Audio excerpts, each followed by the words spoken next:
Your father is the strongest soldier. Your mother is the strongest military advisor. But you are a wastrel. At this moment in the Queen's bar, a young man and woman are sitting face to face, performing an exciting blind date scene. Miss Mu Qianyu. Hello, I'm Su Wubian, 24 years old, idle and unproductive. Took the money from home to open this bar. Currently making a profit. Can earn a basic amount each month? You turn to the tall bodyguard next to you. How much money did we make this month? The bodyguard expressionlessly says, Boss, we lost 3 million. Your smile freezes for a moment. It's just a small amount. Can't be proud. Have to continue working hard. The bodyguard reminds again. Boss, we lost 3 million. Your expression instantly stiffens. How is that possible? It's only the second day today. The tower-like bodyguard says in a muffled voice. Boss, you drank too much yesterday. Snatched the DJ's microphone. Shouted that Su Gongzi would pay for everyone's expenses. And then we lost so much. Drinking causes trouble.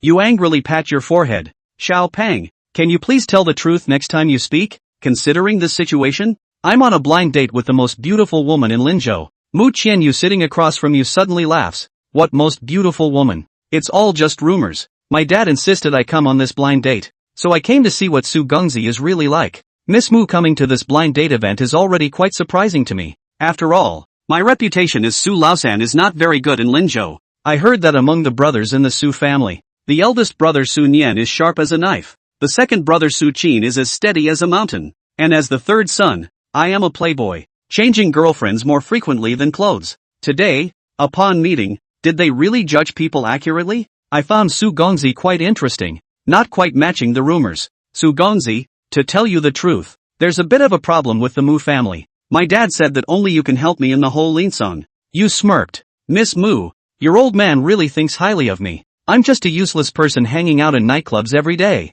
with a bad reputation. How could I have the ability to get involved in the conflicts of your big family? 3 beautiful women happened to pass by at this time, wearing tight skirts, with sexy figures. The short skirts that barely covered their desires brought a strong sense of temptation to people. You whistled loudly at them. Wait for you 3 to come find me later. Just like yesterday. We'll fight until dawn. Those 3 girls responded with flirtatious eyes and blowing kisses. Boss Su, we will definitely accompany you to the end. No one can leave without breaking their waist. Mu Qianyu slightly frowned. Even at this time, you still don't forget to flirt with girls. Master Su is really a clever person. In her eyes, there was no disappointment at all. It seemed that your performance was within her expectations. After all, it was rumored that this Su San Gongzi was simply notorious for his misdeeds. Mu Qianyu was actually a bit puzzled. Why did Dad insist on having someone with such a bad reputation to help himself? Actually, I have no interest in seizing the family inheritance rights. The reason I decided to do this is more for self-preservation.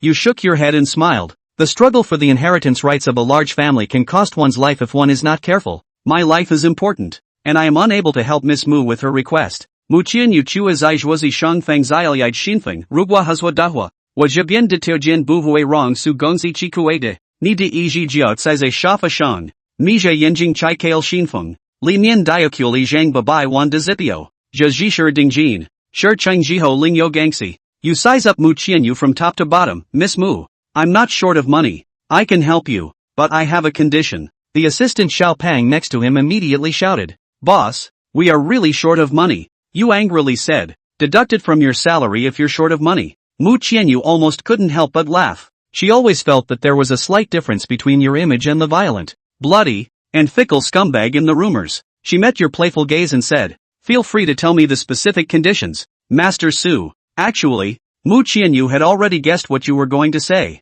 Men's conditions for women are generally related to the body. Sure enough, you looked back and forth on the other person's curves several times before chuckling. If Miss Mu is willing to be my girlfriend, then you will be mine at that time. The matters of the Mu family will naturally be my matters. Mu Qianyu shook her head and smiled, and said the prepared answer before entering the door. I heard that Master Su has many girlfriends, so I must not be lacking, but I think we can be good friends. You shook your index finger and said with a smile, but I never make friends with pretty women.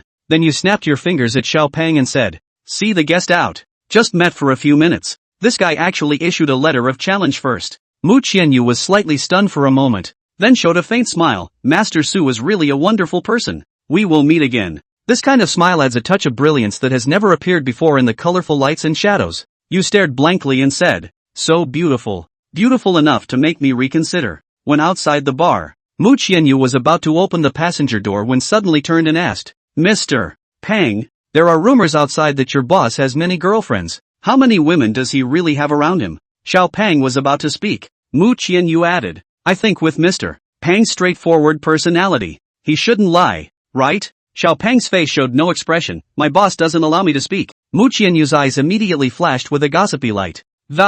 Obediently pursuing the question. What won't you be allowed to say? Pan had the question. Don't let me say he's a virgin. Mu Qianyu didn't hold back his laughter for a moment and slowed down for a while.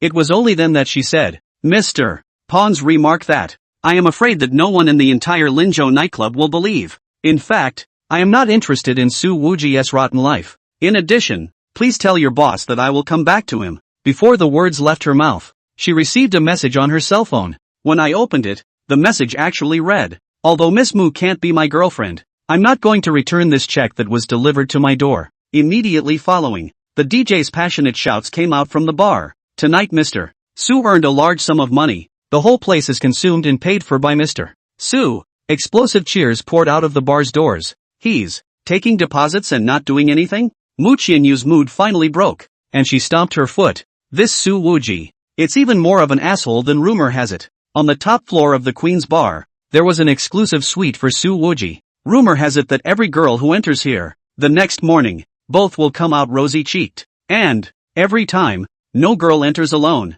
at least two to start. Su Wuji's surly reputation had spread as a result, and at this moment, Su Wuji was already sitting at the table with three girls. The room was shaking with big white legs. He rubbed his hands together on the mahjong and said excitedly, Come on, go on, don't fight till dawn. No one is going home. The three girls raised their eyebrows. It's rare to meet a young master who's rich and poor at cards. Every time I play cards with him, the money you make can at least buy a bag. After a few minutes, the door to the room was thrown open with a bang. Pan's tower-like figure squeezed in. Little Pang, how many times have I told you to knock when you come in? Su Wuji said without any good humor. What if I'm in the middle of some large-scale activity and you bump into me? One of the girls covered her mouth and laughed softly. Chirping, she said, We'd like to do something on a grand scale, but Boss Su never wants to do anything more than play cards with us. One little wavy hoof. All of you, be pure. Su Wujia then glanced at Xiao Pang who was standing still. What did Mu Qianyu say when he was leaving?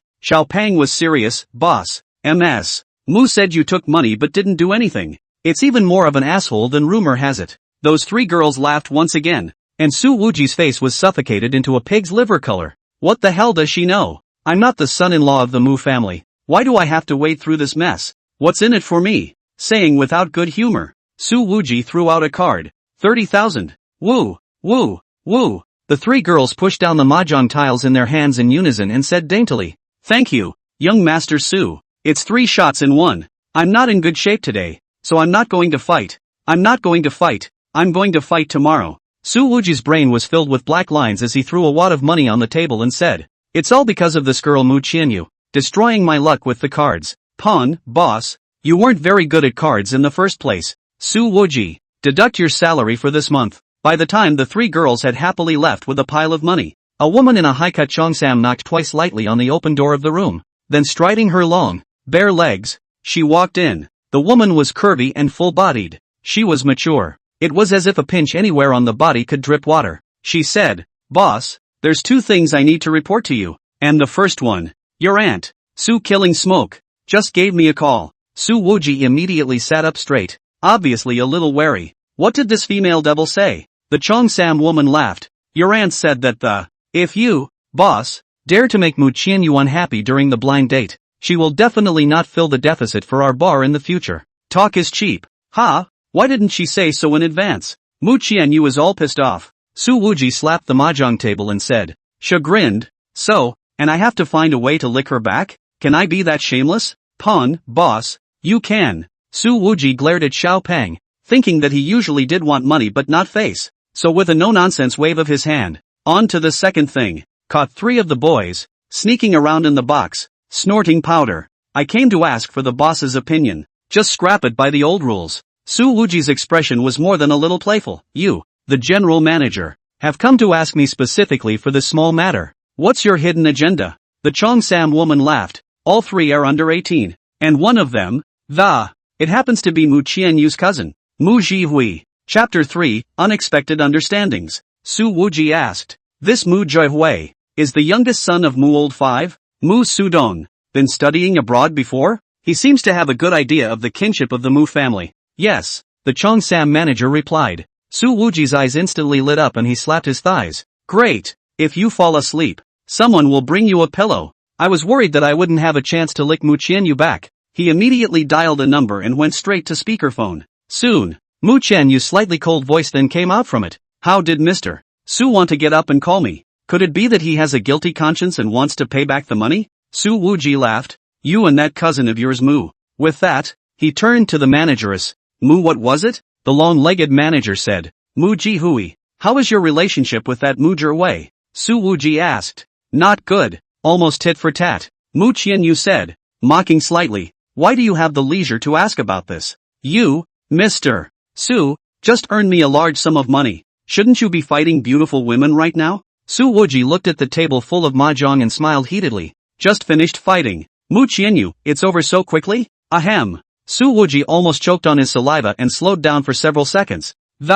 Only then did he say, Mu Jihui and a few of his fox friends are sucking up to my venue. I'm going to break a leg on all of them before handing them over to the police. What do you think? Anyway, the family can't control it. You decide. Mu Qianyu paused for a moment and, suddenly the words changed. Thank you for asking me ahead of time. Su Wuji's smile became even brighter. After all, you're so pretty. For a beautiful woman, I always need more respect. He's not going to tell the other guy the real reason. Mu Qianyu was silent for 2 seconds before he said, if I'm on good terms with Mu Jihui, are you just going to let him go this time? Su Wuji laughed out loud. After he finished laughing, he said, Mu, although you may become my girlfriend, but this is my field, and there are rules that I set that no one can break. After saying that, Su Wuji directly hung up the phone. Hanging up the phone, he gave himself a thumbs up. Lickin' ain't mean at all. Full marks for performance. Seeing this, Xiao Pang said, Boss, I read that men should let women hang up first.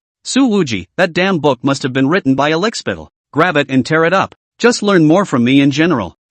Boss, didn't you just lick the dog? Su Wuji, you'll lose your next month's paycheck too. On the other side of the phone, Mu Qianyu, who had finished washing up, was wearing a pure white nightgown and sitting on the edge of the bed, eyes slightly glazed. The moonlight poured over her body, and her delicate, elastic legs were exposed to the short skirt was less than mid-thigh, and the undulating curves were extremely moving. Su Wuji, are you making this call because you're ready to wade into the Mu family's dispute? Mu Qianyu softly muttered to herself, but how come it feels like your transformation is a bit too sudden? It makes me a bit unable to see through it. After tossing and turning in bed for more than 2 hours, Mu Qianyu was still sleepless and simply picked up his cell phone and sent a message. Yun He-san, are you asleep? Wanted to talk to you. The other side immediately put the call through. I'm on the night shift today, and I was just about to go to bed. As a result, 3 underage people with broken legs were sent to the door of the precinct, and now they can't sleep. Park Yun-hee, a mixed Chinese-Korean, used to be Mu Qianyu's college senior. Before Mu Qianyu enrolled in school, she had been the school flower of Linjiang University. She is currently employed in the criminal police team of the Riverside branch of Linzhou City, where she is doing extremely well. Identity has also long since transitioned smoothly from schoolgirl to police girl. All along, if Mu Qianyu had anything in his heart, he would say it to Park Yun-hee. She had the utmost trust in this sister who was 3 years older. Listening to Park Yun-hee's words, Mu Qianyu almost laughed out loud. Then without moving, he asked, what's going on? A fight? These 3 dudes, more than once, have caused trouble after getting high. By the way, among them is your cousin, Mu Jihui, Park Yun-hee said. This time, the person who twisted them over to. It's kind of like doing God's work for him, acting on behalf of heaven, explained Mu Qianyu, returning to his senses. Mu Jihui used to be abroad all the time and only came back in the past 2 years, and he and I aren't on too good terms. Mu Jihui was arrested for attempted rape last time and threatened to take off my police uniform. The voice on the other side of the phone lowered a bit. Privately, I'm kinda relieved that Su Wuji did it this time. The consternation caused by the sudden appearance of a certain name was too much for the. Mu Qianyu's expression visibly froze for a moment. After a 2-second pause, she asked, how do you know it was Su Wuji who did it? Park Yun-hee smiled and said, we're old partners. This tone of voice was actually characterized by a heartfelt ease and familiarity. Mu Qianyu was somewhat unable to believe it. After all, with all those bad deeds that Su Wuji was rumored to have done, and the police should be incompatible, This is especially true for Park Yeon-hee, who can't rub sand in her eyes. She subconsciously asked, Soo Woo-ji, isn't he a gangster who runs a nightclub? He violently hurt people. Don't you care? Park Yeon-hee laughed softly. A shiny surface doesn't always mean justice. The gray areas aren't all shady. You were born in the Moo family. You should understand this a bit better than I do. Yeon-hee-san, I want to go talk to you. Right now. At this moment, Moo Chien-yu only felt that there were many doubts in his heart to be solved. She got up at once, removed her nightgown, and the jutting fullness that was strong enough to defy gravity. It trembled lightly as it unfolded in the moonlight. By the time Moo Chien-yu had changed into a sports outfit and was ready to take out the car keys from her bag, a folded-up white note fell out. This is. Moo Chien-yu opened it and saw that it was actually a check for $8 million.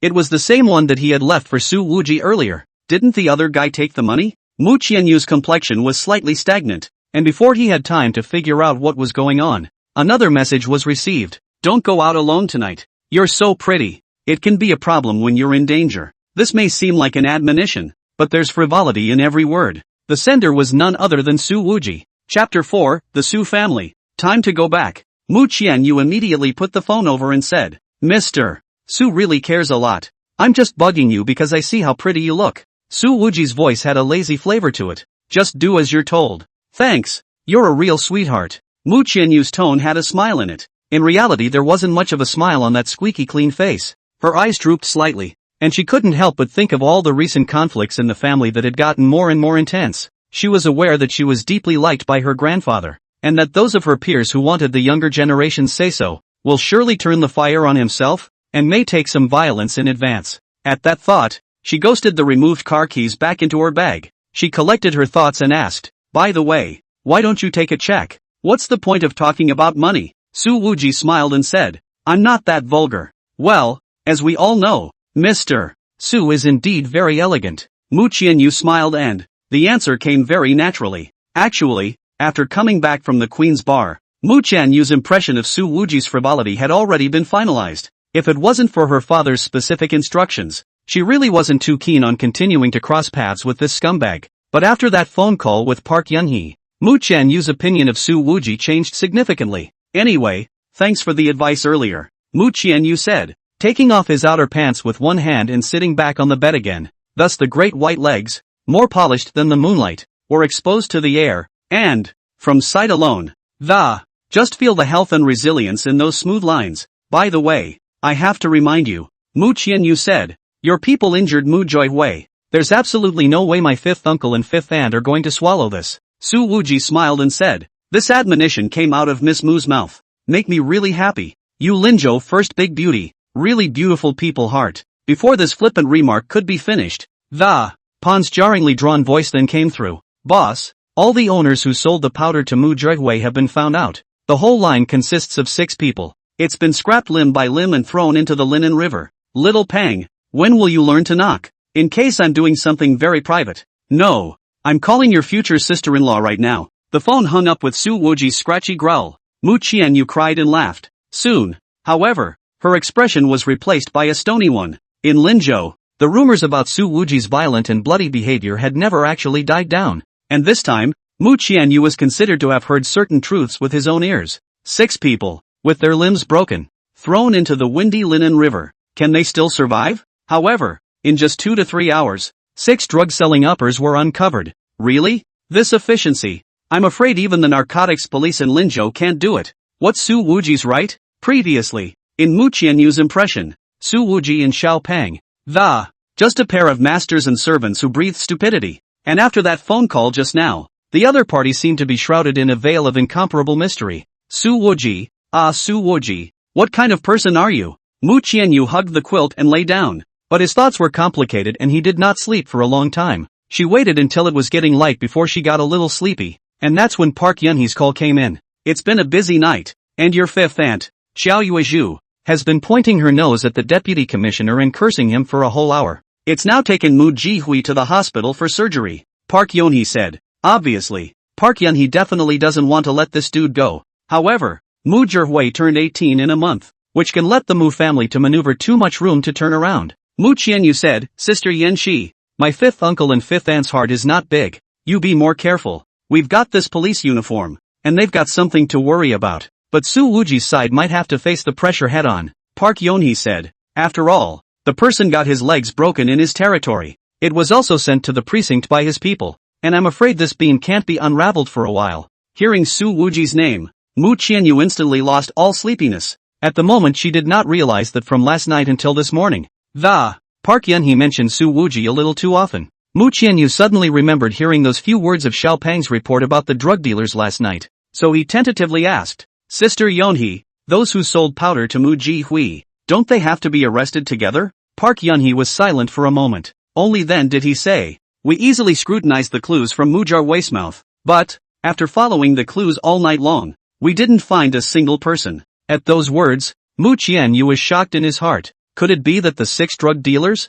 were really all thrown into the Linen River? But she didn't choose to tell the truth at a time like this, even though she was extremely close to Park Yeonhee. After all, that was no longer much different from betraying Su Wujia. At this moment, on the other end, Park Yeonhee, who just finished her phone call. It's sitting in the small dumpling store in the alley across from the Lakeshore precinct. She looked at the young man sitting across the table eating a bun and the tone of his voice was slightly angry. The schoolmate of mine didn't betray you. Are you satisfied? I've already told you that Qianyu is absolutely reliable. And yet you had to put me to the test. You don't trust me, sister? This youth sitting across from him was none other than Su Wuji. He actually had the audacity to have breakfast with the vice-captain of the Criminal Investigation Brigade. Su Wuji looked at the beautiful woman across the table and he compensated with a smile. Yeonhee, you've done me another favor this time, and I can't even think of how to repay you. Park Yeonhee stretched out those slim, onion-white fingers, gently poked Su Wuji's brain.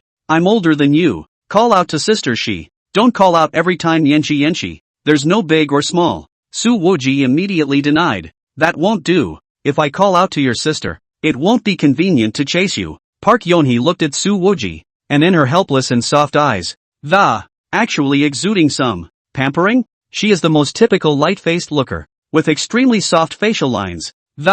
A pair of large eyes as clear as spring water. Both front, or side face, are impeccable. Look stunning at a glance. Park Yeonhee has not slept all night, and her pretty face is spread out with a slight tiredness, which is even more of a feeling that I feel sorry for her. And this clear and soft air, with the blue denim jacket draped over the impact of the contrast produced is so strong that it could not be overpowered. And if you were to develop a bit of show business in the next country over, definitely could be a stand-in for a girl group. Park Yeonhee gently shook her head. Interminable. Seriously, Shifuyu is a good girl, a beautiful person. She's got a great personality. No flaws. You two are a good match. So get along with her and get married early. Wrap it up. Su Wujia put his chopsticks down and raised his eyebrows with a smile. That sounds old-fashioned. Definitely not your tone of voice. Surely my good Aunt Su Ki Smoke told you to tell me that, didn't she? Park Yeonhee didn't deny it, but instead added, Sister Blazing Smoke picked your girlfriend candidate. It must be a good fit.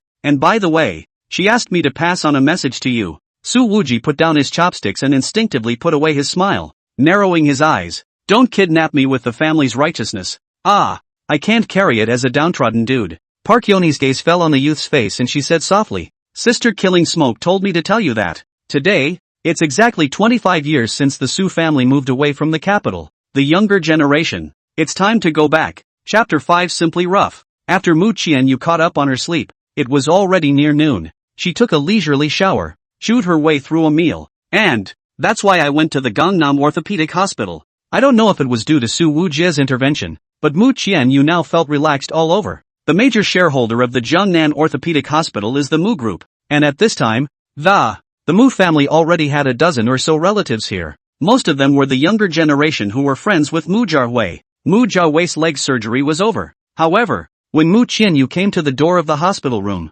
when he saw this cousin through a crack in the crowd, he froze. Then, she almost laughed very unsympathetically. Mu Jarwei didn't know how many slaps he had been slapped. His nose was bruised and swollen, so it looked like a pig's head. The most comical thing was that a large portion of the guy's full head of pink hair had actually been gripped off. It's like having a bad case of baldness. Mu Qianyu forced a smile and pulled out Mu Huan, the cousin of the fourth uncle's family. In a low voice, he asked, Huan Rui, Mu Jihui, this was not beaten lightly. Mu Huan Rui is only 19 years old this year, and her relationship with her cousin is quite good on weekdays. He whispered, Sister Qianyu, Mu Jarwei's ankle, calf bone, knee, and thigh bone are all comminuted fractures. The leg was almost completely wasted. What Su Wuji said about breaking a leg turned out to mean breaking the leg into several sections. Many other humiliating injuries were attached to it, by the way. Mu Huanrui lowered his voice. As far as I know, Mu Juhui was still stripped naked at that time.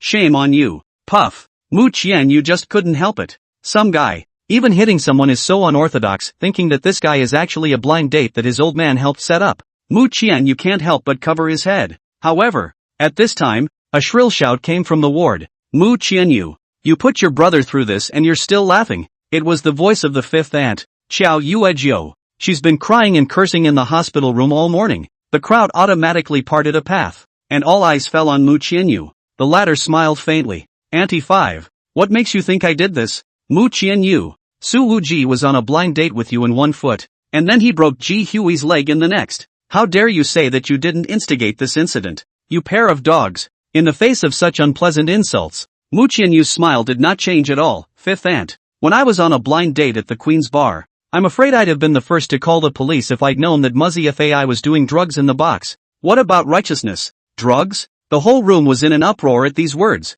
We all know that Mu Jarhui was in conflict with Su Wuji, but all thought it was Su Wuji this guy arrogant and domineering used to. Who would have thought that the cause is actually Mu Jarhui drug use? The few people who were originally next to the hospital bed shushing Mu Jarhui immediately pulled away some distance. Xiao Yuejio cried out shrilly. No matter what Ji Hui did, he's still a child. Mu Qianyu's pretty face carried a touch of mockery. 1 month short of turning 18. And you're still called a child? Immediately afterward, a lazy voice came from behind her. He's still a child. That's all the more reason not to let it go. Mu Qianyu turned to look down the corridor and there stood a young man in a tie-pink suit, holding an unlit cigarette. At his side followed a burly, tower-like bodyguard. It was none other than Su Wuji and Xiao Peng. This guy, instead of waiting for Mu Sudong and Xiao Yuru to take the initiative to retaliate against him, he took the initiative to come to his door. And by this time, Mu Jihui had recovered from the dazed energy of the anesthetic. As soon as he opened his eyes, he actually saw the culprit,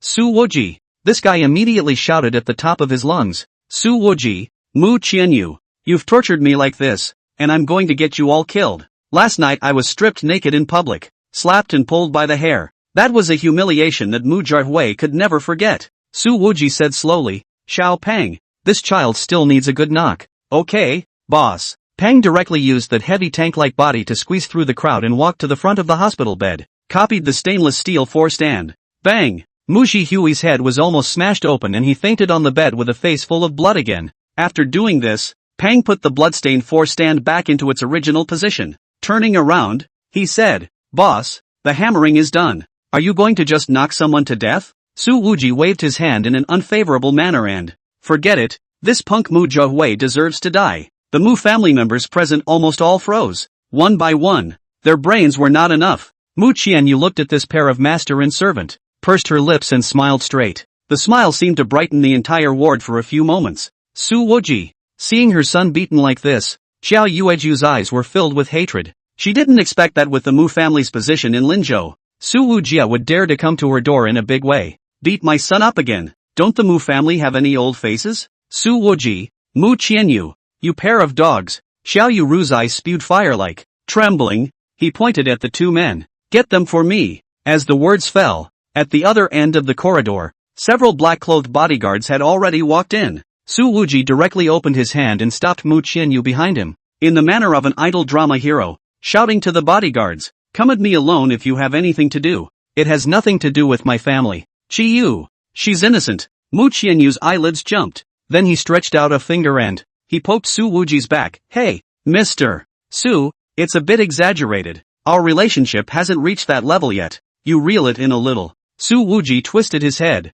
He smile. That's what? The hero to save the beauty of it. It's always important to create a bit of momentum. And it's the first time I've done this, so I'm not too familiar with the process. Xiao Peng, boss, it's not your first time. Su Wuji, don't you say anything. Mu Qianyu smiled lightly. Being ignored like this, Xiao Yuru became angrier and shouted with a sharp voice, Surname Su. From today onwards, it's impossible for your Queen's Bar to open for business again. My husband will definitely drive you out of Linzhou. Other than Mu Qianyu, none of the Mu family members present thought that this was bragging. In the next second, Su Wuji just said slowly, Xiao Peng, this woman is too noisy. Why don't you shut her up yet? Bang! Xiao Peng's casserole-sized fist landed solidly on Xiao Yueju's face. Blood exploded across her face as the bridge of her nose made a crisp clicking sound. Xiao Yueju instantly fell backward to the ground, the back of her head hitting the ground with a crisp bam. That punch, coupled with that bump, would have resulted in a moderate concussion. At the very least.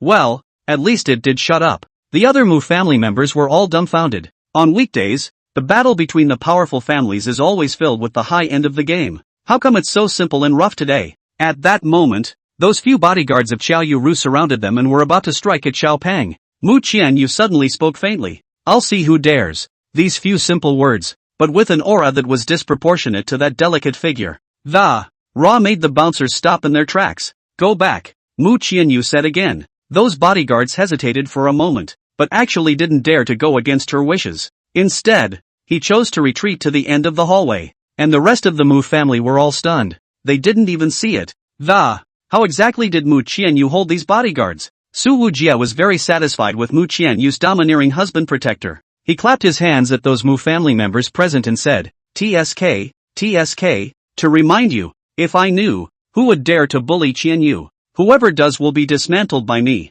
Remember? Xiao Peng was full of seriousness. Remember, cut it into 8 pieces. Su Wuji stomped her foot. I didn't ask you. Mu Qianyu couldn't help it. However, none of the dozen or so young men in the Mu family dared to laugh. Silence. Chapter 6, is it him? Without a good-natured glare at Xiao Peng, Su Wujia looked at Mu Qianyu and changed his expression again. Ha.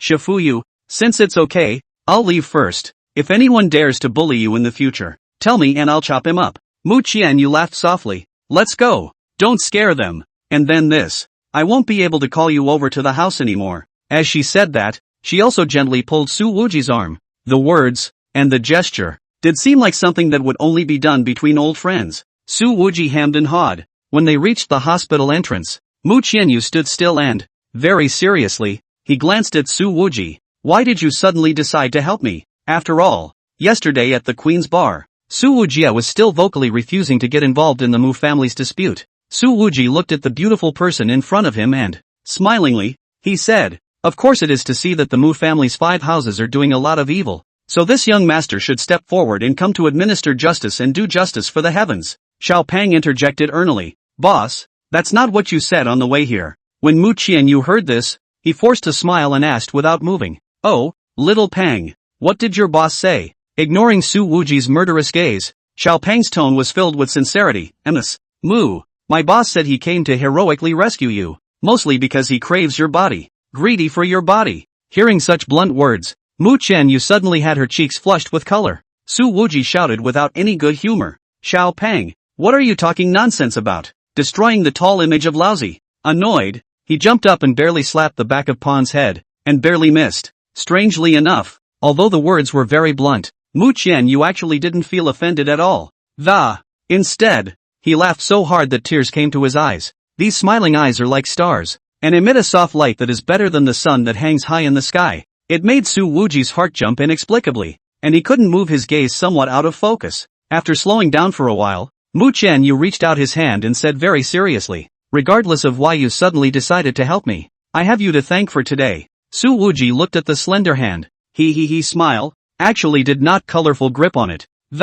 Instead, he waved his hand in a serious manner. For a zealous and righteous man like me, this is a small matter today. It's not worth mentioning. Shifuyu doesn't need to hang on to it. When Mu Qianyu saw the clouded look he deliberately put on, she suddenly felt that, it's amazing how much easier it is to spend time with this guy than it is with those so-called family relatives. She added, watch out for my 5th uncle. Su Wuji took the initiative to come to the door and beat Mu Sudong's wife and child to this state. There's no way the other side won't retaliate. Su Wujie grinned. Hey, if Mu Laowu dares to deal with me, I'll chop up his son. That line fits in nicely with the rumored image of the violent and bloody villain. However, it did not create any feelings of avoidance in Mu Qianyu's heart. However, when Xiao Peng heard this, he immediately asked very seriously, Boss, chopped into 8 pieces this time too? Su interminable, don't interrupt. Looking at the opposite youth's face full of black lines, Mu Qianyu's mouth couldn't help but gently curl up. The arc outlined by this light smile made the overall appearance incomparably moving.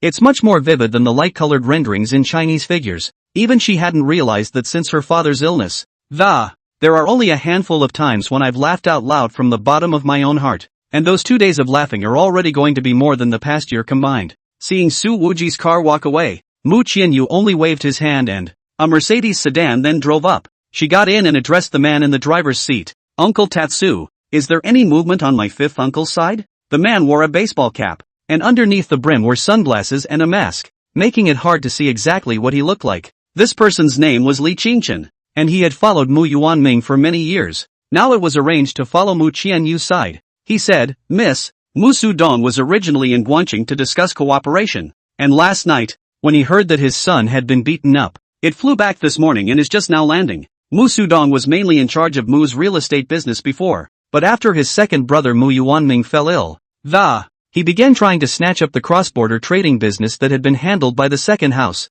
The corners of Mu Qianyu's lips gently hooked up. Things are even more interesting now that my fifth uncle has returned. Li Qingchen said, Miss, Master called yesterday and asked me to tell you that even if you don't want to fight for anything, you should never back down. Faced with such a large family business, no one believes you'll willingly quit. Backing out means being stepped on forever by those who won. It may not even save your life. At those words, Mu Qianyu keenly looked at Li Qingchen's back. The eyes narrowed slightly. I never thought of quitting. But, Uncle Tatsu, your state today seems to be a bit not quite right. Li Qingchen's tone was indeed slower than usual, and he hesitated for a moment too. Only then did he say, Miss, at 2:30 yesterday morning, I found 2 killers in the garden of your neighborhood. When Mu Qianyu heard this, he immediately sat up straight and the light in his eyes cleared a few points. When I found these 2, they were both knocked out of the arms and legs are all broken, completely incapacitated. Li Qingchen said. Mu Qianyu's eyebrows knitted slightly.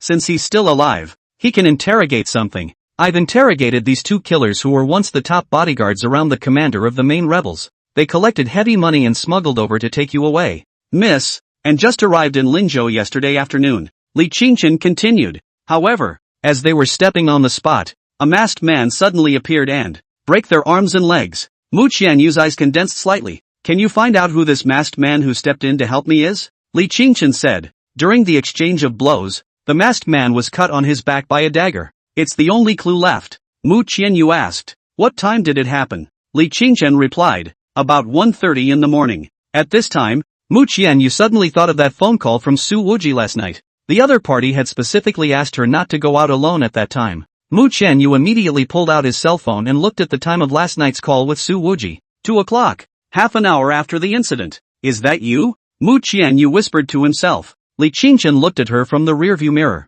Miss, do you have an answer in your heart? Mu Qianyu returned to her senses, her voice soft. No. She then called Park Yunhee.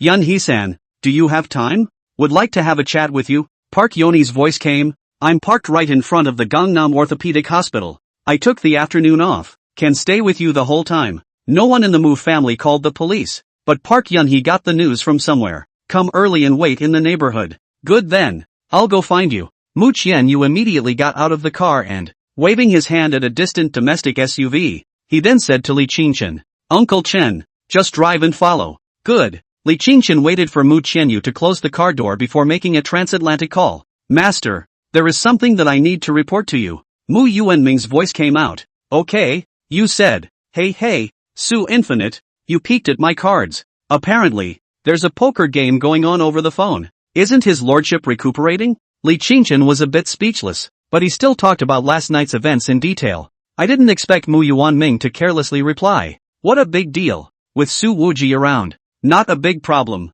He is the nephew of Su Infinite. Hey, Flush. An irritated off-screen voice came. I'm pissed off just mentioning it. What kind of name did my asshole brother give his son? It sounds like he's in the same generation as me. He is deliberately taking advantage of me. Flush has no use. 6 twos. I blew up. Chapter 7, compared to you. They're weak. After half an hour, Park Yunhee brought Mu Qianyu back to her place. This is a villa area located next to the Cloud Smoke Lake Wetland Park in Linzhou, across the lake from Su Wunderbar's Queen's Bar. Sister Yan Shi, this house of yours really can't be bought with money. Mu Qianyu lamented. It's a sister's house for me to live in temporarily, and if I were on my own salary, can't even afford the rent here. Park Yunhee said. Shanyu, you sit down first. I'll go wash some fruits. She took off her jacket and wore only a snug white t-shirt, and with the visual effect of the white showing large, The fullness and fullness of the chest presents a great impact. That's when a shirtless guy wandered out of the second floor bedroom. He grumbled as he undid the bandages on his body.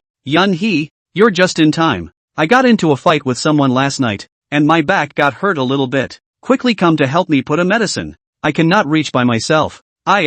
Can hurt me? If not Mu Qianyu that's stupid. In the next second, Su Wuji's gaze moved down and saw the white-skirted girl sitting on the sofa in the living room. The words choked in his throat before he could say them. Hearing that Su Wuji was injured, Park Yonhee's eyes cleared up all of a sudden. Are you hurt? How are you hurt? Who did this? She immediately walked quickly up the stairs, her anxiety overflowing. Rao Mu Qianyu exquisite mind. At this moment also some reaction. How did Su Wuji end up in Yonhee-senpai's house? Why is he so casual? Like he comes here all the time? He just said he was hurt last night and called himself stupid. Mu Qianyu clearly remembered that just half an hour ago, Li Qingchen had said that. The masked man who had helped him was slashed in the back by two top killers. At the thought, the aura in her head exploded like a thunderbolt. Mu Qianyu immediately got up and quickly followed up the stairs. However, at this time, Park Yonhee, who was the first to go upstairs, had already been pulled into the bedroom by Su Wuji's hand, and slammed the door shut. Su Wuji had one hand against the wall,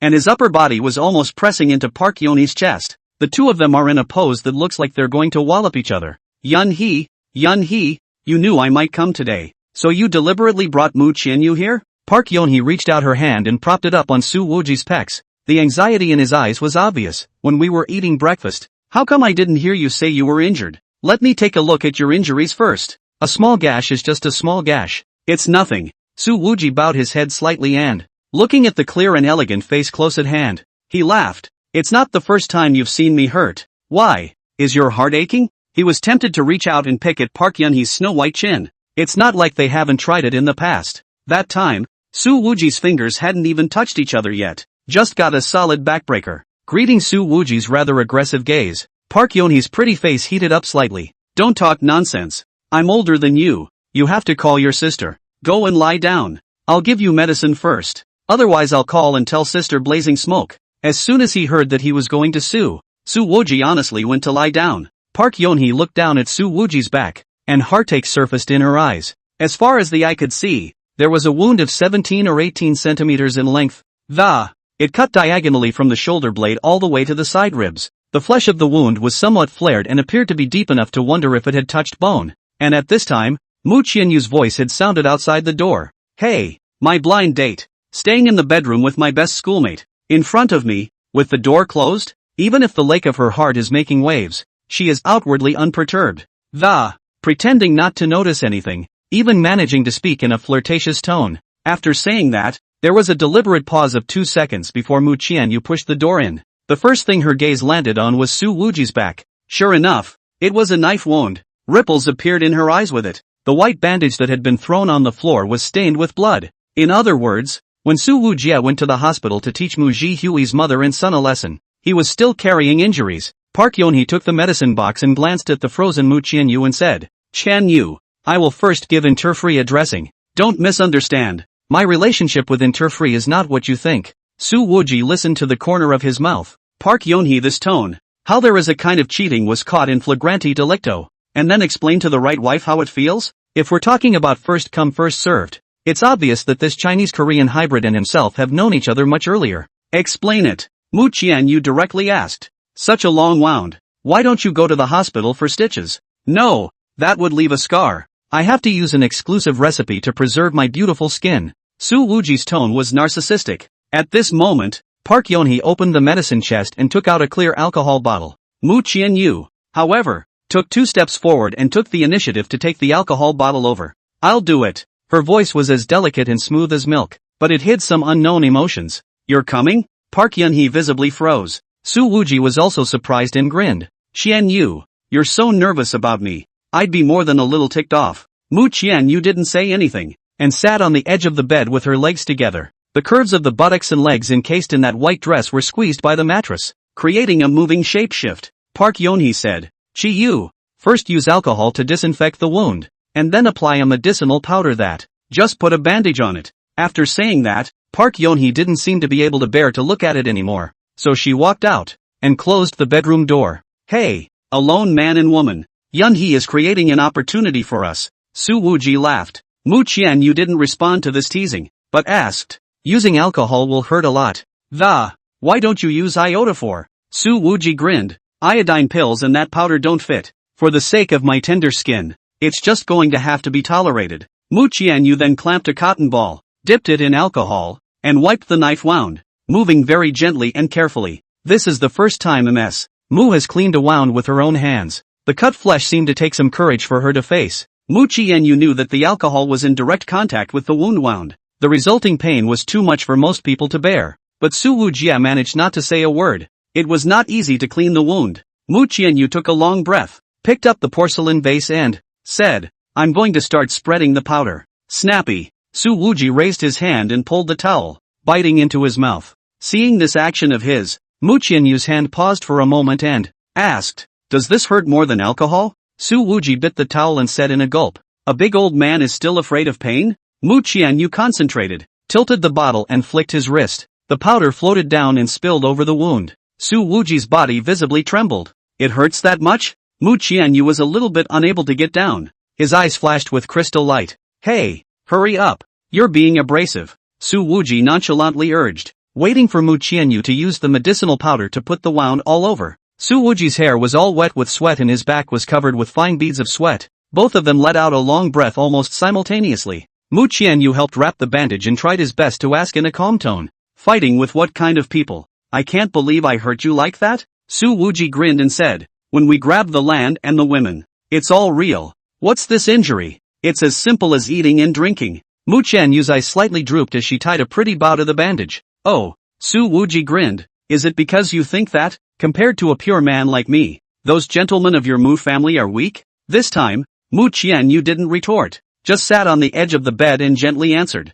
Well, they sure are weak. P.S. Third shift. Keep asking for votes haha. Chapter 8, reminding Huaxia of the Su family. When the two of them returned to the living room on the first floor, Mu Qianyu's pretty face was slightly red, her eyes were quiet, and she talked less and, clearly something is on his mind. At that moment, her cell phone suddenly rang. It's a call from my eldest uncle, Ma Shenhu. Shifuyu, in an hour's time, there will be a family meeting at the old mansion, and you must be there. Prepare yourself mentally first. Mu Shanho's tone carried a faint sense of helplessness. His nature is on the softer side, although he takes care of Mu Qianyu quite a bit, but when faced with the aggressive fifth brother Mu Sudong, he is also often helpless. Mu Qianyu hung up the phone, got up and said, Sister Yan Shi, I have to leave first. An impromptu meeting at home. This time, what Mu Qianyu has to face, not the dozen or so youngsters we saw in the hospital, but a bunch of sinister and cunning old foxes. Su Wuji immediately stood up.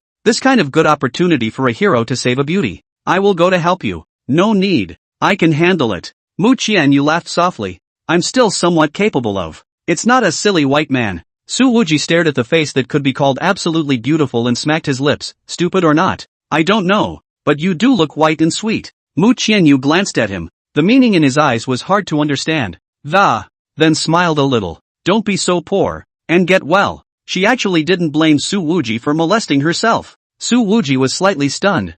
I always feel that your words seem like concern, not courtesy. If you say so. Mu Qianyu didn't argue. He said goodbye to Park Yonhee and Su Wuji, and the first thing he did after getting into the car, it was to open his cell phone and send a message that read, you must have seen the whole fight last night. What do you think of him? It turns out that Mu Qianyu has actually always been protected, and at this time, Li Qingshan, who was driving, didn't seem to know about it. The message from there came back quickly. He's good and qualified to be on your board. Looking at this comment, the corner of Mu Qianyu's lips gently curled up, outlining a moving smile. Only 2 seconds later, her smile suddenly froze slightly and the eye waves were also uncontrollably shaky, because there was another message from the other side that read, by the way, he would have come last night with injuries, otherwise he wouldn't have taken that cut. After Mu Qianyu left, Park Yonhee looked at Su Wuji and asked softly, I really don't think anyone in Linzhou right now can hurt you. Who exactly was the one who fought you? It was two main assassins who came to deal with Mu Qianyu. Su Wuji sighed helplessly. If I hadn't suffered a little internal injury earlier, how could I have received the stab? Park Yonhee immediately asked with concern. You still have internal injuries? When did this happen? She pulled Su Wuji's hand onto her lap without a second thought, her fingers lightly touching the pulse. After a minute, Park Yonhee murmured, the pulse is obviously a bit sunken. and the lungs are a bit traumatized. It will take some time to recover. But, this heartbeat of yours is not normal. Why is it so fast? Su Wuji smirked and looked at his right hand. You put my hand on your thigh and, how can my heart not beat faster when it's pressed so tightly? Park Yun-hee looked down, and the other man's hand was being pressed against his wrist. The knuckles of her fingers were touching the roots of her plump, bouncy thighs. Just a centimeter farther on, you could brush against the narrow doorway of the secluded garden. What heartbeat acceleration! That's simply lust. Park Yun-hee immediately released her hand and hit Su Wuji's arm, talking about your injuries. Don't be poor. Su Wuji laughed. Before I left home, my father threw me a pamphlet that, let me touch and feel when I have time. The result is that some time ago let me give internal injuries to. Here, this is it. Saying that, he took out a crumpled booklet from his pocket and casually threw it to Park Yun-hee. Park Yun-hee unfolded the thin book and saw 4 words on the cover that, immediately, he couldn't control a breath of cold air. The South Sea Handbook? The legendary South Sea Handbook? This thing is precious? Su Wuji said. I didn't have enough toilet paper the other day and, if the paper of this booklet had not been so thin that I was afraid of gouging it, I would have already given it use. Park Yun-hee cried. Although it's a translation of the, but this is the supreme treasure of traditional Chinese martial arts, and this is how you keep it. Supreme treasures? Su Wuji raised his eyebrows. Why haven't I even heard of it? Park Yun-hee carefully smoothed out the pages of the pamphlet and said, rumor has it that your dad relied on a 4-pronged army splinter back when he was running the world. And this book, the South Sea Handbook. Su Wuji raised his eyebrows. What? That unreliable dad of mine. He's even crisscrossed the world? Park Yun-hee was equally surprised. I can't believe you didn't know about this? My dad never talks about this, and I can't find him online. Su Wuji scratched his head and said, actually, I've always felt that my father is even more mixed up than I am. Seems to think it's inappropriate to talk about your dad like that. That asshole's word egg was hardened in Su Wuji's throat. Park Yun-hee said, back in the days when your dad was all-powerful, the Su family also flourished to a great extent. But old Master Su, in order to avoid the emergence of a dominant family in the country, ordered the entire family to exit the capital. She continued, and the stories that have to do with the it's all been deleted cleanly on the internet as well, and this generation of young people already have almost no impression of the Su family. Su Wuji's face was irritated. In that case, it seems that I could have settled for being a rich third generation, but when my old man kicked me out of the house, he left me with $200 on me, and he was beating his face against Mu Qianyu's face when he was on a blind date with him. Said he took money from his family to open the Queen's Bar. Park Yun-hee laughed. Uncle So probably wants to exercise you. He just likes to give me messy assignments and wants to see me make a fool of myself. Su Wuji's eyes flicked to the South Sea Handbook of the, gritting his teeth. He said, at that time, I didn't know that this broken book was so valuable. Otherwise, I would have to sell it for a good price high and low. Park Yun-hee heard a layer of meaning in Su Wuji's previous sentence and asked, so, your decision to help Shifuyu was also Uncle Su's idea? More than that, there's the reason that my aunt told me to make her happy or not to call me. I'm sorry, Su Wuji said. Sister Blazing Smoke did well. Park Yun-hee cried. But that's certainly not the main reason why you got involved in the Mu family. Su Wuji said. On the other hand, according to the information I got, over in the capital, someone is eyeing Mu Qianyu. Speaking of which, he didn't know why, but suddenly remembered Mu Qianyu's smiling eyes.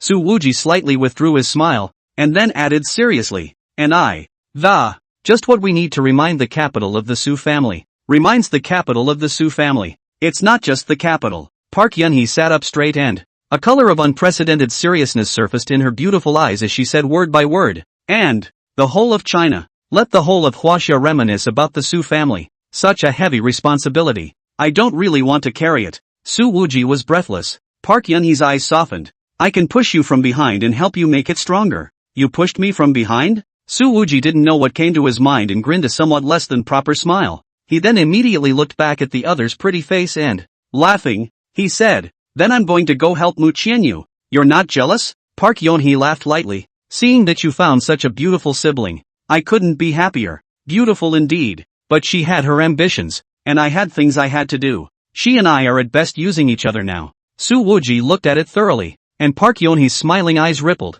In my opinion, not necessarily. You women, you just gossip. Su Wuji then made a phone call. Xiao Pang, find me a sturdier car. We're leaving in half an hour and we're going to step on the Mu family. Okay, boss. Determined to get the job done, Xiao Pang repeated the order word for word. Use a sturdier car and step on the Mu family. Chapter 9, which is the strongest excavation technology. Hua Xiaolinzhou looking for Xiao Pang. 28 minutes later. Su Wuji called Xiao Pang again. Half an hour is almost up. Where's the car? Why haven't you come to pick me up? Xiao Pang said. Boss, come to the entrance of the neighborhood. The security guard won't let this car in. Su Wuji didn't complain. Alright, it's good that the security guards are so responsible. However, by the time he'd put his hands in his pockets and wandered up to the entrance of the cottage area and saw what was out there, eyes all round. Is this the car you got? Xiao Pang nodded seriously. Boss, you said it, a sturdier car. Su Wuji tilted his head,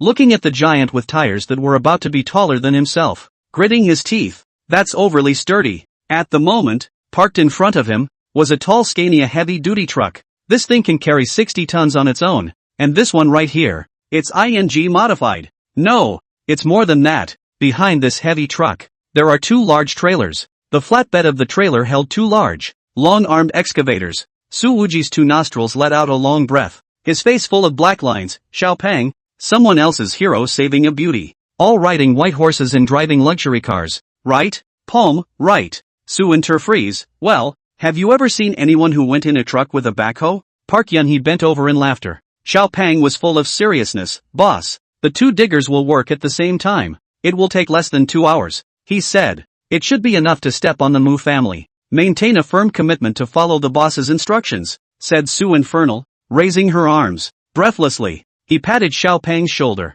Why don't you just transfer 100 excavators? Yes. Xiao Pang immediately picked up the phone and contacted the long-legged female manager of the Queen Bar. Xiaoyin Lei, Manager Xiao. The boss says there's a shortage of 98 diggers, so hurry up and transfer them. Before Xiao Pang finished speaking, Su Wujie stumbled and his body swayed, looking like he was about to faint. Park Yun-hee immediately stepped forward and caught Su Wuji with her soft embrace. Seeing this, Xiao Pang asked, Boss, what's wrong with you? Are you worried about Mu's well-being? I'm worried about your brain. Su Wuji returned in an unfavorable manner. After pillowing into the softness of one side, he was a bit reluctant to get up from Park Yun-hee's arms. However, seeing that he was fine, Park Yun-hee immediately pushed him away from her rather substantial arms and, laughing, hurry up and go be a hero. Even though Shifuyu doesn't necessarily need it, but you've got to show some attitude, too. It really looks like a good sister who was worried about her brother's marriage. Su Wuji glared at Xiao Pang, pouted and climbed into the driver's seat of the heavy truck.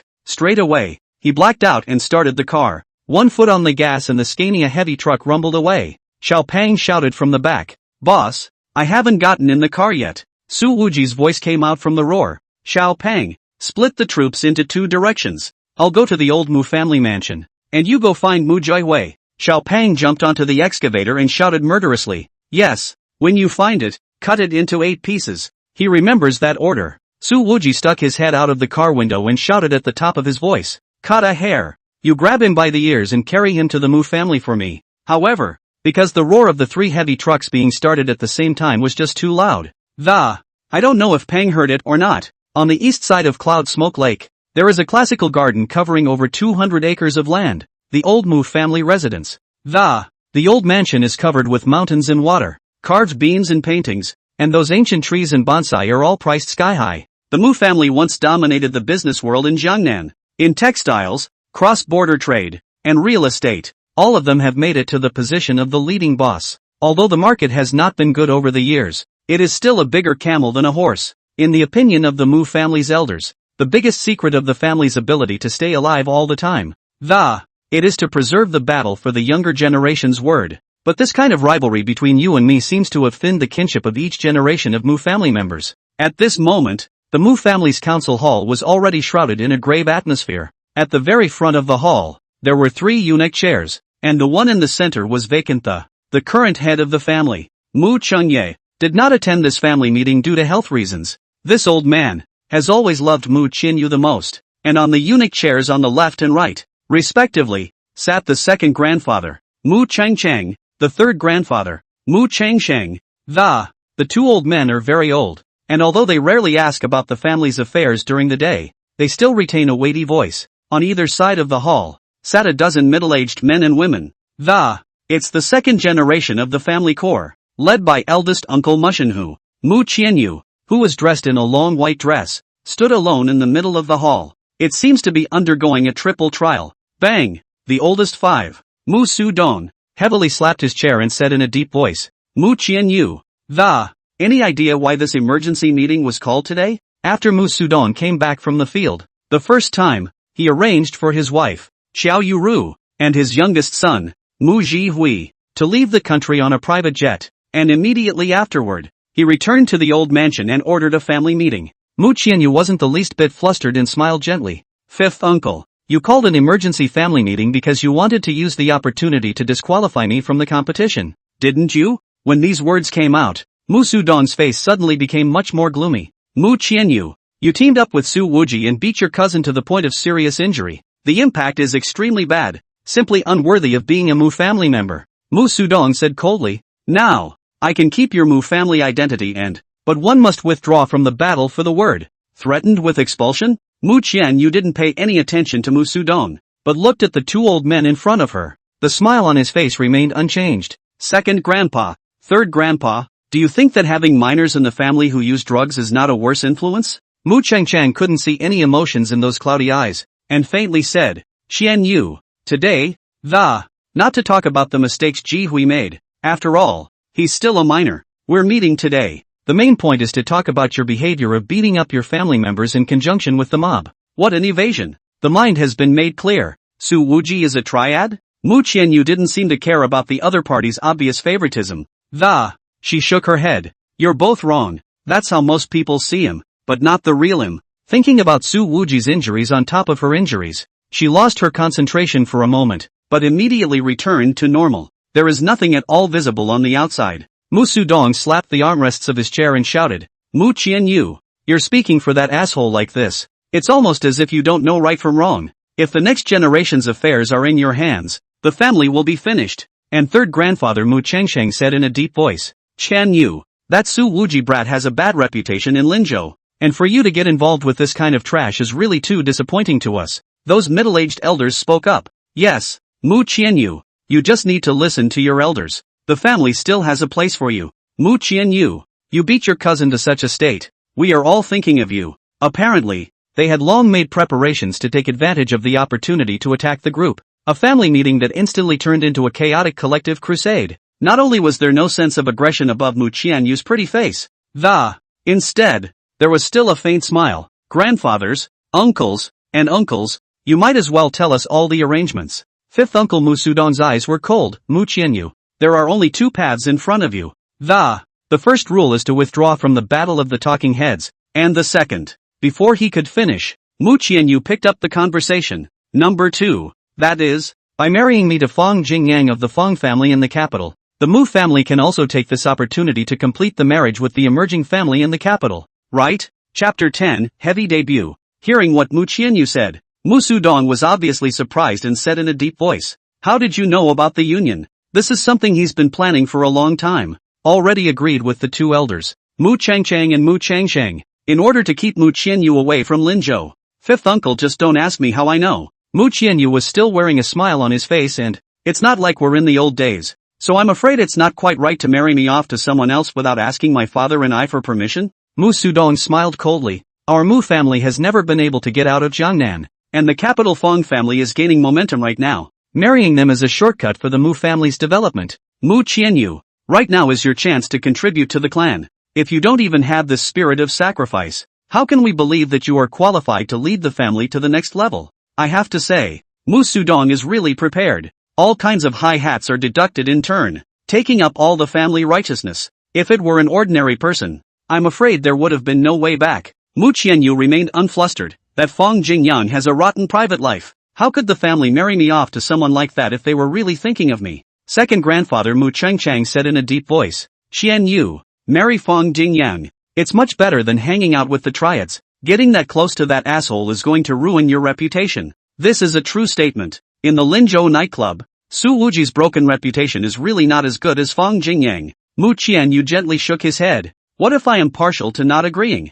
Second grandfather Mu Qingzhan's face sank even further. If you don't agree, we will then jointly issue a statement, and with immediate effect, you will be expelled from the Mu family. Mu Su-dong added from the side. Mu Qianyu, you can think about it. If you are expelled from the Mu family, then, you will completely lose the shelter of the family. And at that time, many dangers will come to you. That statement, obviously, is a threat. That's what Su Wuji said before. The succession battle of a powerful family can't be retreated voluntarily. Once you lose your momentum, your life may be in jeopardy. It's too early to draw a conclusion. Mu Qianyu smiled gently. Fifth uncle, don't you want to hear what I've done to prepare? The fact that she had managed to keep a smile on her face up to this point made Mu Sudong a little uncomfortable. You won't be a member of the Mu family anytime soon, so whatever preparations you've made are useless. I don't know, Muxidong said. That's not necessarily true, Mu Qianyu said softly. Just then, Mu Sudong's secretary hurriedly ran in. His expression was full of urgency and his face was white. Boss, it's bad. The boss's wife and young master Jihui didn't make it out of the country. Why didn't you leave the country? Mu Sudong said in a deep voice. The formalities for the airplane to take off have all been completed.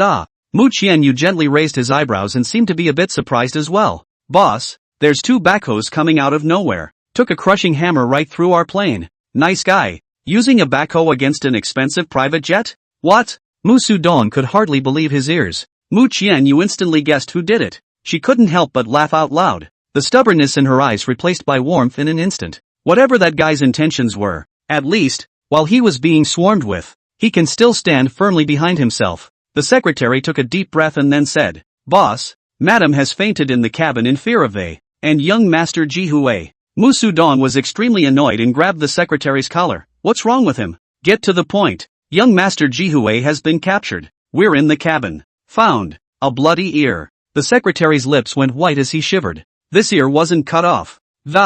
It should have been ripped off raw. Bang! Mu Sudong stumbled back 2 steps and fell on his butt in the chair. Mu Qianyu rubbed his temples. This style is very much in line with that villain's fierce reputation. Suddenly, there was a piercing roar. The strong smell of diesel exhaust had been sent into everyone's nostrils by the wind. The crowd rushed out, just in time to see that the outermost courtyard wall had come crashing down. A tall Scania heavy truck showed its hideous face in the smoke and dust of. Brashly, he crushed through the broken bricks and rushed in with unparalleled arrogance. Everyone in the room was dumbfounded by the heavy trucks that rushed into the old house. Was this a truck driver who had too much to drink and drive? They didn't even think for a moment that it was an intentional punchline since it was so outrageous. Sitting in the driver's seat, Su Wuji spat out, "What a Thai garden! Make the road so narrow." Then he increased the gas. The heavy truck immediately let out an even more ear-splitting roar. The tall front end of the car easily collapsed the round arch, charging into a stunningly elaborate courtyard, smashing the large and small flower pots inside mercilessly.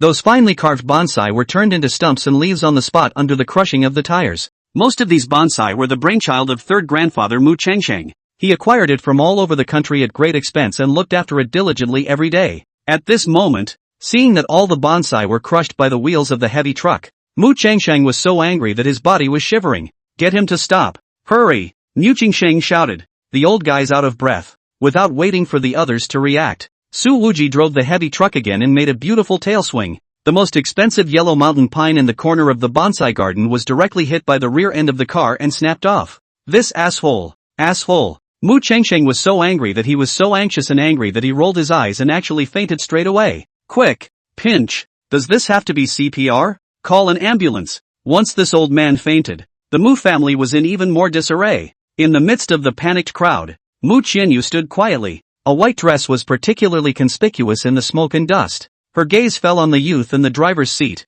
a hint of imperceptible emotion lurking in her eyes. After ravaging the bonsai garden, Su Wujia didn't stop in the slightest. It actually drove straight into the crowd in a heavy truck and rumbled into the crowd. The Mu family members had already begun to scatter in all directions to avoid the situation, each staggering and in a sorry state. Su Wuji was obviously trying to scare them on purpose. He reversed direction and pressed the gas pedal to the floor again, collapsing the connecting porch in half. Then it crashed straight into the council chamber. Boom boom! The hall collapsed in a series of pieces. A tofu dregs project. Su Wuji skimmed his lips. Indeed, the garden had been handed down for so many years that many of the beams were somewhat decayed and the brick and mortar walls are even more crumbling at the touch of a button. "Quickly go stop him!" Mu Sudong shouted as he rose from the ground, covered in dirt. However, none of the bodyguards dared to go up at all. After all, getting jacked by a heavy truck is basically a death sentence. Seeing that no one came forward, Mu Sudong was about to get angry when the heavy truck suddenly accelerated violently and,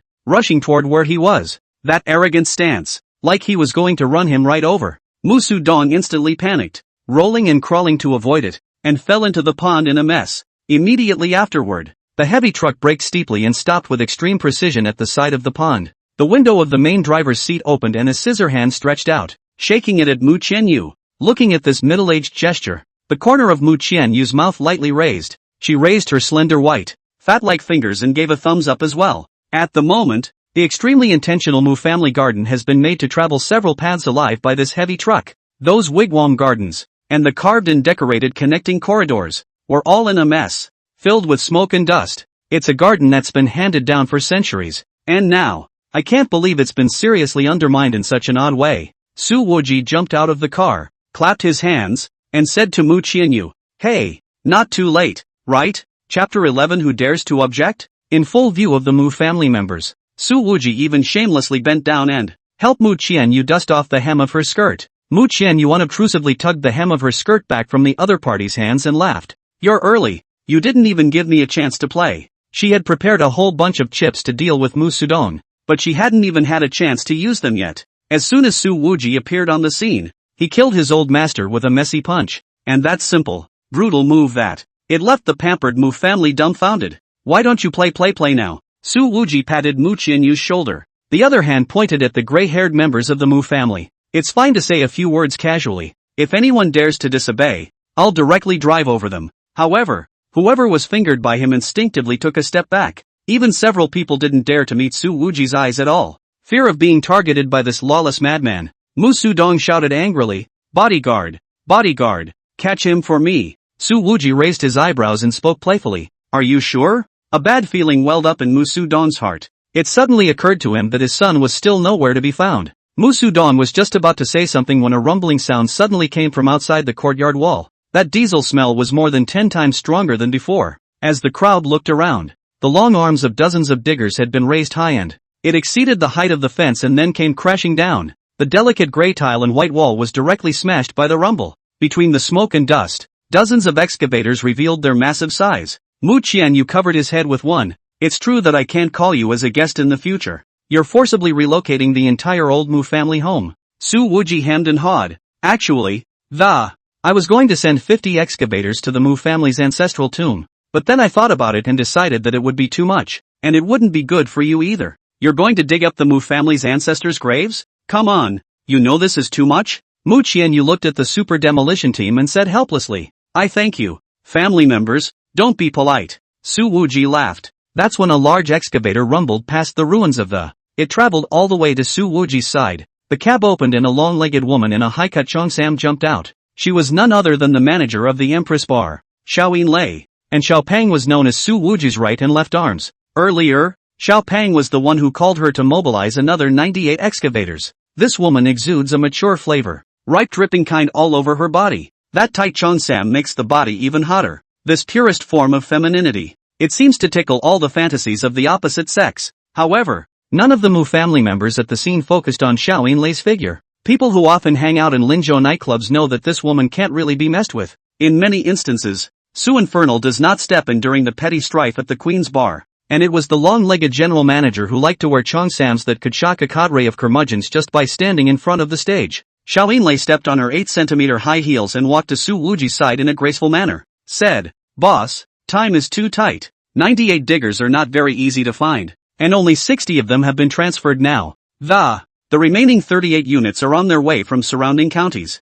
Su Wuji waved his hand. "The rest of the diggers aren't going to be used. Don't scare these cowards to death." Xiaoyin Lei looked at Mu Qianyu and asked, "Is the boss's wife alright?" Su Wuji clapped his hands. "Hey, good shout. Go back and give you a raise. Mu Qianyu." Mu Sudong finally climbed up from the pond at this time, dripping with water from head to toe. He pointed at Su Wuji and shouted angrily, "Catch him for me. Don't let this asshole continue to fool around." The bouncers finally tried to come around. Su Wuji smiled contemptuously at those bodyguards. Then he waved his hand at Xiaoyin Lei. "Tear down the entire Mu family." The 60 excavators roared again, their tracks turning, their long arms raised high. Seeing this, those bodyguards immediately stopped in their tracks. No one dared to move anymore. In the face of this simple and rough style of play, Mu Sudong only felt a wave of unprecedented powerlessness. "Su Wuji, you hand over my son, and today, I can pretend it didn't happen." Mu Sudong breathed deeply, trying to suppress the anger in his chest. At that moment, however, an SUV came barreling in through a gap in the fence. The rushed to the center of the field. Then the car door opened and Pon's tall form squeezed down hard. He got out of the car and dragged down a man with a bandaged leg. It's none other than Mujihui. He's covered in blood, and one of his ears is missing. The other ear was also bleeding with only the lobe still attached to the side of the face. Don't tug. It hurts. It hurts. Mu Jiahui grabbed Xiao Pang's arm and cried out in death. However, Pon's big hand still pinched his ear in death and just wouldn't let go. Su Wuji raised his eyebrows. Little Pang, what are you fighting with Mu Jiahui's ears for? Xiao Pang dragged Mu Jiahui along and said, Boss, you're the one who told me to grab him by his ears. Carried him here. The main hit is word for word, determined to carry out all the requirements in the mission. Oh, so, Su Wuji's tone was lazily flavored with it's weirdly ugly to keep half an ear then. Why don't we just rip it all off? No. Mu Sudong hurriedly stopped it. Before the words left his mouth,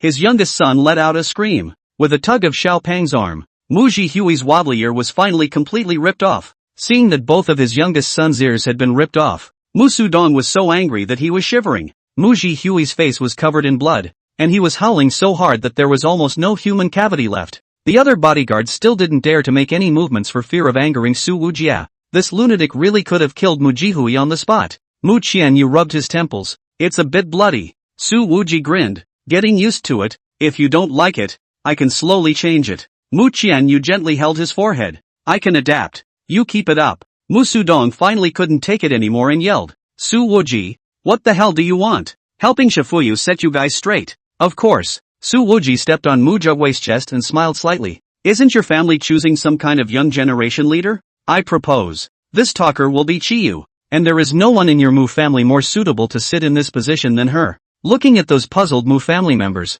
Su Wuji stepped on Mu Jiahui's face with the sole of his shoe. Smiling, he concluded. I'm done talking. Who's in favor? Who's against? Chapter 12. Men and women are perfect for each other. In the past, the Mu family's disputes over the speaker lasted for at least a year or more, and as many as 3 to 5 years. But when it comes to Su Wuji, the whole drama is going to end today? There was disbelief in the bottom of the eyes of many people present, but on the surface no one dared to say anything. Su Wuji smiled slightly. By the looks of it, all agree? Mu Sudong took a deep breath. If violence is used to obtain this position, then even if Mu Qianyu becomes the young generation's spokesperson, it's simply impossible to convince the public. Su Wuji squinted at him. Mu Lao Wu, if you guys don't force Qianyu to, old me will use violent means? If you dare to raise any objections today, I'll sell your son to Terran as a siren. Mu Sudong's face turned blue and he tightly closed his mouth. Mu Qianyu cried and laughed. She pulled Su Wuji's arm. Or else, you'll let me play too? Su Wuji laughed out loud. Of course you can. Men and women work together. They don't get tired. Mu Qianyu glanced at his cousin, who was trampled under his feet, and said softly, let Mu Jiahui go first. Give it back to them? There was a note of solicitude in that tone. After all, it was Su Wuji who let the people be captured. Even if Mu Qianyu had her own ideas, one has to ask Su Wuji's opinion as well. Su Wuji listened, and didn't even ask the other party why they wanted to release him. Instead, he directly grabbed Mu Jiahui's arm and twisted his body to throw it away. Mu Jiahui was then thrown several meters and landed in the pond. With a bloody bump on his head, bodyguards have gone into the water to save the day. Mu Sudong saw his son was released, and took a long breath. The ear fell off can be sewn on again. One is lucky to save one's life. As a matter of fact, if Mu Qianyu held Mu Jiahui in his hands, it would have been extremely helpful to her in her bid for the inheritance, but she chose to let it go. Su Wuji looked at this scene and simply wanted to applaud. This girl is not simple. The apparent step back is to take another big step forward. Mu Sudong looked at his niece and said in a deep voice, Mu Qianyu, you must take the main responsibility for what happened to the Mu family today. But, you have just decided to release Jiahui. Today's farce can be drawn to a close first. He backed off. In fact, Mu Sudong simply wanted to chop Su Wuji into mincemeat, but he understood that, at least for today, he had been completely crushed by the two young men across from him, and wanted to retaliate by, we'll just have to find out later. Mu Qianyu felt funny in his heart. The corners of his mouth curved into an arc. But I haven't agreed to draw the line yet. One of these people attacked her righteously and without guilt, and they want to end it when they've suffered a loss? What a joke. Hearing this, Su Wuji couldn't help but feel that Mu Qianyu's style of acting. It's really good for your temper. A bad feeling had already surged in Mu Sudong's heart. He said in a very bottomless voice, Mu Qianyu, I advise you to take it as it comes. Mu Qianyu looked at his watch and spoke with a smile. Fifth uncle, if there are no surprises, the tax inspection brigade from the capital is now at the entrance of Mu's real estate. Taxes? What are you going to do? Mu Sudong instantly realized what Mu Qianyu was up to. Immediately after that, his cell phone rang, and it was his secretary. Boss, the tax inspection brigade from the capital has suddenly arrived at the real estate headquarters, sealed off the floor where the finance department is located, and with them, the Capital Economic Investigation Brigade. Even the CID is involved? Mu Sudong's face went white all of a sudden. When the housing market was booming, Mu's real estate was practically the equivalent of a money printing machine. Mu Sudong himself made a lot of money from it, and also transferred a lot of assets to foreign countries through illegal special channels, and in the past 2 years, the housing market has gone cold, and several of Mu's new properties are not selling. The real estate business has left a bunch of bad debts, and if it explodes, it's bound to bring down Mu's reputation. If the one who came was the local tax department of Linzhou, Mu could still make a relationship to turn around a bit,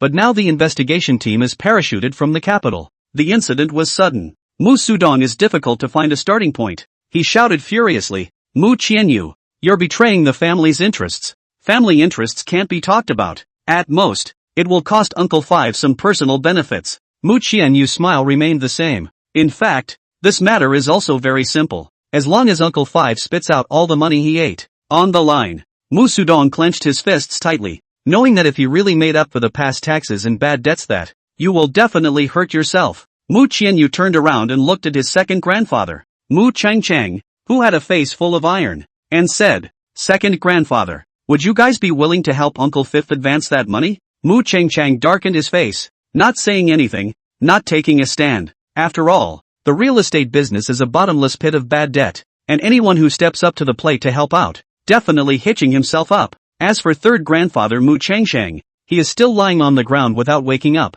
The elders of the Mu family, of course, will not take the initiative to pay money to help Mu Sudong fill the hole. This simple move by Mu Qianyu directly divided their camps. Seeing that Mu Changchang always had a sullen face, Mu Qianyu said, Second grandpa, the battle of the talkers has only just begun, so don't you guys ever take sides as blatantly as you did today. That wouldn't be good for the family. It was said with a smile, but it was a warning. Mu Changchang had already decided that Mu Qianyu also had his fierce material in his hands. It just wasn't released at this time. She and Su Wuji, one good at using her brain and the other good at messing around, were a perfect match. Mu Qianyu looked around the room, his eyes sweeping over the faces of every. Somewhat mockingly, he said, over the past few years, the Mu family has been declining, and if it wasn't for us, the second house, constantly transfusing blood to the family, do you really think you can still be so pampered? You're all sitting on your asses. Don't you know how much you weigh? In the face of this stick-faced questioning, those elders' faces were worse than tears. Mu Qianyu looked at the mess all over the ground and added in passing, as for the money for the refurbishment of the old mansion, just let Uncle Five come out with it. Mu Sudong's face turned blue. The entire old mansion collapsed a third of the house, and much of the precious landscape was reduced to rubble. It's absolutely outrageous to want to fully restore it. Immediately afterward, Mu Qianyu added, by the way, this is not a discussion. This faint sentence directly crossed the field. Since everyone has no opinions, let's disperse. Mu Qianyu sighed softly and, my father is recuperating abroad, and I'm sure he doesn't want to see this today any more than I do. Just as the Mu family's crowd was about to leave, a voice suddenly rang out. Wait, I haven't let you guys go yet. Su interminable. Everyone stopped instinctively. They were all a little worried about what this guy was going to pull again. Mu Qianyu was puzzled. She seemed to have guessed what Su Wuji was going to do. Only Su Wuji walked up to the crowd, looked around and, smiling, he asked, which one is Mu Ziyou? All eyes fell on a young male standing in the back. He was Mu Ziyang, the eldest son of Mu Dongsheng, the third uncle of the Mu family, only 1 year older than Mu Qianyu. What do you want with me? Mu Ziyang's expression had a bit of gloominess in it. In the family meeting, from start to finish, I never attacked Mu Qianyu for a single word. Don't be so nervous. Su Wuji extended his hand to the side. Xiao Pang. Immediately, Pan placed a throwing stick in his palm. Su Wuji didn't even look at it. Change it. Pan placed another spring-loaded dagger in the boss's palm. Don't you mess around. Panic finally welled up in Mu Ziyang's eyes. Su Wuji grinned. You dare to hire killers from abroad to deal with Qianyu, and you're still afraid that I'll mess around with you? Before the words left his mouth, he pressed the switch on the spring-loaded dagger. The tip of the brightly shining knife popped out and stuck directly into Mu Ziyang's thigh. Chapter 13, Crossing the Field. The speed at which Su Wujie made his move was so fast that he didn't even give the Mu family time to react at all. It wasn't until Mu Ziyang was lying on the ground screaming in agony that everyone came back to their senses. Hiring an assassin from abroad to deal with Mu Qianyu? How dare Mu Ziyang do this? Impossible. Absolutely impossible. A middle-aged man shouted. Su Wujie, don't you throw dirt on Zio. The speaker was none other than the Mu family's third uncle, Mu Dongsheng. He had rushed over and tried to get in front of his son. Su Wujie looked at the other party and stabbed another knife into Mu Ziyang's other thigh. A blood splash followed. Mu Ziyang screamed again. He lay on the ground trembling, his face white with pain. Seeing his son in such pain, Mu Dongsheng's eyes were covered with blood and roared. Su Wujie, are you going to kill someone? Are you lawless? Su Wujie glanced at Xiao Pang. This old thing is too noisy. Pang sniffed, stepped forward, and swung a heavy punch that it smashed solidly on Mu Dongsheng's stomach. This Mu family's third uncle immediately bent over in pain and vomited profusely. Couldn't even speak. Today, Su Wujie came to the door and hit all of them, from the smallest to the oldest. This simple, brutal way of. The Mu family members who had their own thoughts simply couldn't find a strong means of response. Mu Qianyu. At this time, Mu Qianyu's sixth aunt, Mu Yunxia, spoke out. Quickly make Su Wujie stop. If this goes on, people will die. Mu Qianyu stood in place without the slightest intention of stopping Su Wujie. Firmness was in the light voice. I'll support whatever he does. Su Wujie grinned when he heard this. Hey, just for your words, I'm making this trip. It really wasn't for nothing. Li Qingchen stepped forward at this time, his voice slightly sunken. Those two assassins that were smuggled in from Maine. They've been sent to the Lakeshore precinct. They've explained the whole process of being hired by Mu Ziyang. The suspect who pulled the strings in the middle was also arrested across the border and is being repatriated from Maine. In fact, Mu Qianyu, after listening to this, it was also a bit of a surprise at the efficiency of the precinct's investigation. From last night to now, even a cross-country arrest has been completed? That's a bit too soon. Sixth Aunt Mu Yunxia shouted. Where is the evidence? How are you guys sure this isn't a plant? Framing my ass. Why would the Linzhou criminal police frame Mu Ziyang? Can't you have any brains, you stupid woman? Su Wujie said, blaring at Mu Yunxia as the dagger in his hand was raised violently. Mu Yunxia shivered at the action and stumbled several steps backward.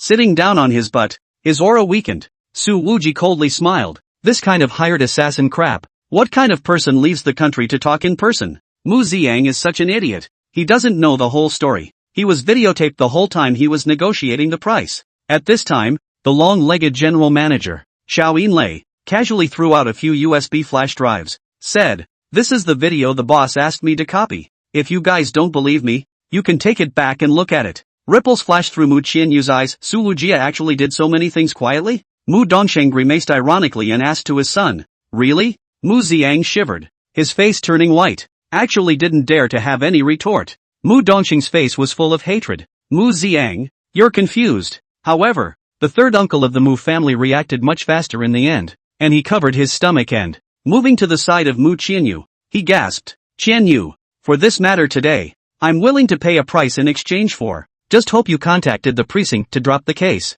How many years do you get for attempted murder? A lifetime is ruined. Mu Dongsheng was begging for a way out for his son. Mu Qianyu gently pursed her lips. Let Wujie decide. I'll listen to him on this matter. I listened to him. Before, Mu Qianyu had always addressed Su Wujie as Mr. Su. It was the first time the latter two words had been shouted. In the crowd's opinion, to make Mu Qianyu say such words, the two are bound to have a super friendship. And in fact, Mu Qianyu still felt guilty about Su Wujie, as long as she remembered that he was injured on top of being injured. You can't calm yourself. Su Wujie grinned. Since Qianyu said so, then, Mu Lao-san, depends on how sincere you are about getting your son back. Xiao Peng had already set up Mu Ziyang at this moment, and the latter's pants were already going to be stained with blood. Mu Dongsheng thought for a moment before he said, I'll send Mu Ziyang abroad.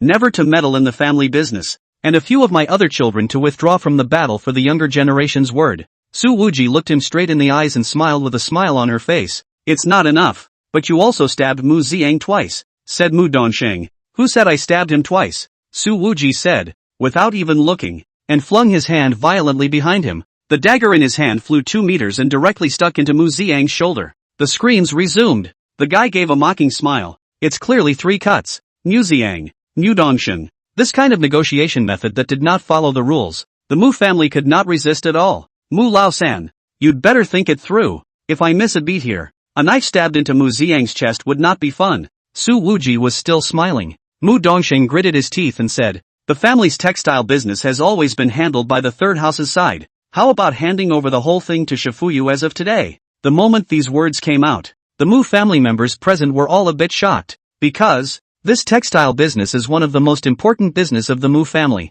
Mu Dongxing is still serving as the president of the Linjiang Provincial Textile Chamber of Commerce. In order to save Mu Ziyang, Mu Dongxing is actually willing to give up such a large piece of meat. Su Wuji coldly smiled. This textile market is poor as hell. It turned into a mess within 2 years of its arrival. Mu Lao-san, who are you fooling? Hearing this, the Mu family, however, had many disapproving opinions. After all, Mu's Textile used to be the leader of the textile industry in Jiangnan. And now, although the market is not good, but it is still a thin dead camel is bigger than a horse. You won't have a problem making another 10 years on this business. Everyone's eyes were focused on Mu Qianyu's body. However, the latter said, Wuji is right. Third uncle, I want Promu Insurance. Promu Insurance Group. MU is one of the major shareholders. Su Wuji snapped his fingers. Hey, that's right, that's the one to have. He seemed to be waiting for Mu Qianyu to say these words. Lin Mu Insurance is a joint venture of several major consortia in Linjiang province. The turnover of shareholders requires a very complicated process that is very inefficient,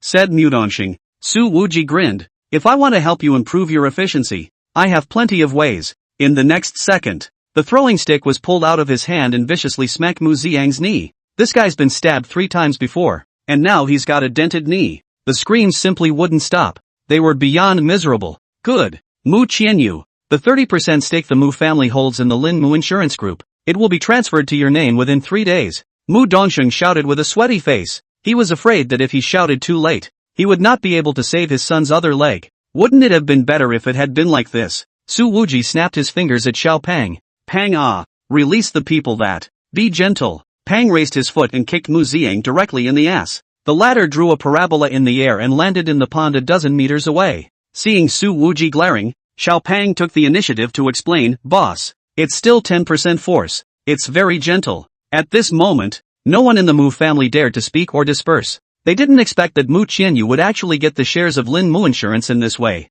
It seemed that the dust had settled on that talker's battle and there was absolutely no need to carry it on. Who else in the younger generation can compete? Mu Qianyu turned to Su Wuji and gave him a deep look. Thank you. Su Wuji waved his hand. Hey, a family doesn't talk about 2 families. After today's matter spreads out, I'm afraid that the entire Linzhou will think that these 2 are a couple. Mu Qianyu didn't retort, but instructed. You should go back early to recuperate from your injuries. I'll take care of the business at hand and meet you at the Queen's Bar tomorrow. This voice is soft, in contrast to the previous appearance of the whole field. It made Su Wuji grin. Xiao Yinlei immediately said with a big smile on her face, warmly welcome boss lady. Su Wuji applauded. Manager Xiao shouted well, I'll give you another raise. Xiao Pang, boss, the finance has long said we have no money. Su Wuji laughed. Deduct your next year's salary as well. Won't you have money? Xiao Pang was full of seriousness. Boss, no wonder finance keeps saying you're bad at math. Su Infernal, she's bull ****** ting me. I'm not good at math? Xiao Pang, manager Xiao also said that. Xiao Yinlei's smile froze. Watching this master-servant trio fight, Mu Qianyu laughed lightly from the sidelines. A touch of warmth that hadn't been there in a long time flowed under his eyes. Chapter 14, The Schoolgirl's Ceiling. The next day, at 10 o'clock at night, a steady stream of scantily clad beauties were getting out of limousines of all colors and walking into the Queen's Bar. Mu Qianyu and Li Qingchen stood side by side at the entrance of the hottest nightclub by this Yunyan Lake, but did not immediately walk in. Uncle Chen, have you inquired about the results of the main side?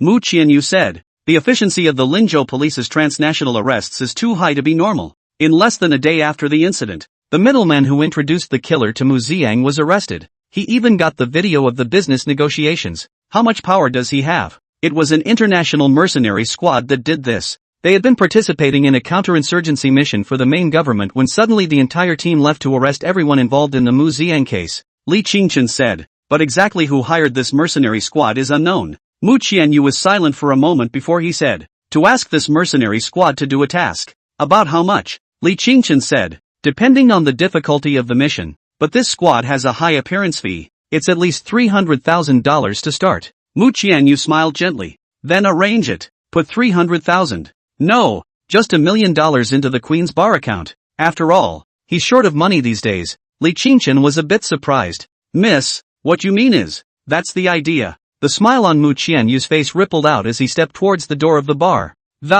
After a hectic and exhausting day and night, she was surprisingly light on her feet, which was rare. Li Qingchen drifted off, looking at the neon sign of the Queen's Bar, and said with emotion, yeah, Su Wuji is, after all, Su Rui's son, and his relationship abroad can't be worse. When Mu Qianyu walked up to the door of the long-legged general manager, Xiao Yinlei, was already waiting at the door in advance. The slim-fitting Cheongsam set off her mature and voluptuous curves in an unmistakable way. The guests who came in couldn't help but look at it a little more. Boss lady, you're here. Xiao Yinlei was all smiles and, Boss and Pang went out to do some errands and haven't come back yet. I knew he wouldn't recuperate honestly. Mu Qianyu is now too lazy to refute this kind of name-calling. Then I'll wait for him for a while. Boss lady, please follow me to the restroom. Xiao Yinlei said. I'll just sit here casually and relax with a drink. Mu Qianyu looked around. Now, she kinda wanted to know more about this bar.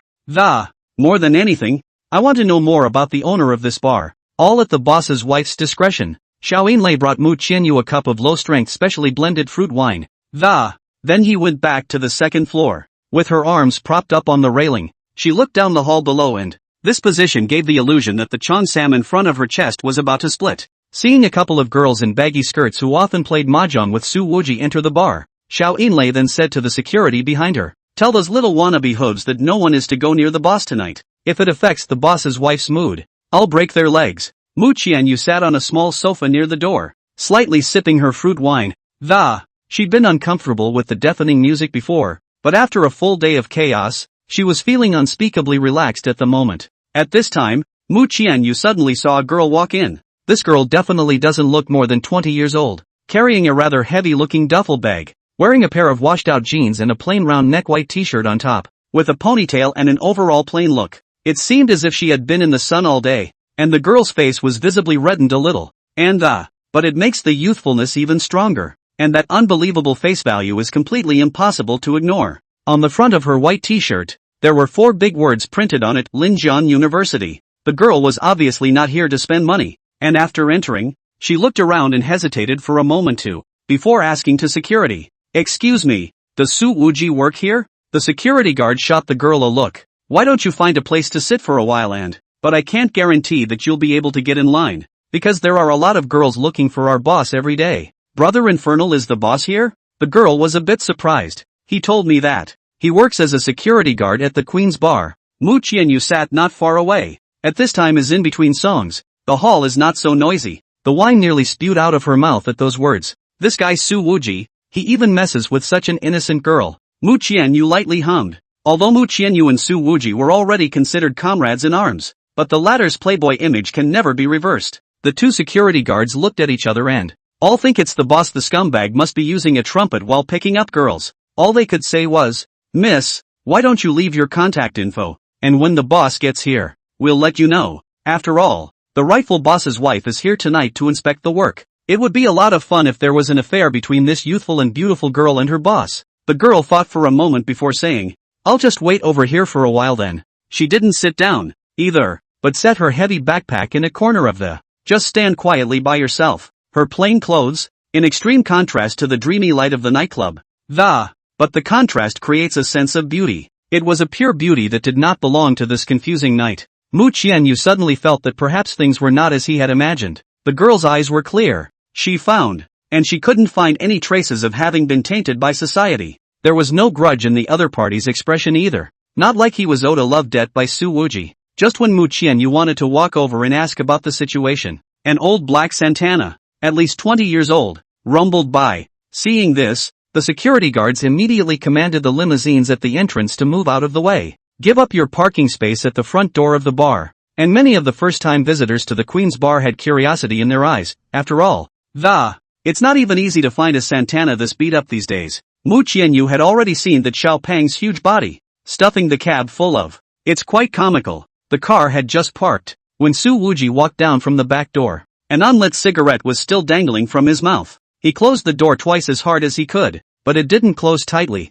so he simply lifted his foot and kicked it straight in. The damn car door just closed. Looking at this comical action, Mu Qianyu couldn't help but laugh out loud. Tell Xiao Yinlei to bring her people and prepare to take over Oriental Beauty. Su Wuji said murderously. Starting tonight, that venue is ours. He rolled up his sleeves. His fists looked a little red and, presumably those fists have smashed a number of heads tonight. Mu Qianyu knew that this oriental beauty it's a business club that opened not long ago by the Union Lake in Linzhou, and the business is very good, and the major shareholder behind it is said to be the capital's great young man by Xu Yang. I didn't expect that Su Wuji would be so fierce. Hard from the mouth of the capital's great young man, grabbed this fat piece of meat, and at that moment the girl who had stood quietly in the dim corner of the, however, he suddenly picked up the heavy shoulder bag and trotted to Su Wuji's front. Brother infernal. There was clear excitement above the girl's innocent pretty face. There was also a touch of dream-come-true disbelief in the bottom of his eyes. The two security guards immediately opened their arms to stop them. Miss, please stop. Su Wuji hastily retreated 2 steps back. This sister, we've never met. I didn't do anything to you, so don't blame me. That fell on the ears of the bystanders. Already, they have been made to automatically brainstorm a series of scumbag acts of lifting up their pants and not recognizing them. The corners of Mu Qianyu's mouth lightly curled up, outlining a playful smile. Softly, he said, I'm here today, just in time to see how flirtatious you are. Chapter 15. Elder Wetsu was very impatient. There were already quite a few people gathered around, all whispering and talking, all waiting for a good show of scum being executed live, especially since the girl is so pure, that immaculate. It's in your bones, there's no way to fake it. A girl like that simply stirs the sympathies of all men at any age. Some of the eyes cast toward Su Wuji already clearly carry dislike, as well as jealousy. Su Wuji was still retreating back and forth. This sister. I really didn't pull up my pants and deny it. No. I never pulled my pants down on you. Brother infernal. I'm Song Jiyu. Song Jiyu? Why is that name a bit familiar? The girl took out a bunch of letters from her shoulder bag and said, Look, brother infernal. These are all the letters you used to write me back. Su Wuji stared at the other for several moments. It was only then that I said uncertainly, You're that little girl from Lianshan? You've grown so big? Song Jiyu immediately said, Brother Wuji, I got into Linjiang University. First day of military training today. At this point, there was already a circle of watching girls around, but even though they were alluring and sexy, but compared to Song Jiyu, who was full of simple and pure atmosphere, she instantly became a vulgar powder. Mu Qianyu was visibly stunned. So, it's not a love debt? For all the thoughts she had just had, she hadn't even associated it with donating money to the school. Su Wuji scratched his head and laughed dryly. Ahaha, I've been too busy lately. Didn't even know you got into Linjiang University. Congratulations, Xiaopeng, boss. Before the school year started, you had finance make an anonymous donation to Linjiang University, for the living expenses of all needy freshmen, and also for the university to focus on Song Jiyu. Su Wuji stomped his foot in annoyance. You're the only one who remembers clearly. Did this boss ask you to speak? Song Jiya puffed out a laugh, but in the next second, her eyes instantly turned red. Tears came to his eyes. In the penthouse suite at the Queen's Bar. This room is extremely soundproofed, completely cut off from the hustle and bustle of the conflagration. It seemed like two worlds compared to the sound and fury downstairs. Mu Qianyu and Song Jiyu both sat on the sofa. Only, the latter was decidedly much more restrained, with her legs tightly pressed together and her hands folded over her thighs. The back didn't touch the sofa backrest at all. The two of them sat together like two flowers in full bloom, one osmanthus flowering, and the other. One is clear and light, and all are refreshing. As for Xiao Yinlei and Xiao Peng, they stood to the side. Seeing that Song Jiyu was too short, Mu Qianyu handed her a cup of water. Come on, see you, drink some water and take it easy. That was said as if it wasn't her own first time in this room. Thank you, sister. Song Jiya accepted the cup with both hands, took a small sip, and put the cup back on the table. Immediately afterward, as if remembering something, she opened the heavy canvas duffel bag and said, Brother Wuji, I brought all of this from my old home. A big bag full, at least 30 or 40 pounds, are pomegranates and apples produced in Lianshan. Su Wuji carried this large duffel bag with his hand and frowned slightly. So heavy. You carried it all the way from Lianshan to Linzhou by yourself? He had been to Song Jiyu's house before, so naturally he knew how inconvenient transportation was there. If you want to make a trip to Linzhou, you have to go over the mountains for half a day on the way, then take a motorcycle, transfer to a bus, and then take a green train. It would take at least 3 or 4 days. It's not heavy. Song Jia laughed. This smile, like a delicate mimosa, quietly bloomed. Don't do such stupid things in the future. Look at the lack of fruits in Linzhou. What kind of fruits can't be bought? Su Wuji said without any good humor. Good. The expression on Song Ji-yu's pretty face tightened a little at once. The legs were also together more tightly. Xiao Yinlei knew her boss's style and kept smiling. Mu Qianyu, on the other hand, glared at Su Wuji with a slight annoyance. Then he gently patted the back of Song Ji-yu's hand and said, "You infernal brother. You obviously care about you, but you can't speak properly. Don't you get on his bad side." Su Wuji shook his head. "I just think that this kind of behavior is too stupid and completely unnecessary." Song Ji-ye lowered her head and softly answered, "Aha." Afterwards, Su Wuji picked up an apple, without even washing it, putting it directly into his mouth. He took a big bite. "It's not bad, quite sweet and crunchy, and quite watery." Saying that, he also threw one to Mu Qianyu and shouted at Xiao Yinlei and Xiao Peng, "Come and taste them all." Mu Qianyu didn't wash it either, and simply wiped it off with the hem of her skirt. Then he took a big dry bite. "It does taste good." Looking at this scene, Song Ji-yu's taut expression instantly relaxed. There was even more satisfaction in the smile. Xiao Yinlei walked over and bent down to pick up all the packets of fruit, saying, "Boss, I'll make a fruit plate." With this bending motion, the curves formed by those buttocks and legs under the cheongsam, as well as the desire to explore that a high split creates, which is enhanced several times over at once. Mu Qianyu took his eyes back from Xiao Yinlei's waist and, to Su Wuji, he said, "It should be hard for you to keep your composure after guarding a beauty like Manager Xiao all day, right?" I don't know if that statement was a test. After all, in the vast majority of people's opinion, horny male boss and sexy female subordinate, this relationship still need to guess? Su Wuji waved his hand. "Hey, Xiao Yinlei is all right for the picking. Shifuyu, you're more to my taste." Xiao Yinlei was heading out and almost hit the doorframe. "There are no outsiders here either. So stop acting. The drama is over." Mu Qianyu was also awake on earth. She smiled, then turned to Song Ji-yu. "Ji-yu, talk about how you and Infinity met. I'm kinda curious." "Perhaps." Now, Mu Qianyu did not realize that every time she spoke, all subconsciously exploring Su Wuji's past, mentioning the past, Song Ji-yu's eyes obviously had a little more luster. She immediately said, "4 years ago, when I was a junior in high school, Brother Infernal went to our place to teach. If it wasn't for him, I might have dropped out of school and gone out to work." "You went to Liangshan to teach at that time?" Mu Qianyu glanced at Su Wuji with some deep meaning and, "That's so unlike you." Song Ji said, "Brother Wuji went to teach for a semester, mainly teaching English. It also makes guest appearances as a gym teacher and is very popular in our school." "And you taught a whole semester? And teaching English?" There was more surprise in Mu Qianyu's eyes. After all, these days, a lot of people go on mission trips for show, to pose for pictures, stay a few days and then leave. There really aren't many people who can last a semester in the harsh environment of the poor mountains. If the people of Linzhou knew that this arrogant and violent nightclub villain, I can't believe I was once a respected paraprofessional, so I'm afraid one of the glasses will have to be broken. Hey, I got into some trouble abroad back then, and was thrown to Liangshan by my dad to get out of the wind and avoid the disaster. Su Wuji bit into his apple and grinned. "Don't think too highly of me." Mu Qianyu seemed to smile, dragged out the sound, "Oh, it is well." Apparently, there just wasn't a word in that statement that she believed. Chapter 16, The Reason She Likes Linzhou. Song Jie looked at the wall clock, hesitated, and said, "Then, Brother Infernal, Shifuyu-san, it's getting late. The dormitory building will lock its doors at 12, so I have to go back first." She obviously wasn't too happy to leave. Su Wuji said, "Then what are you still waiting for? Hurry up and go back." Mu Qianyu hit Su Wuji. "Speak properly, okay?" Su Wuji's tone was old-fashioned and, like an elder, "Remember to study hard and every day while you're in school, and when you get a scholarship, remember to buy grandma some clothes." Song Jiyu's eyes were pure and serious. "Well, don't worry, Brother Wuji, I'll definitely get a scholarship." As if Mu Qianyu thought of something, he suddenly asked, "Ji-yu, how many points did you score in the college entrance exam?" Song Jie replied, 712. 712? Mu Qianyu was shocked by this score. Sichuan province is at least ranked in the top 10, right? This score. It's perfectly possible to go to those 2 universities in the capital to study very good majors.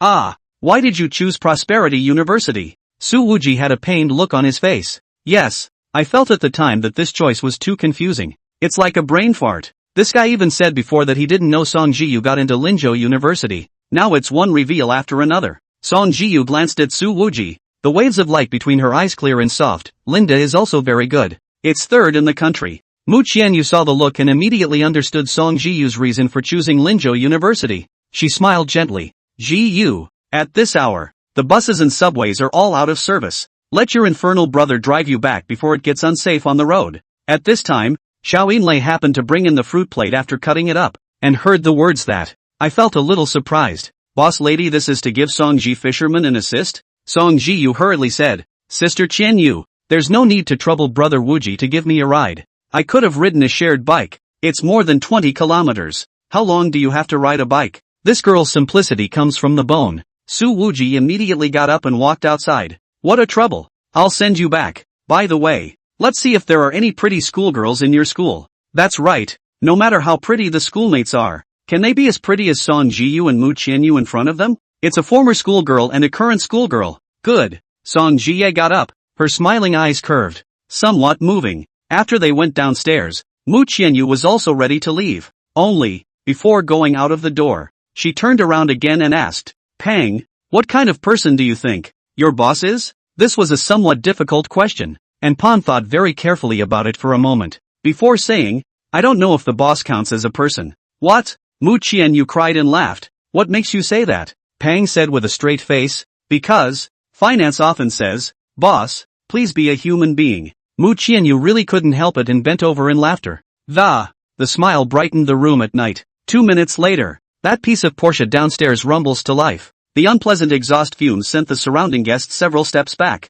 Next to a Mercedes-Benz G63 with a capital city license plate, there stood a couple of young men under the age of 20. What kind of year is it to still see this kind of broken car? It's becoming old. Can this car still sell for $1,000? How do you have the nerve to drive it to the Queen's bar to pick up girls? Probably wanted to bring the girl to the Queen to pretend, but had the nerve to take this piece of out of the car. Probably couldn't even afford a bottle of wine at the Queen's bar. However, one of the young men wearing a blue LV summer dress rounded his eyes. Am I right? That girl sitting on the passenger side of the Pusan is Song Jiyu from our school? Jiang Xiao. That's right. It seems like it's really that schoolgirl. This LV-wearing Jiang Xiao threw his cigarette anywhere and pulled open the driver's door. Straight away, he started the car. Go, get in the car and follow us there. A Mercedes-Benz Big G and a Porsche Cayenne rumbled to life and gave quick chase. And at this time, Mu Qianyu and Li Qingchen also walked to the entrance of the bar. Seeing this, Mu Qianyu gently smiled. Uncle Chen,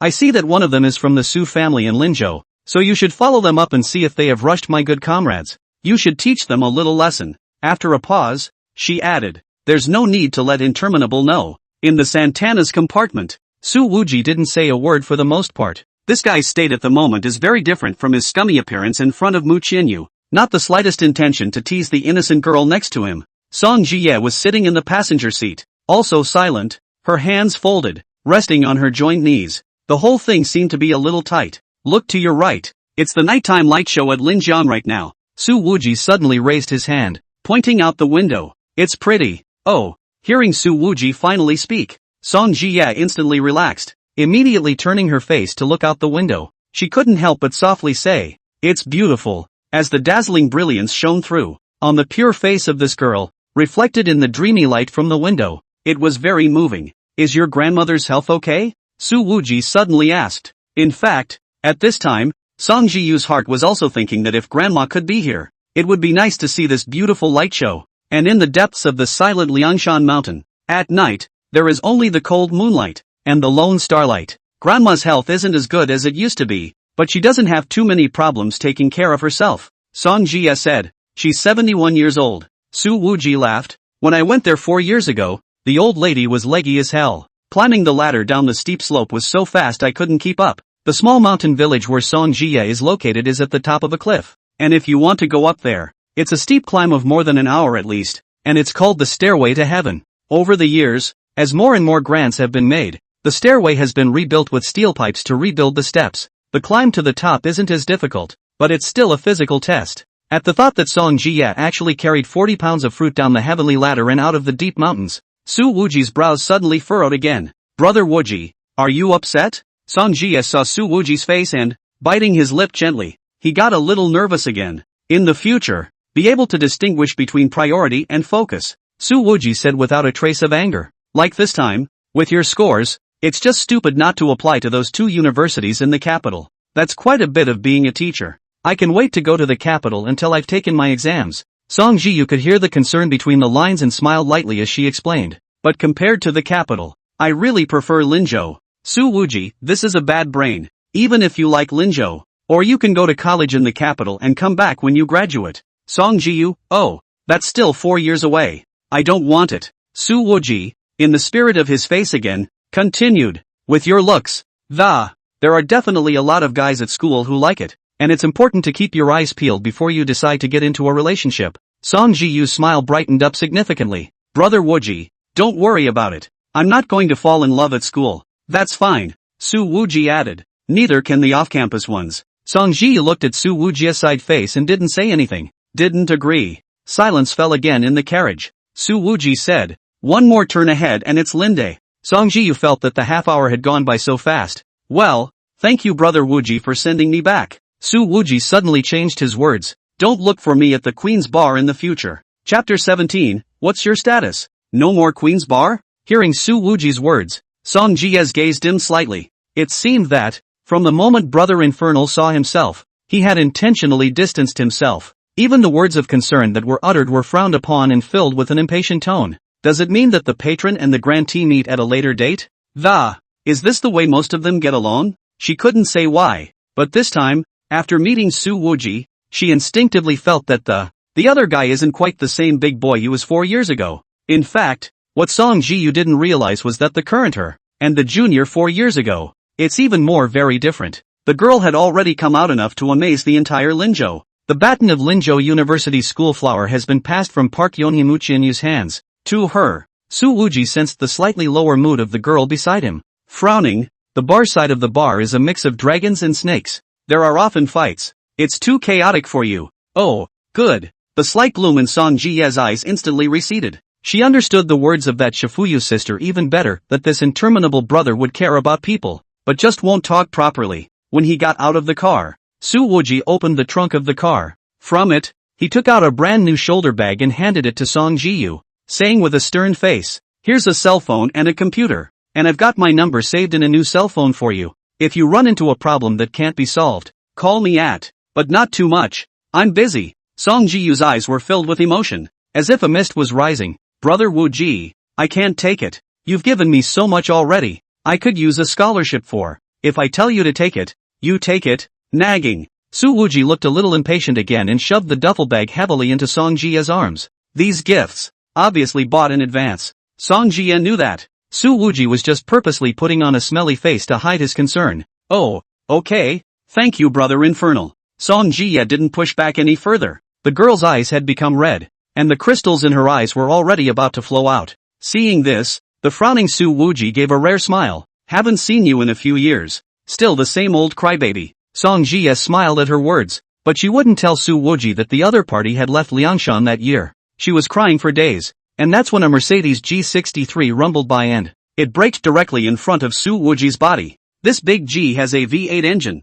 obviously with a lot of power. Along the way, however, I was stopped at several red lights and froze to catch up with the broken Porsche in front of me. Immediately after that, the Porsche Cayenne with a local license plate from Linzhou also pulled up next to it. When they turned the corner, they happened to see Su Wuji's movement of stuffing a bag into Song Jiyu's arms. Get the hell away from Jiyu. A boy in a blue LV summer suit jumped out of the driver's seat and he directly blocked in front of Song Jiyu, and also pushed Su Wuji heavily in the process. Immediately after that, 3 more men and a woman came down from the car, all surrounding Su Wuji. Su Wuji actually wasn't angry at all. His hand dusted on his chest clothes and, sizing up the young man, he smiled. Following us for so long in a big G with capital city license plates. For this heroic rescue, right? The boy stared at Su Wuji. There was obvious arrogance and contempt in his eyes. Don't think Jiyu was so easy to cheat when she just arrived in the big city, driving a broken Pusan. You dare to take Jiyu to the Queen's Bar? Any idea what the minimum charge is for a night at that bar? Su Wuji, the owner of the Queen's Bar, all at once. He was amused by this. I'm going to the Queen's Bar. What's the problem? Not to mention the minimum spend. But, Mr. Su will pay for the whole place tonight. I don't even know how many times it's rung out in Queens. If you don't have money, don't try to act like a rich person. This LV youth said. You are not allowed to approach Jiyu again. Remember that. Otherwise, I will make you worse than a roadside beggar. Saying that, he heavily pushed Su Wuji's shoulder again. The youth turned to Song Jiyu again. And you, Ziyu, having just come out of the mountains, don't be mesmerized by the world of flowers. And don't be so short-sighted. However, Song Jiyu squeezed the guy out of the way. She stood next to Su Wuji, clear concern showing in her eyes. Brother Wuji, are you okay? Seeing this, that LV youth's face instantly became much uglier. Song Jiyu, you don't know what's good for you? Su Wuji glanced at the several people across the street and said, these fools, are they your classmates? Song Jie said, 2 are in the same class. She turned her head, looked at the LV youth, and said, student Jiang Haobing, you shouldn't have done that. I think you need to apologize. This girl's position is extremely clear, but that's not all. He was immediately interrupted by a tall and strong boy in black short sleeves. Song Jiyu, Jiang Xiao is kind enough to stand up for you. Why don't you realize it? You're from the mountains, aren't you? What a sight to see. Song Jiyu was just about to say something. He was then pulled behind him by Su Wuji. There is no need for you to speak here. I don't know why, but whenever Su Wuji spoke to Song Jie, it was all in this impatient tone, as if they didn't want to get along with each other. Oh, Song Jie agreed, the appearance looking rather well behaved. LV youth Jiang Haobing had his hands in his pockets, his expression sullen, coldly staring at Su Wuji. I came from the capital. My family arranged for me to attend Linzhou University. Do you understand what this means? In his mind, his own words had a great deal of information. Coming from the capital, even a top double-tier university like Lini University can be chosen at will. This obviously represents having an extremely strong background. Su Wuji put his hands in his pockets, as if he was looking at a little cutie. As if looking at a little cutie. Oh, so you couldn't get into Linda. It came in through the back door. His attitude like this made a few people on the opposite side even angrier. How do you speak to Jiang Xiao? Don't know what's good for you. Apologize to young Jiang immediately, or else suffer the consequences. What is your status? What is Jiang Xiao's status? A stinking beggar. Do you know what it means to be a capital family? A few people were talking and looking to make a move. Just coming of age. Under 20. It's easy for blood to rush to the head. Su Wuji looked across the room at a couple of guys a few years younger than himself and couldn't help but think that responding to these people is an insult to their intelligence. It seems that there are quite a few people who go through the back door. What a great school it would have been. What a shame. Su Wuji seemed to suddenly have some feelings, said, looking toward the school gate. Linzhou University, for big and powerful words had already reflected in his eyes. And next to the name of the school, there is a dedication. So you quack. At this time, only Song Jiyu could see that in Su Wuji's eyes as he looked toward the school gate that there was a touch of clarity to miss. Su Wuji said softly in his heart, old master, it's been a long time since I visited you. Chapter 18, Who apologizes to whom? In fact, not only Linzhou University, but even those 2 top colleges and universities. It's also possible to get schooling if you have enough over-the-top connections. And this Jiang Haobing, obviously from the capital, didn't choose those 2 schools. Instead, he came to Linzhou, which just goes to show that his family's connections aren't that hard. Just as Su Wuji looked toward the school gates, the tall, burly boy in a black t-shirt that had opened the trunk of the Kayan and pulled a golf club out of it. He poked Su Wuji in the chest with his cue. The tone of his voice was overbearing. Now, immediately apologize to Hao Bing. Otherwise, I, Su Jiaza, can make you have no foothold in Linzhou. Su Wuji grinned when he heard the name. Your name is Su Jiaza? Su Laolu is your father? In his opinion, a group of college students who had just come of age were so childish even in their harsh words. Su Jiaza sneered. You can still laugh? Right away I'll make you kneel on the ground and cry. With that, he swung his golf club and smashed it hard against the Santana's front glass. After a single stroke, the glass was smashed directly out of a fist-sized hole, with a crack around it. Su Wuji was actually not angry at all, smiled and pulled out a cigarette, holding it in his mouth. He also did not light it, and slowly took out his cell phone and took a video of Su Jiaza smashing the car. Su Jiaza didn't mind at all if Su Wuji used her cell phone to record the video, even if she posted it online. He also has a way to get the video deleted immediately. In Su Jiaza's opinion, there's nothing he can't handle in Linzhou, not to mention a smelly beggar in a Porsche. Bang! Bang! Bang! The golf club smashed a dozen times in quick succession, and the glass on all 4 sides of the Santana shattered. There's glass all over the car. You can't even sit in it anymore. Song Jie looked at this scene, and there was obviously some heartache in his eyes, and the arrogant gestures of these so-called classmates also made her, who had just stepped out of the mountains, see the other side of society. Su Jiaza was also panting, having smashed so many times with force. It was a bit of an over-exercise for his body, which had been hollowed out by the nightclub.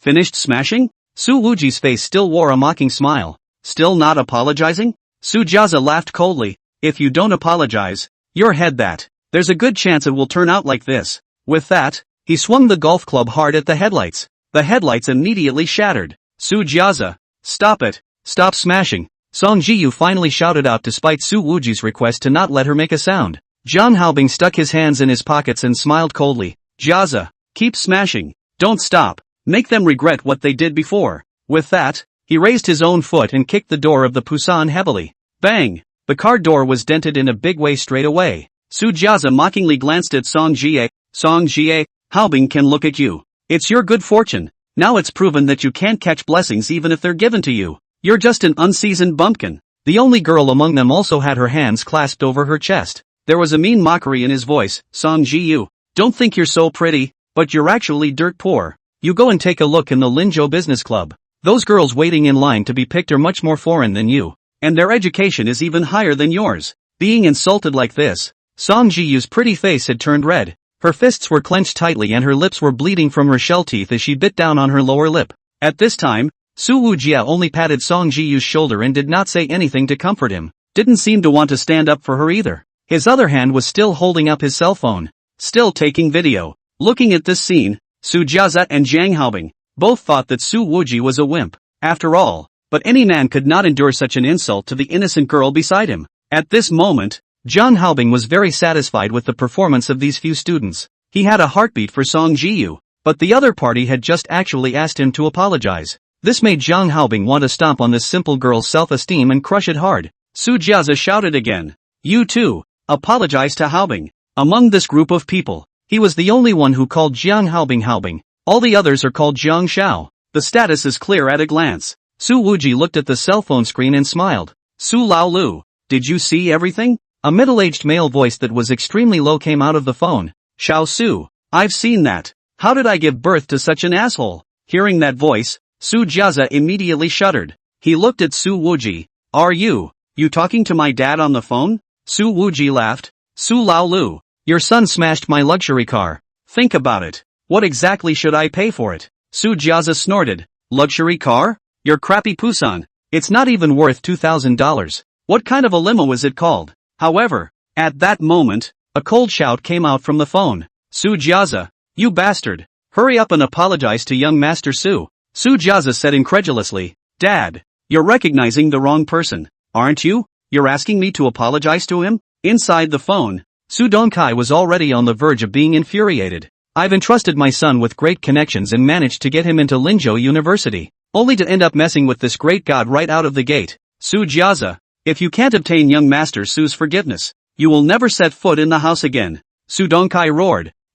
Su Dongkai, will pretend that I never had you as my son. Several other students were stunned. They simply couldn't imagine why the sixth master of the Su family, who was quite prominent in Linzhou, would be so afraid of a young man in a broken Santana. Su Jiaza shouted. Dad, why are you speaking for such a stinking beggar? The middle-aged man at the end of the video closed his eyes and took a deep breath. He almost did not pass out on the spot by this name. Su Wuji smiled faintly. Su Lao Lu, your son is pointing at my nose and cursing at me. It's not too much to ask that I help you discipline him, is it? Su Dongkai immediately shouted. Not too much. Not too much. Young Master Su, feel free to discipline me. I'll buy a brand new Maybach right away and have it delivered to the Queen's Bar tomorrow. Forget the car. Grab your stupid son and get him checked out of school. Su Wuji looked at the name on that school gate again, and there seemed to be some disappointment in his gaze. Temperedly, he said, he'd be spoiling the reputation of Lu by attending school here. Hearing this, Su Jiaza raised his golf club and heavily poked Su Wuji in the chest.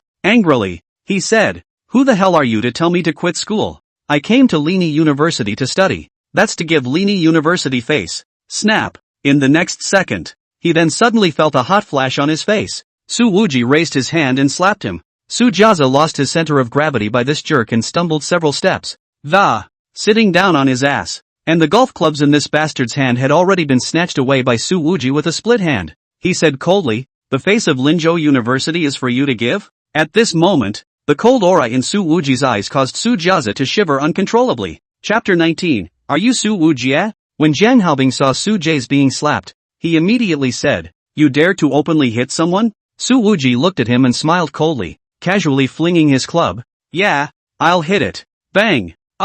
Su Jiaza immediately let out a miserable scream, because the club hit him squarely on the shoulder without bias. That crisp bone-cracking sound reached everyone's ears. Su Wujie's hand was so ruthless that those few rich students couldn't help but feel a bit flustered. They're usually bossy enough, but the arrogance of this guy across the street exceeded them several times over. Song Jie looked at this scene, and in his eyes, which had been repressing his angry emotions, it has become much brighter. At this moment, Su Wuji showed a violent side that he had never shown before in Liangshan, but it didn't make the girl feel the slightest bit scared or uncomfortable. Instead, a glow that had never appeared before emerged in her eyes. Zhang Haobing's heart was a bit weak. He frowned fiercely and stared at Su Wuji. Do you realize that by doing this, what will it cost? Su Wuji laughed. I don't know. You tell me. Then, he suddenly took a big step forward and lifted his foot to heavily kick Zhang Haobing in the stomach. The latter was kicked and staggered backward a few steps, his back slamming heavily into the front end of the Mercedes-Benz Big G.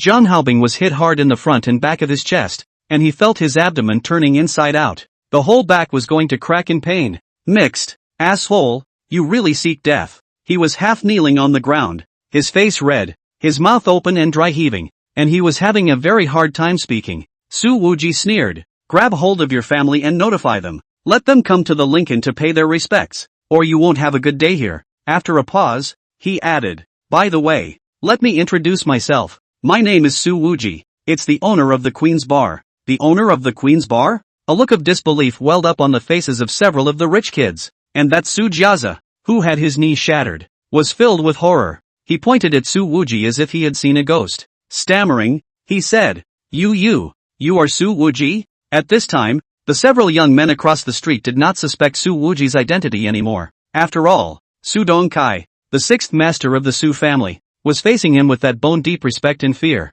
It's not a fake. Besides, who in Linzhou would impersonate such a notorious fellow? But, their hearts want to curse straight away. You a black and white bar owner that. Why do you have to drive a crappy Porsche when you're picking up girls? If you're driving a Rolls Royce, who the hell is going to mess with you? And at this time, Li Qingqian drove over in a black Mercedes sedan. He got out of the car, took a look at the scene, and said, Mr. Su, Miss told me to come and take a look at the. Leave it to me next. It seems that for Mu Qianyu's explanation of the phrase don't let Wuji know, Li Qingqian was completely without any semblance of execution. He didn't want to see the lady pay in silence. Su Wujia waved his hand. Hey, a little clash. No need to trouble Uncle Tatsu to make an appearance. You are my elder. Just call me Wuji. This courteous appearance was not at all like the same person as the arrogant and bossy one before. Li Qingqian wouldn't call himself Su Wuji's elder, and after these few days of contact, he had realized that he couldn't see through the young man in front of him at all. Su Wuji looks like he's always drunk in the night, but behind a lot of things, all of them can be found in him. Li Qingqian said, please rest assured that the Su family will receive a lesson after this matter. As for the few other participants, they will all pay the price. He then looked at Zhang Haobing, who was covering his stomach and half kneeling on the ground. Slowly, he added, from the capital. Of course, Zhang Haobing's face was full of gloom, but at this moment, even if his heart was full of grievances, it can only be tolerated for the time being. And Su Jiazi grew up in Linzhou, and was acquainted with Li Qingqian. He knew that this master's status in the Mu family was really not low, and he might even be the Mu family's #1 expert. Even this kind of character had volunteered to ask for his hand, and Su Jiazi's face was ashen. Seeing this, Su Wuji laughed and said, alright then, I won't be polite with Uncle Chen. Also for me to say thank you to Qianyu. She is really a warm-hearted big good person. The whole Linzhou, only she is the most beautiful and kind-hearted. Also, let Shifuyu don't call money into my account in the future. And between me, don't need to separate things so clearly. After all, in the future, Li Qingqian smiled bitterly at his words. Duke Su and Miss have a close relationship. Could have told her myself. It was such a long sentence that old Li had a little trouble remembering it. Besides, how do you paraphrase something that's so carnal? Su Wuji laughed and said, Uncle Chen, my relationship with Qianyu, it's not what you think. Maybe it could go deeper later, but right now it's just a ride with each other. Li Qingqian turned his head and met Su Wuji's gaze. This vision, clear, and sober. What? So you were acting when you licked my missy so much before? After all, the elders of both our families, they want to set us both up. At least on the surface, we can't let them down too much. Su Wuji grinned, although they didn't say it explicitly to each other. With Su Wuji's pompous acting skills, from the beginning, he failed to fool Mu Qianyu. Li Qingqian was a bit confused as to Su Wuji's intentions in suddenly bringing up this matter, and he nodded slightly. Good, I'll relay that to the lady. But he had now felt, from the bottom of his heart, that the young man before him, it's a perfect match for my own young lady. Then I'll leave this place to Uncle Chen. Su Wuji looked at Song Jie. Let's go. CA. I'll walk you back to your dorm room. Good. Song Jiyu hugged her duffel bag, her curved smile carrying joy in her eyes. Li Qingchen looked at the back of the two of them, skimmed his lips and shook his head. He was suddenly a bit upset for Mu Qianyu. Walking side by side across the campus, Su Wuji asked, while they were out insulting you, know why I didn't comfort you? Song Jie understood very well. I know, brother Wuji, you want me to adapt to such an environment in advance. I'm trying to tell you that none of this is anything. Su Wuji continued. After all, half of Linzhou called me a villainous asshole. There are many others who would hate for me to die right now, but I'm still alive and well. Song Jiyu was extremely uneven, but none of them have seen you in the cool mountains. That doesn't matter. Su Wuji smiled a little, and in this smile of his,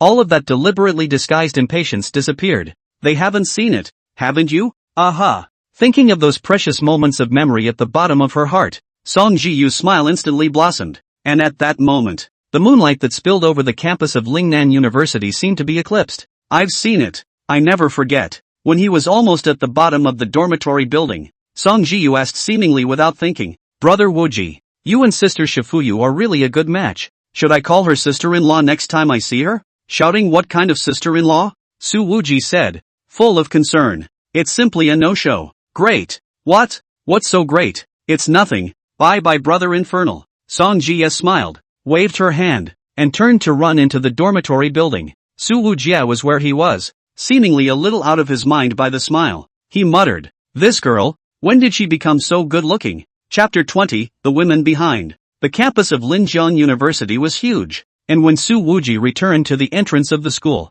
Li Qingchen had already left, and Jiang Haobing's few people had also been taken away. The broken glass in the seats of that one Santana has also been cleaned up. Su Wuji drove the 8-sided leaky little wreck of a car straight back to the Queen's Bar. Boss, are you still playing cards today? Xiao Yinlei asked. I'll call those girls in the wraparound dresses again? No more. The skirts are getting shorter and shorter with these little wannabe hoofs. Playing cards with them. Barely looking at the thighs. Always losing. Su Infernal said, waddling slowly to the penthouse suite, cocking her feet up on the desk and, close your eyes. Xiao Yinlei stepped behind the chair with those big, plump, white legs and, gently rubbing Su's uninterrupted temples. The rich and fragrant aroma had already drilled into Su Wuji's nose.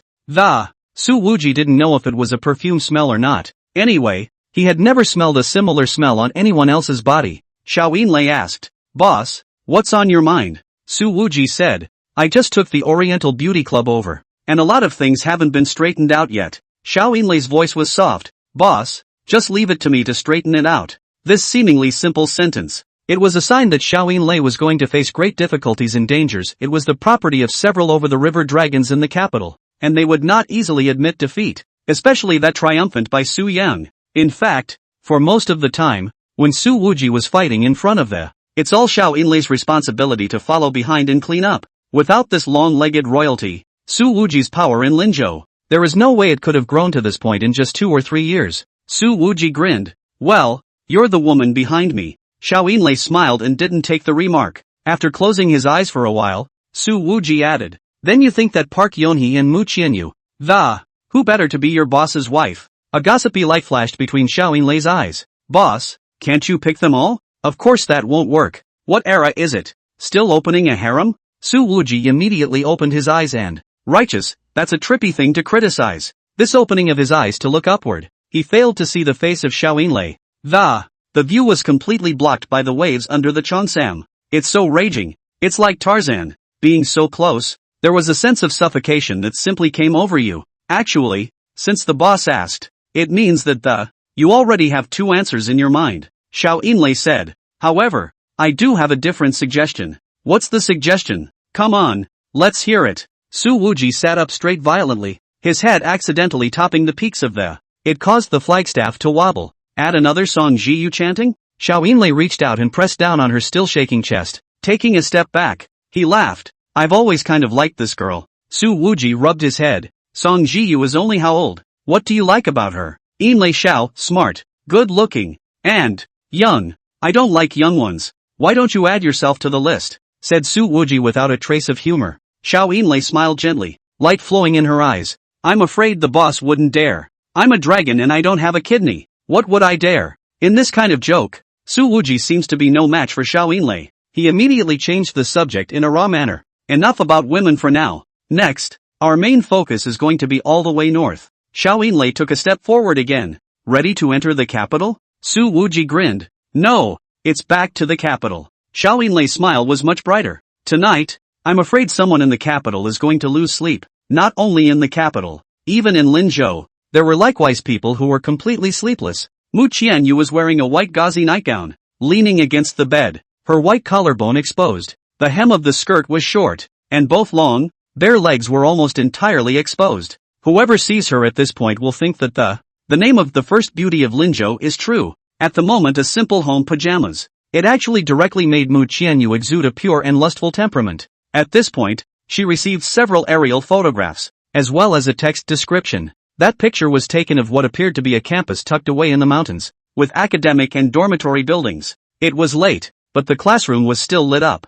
Through the window, the figure of a person who is writing hard is clearly visible. Mu Qianyu moved his finger lightly and enlarged one of the photos. She stared at the words on the school's door and softly read them out. Skyline High School. As soon as she saw the name of this school, Mu Qianyu's first thought was of Su Wuji. Immediately afterward, she looked at the following paragraph. Missy, the investigation is clear. Skyline Middle School was completed 4 years ago. Only poor students from the Liangshan area are enrolled, and tuition and living expenses are fully exempted. And seeing the next line, Mu Qianyu's gaze visibly trembled. That line reads, Skyline High School's undergraduate online rate has been 100% for 3 consecutive years. Late at night, at an abandoned construction site, Jiang Haobing was calling home. He was in a sorry state at the moment with a bruised nose and a gray face. As for the remaining few rich kids, they're all similar to Jiang Haobing. Each of them had severe external wounds and looked so miserable that they could not face the people. All moved by Li Qingchen himself. Sister. When the phone was connected,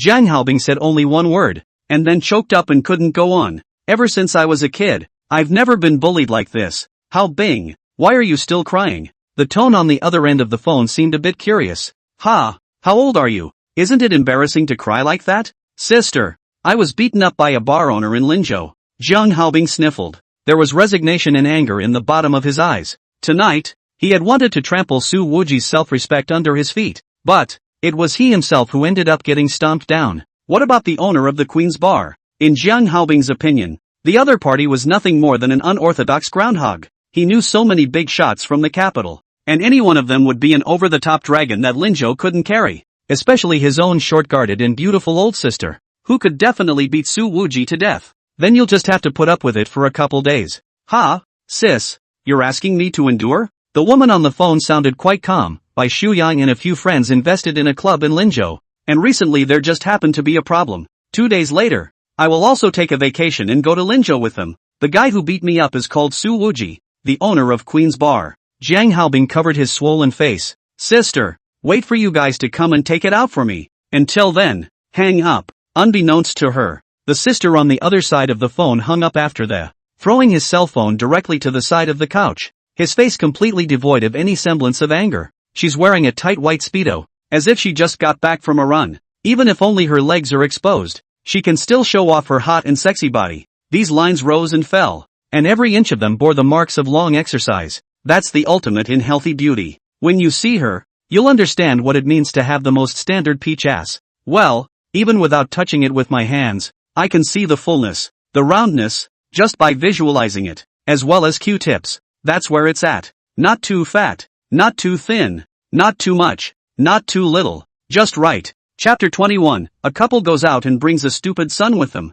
Jiang Haobing was beaten, and it seems like the beating wasn't light. The tracksuit girl said, unzipping her speedo. The whole jacket had just been taut and had completely taken a tug that the designer hadn't expected. On the couch next to her, and with her legs crossed, sat a woman in a nightgown. She quickly said, then go and take it out on Haobing. He went all the way to Linzhou to go to school. It's so hard. How can you let him suffer like this? He was born in a honeypot. What could he possibly have to complain about? The tracksuit girl said, folding her coat and setting it aside, then began to untie her shoes. The white stockings were removed and the white feet were exposed to the air. This foot shape is also extremely nice and delicate, with toes that breathe a sense of pearly whites. Enough to be considered a year of foot play level. She didn't respond in kind. Auntie, when I said I'd send my punk-ass brother straight to the army. None of you can let go. You see, and even after leaving the capital, he can't change his troublemaking ways. The woman next to her, with her big, open waves and a bit more voluptuous figure, was extremely feminine. In the strong light, her large expanse of pale skin was unmistakably eye-catching. There is a strong flavor of maturity in all parts of the body. The nightgown was loose and simple in style, but it was new and expensive from a luxury brand. Wearing it on her body added a lazy feeling of a noble princess in bed. Young Evening Star, after all, Haobing is your younger brother, and you as a sister are too uncaring of him. The big wavy woman gently patted the mask on her face. You, sooner or later you're going to have to piss me off as a sister-in-law and get wrinkles. Although she called herself a sister-in-law, however, this woman's skin was like condensed fat, seemingly blown out, and there is literally no sign of age. Fang Qinshui, my dad and mom are gone, so of course I have to keep a low profile. Even though grandma's family is rich, it's not like they let Zhang Haobing do this. Zhang Evening Star began to call her by her first name. She skimmed her mouth and then said, just went to college to drive a Mercedes-Benz Big G. Into what kind of appearance? I can guarantee that this time to be beaten. It must be he first provoked things. This sister, too, knows too much about her brother's character. The woman with big waves doesn't care. What's wrong with that? Isn't making money just for the kids to spend? Why don't I give my nephew son-in-law a big G too when you fall in love?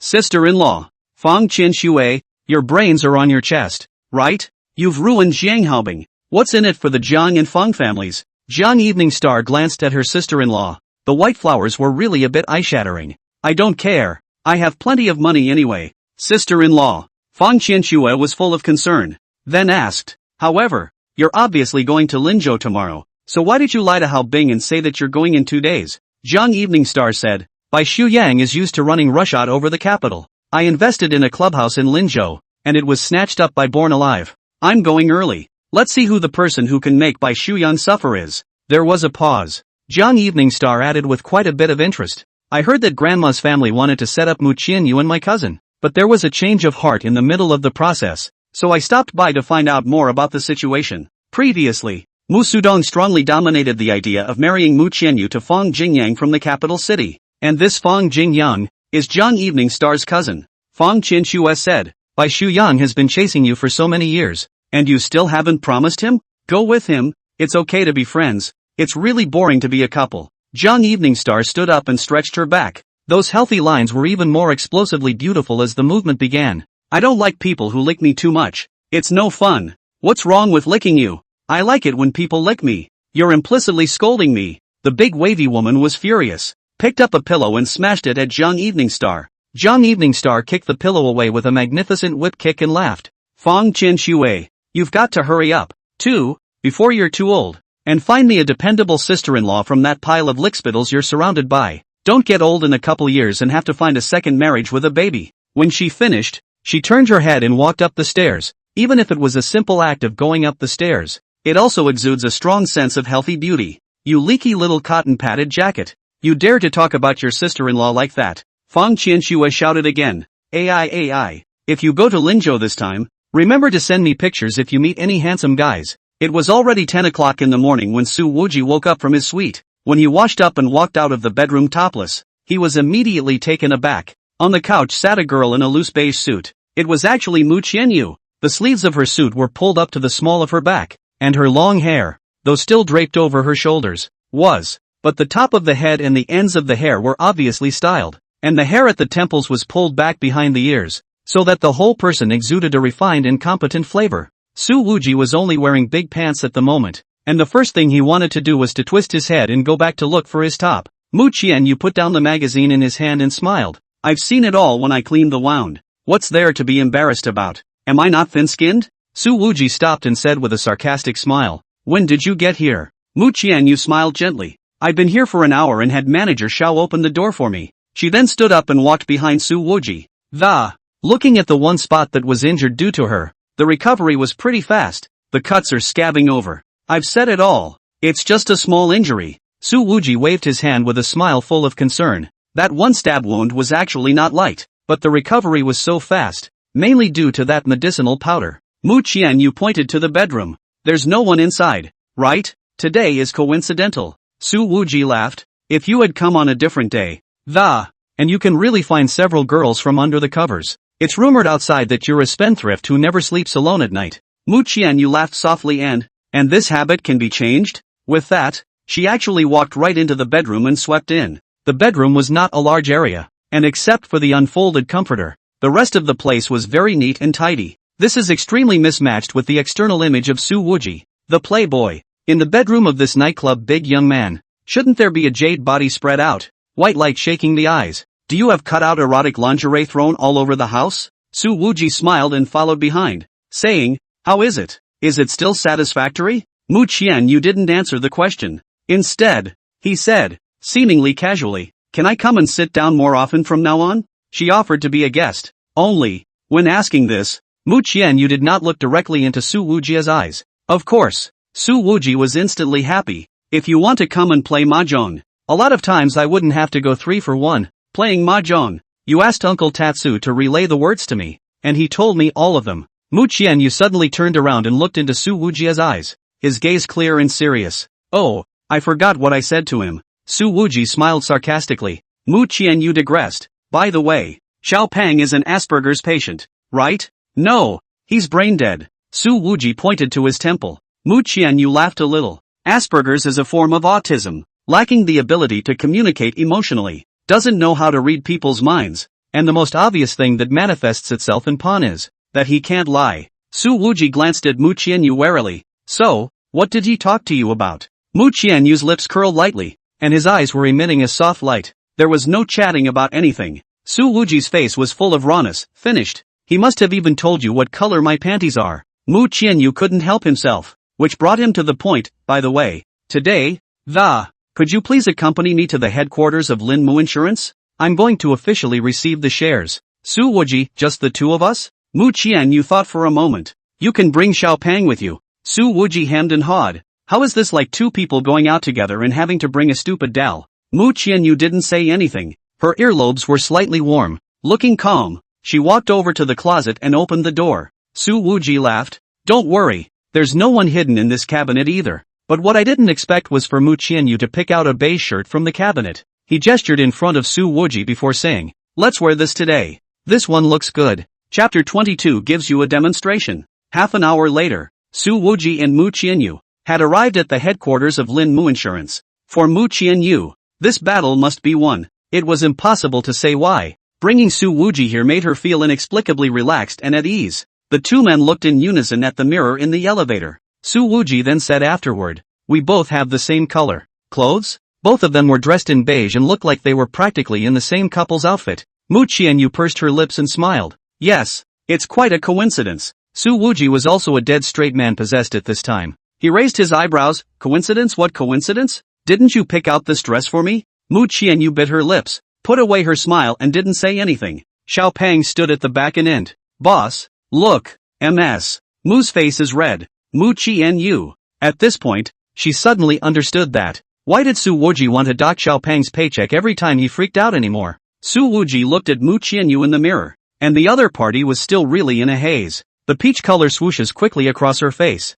moving. He couldn't help but exclaim, it's so pretty. Pan picked up behind him, and his ears are red. Mu Qianyu was being watched from front and back. Her body felt like ants were crawling. She clenched her fists and, suddenly, he wanted to grab his way out of the elevator. If I didn't know that Pan was an Asperger's patient who couldn't lie. She really thought that the master and servant were teaming up to tease her. And by this time, all the board members were waiting in the conference room. The atmosphere here is far less relaxed than in the elevator. It is said that Mu Qianyu used extremely dishonorable means to, having taken this part of the shares from Chairman Mu Dongxing's hands. From today onwards, we're going to have a new chairman at the top of our heads. A new chairman? The board vote definitely didn't pass. Pick a random person from everyone here. They are all more suitable to sit in this seat than Mu Qianyu. The big deal is to beat them out. Mu Qianyu's violent approach to the Mu families. We can use it back on her too. From this garbled discussion, one can hear that most people don't want to see Mu Qianyu take over Lin Mu Insurance. Even though Mu Dongxing had already transferred his shares to Mu Qianyu, the latter wanted to meddle in the management of the company. Difficulty is still great. At least 2/3 of the group of people here are old friends of Mu Dongxing's old friends. And at that moment, the secretary of the board of directors, He Hung, suddenly stood up. Because, through the floor-to-ceiling glass of this conference room, It could already be clearly seen that the elevator door was open. 2 men and a woman appeared in the crowd. At this moment, in the corridor in front of the conference room door, there stood a dozen or so bodyguards that, it's all brought in by the directors. However, when Pang appeared, as if he were a crane, these strong bodyguards, it's totally inadequate. Mu Qianyu took the lead and walked into the conference room. Su Wuji followed behind and explained to Xiao Pang, guard the door, without my permission. No one comes in, no one goes out, or else, break a leg. Yes, Xiao Pang responded. Having said that, thinking of this dead brain of Xiao Pang's, Su Wuji added, grasping at straws, except for Shifuyu and me. Xiao Pang said woodenly, boss, this is something I can still distinguish. You don't need to emphasize it specifically. Thus, Mu Qianyu, who was just about to raise his chi against the dozen or so shareholders, almost got a good laugh out of the whole thing. Pan was guarding the doorway. From the conference room, you could only see him from the neck down. The whole head is blocked by the doorframe. The tower-like figure blocked the door. At this moment, the atmosphere in the conference room immediately became tense. Mu Qianyu glanced at Su Wuji, who had followed him in, and forced a smile. Hello, everyone. My name is Mu Qianyu. I'm now the first major shareholder of Lin Mu Insurance, and I think, as you all should know, today, the group is going to elect a new chairman. One of the directors slammed the table heavily. Your Mu family is completely fooling around. What a scandal. Is the chairman to be changed just like that? I strongly disagree. His name is Zhuo Qingqi. He is 56 years old and accounts for 5% of the shares. Mr. Zhuo. Mu Qianyu had long predicted this outcome, and she said, if you don't agree, you don't have to raise your hand when we vote later on. Now there's no need to shout so loud. Zhuo Qingqi clasped his hands to his chest, and the warning was thick in his tone. Oh, gentlemen, anyone who dares to vote in favor of Mu Qianyu is working against me, Zhuo someone, and will be my enemy for the rest of my life. He didn't even look at Mu Qianyu from the beginning to the end, and before coming here, Zhuo Qingqi had already put out the word that, there is absolutely no way that Mu Qianyu will be allowed to take the throne today. Su Wuji stood behind Mu Qianyu and gave him a look that was the same as looking at a little cutie. The same. In fact, at this time, the dozen or so directors present at all of them still thought that Su Wuji was Mu Qianyu's follower, at most an assistant. They didn't take the young man in front of them at all. Connect with that Linzhou nightclub mongrel. Of course, even if they knew about Su Wuji's identity, they wouldn't take it as a matter of fact. A punk who hangs out in that kind of place all day long is just a clown on the board of directors. The other director, Lu Liangxian, was laughing coldly. Ms. Mu, how about you tell us carefully here what kind of despicable means you used to snatch the shares from Mu Dongxing's hands? Vile? Hearing this rather unpleasant adjective, Mu Qianyu frowned lightly. Muzio got an assassin to kill her as a price for keeping her son. Mu Dongsheng, the father, surrendered his shares. Compared to them, who is more despicable? Before she could make a sound, Su Wuji spoke up. How pointless to tell it once. Why don't I re-demonstrate it for you? What are you? Who are you to talk here? Lu Liangxian slammed the table. Now it's the board of directors. What kind of cats and dogs can get in here? Su Wuji shook his head and snapped his fingers. Xiao Pang, show him the demonstration. That tower-like figure suddenly moved. Bang! The crowd didn't even see it clearly, as Xiao Pang threw this heavy punch, directly blasting a bodyguard in the face. The latter was blasted completely off-center and hit his head hard against the glass wall of the corridor. Wow! Glass walls shattered all over the floor. The bodyguard was already covered in blood and passed out on the ground. A couple of the directors had panicked and stood up. Sit down. Sit down. I told you, no one is allowed to leave. Su Wuji reached out and pressed the air, saying with a smile on his face, otherwise, really break the legs. Oh, that Lu Liangxian was shaken, because, the one who was knocked out by that punch from Pang was the bodyguard he brought with him. Is this a coincidence? Or is it a deliberate attempt to make an example of someone? Could it be that the other guy even looked like his bodyguard before he came here and it's all been fully investigated? The directors present were truly enlightened, and they had never seen, in their lives, it's amazing that the board of directors can have a meeting like this. Su Wuji smiled and said, so, now, does anyone else have any opinions? Any comments can be made. I'm very democratic as a person. Lu Liangxian clenched his fists. Asshole, you call this ing democracy? Mu Qianyu always had a smile on his face. She hasn't played a single card in her hand yet. Su Wuji had already shocked a large portion of people, and at this point, that first objector, shook Xingqi. Once again, he slammed the table heavily. This is simply nonsense. Call the police immediately. Someone here is maliciously hurting people. This small injury, and you still call it malice? Su Wuji looked at the bodyguard whose face was covered in blood. Giving him another look, he smirked and said, "Little Pang, teach him what it means to really hurt someone with malice." Chapter 23, The King's Bomb. Malicious wounding? On command, Pan took a step forward and raised his foot to kick violently. This step and kick, two simple actions, a bodyguard standing 5 meters away. Then he was kicked alive. By the time he landed heavily, he had fallen to the other end of the hallway. Immediately afterward, Pan stepped forward and grabbed him off the ground as a heavy jab lands to the chest. The bouncer was sent flying back again. He was sprawled on the ground, spitting out blood. His sternum was broken several times. Su Wuji looked at Zhuo Qingqi and grinned. In fact, the kick and punch it's also just a slight release of malice. Zhuo Qingqi's lips were shivering as he pointed at Su Wuji, his fingers trembling, unable to speak, because the bodyguard who was beaten until he spat out blood was his man. Obviously, in the director's opinion, today, Mu Qianyu just came here prepared. The strike targets are extremely precise, but at this moment, Mu Qianyu was turning her head to look at Su Wuji, and in those beautiful eyes, she was already pleasantly surprised. A different color in a row. She also had no idea that her good partner was so well prepared. Su Wujia winked at Mu Qianyu and flicked his tongue with a flirty expression. Lu Liangxian thought that Su Wuji was Mu Qianyu's follower. He slammed the table and pointed at Mu Qianyu and shout out, "No matter what, you can never get promo insurance by violent means. I'm a good friend of Madong Shang, and I definitely won't vote for you." Mu Qianyu gently shook her head. "Lu Dong, if you open the mailbox now, surely you can see an email. An investigative report on a series of irregularities that have occurred since you took office. The data is detailed down to every decimal point." Lu Liangxuan's expression snapped. He then said viciously, "You're going to throw dirt on me?" Mu Qianyu continued, "Is not dirty water, Lu Dong heart clear. If this one email were to be released, it would do a great deal of damage to promo insurance. At that point, the company's reputation must have been severely damaged. Customers' trust in the company will also drop to freezing point." She looked around the room and his eyes swept over the faces of everyone present. Lin Mu Insurance is the brainchild of everyone here, and I'm sure that no one would like to see it fall apart due to the selfish desires of certain people. "You're slandering." Lu Liangxuan's expression became even more ferocious, and at this time, Mu Qianyu glanced at the secretary of the board of directors, He Hung. The latter opened a file box on his desk,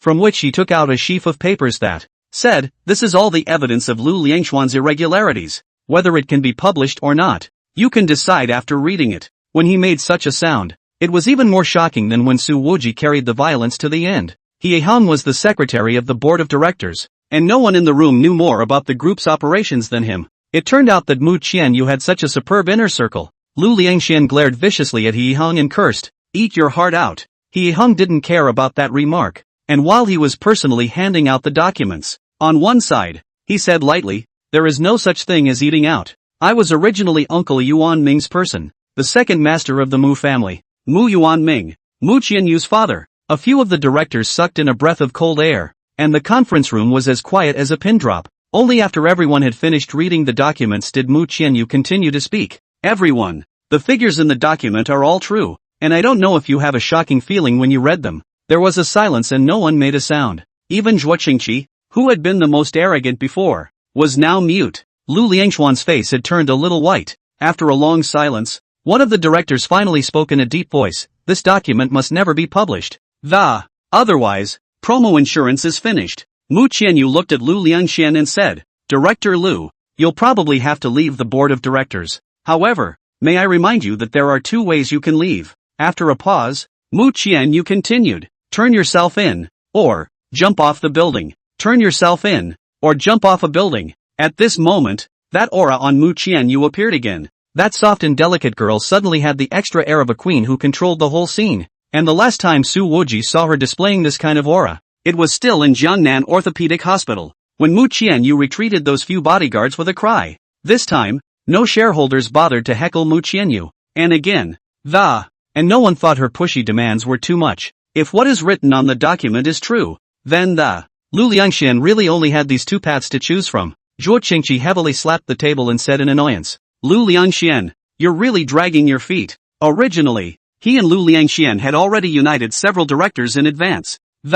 He was prepared to ruthlessly mess with Mu Qianyu today, but the negative aspects of Lu Liangxian were exposed all of a sudden. This immediately put Zhuo Qingqi in a passive position. Mu Qianyu looked at Lu Liangxian, his voice cold. So, Lu Dong, for the benefit of the group, spit out all the money you've eaten and the directors and I can give you a decent way to say goodbye. Lu Liangxuan's face had turned pale. He slumped in his chair, no longer able to speak. The piles and pieces listed by Mu Qianyu are all real occurrences, and if all of them are judged, it has to be a life sentence at least. Su Wuji looked at this scene and signaled to Xiao Pang, take this old thing out of here. Let him spit out what he needs to. The latter came over and dragged Lu Liangxian out, who had no intention of resisting. Just as he walked out of the conference room, Xiao Pang threw a heavy punch, smashing Lu Liangxian in the stomach. Spit it out, Pan said. Lu Liangxian, vomit. When Su Wuji saw this, the corner of his mouth twitched, crossed his arms and turned his face away. The comical spectacle, which did not provoke any laughter. The Shuo Qingqi, who had been the most vehement opponent earlier, also sat in his chair with an iron face and did not say anything. A few of the directors who had agreed to join forces with him were now looking at him with mistrust. Apparently all of them are also suspecting that Zhuo Qingqi's ass is not clean. Mu Qianyu picked up a piece of broken glass from the messy ground full of, casually placed it on the conference table and said, I originally had no conflict of interest with the directors. If you all had behaved in a friendly manner toward me from the beginning, things would not have come to this. Looking at the broken glass, many of the directors' eyes trembled. This girl looked young, but her hand was far beyond their imagination. Mu Qianyu, plus the young man in the beige shirt behind him. These two men, one with a strong frontal pressure and the other with a sword, instantly reversed the situation. Next, as long as you all don't use heated verbal attacks on me, I won't fight back. Mu Qianyu looked around the room, his voice incomparably calm. No one responded. Everyone was thinking. Looking at this situation, Zhuo Qingqi knew that even if he continued to oppose, he was afraid that it would be ineffective. Mu Qianyu continued. In the past few years, the business of the second house line of the Mu family, in my hands, the total profits have doubled sevenfold, and with promo insurance on the downside for the first 2 years, all I can guarantee is that if I become the chairman of Lin Mu Insurance, I will definitely not let the interests of all shareholders be jeopardized. After a full minute of silence, a board member who had previously objected vehemently to at this moment, he finally spoke calmly. In fact, looking back, to be able to come out on top in such a heated battle of wordsmiths in the Mu family, how could Miss Mu be a generalized person? Another director said, in business, I won't mess with money. Working with MS Mu, I think that the future of Lin Mu Insurance should be more promising. If we vote at this time, Mu Qianyu, even if he can't win big, the vote count isn't too bad. Su Wuji stood off to the side, looking at the girl who was wearing a couple's outfit with herself. The mouth never closed. In fact,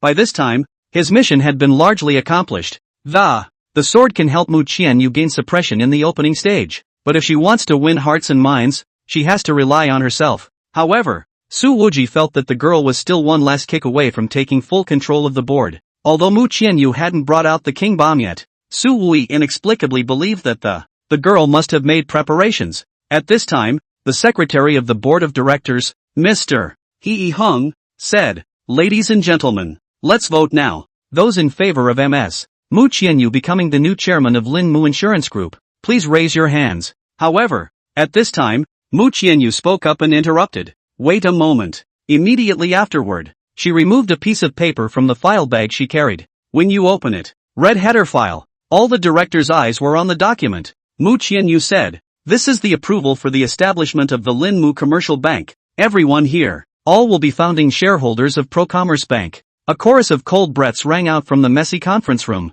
King Bomb. Chapter 24, I want you to go to jail. The establishment of a commercial bank was a major goal at the inception of Lamu Insurance. But in the past 2 years, the state has been extremely strict on the entry conditions of banks in order to prevent financial risks. Approval resistance. Lin Mu Insurance has not been approved by the relevant departments of the capital. However, during this messy board meeting, the Mu Qianyu actually took out this valuable approval. The conference room remained silent. However, there were a few directors whose gaze had turned to incredulity when they looked at Mu Qianyu. Mu Qianyu said, the head office of the Lin Mu Bank will be located in Linzhou. The first branch will be opened in Ninghai. The secretary of the board of directors, He Hung, took a deep breath. His eyes filled with shock. He had no previous knowledge of this matter either, but he knew well that want to run down the approval of the Lin Mu Bank. The preliminary preparatory work is bound to be incomparably large and complicated. Mu Qianyu must have started to make preparations for this matter as early as 1 or 2 years ago.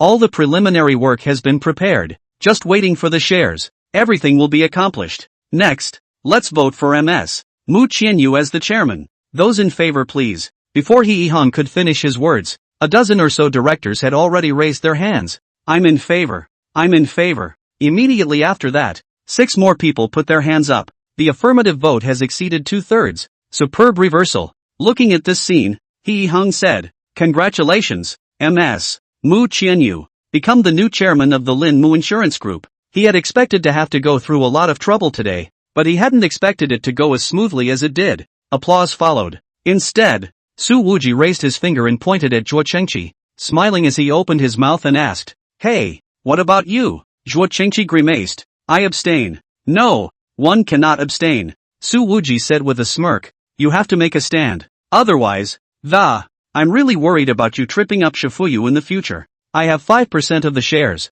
and the board of directors. You can't be the only voice. If the new chairman doesn't do a good job, I will naturally bring it up." Zhuo Chengqi narrowed his eyes. "What? Are you going to use violence to get rid of me?" When he said this, he looked outwardly composed but in reality, he was really afraid that Pang's casserole-like fist would land on his head. Su Wuji smiled slightly. "But, your ass isn't too clean either." Zhuo Chengqi laughed coldly. "You want to throw dirty water on my body now? You're going to screw me over like this. Do you ask the other directors if they agree?" However, none of the directors, who were usually good friends, spoke up to help him at this moment. There's no one sitting here who doesn't have an ounce of blackmail in them. They also didn't know what situation Mu Qianyu and this youth had grasped. This young man and woman work so well together that they simply give the impression of being unbeatable. Cooties. It's what will continue to work against them. The silence in the conference room made Zhuo Qingqi's face ugly. "Zhuo Qingqi, think carefully. While that 5% is still worth some money, grab the transfer out," Su Wuji said.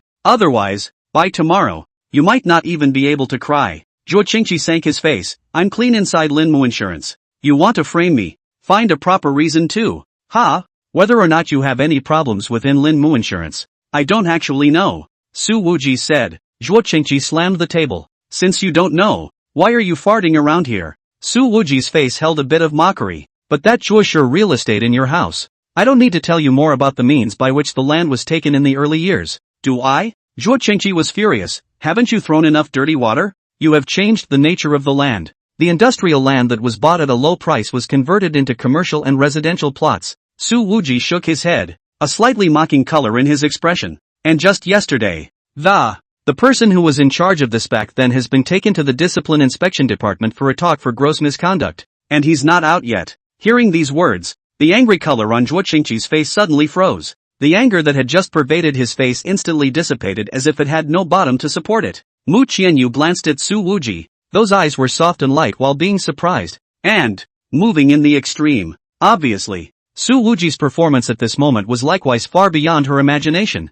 How can this guy have so many clues ahead of time? Of course, it is, after all, an old story, and people may have forgotten that. "It's not necessarily going to give you up," Su Wuji said. "As long as I don't report it, you're still safe for now." Zhuo Chengqi was not relieved by this, and he pointed at Su Wuji. Fingers were trembling. "What the hell do you want? All of us here are businessmen, and we will choose the course of action that maximizes the benefits to us." In their opinion, at this time, Su Wuji had completely grasped the initiative. If he were to take the opportunity to ruthlessly lower the price and acquire the shares in Zhuo Qingqi's hands, the latter should not refuse. However, Su Wuji didn't mention the shares. He looks like he's wearing a smile on his face, but the words that came out of his mouth were bone-chilling. "I want you to sit in jail. Put the bottom of the jail." The word sounded as if he and Zhuo Qingqi had some kind of deep hatred. Mu Qianyu didn't know what was happening, but she instinctively put away her smile and that delicate and infinite face became much more serious with it.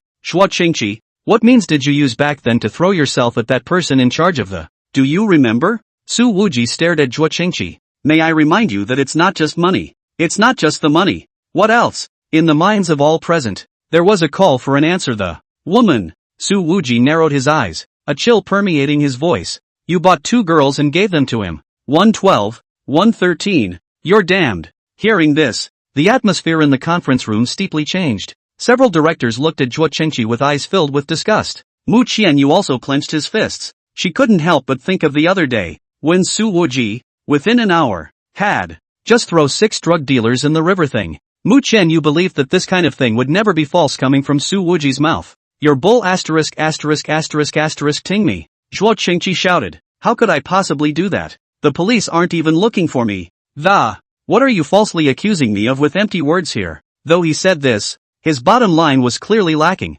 The sweat on his body was already going all over his shirt. Yeah, the police don't know about it yet, Su Wuji said. I don't want the police to know about it yet either. The crowd's expressions froze. They thought that Su Wuji was going to take the opportunity to start pressing the price. While there is some lack of ethics in this behavior, if one is in business, it was indeed possible to blackmail Zhuo Qingqi and press that 5% of the shares to an extremely low price. However, in the entire conference room, only Mu Qianyu didn't think so. She knew that there had to be something more important than money in the heart of this spendthrift. Su Wuji's voice was clear and cold. I won't tell the police because it's not necessary. Zhuo Qingqi clenched his fists. What do you want? Because you were targeted by Silver Moon. Su Wuji gave the other party a pitying look. The conference room was quiet, but there was doubt in almost everyone's eyes. They have no idea what Silver Moon is. Well, then, I happen to be popularizing the fact that Silver Moon's headquarters are in Northern Europe with all of you today. It's a radical organization against underage trafficking, Su Wuji said. As for how radical exactly? He paused purposely, his eyes like two sharp swords. Stabbed Zhuo Qingqi eyes raw pain. Silver Moon organization's killers all over the world. In order to kill the chicken to make an example of the monkey, the Silver Moon will determine that the sale of the same crime. A person commits a crime, kill the whole family. The whole family is buried with them. Zhuo Qingqi slammed the table, forcing himself to be bold and yelling, you don't have to be an alarmist here. They kill people when they say they will? Lawlessness yet. Su Wuji looked at him like a little cutie. Said, then I'll remind you one more time that if Silver Moon had stepped in, the police wouldn't have been able to find any evidence at all, and you would have definitely been recognized as an accidental death. Hearing this, Zhuo Qingqi, who had a ghost inside, could no longer hold on, and his lips were no longer bloody. Sitting on his ass. Chapter 25, The Shadow Young Master. On the car going back, Mu Qianyu opened his cell phone and searched the foreign news. Said, so, there really is a Silver Moon organization internationally, but there's not much valid information that can be found out about it. It's all catch-all rumors. Now, she was still in a bit of a trance. After all, the news thrown out by Su Wuji, it was beyond her usual common-sense perception. The board of directors had reached the end, and Zhuo Qingqi had been scared out of his wits by this Silver Moon organization. Ting and pissing all over my pants. I heard from my friend that Silver Moon's assassins have already arrived in Linzhou, and Zhuo Qingqi won't be able to jump around for a few days. I'm sorry, said Su Wuji. Mu Qianyu asked, if Zhuo Qingqi paid heavily to hire a high-level security company to protect him, doesn't it work either? Su Wuji continued, the members of the Silver Moon organization are all rescued orphans. The organization has been undergoing rigorous training since a young age, but the organization is also very controversial internationally. After all, many people feel that the system of guilt by association for their relatives is inhumane. Su Wuji knew that being targeted by Silver Moon, Zhuo Qingqi's son and wife, were bound to not survive. No matter what, human trafficking is unforgivable. Mu Qianyu said softly, she's got a pretty good perspective on this, much less standing on the so-called moral high ground to blame Silver Moon. After a pause, she added, I can't give an opinion on such things. After all, if I were to switch places and put myself in the shoes of those orphans in Silver Moon, I'd probably go even further overboard than they did. Su Wuji grinned. It's just comfortable to get along with a smart woman. No need to be sick of stupidity every day. Mu Qianyu glanced at Su Wuji and laughed lightly.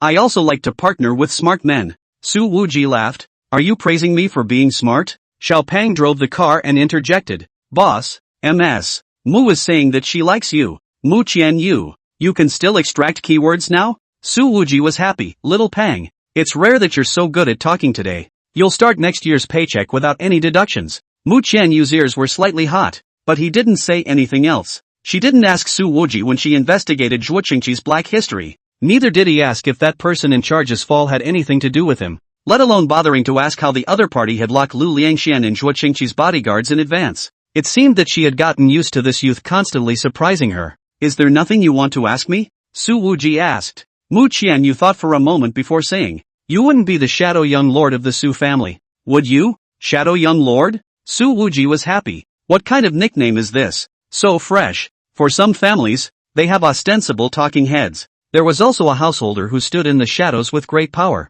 and many things came out of the shadow householder's hands. Mu Qianyu looked at the youth beside him and said meaningfully, I see that you are a bit like this character. Are you kidding me? I know the Su family used to be strong, but it's been 20-some years since. Our family has long been a fallen phoenix that is inferior to a chicken. Our strength is not even comparable to that of the Mu family. So we are still talking about what kind of family head young master? Su Wuji said. If this sentence is the real idea, it can only mean. Mu Qianyu gently smiled. It means you don't know exactly how strong the Su family used to be. She looked straight into Su Wuji's eyes, as if she wanted to see through his true thoughts deep inside, but it ultimately failed. Because, at this moment, Su Wuji's eyes are permeated with a clarity. Clearly stupid. I really don't know if you're acting or not. Mu Qianyu was really that helpless. She changed the subject. As a token of my appreciation, may I buy you dinner? May I have the honor? Of course, Su Wuji immediately said. However, I'm actually full right now.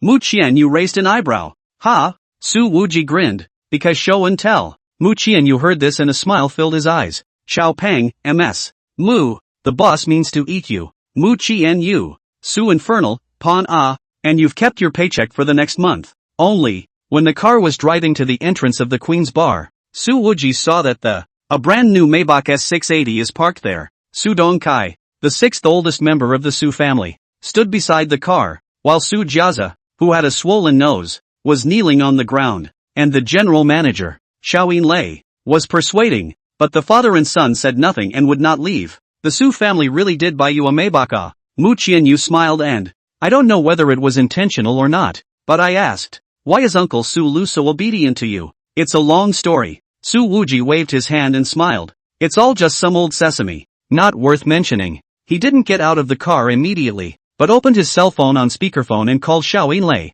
You tell this father and son that I'm not interested in Maybach and I don't care to see them. Just fix my little piece of car and tell Su Jiazi to get the hell out of Linjiang University. That's all. Mu Qianyu felt that, with Su Wuji's attitude toward money, it's just not normal not to take this $5 to $6 million Maybach. He'd be kind not to take the opportunity to blackmail 2 more Rolls Royces. Xiao Yinlei said. I've already said that. But, Su Dongkai said that. And thanks to the boss for saving his daughter last time. So please do take it. Next to her, Mu Qianyu immediately revealed a gossipy gaze. She knew that Su Dongkai's eldest daughter was called Su Jiayan, and had been studying abroad before. Rarely come back. This girl's face value is quite high. In those beautiful women's Linzhou family, it's also considered to be a great beauty that can be ranked. And just as they were on the phone, Su Dongkai saw Su Wuji's car. Immediately, he walked over quickly, his face full of excitement. Can't hide anymore. So annoying. Su Wuji said helplessly, then opened the door and got out of the car.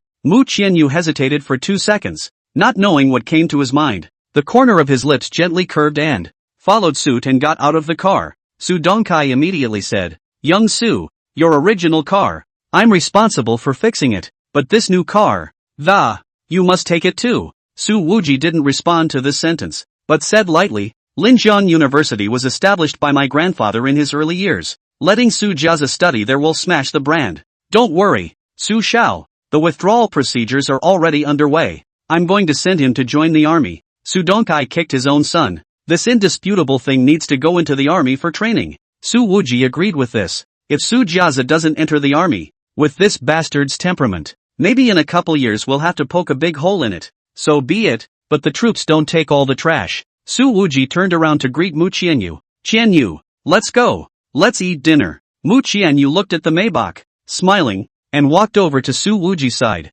No, Su Xiao. Su Dongkai had a difficult face. I still have an unkind request. It's my daughter Su Jiayan. She has to. Su Wuji glared. What does she have to do? She had to come to you. Su Dongkai finished the sentence with difficulty, already dripping with sweat. Every time he faced this late generation, he felt a great pressure that could not be described in words. As his words fell, the Maybach driver's door opened. The first thing that appeared in Su Wuji's eyes was a pair of small brown leather boots. Immediately after that, it was the big white legs that were polished and delicate that stepped out. The length of the leg was a bit shocking, and the leg owner was definitely over 1.75 meters. Further up the long legs are beige hot pants and a white turtleneck sleeveless shirt. It looks like a normal outfit, but that sleeveless shirt is tight-end. There were also 2 10-centimeter long horizontal cuts on the chest, which were designed to look as if they had been ripped apart. Though the opening was only a finger's width, you could see the whiteness of the hillside. It doesn't show much, but the ingenious design of the dress, yet it adds another 50% or more to the figure's appeal. If you don't have a body with some material, you would never dare to wear it like this. This is Su Jiayan. Why are you dressed so tight? Su Wuji frowned and grunted. Hearing this, Mu Qianyu beside him almost couldn't hold back his laughter. Hi, dear Infinity. We finally meet again. This timbre is very special, soft and sticky, but also with a seductive lazy flavor. Su Jiayan said, walked over and glanced at Mu Qianyu, who was wearing a couple's suit. The corners of his mouth drew a provocative arc. Then he hugged Su Wuji. Under that soft and swinging attack, Su Wuji's body instantly stiffened. Stiff. Chapter 26, The Truth About Sex Maniacs. Get loose. Get loose. Su Wuji hurriedly ripped Su Jiayan's hand off and took a big step backward. Get out of this soft attack. He then turned his head to look for Mu Qianyu, but realized that the latter had already taken several steps to the side.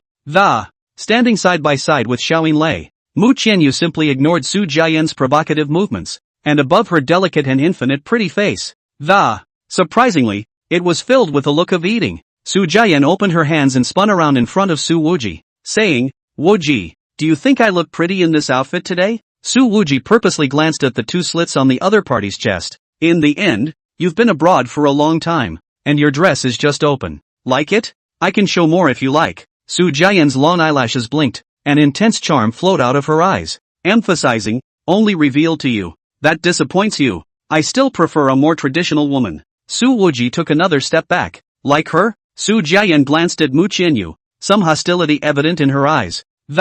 It's pretty, and it's wearing a couple's outfit with you.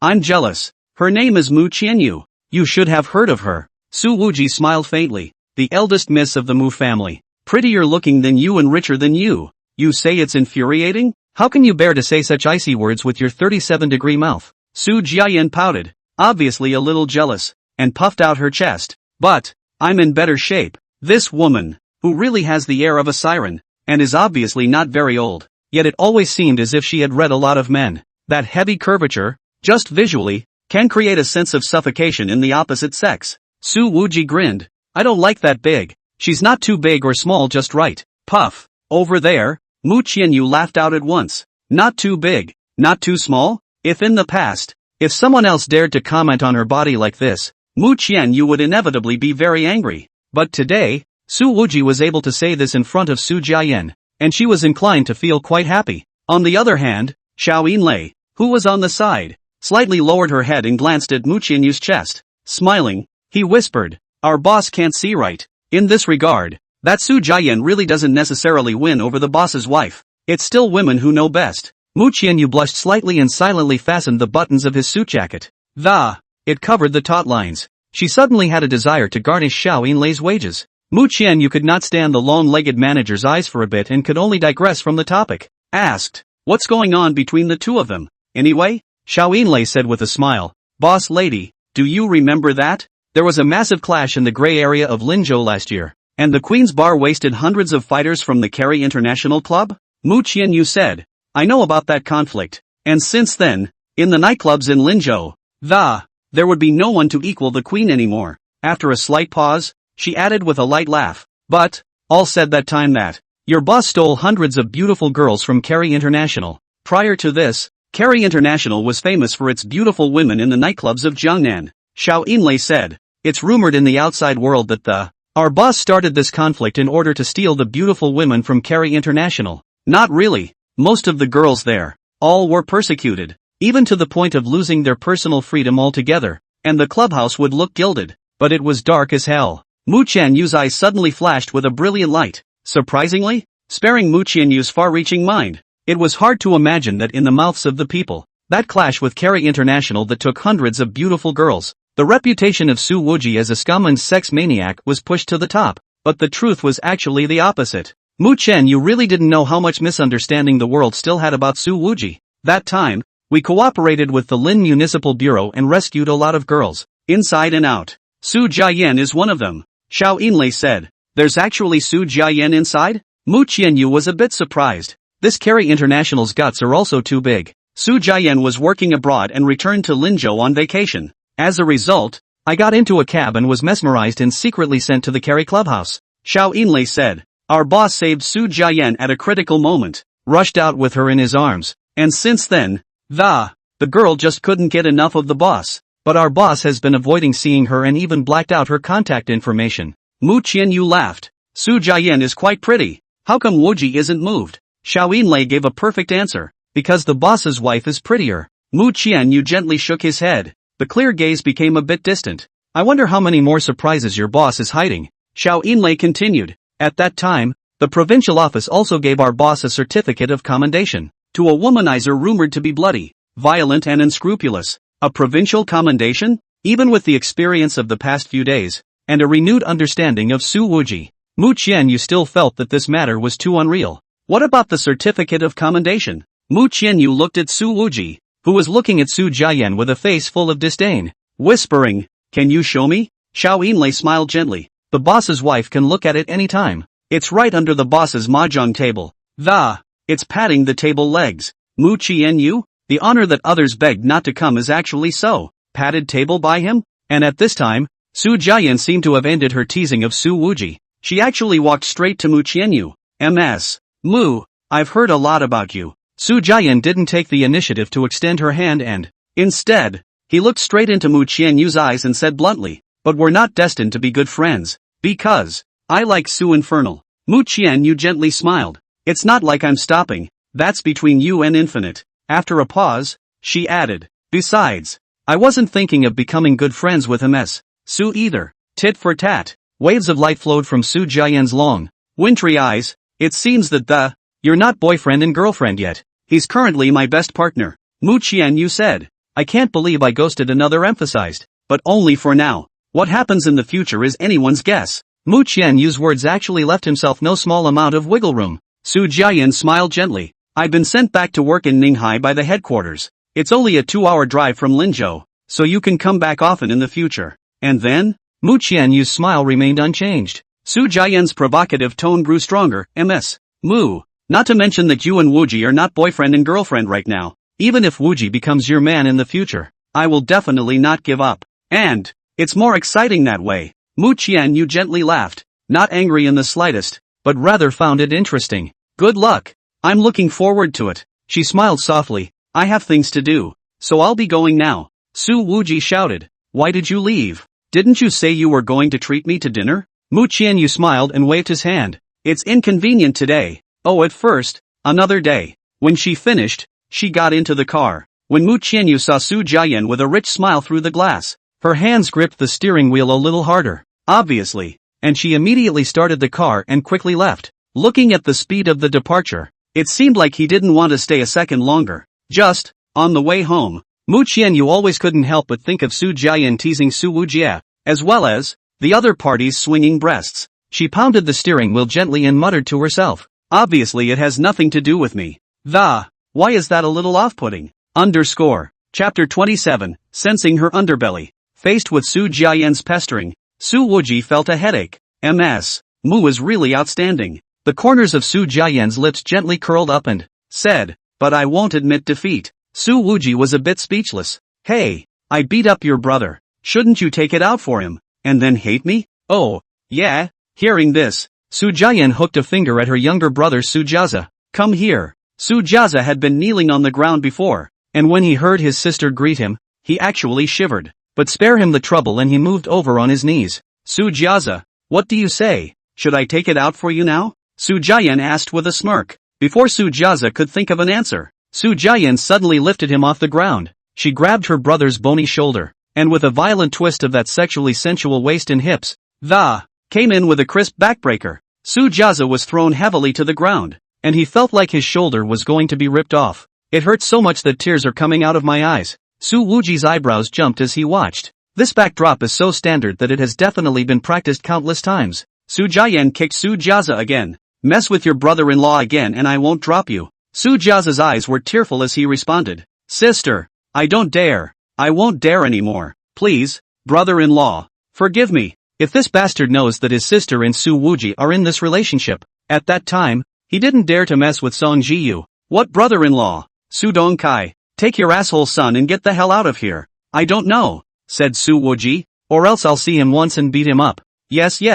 Su Dongkai hurriedly agreed, pulling Su Jiaza to quickly leave, and a wink to his daughter. The meaning of that look was obvious: grab him and take him down. Su Jian looked at Su Wuji and said with a smile, I'll be working in Ninghai from now on. You can come to visit you in the States as often as you like. Then you work well. Su Wuji coughed, don't bother me. The other guy's chest kept dangling in front of his eyes. The two glimpses of white that peeked out of the mouth of his shirt made his eyes glaze over a bit. This made Su Wuji feel very nonchalant. So much so that he didn't even have too strong of a backbone to reject the other party. You are my savior. Su Jian's voice was soft. Without you. I was possessed by those dogmen a long time ago. Indeed. At first, when Su Wuji rushed into the Kerry International Clubhouse. Su Jian is having her hands and feet tied. The bound and exposed scene, in which she wore only two intimate garments of pure cotton fabric all over her body.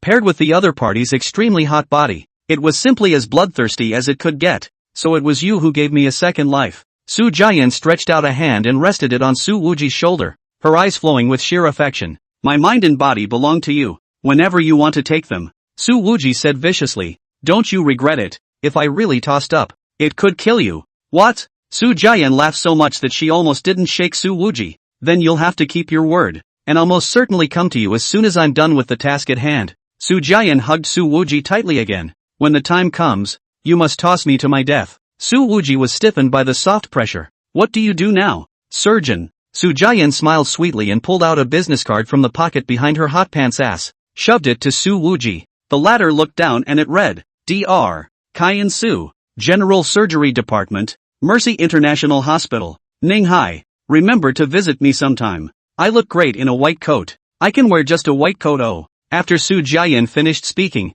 she turned around and walked towards her car. Su Wuji stared at the other parties enchanting back. A number of hospital-related action movies instantly came to mind. And I couldn't help but feel a little hot-headed. Stayed abroad for a few years. Thai as hell. Su Wuji shouted without any good humor. Learn from others Mu Qian Yu when you have time. By 10 o'clock at night, the Queen's Bar was at its most lively. Su Wuji was sitting in the second floor card table with earplugs in his ears. Isolates most of the noisy hustle and bustle. The swarm of demons in the hall below seemed to have nothing to do with him at all. There was a hint of composure in the seemingly flirtatious eyes, and his gaze was all over the screen of his cell phone. He's looking at an email. It's all in English. However, the words Silver Moon, Linzhou and Zhuo Chengqi are faintly visible. Immediately afterward, he returned a line in Mandarin. Do what you like. I won't interfere. Xiao Yinlei, on the other hand, was crouching on the railing next to the card table, her back facing Su Wuji, looking downstairs. That railing was taking a soft and gentle yet heavy compression.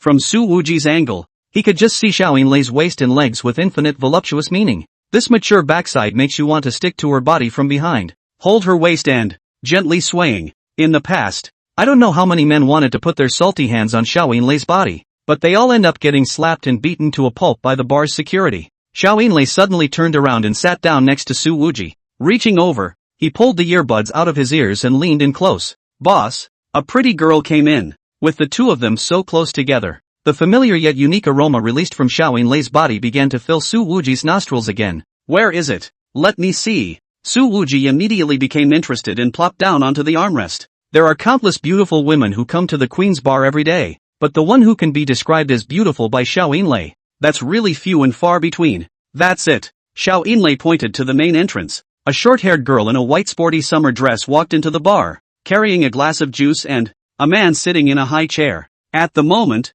the dance music is at its peak, and everyone's dancing with passion. Instead, the girl frowned softly, now and then plugging her ears with her fingers, as if she thought it was noisy. Her features were of the most oriental kind of elegant beauty, but while possessing such classical and elegant looks, there is also atmosphere and heroism between her eyebrows. Quite pretty indeed, with a fine figure and a sunny, healthy beauty throughout. Su Wuji commented. Most of all, it's a pure natural beauty. Many of the beautiful women who come in and out of the Queen's Bar every day have had their looks tweaked by technology. The body has been padded, and there are even beauties with more than 40% technological adjustments all over their bodies. Due to the fact that he usually saw a lot, Su Wuji even threw his clothes. You can tell at a glance if it's real or not just by looking at how much the other person is bouncing and swinging. It is indeed pleasing to the eyes. Xiao Yinlei, who was on the side, said, Boss, I'll get a contact? Su Wuji, however, pointed at the short-haired girl. She frowns every now and then,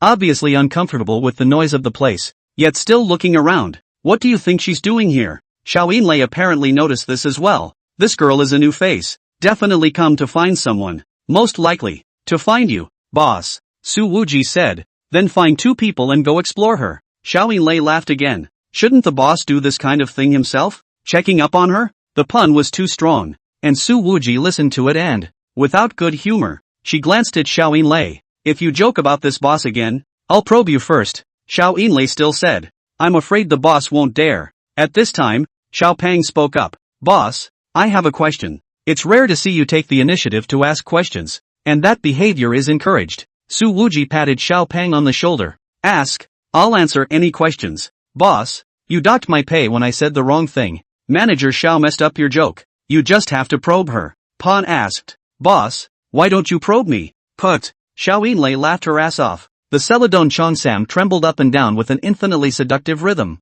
Su Wuji gritted his teeth. Xiao Pang. At that moment, 2 men, who had come up to the short-haired, smiling, he clinked glasses with her and said something. The short-haired girl waved her hand in disinterest. One of the men pulled out a car key and slapped it on the table, and looking at the key shape, it's a Porsche. Immediately after that, the short-haired girl picked up the keys to the Porsche and it was dropped directly into the glass in front of him. Su Wuji's eyes lit up. It has personality. Xiao Yinlei said with a smile on the side. Well, it's the boss's favorite type. This short-haired girl was Zhang Eveningstar, Jiang Haobing's own sister. Su Wuji wanted to use the cooperation with Mu Qianyu to make the capital city remember the Su family again. On the capital city side, the same people came to Linzhou early because of his deliberately high profile. The moment Jiang Eveningstar walked into the Queen's bar, when Su Wuji's gaze landed on her body, the north and south lines officially began to converge. The 2 are going to probe each other a little bit. Chapter 28, The First Convergence of 2 Lines.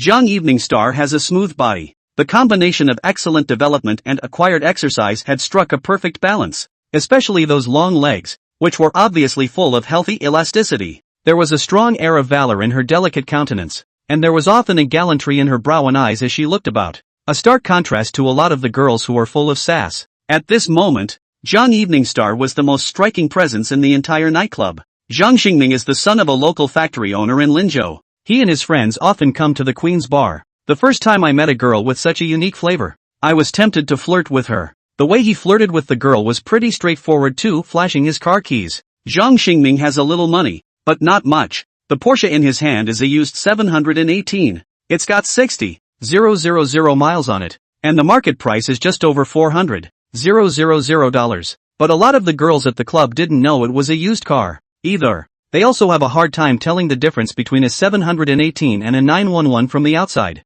In the past, Zhang Xingming, as long as the car keys to light up can repeatedly work, invincible. But today, this uniquely temperamental woman with short hair. I can't believe I just soaked this car key in wine. Zhang Xingming was furious, staring at Jiang Eveningstar and said in a deep voice, I'll give you face. Are you shameless? Do you know who I am? Jiang Eveningstar coldly said, I'm not interested in knowing who you are. Then I'll let you know now. He directly picked up his wine glass and was about to splash the wine in it at Jiang Eveningstar. However, Jiang Eveningstar didn't even turn her face to look at him, and directly raised her hand and precisely grabbed Zhang Xingming's wrist. Zhang Xingming suddenly realized that he couldn't actually move his hands. A strong feeling of paralysis arose from the wrist, and then spread to an entire arm. Jiang Eveningstar coldly grunted, then pushed with his left hand. Thus, Zhang Xingming's wrist was pushed back, and the glass of wine splashed his own face. The guy was so hot from the high alcohol that he couldn't open his eyes. Get out of here and leave me alone, Jiang Eveningstar said indifferently. She actually didn't even get a drop of liquor on her hand after she did this. Xiao Yinlei gave a comment. This body is even more beautiful than she is in person. At the same time, she raised her hand, signaling the security on the first floor to stop. Su Wuji narrowed his eyes and smiled. It's okay, practiced. And at this time, Jiang Eveningstar raised her head, seemingly unintentionally glancing in the direction of the second floor. Damn woman, you're really looking for death. Zhang Xingming's eyes were raw with pain and anger, and he was so angry that he shouted, before he had time to open his eyes. However, Jiang Eveningstar directly copied the rather heavy solid wood high stool and heavily smashed it on Zhang Xingming's back. This maneuver is done with one hand and is handsome as hell. Many of the men in the room began to applaud, and many of the girls gave her starry eyes. The warmth of the bar climbed to its peak once again. After receiving this stool, Zhang Xingming was immediately smashed to the ground. It felt like his entire back was about to crack in pain, and after struggling a few times, he couldn't get up at all. And that high stool, too, instantly fell apart. You can see how much strength was used. Bitch, looking for a beating. Jiang Xingming's other companion shouted and raised his hand to slap Jiang Eveningstar. However, Jiang Eveningstar still didn't even look at it, only casually lifting her foot and, without much force at all, it hit the guy's crotch with great precision. The dude then covered the small of his back and fell to his knees on the spot. Yes, many of the guests began to applaud. In the old days, such fights and brawls were reserved for the Queen's Bar. Often the owner, Su Wuji, would personally deal with guests who drank and made trouble, drawing cheers from the guests every time. This pretty girl has come to crash the party, Xiao Yinlei said, signaling to the security that ask her to come up and be a little polite. Two security guards in black suits walked over to Jiang Eveningstar's side and said in a low voice, "Miss, our boss has an invitation." Jiang Eveningstar didn't even raise her head. Is it a male boss, or a female boss? Security said,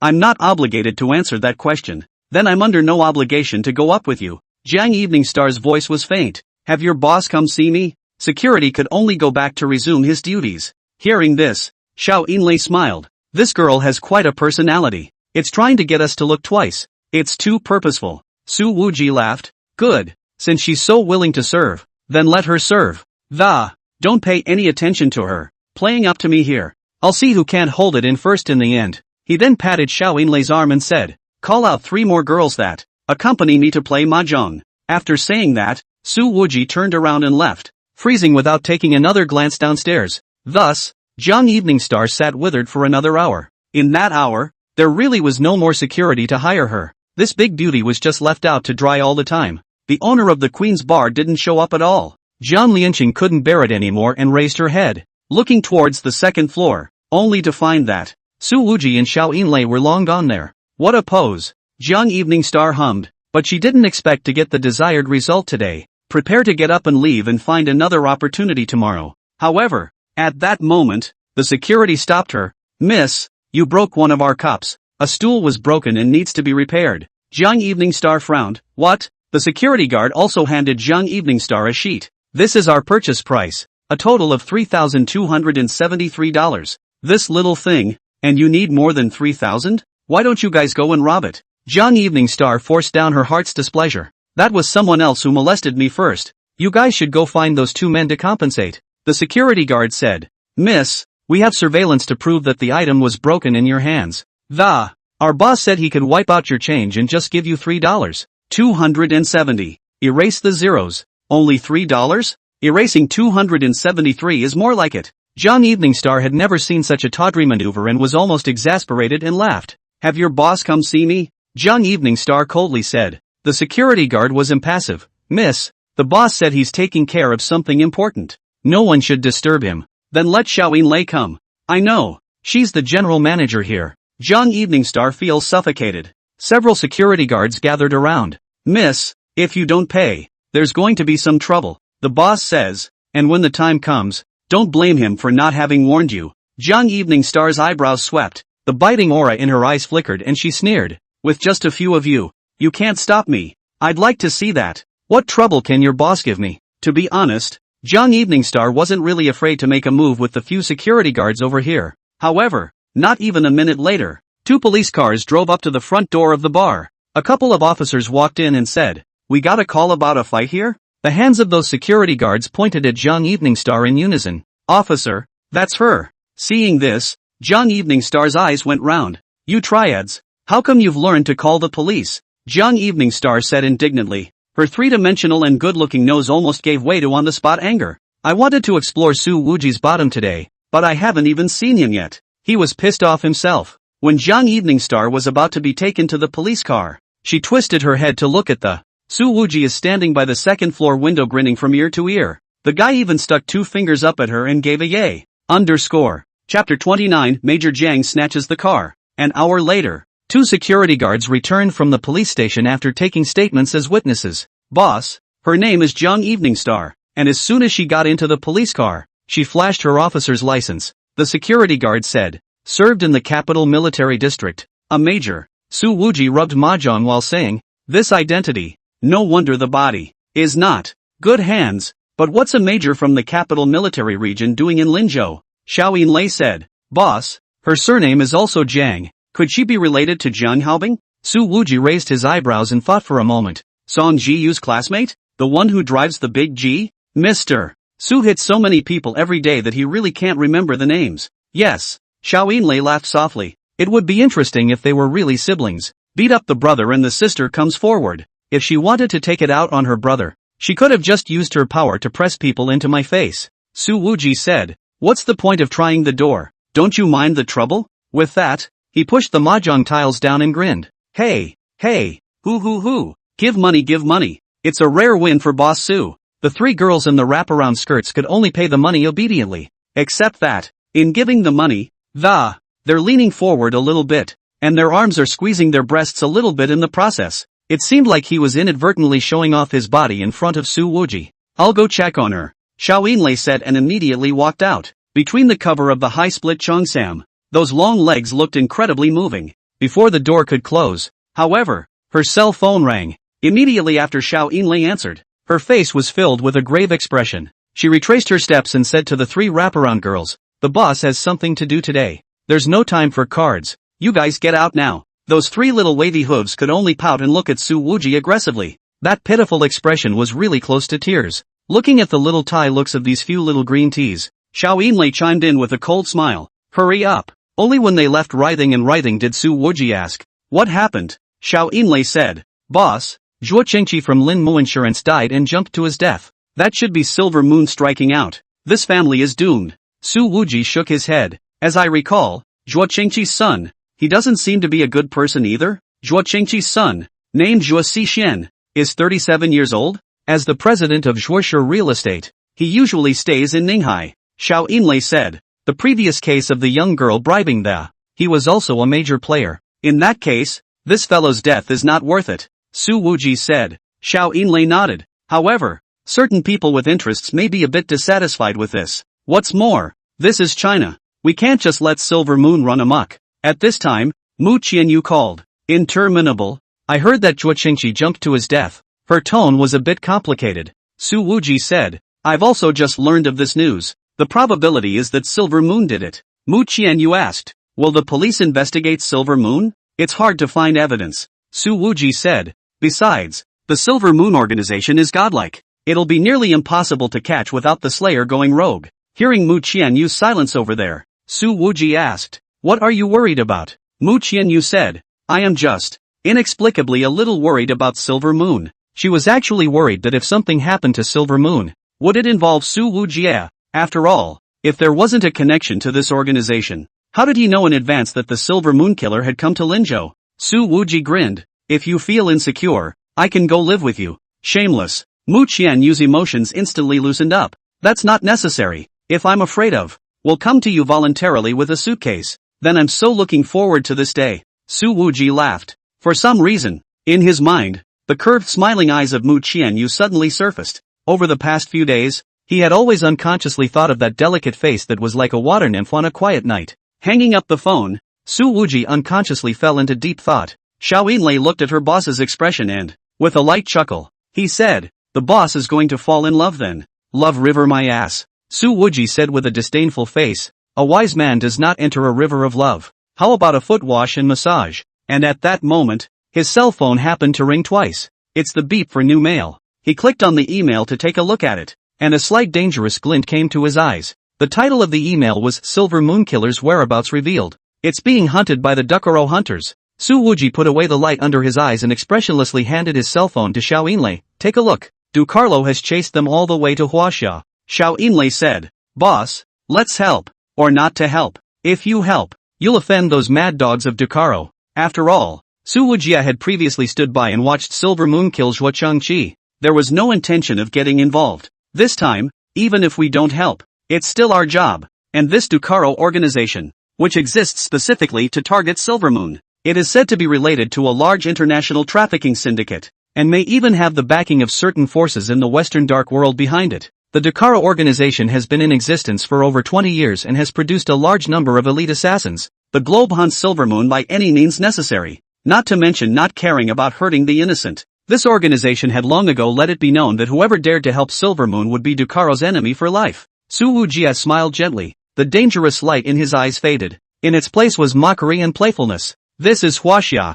How can we allow these wild dogs of Ducaro to be so unbridled? Obviously, this statement, no doubt, had indicated his thoughts. Xiao Yinlei laughed softly. I'll go prepare the car. She'd guessed that, with the way her own boss was acting. He said that he would not interfere with the actions of the Silver Moon organization, but when the other party was in danger in Linzhou, he would more or less step in to help. Tell Xiao Pang to copy the guys and wait for me downstairs, Su Wuji said. All right, copy boy. Hearing the word, a light clearly welled up in Xiao Yinlei's eyes. Su Wuji rolled up his sleeves and said in a murderous manner, since this Ducaro has come to Linzhou, just don't leave again. As they walked briskly downstairs, however, they realized that the Jiang Evening Star, who had been taken away by the police earlier, was actually already standing at the door waiting. It was early in the morning, but the bar was still buzzing with people coming and going. This girl was still wearing that tight-fitting sportswear, with her hands in her pockets, blocking Su Wuji's face. Staring at him, he said, You're Su, the owner of Queen's Bar? My humble self, Su Wuji. What is it that Major Jiang has come all the way here to see me? Su Wuji directly nailed her. I have a few friends who invested in the Oriental Beauty Club here, and it was taken by force. Jiang Evening Star sized up the youth in front of her, forcibly resisting the urge to hit him. I'll just come in advance to see what can make them eat their words. Just what the hell? Su Wujie stared at the other party's eyes that were as bright as stars. Mockingly, he laughed. That's all business tactics, but it doesn't seem to be something that an active duty soldier like Major Jiang should be in charge of. Jiang Evening Star said, I'm not an ordinary active duty, but I'm just a regular bar owner. Su Wuji circled around from Jiang Evening Star. If Major Jiang wants to find trouble with me, then please come back tomorrow. Tonight, I still have an important date. With that, he opened the door of an old Volkswagen Touareg. The car's age can't be compared to that old Santana, though, but it's got to be at least 10 years upwards. Bai Shuyang is coming to Linzhou the day after tomorrow. Are you ready? Jiang Evening Star suddenly asked. Bai Shuyang, the man behind the Oriental Beauty Club. The clubhouse he invested in had suffered a defeat in Linzhou, and he was bound to come in person to retrieve it. It's none of my business. Su Wuji laughed. I do business by the rules. Why?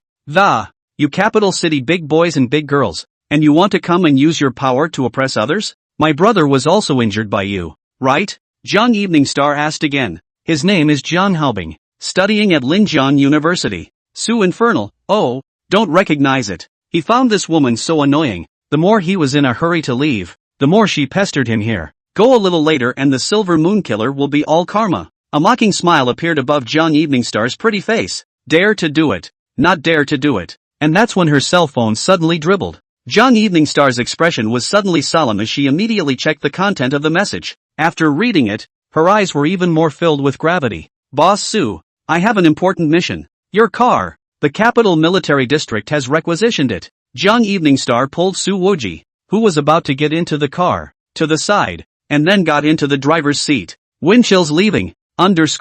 Chapter 30, Joining Forces. This woman is insane. Running from the capital to Linzhou to rob a car? Su Wuji saw Jiang Evening Star suddenly snatch his car and cursed without good humor. And Peng has already brought a domestic SUV over. Sticking a rectangular box out the window, he waved it around and shouted, Boss, the guy's copied. You idiot, can you flash this thing in public? Tuck it back in. Su Wuji didn't wait for the car to stop. It was a boost and directly drilled through the window. Xiao Yinlei grunted. It's not like you're taking me. However, when she was ready to walk back, she realized that Mu Qianyu was standing at the entrance of the bar.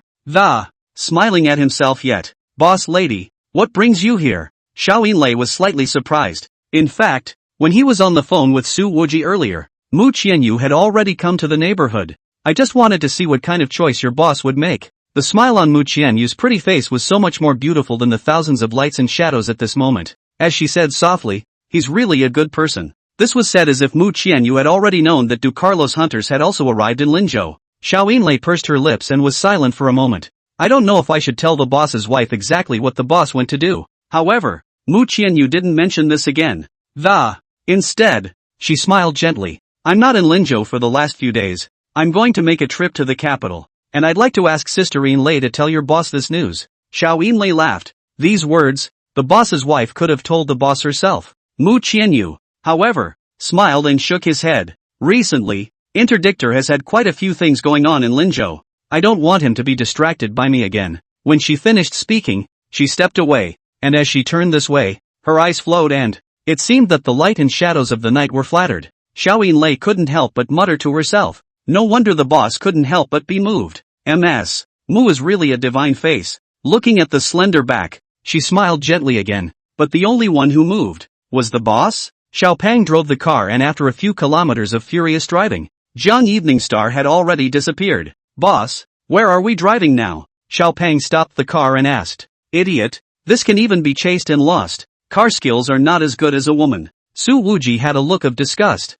In fact, this really can't all be blamed on Xiao Pang. It's really Jiang Evening Star's car skills that are too high. Even though she seldom comes to the state, she still manages to make lefts and rights, drift and dump on unfamiliar streets. And it may seem dangerous, but it's peaceful. All of this really proves her earlier statement, I'm not a regular active duty. At this time, Su Wuji's cell phone received another message. He opened it up to a real-time location. A red dot blinking in a certain area. This red dot is the location of the Silver Moon Killer. Su Wuji said, it's 2 kilometers from here, and it's moving pretty fast. And next to this real-time location, there is a small line that reads, for Dukaro hunters have been spotted. Silver Moon requests ranger support. Dukaro actually sent 4 hyenas at once, Su Wuji said, narrowing his eyes. That's just right. This time, let them learn a lesson. Because of the unjust nature of the Dukaro organization, there is no goodwill towards it. Often their hunters are called hyenas. Before Su Wuji could give the order,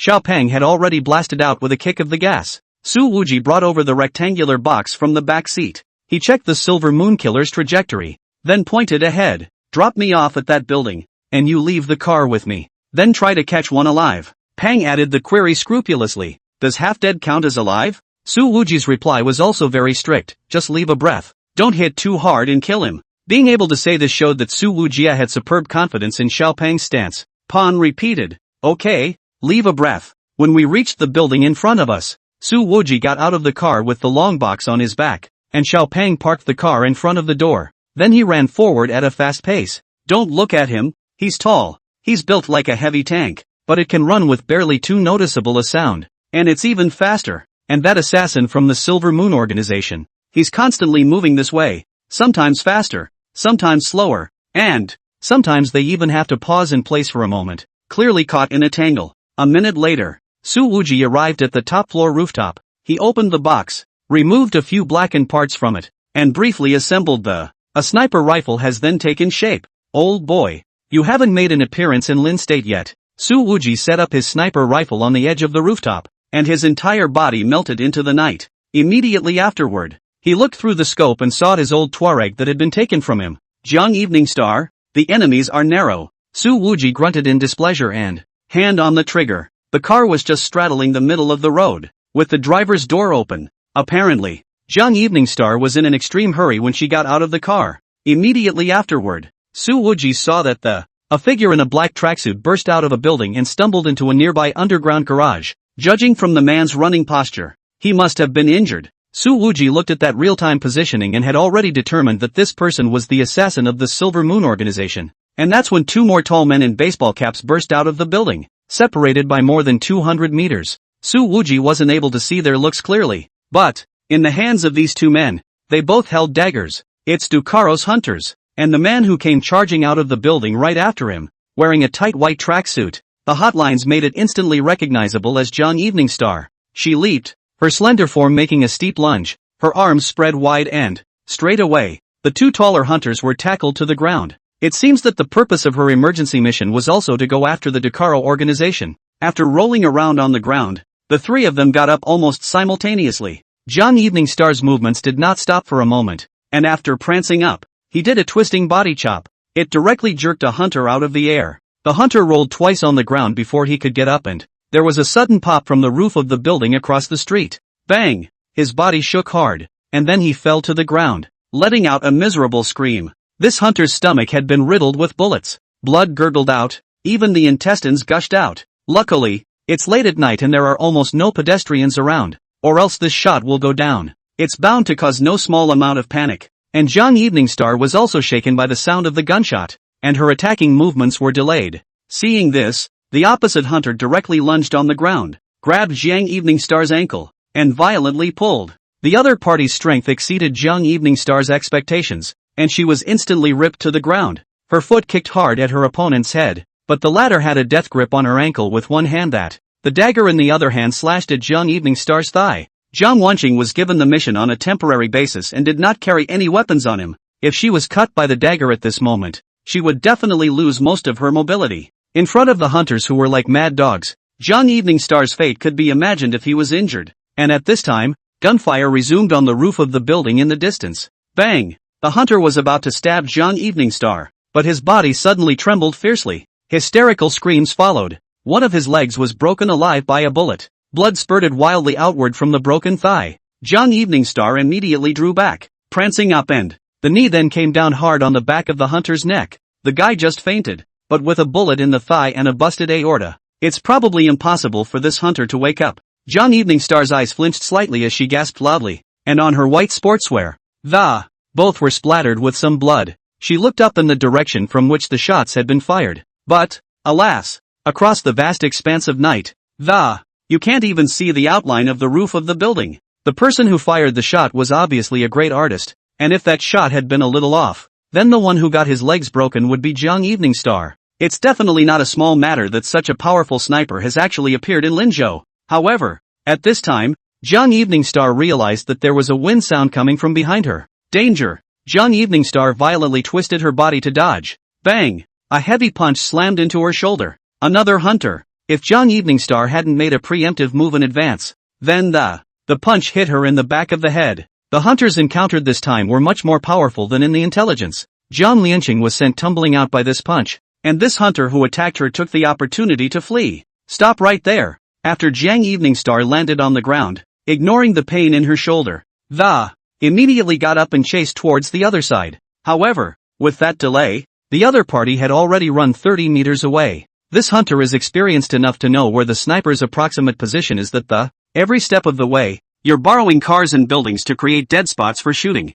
I don't know if the sniper couldn't get a lock on the target or not. The shots didn't ring out again. That hunter was fast, and the farther he ran, the more. Seeing that it was about to disappear into the vastness of the night, Jiang Eveningstar could no longer catch up. Damn, let one go, Jiang Eveningstar said unwillingly. However, at that moment, the ear-piercing sound of sharp brakes and crashes suddenly rang out. Bang! A domestically produced SUV suddenly emerged from around the corner and it knocked that Duckaro hunter straight away for a dozen meters. Chapter 31, The Smell of Smoke on Your Hands. The SUV braked hard. The driver opened the driver's seat and rolled out, his face white with fear. It was actually Su Wuji. I hit someone? He moved to the side of the Duckaro hunter, looking at the other man's blood-covered face, tried his nostrils, then pulled his hand back immediately as if he'd been electrocuted. Oh my god. Hit someone. Look at this. He is really scared. Jiang Eveningstar also ran over at this time, and first went to touch the carotid artery of that hunter.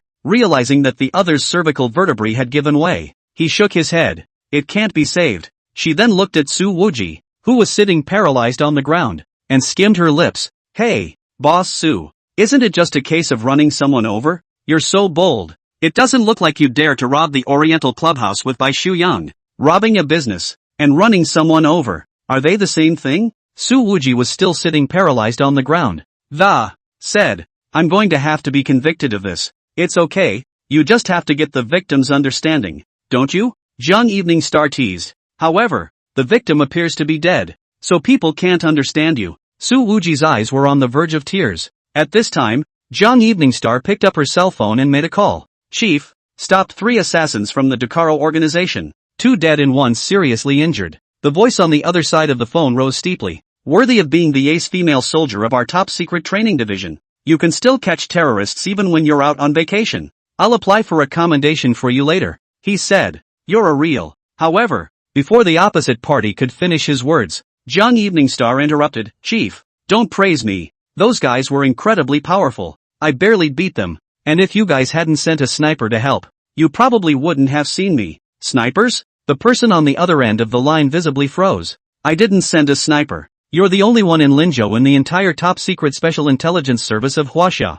You didn't arrange for snipers? Jiang Eveningstar frowned. So then, it's the special intelligence unit from Linjiang province that's backing me up? The Linjiang special intelligence unit had another mission, so they didn't participate tonight. What? Jiang Eveningstar's brows furrowed. Where did the sniper come from? Could it be the local SWAT team? However, she quickly stretched out again. the aftermath of the leave it to the national security of Linjiang province. I'm on vacation, so don't bother me if there's nothing else. Well, you take a good vacation. Anyway, you're the ace of the division. I'll have to coax you, but I have a good suggestion. The caller said. Jiang Evening Star hummed. Suggest you don't suggest it. On the other side of the phone, he said, you're old enough to take advantage of your vacation. Grab a boyfriend and take care of. No, keep you company. Jiang Evening Star directly hung up the phone. Su Wuji sat on the ground next to him and tugged on the heel of Jiang Evening Star's shoe, looking a little scowling. Speaking of which, if you hadn't taken my car,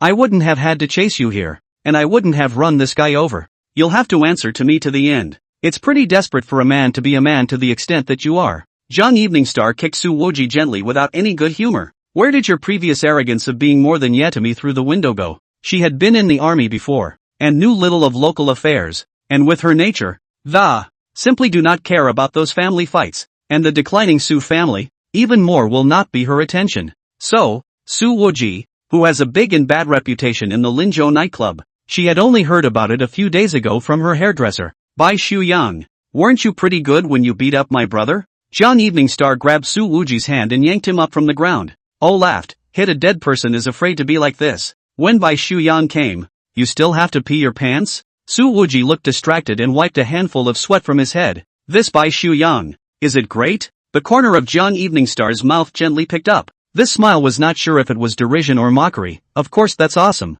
Bai Shu Yang is known as the first ruthless son of the capital family. Ruthless and murderous without blinking an eye. It can be scary. Couldn't say why. Seeing Su Wuji in this abject state made her feel much better. All the anger from the bar earlier was out of the way. I want to get out of here. Su Wuji looked at the body of the hunter. Unsteady again. Holding the door of the car and couldn't help but dry heave several times in a row. This looks really realistic. Jiang Evening Star froze and didn't realize that there was acting involved. Then go. I'm not stopping you. Jiang Evening Star clasped her hands on her chest and leaned against the car door. The curve of the arms squeezed out made for a rather startling sight. Su Wuji asked uncertainly, is it a hit and run if I walk away like this? Hearing this, Jiang Evening Star couldn't help but lift her foot to kick him again. She relented and said, tell you what, I'll set you up for a run-in with you'll have to owe me a favor. Su Wuji immediately said, hey, are you being reasonable? You're the one who got me involved in this matter. At best, we're even.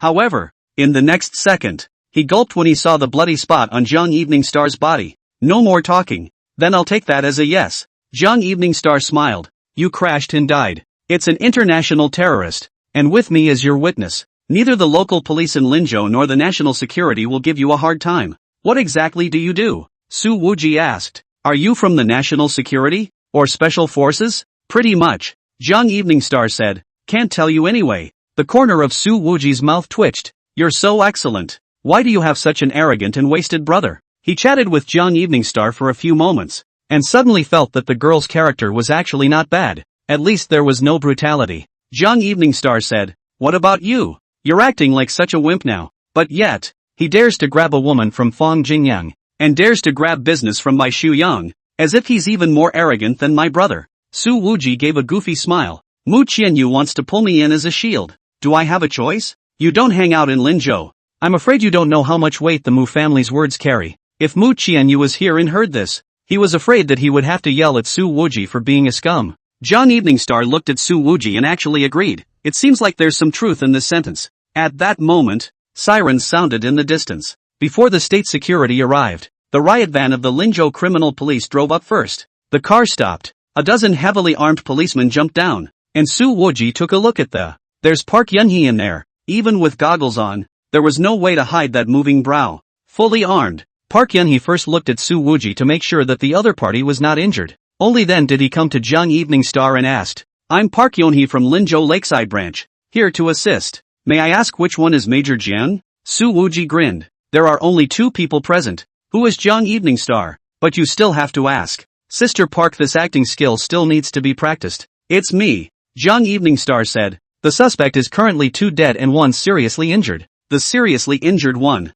Saying that, she twisted her head to look at the wounded man in the distance. That guy had been shot in the stomach by Su Wuji. There was movement before, but now it was completely silent. So, Jiang Evening Star changed her words and said, all 3 assassins of the Dakaro organization are dead, but I'm not sure there are any leaks. Major Jiang, we will immediately line up, Park Yun-hee said. However, Jiang Evening Star patted Su Wuji's shoulder again. This citizen has seen justice and bravery. Driving a car and stopping a suspect is a major meritorious offense. Su Wuji was a bit surprised by this compliment. It seems that this Jiang Evening Star really isn't the kind of person who can't distinguish between right and wrong. Much better than that brother of hers. Yes, I was filled with courage, and this moment of danger. Not everyone has the guts to stand up for themselves. It is indeed worthy of commendation, Su Wuji immediately said. Jiang Evening Star slanted a glance at Su Wuji and thought, how shameless. Jiang Evening Star didn't have a car in Linzhou, and that toucan was continued to be requisitioned by her,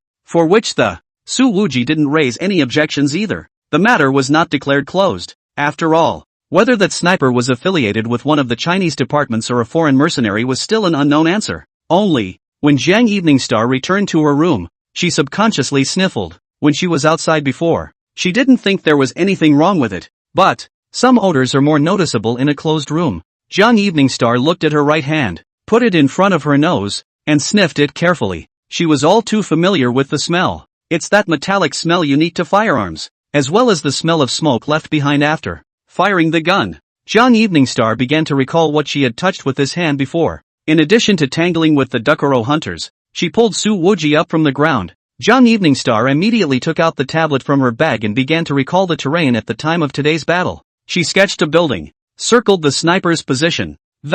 Another drawing of the escape trajectory of that last hunter and the location where Su Wuji drove the car into the people. No way? Looking at this sketch, Jiang Evening Star's mind floated back to Su Wuji's pale and terrified appearance, and her gaze began to turn bitter. Chapter 32 You're the Silver Moon Killer? After Jiang Evening Star left, Su Wuji drove around and picked up Xiao Pang. Just went back to the Queen's Bar. The car drove straight into the underground garage. This garage is not open to the public, and to get in, you have to go through 2 remote-coded doors. The reason for this route is that, in the trunk, there was also a dying Dukkaro hunter lying about. 4 hyenas, 3 dead and 1 captured. Pan followed the order to leave only 1 breath, and almost blew the hunter away. Have a good interrogation. I want to know all the arrangements of the Dukkaro organization in China. Su Wuji handed the person over to Xiao Pang and turned around to go upstairs. While in the elevator, he also reviewed the entire day. However, the first image that surfaced from Su Wuji's mind, it was the scene where Jiang Evening Star pulled him up from the ground. He raised his hand to sniff his own as well and frowned. The woman that, it's not a dog's nose, is it? However, when Su Wuji walked to the door of the room and had just opened the door a crack, sniffles too, a faintly inaudible smell of blood had come through. He also said that Jiang Evening Star was a dog's nose, and he himself was no better now. How could there be such a smell in the room? Su Wuji was immediately alert. He jerked the door open, only to find, on the floor in the middle of the room, a man sprawled on his back. The man was wearing a black sweatshirt, and his baseball cap had fallen off to the side of a head of hair was tucked inside the back collar. Even though the sportswear was loose, the lines of that waist and back and buttocks and legs still couldn't be hidden. It was actually revealing a sense of enchanting beauty. Female? When Su Wuji saw that physique, he couldn't help but say, this butt, cocked like Captain Rice. The other man was obviously badly injured and spat blood on the floor. Su Wuji didn't help her up the first time. He suddenly thought of something so look at your phone's real-time location. The red dot that represents the Silver Moon Killer is positioned in the Queen's Bar. Obviously, the woman in black in front of him was the escaped Silver Moon Killer. Su Wuji was helpless, and his heart was frantically spitting. You ran. So you ran. What are you doing running to me? I don't want to be in the crosshairs of Dukaro's rabid dogs. However, the Slayer took the initiative and spoke up. The books say that when you're in trouble, don't look for those you've helped. Look for those who have helped you. So, I've come to you. The voice was obviously a bit weak, but at this moment, Su Wuji's eyes were rounded. I'll be damned. Su Jiayan? Su Wuji really didn't expect that this Su Jiayan would actually be a killer of the Silver Moon organization. This woman, isn't she a highly educated returnee? Didn't she go to Ninghai to become a doctor? Didn't they say that Silver Moon's assassins were only chosen from among the orphans who were trafficked? This Su Jiayan obviously has parents. A privileged life not to go. How did you get involved in something so dangerous? Su Wuji couldn't help but feel that his brain was a bit underutilized. Quickly, help me cut my clothes, Su Jiayan said with difficulty. What are you waiting for, dummy? Her current weak appearance was a complete contrast to her previous flirtatious and charming look. She had no makeup on, a plain face, and blood all over the corners of her mouth and chin. Su Wuji immediately unlocked the door and pulled the curtain shut, squatting down beside Su Jiayan. Now, can I turn you over? Of course you can. It should just be a broken rib. Su Jiayan winked and smiled at Su Wuji. You're such a good person. You've saved me twice. It was kinda heartbreaking to smile so weakly. Su Wuji said without a trace of anger. Who exactly did you mess with and how did you become like this? If your enemies take it out on me, I will not let you go. This guy's acting like he's a good guy. After all, Su Jiayan doesn't know yet. The sniper on the scene was Su Wuji. You can leave me alone now too. Toss me around all you want. Su Jiayan didn't answer positively. If you don't want to talk about it, don't be a winner when you're so badly hurt. Su Wuji picked up a pair of scissors and cut open Su Jiayan's clothes. The bare, delicate skin of that backside came into view. There were stab wounds on the left arm and right shoulder. Fortunately the cuts were not deep. Su Interfree rolled her over and went back to cutting open the sweatpants. This woman's body is just too good to be true. At this moment, even though there were still close-fitting clothes to cover the glow of the key position, the curvaceous and powerful lines still recklessly struck Su Wuji's eyes. Does it look good? Su Jiayan asked as she followed Su Wuji's gaze and looked at her chest. I always thought it was a bit too cumbersome to carry these two around. And you don't mind the weight? Su Wuji said, one hand assisting to Su Jiayan's armpit, one hand copied to the bend of her leg. Carrying Su Jiayan across the room, she walked to the inner bedroom and placed her on the bed. Although his mouth was full of disgust, his movements were actually gentle. I'm the first woman to sleep in this bed, right? Su Jiayan laughed a little. She was in a very weak state indeed, and the laugh seemed to have tugged at her internal injuries. It caused another trickle of blood to spill from the corner of her mouth. This bed, every day a woman sleeps in it, and my lord changes new people every day, Su Wuji said, taking out the medicine kit from the cabinet and holding the cotton ball with tweezers. Start cleaning her wound. And I don't know if it's just a case of poor endurance, or a complete letting down of guard when we get here. As the alcohol rubbed through the incision, Su Jiayan's eyes watered in pain. Don't pretend to be pitiful, Su Wuji said. You didn't even cry when you were injured like this, but when it comes to me, all of a sudden you've become soft? I'm afraid of leaving a scar. Su Jiayan pouted. There are still stitches. No need for stitches. Su Wuji opened the white porcelain bottle and poured the medicinal powder finely onto the wound. Su Jiayan was in cold sweat from the pain, and the two pieces of white, close-fitting cotton clothing this one was almost wet and translucent, so capable of dripping sweat. Su Wuji said, my sheets are wet. Su Jiayan said, I've always been like this, water doll. Su Wuji, forget about your Thai death. As he spoke, he picked up a wet wipe and wiped the blood from the corners of Su Jiayan's mouth and collar. There's blood on the chest too. Su Jiayan pouted. Indeed, there were two trails of blood, stretching from the neck to the depths of the snow-white gully. It's not like you can't lift your arms and wipe yourself, Su Wuji said. In fact, for a while now, he had been holding his mind strongly. It's impossible to be calm with that white stuff in front of you. If you pick up a wet wipe and wipe down the inside of the canyon, you're really going to be wiping your hands. No mercy at all, Su Jiayan muttered, her voice getting lower and lower. She didn't wipe herself after all, and her head lolled as she drifted off to sleep. Su Wuji touched Su Jiayan's pulse. The beating was still stable, and only then did he relax a little. After tucking her in, Su Wujia called Xiao Yinlei up. Wow, the first woman to lie in this bed. Xiao Yinlei was surprised that, what a blessing this is for Su Jiayan. Take her to a safe place. Su Wuji lifted the covers and said, it's a little dangerous to leave it with me. Yes. Xiao Yinlei picked up Su Jiayan and walked towards her room. Don't worry, boss. If Major Jiang comes back, do you need me to block it? She was smart. Even without asking Su Jiayan about her identity, it also knew exactly where the danger Su Wuji was talking about came from. I'll just do it myself, Su Wuji said. That Zhang Evening Star's character isn't bad. If she was smart enough, she wouldn't have chosen to make an enemy of me at this time. When Xiao Yinlei took Su Jiayan away, Su Wuji threw away the latter's clothes and cleared the traces off the windowsill and in the room. Even the long hairs on the bed were found one by one. Looking at the time, it was already 1:30. The club downstairs was still getting high, and Su Intercourse thought better of it, and stripped herself down to the nub, walked to the bathroom and took a shower. Only, when he took a shower, he didn't close the bathroom door. The scent of the body lotion emanated, wafting throughout the room as the water misted and masks all previous odors. When Su Wuji finished his shower and walked out naked, he was startled. Who are you? At that moment, in the room, there was already one more figure. She had changed into a tight black workout outfit, with leggings that only came down to mid-thigh. The long legs that are a slight wheat color are exposed. Even if it was wheat colored, You could tell that the girl's own skin was bound to be extremely pale. It's just working out in shorts for long periods of time that creates this color difference. She's wearing a tight t-shirt over a quick-drying jacket over the top half of her, with his back to Su Wuji. That supple waist, that full-ass form, just healthy as hell. It's so perfect that you can't pick any faults. This girl turned around, glanced at Su Wuji, and smiled faintly and said, "Boss Su is a good actor." After a pause, her gaze traveled downward and she added, "Oh, well developed too." It was Jiang Evening Star. Chapter 33, The Sticky Major Jiang. The dog's attention, by now, was fully focused on the toad.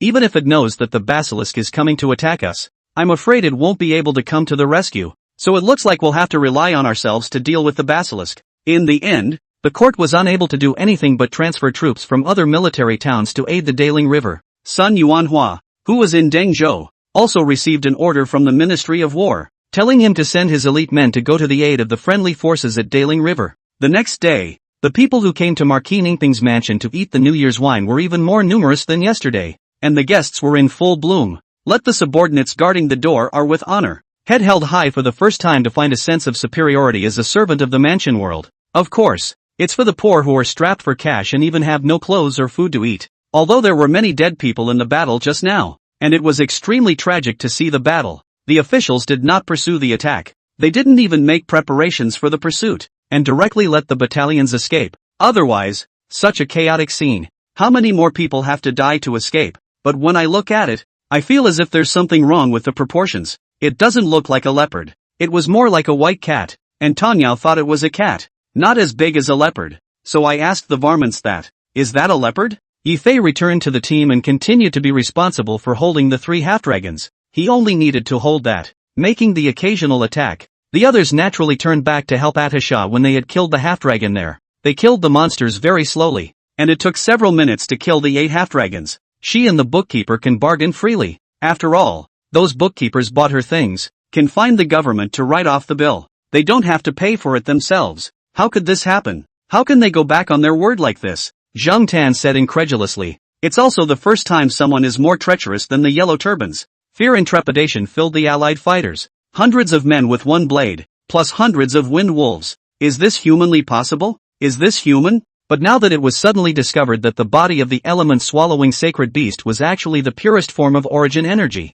how could he not be pleased? A race with the sea, favored by the color blue, pure and flawless, like their pupils, not a single blemish. Very smoothly, Zhang Yi controlled Duanmu Centennial's body to exit the mountain gate without any obstacles. No one even noticed along the way, and after exiting the mountain gate, he went down the river, jumping in succession, and, finally, he stepped on the illusory spirit cloud again and hurried along. "Master, is your Bihai Yuntian still there?" Just when Zhang Yi said that he couldn't get away, Pierre suddenly asked this. But all king-level ancient beasts have a common instinct. That's the beast's instinct for danger. Yes. After that superior master agreed, he flew up again and, soon afterward, it landed at the large flag in front of it, and underneath the large flag with the word ghost, a beast shaped like a lion was crouching on the ground, and next to the foreign beast, a man was fully dressed in black, wearing an overcoat, with a sword hanging from his waist, half kneeling, a man of great valor. Before becoming the realm of creation,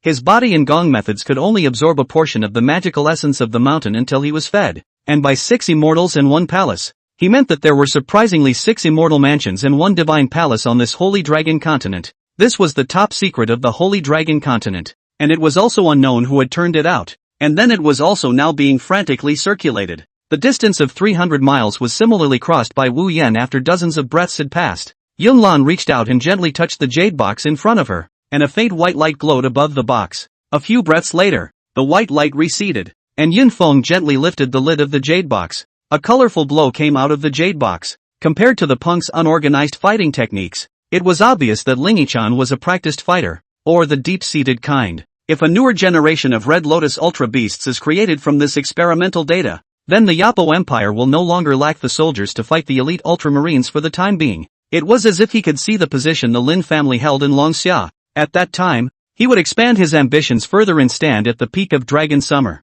The room was looking at only a bedside lamp, and even with the dim light, she could recognize the shadow. Jie, this is my land, not your earth. This thing is of no use at all. I'm sorry, the evil spirit added. I wouldn't have even dared to think about this a few months ago. I'm so happy, said Suzanne with great satisfaction. He's describing, in a slightly pompous tone, a couple of wild boars that, while a couple of boars don't struggle, Spider-Man knocks them out with just one punch. The 4 boars were still in a sleep as peaceful as death. The grievance aggregator is very realistic, and there's no way that Mechagodzilla can get away with it anymore. Even he himself might be completely absorbed by this monster and become a part of the infinite energy in its body, so there was no intention of supplying more energy.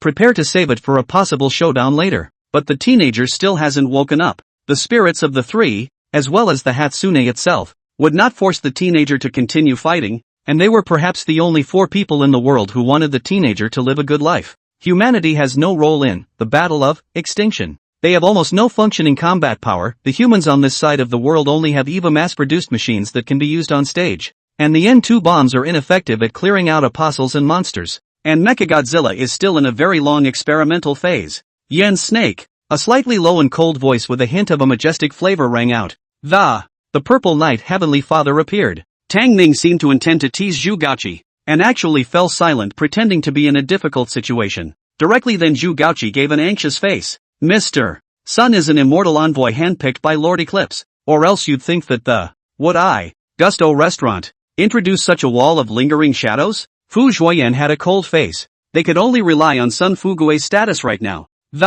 Only the identity of an immortal envoy can subdue these fist helpers. Chapter 34, The Deadly Major Jiang. You blackmail. John Eveningstar stood opposite Su Wuji and said indignantly, 350,000? How can your couch be so expensive? Su Wuji opened the picture of the official website. Take a closer look. Is it exactly the same? Imported from Italy. Can't I just wash it for you? John Eveningstar clenched her fists. She compared the pictures and wilted a bit when she saw that the price and style were exactly the same. And I don't know if it's because I'm so physically fit. The amount of each visit far exceeded that of the other girls, almost catching up with the blood crash. She cleaned herself up in the bathroom and dawdled for over an hour before coming out. The John Eveningstar, now, was already changing into a pair of loose long pants, and instead of wearing those tight gym shorts again, he washed the soiled clothes on the spot and hung them up to dry in Su Wuji's bathroom. The fitted one is the same. If it wasn't for the fact that he was still thinking about investigating the case in his heart, Major Jiang would simply want to find a crack in the ground right now. Su Wuji laughed coldly. Can you wash it clean? The outer layer of my sofa is cashmere. That blood of yours is seeping inside. Indeed. The large swath of crimson color was really a bit conspicuous and impossible to wash out. The inner core inside must have been colored. Whenever this time came, John Eveningstar very much didn't want to be a woman. $350,000 is too much. Are you being punked? This sofa doesn't feel good to sit on. John Eveningstar was obviously bottoming out. It's not that she doesn't have savings, especially since her grandmother's family name is Fong, and she's rich as hell. But, since her parents both died, John Eveningstar had never taken a penny from her grandmother's side of the family. She has a very low materialistic desire. Anyway, the organization takes care of her food and shelter, and she can live well on her salary alone every month. This is in stark contrast to his own brother who drives a big G. If sister-in-law Fong Qianxue is here, she must have taken out her cell phone directly to scan the code for payment, but any frown was a sign of Fong Qianxue's disrespect for her wealth. However, John Eveningstar really didn't want to spend other people's money. I own several bars and am so rich that I would buy a cheap couch of poor quality? If Major John wants to renege on his debt, he should also find some reliable reasons. Su Wuji sneered. I'm not trying to renege. John Eveningstar's expression had a stubbornness in it. Never thought about it. Su Wuji laughed. Let's put it this way. I've been using this sofa for a few months now. I'll give you a discount and charge you $32,000. John Eveningstar opened her cell phone and looked at her savings, not insufficient. But all of a sudden, because of this kind of crap to spend out a large sum of money, the deposit figures are bound to hurt. The psychological feeling is too suffocating. However, one has to compensate for destroying other people's things. John Eveningstar understood this. $300,000. It can't be any lower. Su Wuji saw Jiang Eveningstar's silence, so he added, lest word get out that I bully women. John Eveningstar pursed her lips and thought for a while. Only then did he say with some embarrassment, I have 15 days of vacation, and during these 15 days, I'll work for you as a bodyguard to cover the bill, okay? Hearing this, Su Wuji almost jumped up. Hey, let's not talk about being a bodyguard for 10 days. Even if you were to be my girlfriend for a year, it's not worth $300,000. Asshole, how am I not worth $300,000? Jung Evening Star is also upset if I put the word out to be someone's girlfriend for a year. Those men are still not. As she spoke, she saw Su Wuji's derisive eyes, and knew that she had been angered into losing her temper. So shut up immediately, Su Wuji said smilingly. Then if you become my girlfriend for a year, I won't let you lose money. You. Jung Evening Star was furious. She didn't want to lose this money, and it was even more impossible for her to be a girlfriend to Su Wuji. Had thought he was going to take the initiative tonight in order to look into the case, but it's actually broken by this damn great aunt. What a Thai relative. In fact, dealing with scoundrels can be a disadvantage if the moral standards are too high. Just like now, if Jung Evening Star didn't think about paying out the money, but instead just reneged on that money, there would be no such dilemma. Forget it, pay for it. Jung Evening Star stomped her foot. After I return to the capital, I'll transfer the money to you, and before I go back, in case I renege, you can take me with you. Nice guy. Su Wuji's eyes widened. Taking you with me? Major Jiang, you're quite thick-skinned as well. Jung Evening Star hummed. Oh, it's all because Boss Su taught him well. Su Wuji said, in order to prevent you from reneging on your debt, give me a $20,000 deposit first. Just give it. Jung Evening Star thought that she was trying to find out the whereabouts of that sniper. Gritting his teeth, add a WeChat and transfer the money to you. A $20,000 deposit is much more acceptable than $300,000. Su Wuji opened the friend adding interface. Come on, this is my trumpet. Add it. I want to add your big number. Jung Evening Star said. The big one is not given. The small one is for flirting. You love to add it. Su Wuji obviously ate up the fact that Jung Evening Star would not leave. Okay. Jung Evening Star could only scan the code to add that. Dislike then immediately covered above the pretty face. Your name is disgusting. How could anyone come up with this kind of WeChat name? Su Wuji had an innocent look on his face. What's so disgusting about this name? That's the flavor of potpourri I like. This one's nickname is turkey-flavored potpourri. It was only then that Jung Evening Star reacted to the fact that she had misread the situation. She stomped her foot. You just did it on purpose. Su Wuji sneered. Oh, it's you who are impure. Jung Evening Star felt powerless to refute. How to mess with such a freak? Not to mention having made such a big embarrassment, but also wanting to storm off in a minute. Having faced so many ruthless enemies before, none of them were as powerless as this moment. $20,000 deposit, transferred to you. Jung Evening Star said, I'll be by your side for 10 days or so. When we get back to the capital, we'll transfer the remaining $280,000 to you. After giving $20,000, Jung Evening Star felt that she finally had a bit of confidence when she spoke. Su Wuji accepted the money, then called Xiao Yinlei. You and Xiao Pang come to my room. Carry this couch away and throw it away. Xiao Yinlei already knew that there was an unexpected guest in the boss's room. As a matter of fact, while Jung Evening Star stayed in the bathroom to wash her ass and change her pants, Su Wuji then had already told her everything that had happened over here. Under Xiao Yinlei's arrangement, that captive of the Dakaro organization has been moved away, and Su Jiayan would never show her face until she was healed. As soon as Xiao Yinlei and Xiao Pang entered Su Wuji's room, just as startled by the red stain on the couch, she was a woman too, and of course she knew exactly how horrible such an amount was. Xiao Yinlei hesitated and asked, Ms. Jiang, shall I cook you some yam, red date and black rice porridge? Thanks, I'm not hungry. Jung Evening Star said, I'm full of gas. It's not that I'm afraid you're hungry. Xiao Yinlei did have a seriously concerned look on her face. It's to replenish your blood. There's no need. Jung Evening Star reacted, and instantly died of embarrassment. Made a big red face. That blush is as red as her ass whooping was an hour ago. Su Wuji laughed so hard on the bed that his stomach hurt. Jung Evening Star suddenly wanted to silence this guy. Why was he so dedicated? Why was he glued to a man investigating a case in the middle of the night? Otherwise why lose so much money? Why else would society die? And this time, Pan walked in, looked at the bloodstained couch and, he also looked at Jung Evening Star, who was able to give birth to a son, and asked very seriously, Ms. Jiang, are you injured? Ha ha. Su Wuji laughed so hard that tears came out of his eyes. Jung Evening Star simply wanted to run over her head and die. Pan was still in place waiting for an answer. It took Su Wuji a long time to break his laughter. Miss Jiang was not injured. Pan wondered. Then why is there so much blood? It doesn't look like a small wound. Jung Evening Star. She felt like she might as well just jump. Xiao Yinlei covered her mouth and smiled. Xiao Pang, take out the sofa and, we'll get a new one tomorrow. Pan picked up the bloodstained couch with one hand. Only, on his way out the door, he asked, Boss, are we still buying this $800 high-fashion couch tomorrow? $800? A high-quality imitation? Jung Evening Star froze. The room was instantly filled with a murderous aura. $800 for a couch and you ask me for $300,000. Asshole. Su Wuji smiled sarcastically. So what? I'll just take your $20,000 deposit. Can't we just not have the rest of the money? In the next second, Jiang Lianqing jumped onto the bed and rode on Su Wuji's waist, choking his neck and shouting, "Pay back the money,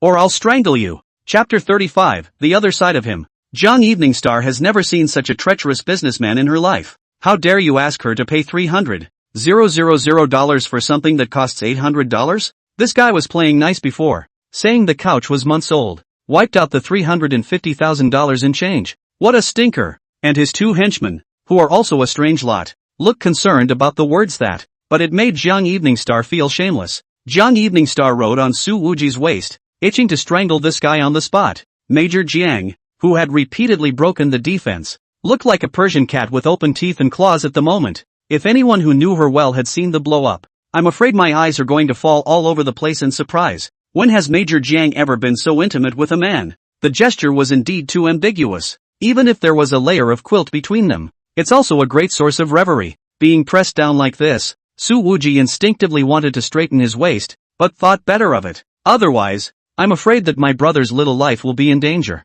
I'll pay back the money. Can't I just give it all to you? Su Wuji hurriedly took the cell phone and began to operate it. In fact, Jiang Eveningstar appeared to be choking him, but she didn't actually use much force. But Su Wuji couldn't carry her sitting on top of him. The other guy's got such a nice, bouncy thigh there. A virgin who had only seen a pig run but had never eaten pork. How could he resist such pressure? Hurry up and pay back the money, or I'll really strangle you. Jiang Eveningstar's emotions were too uptight right now.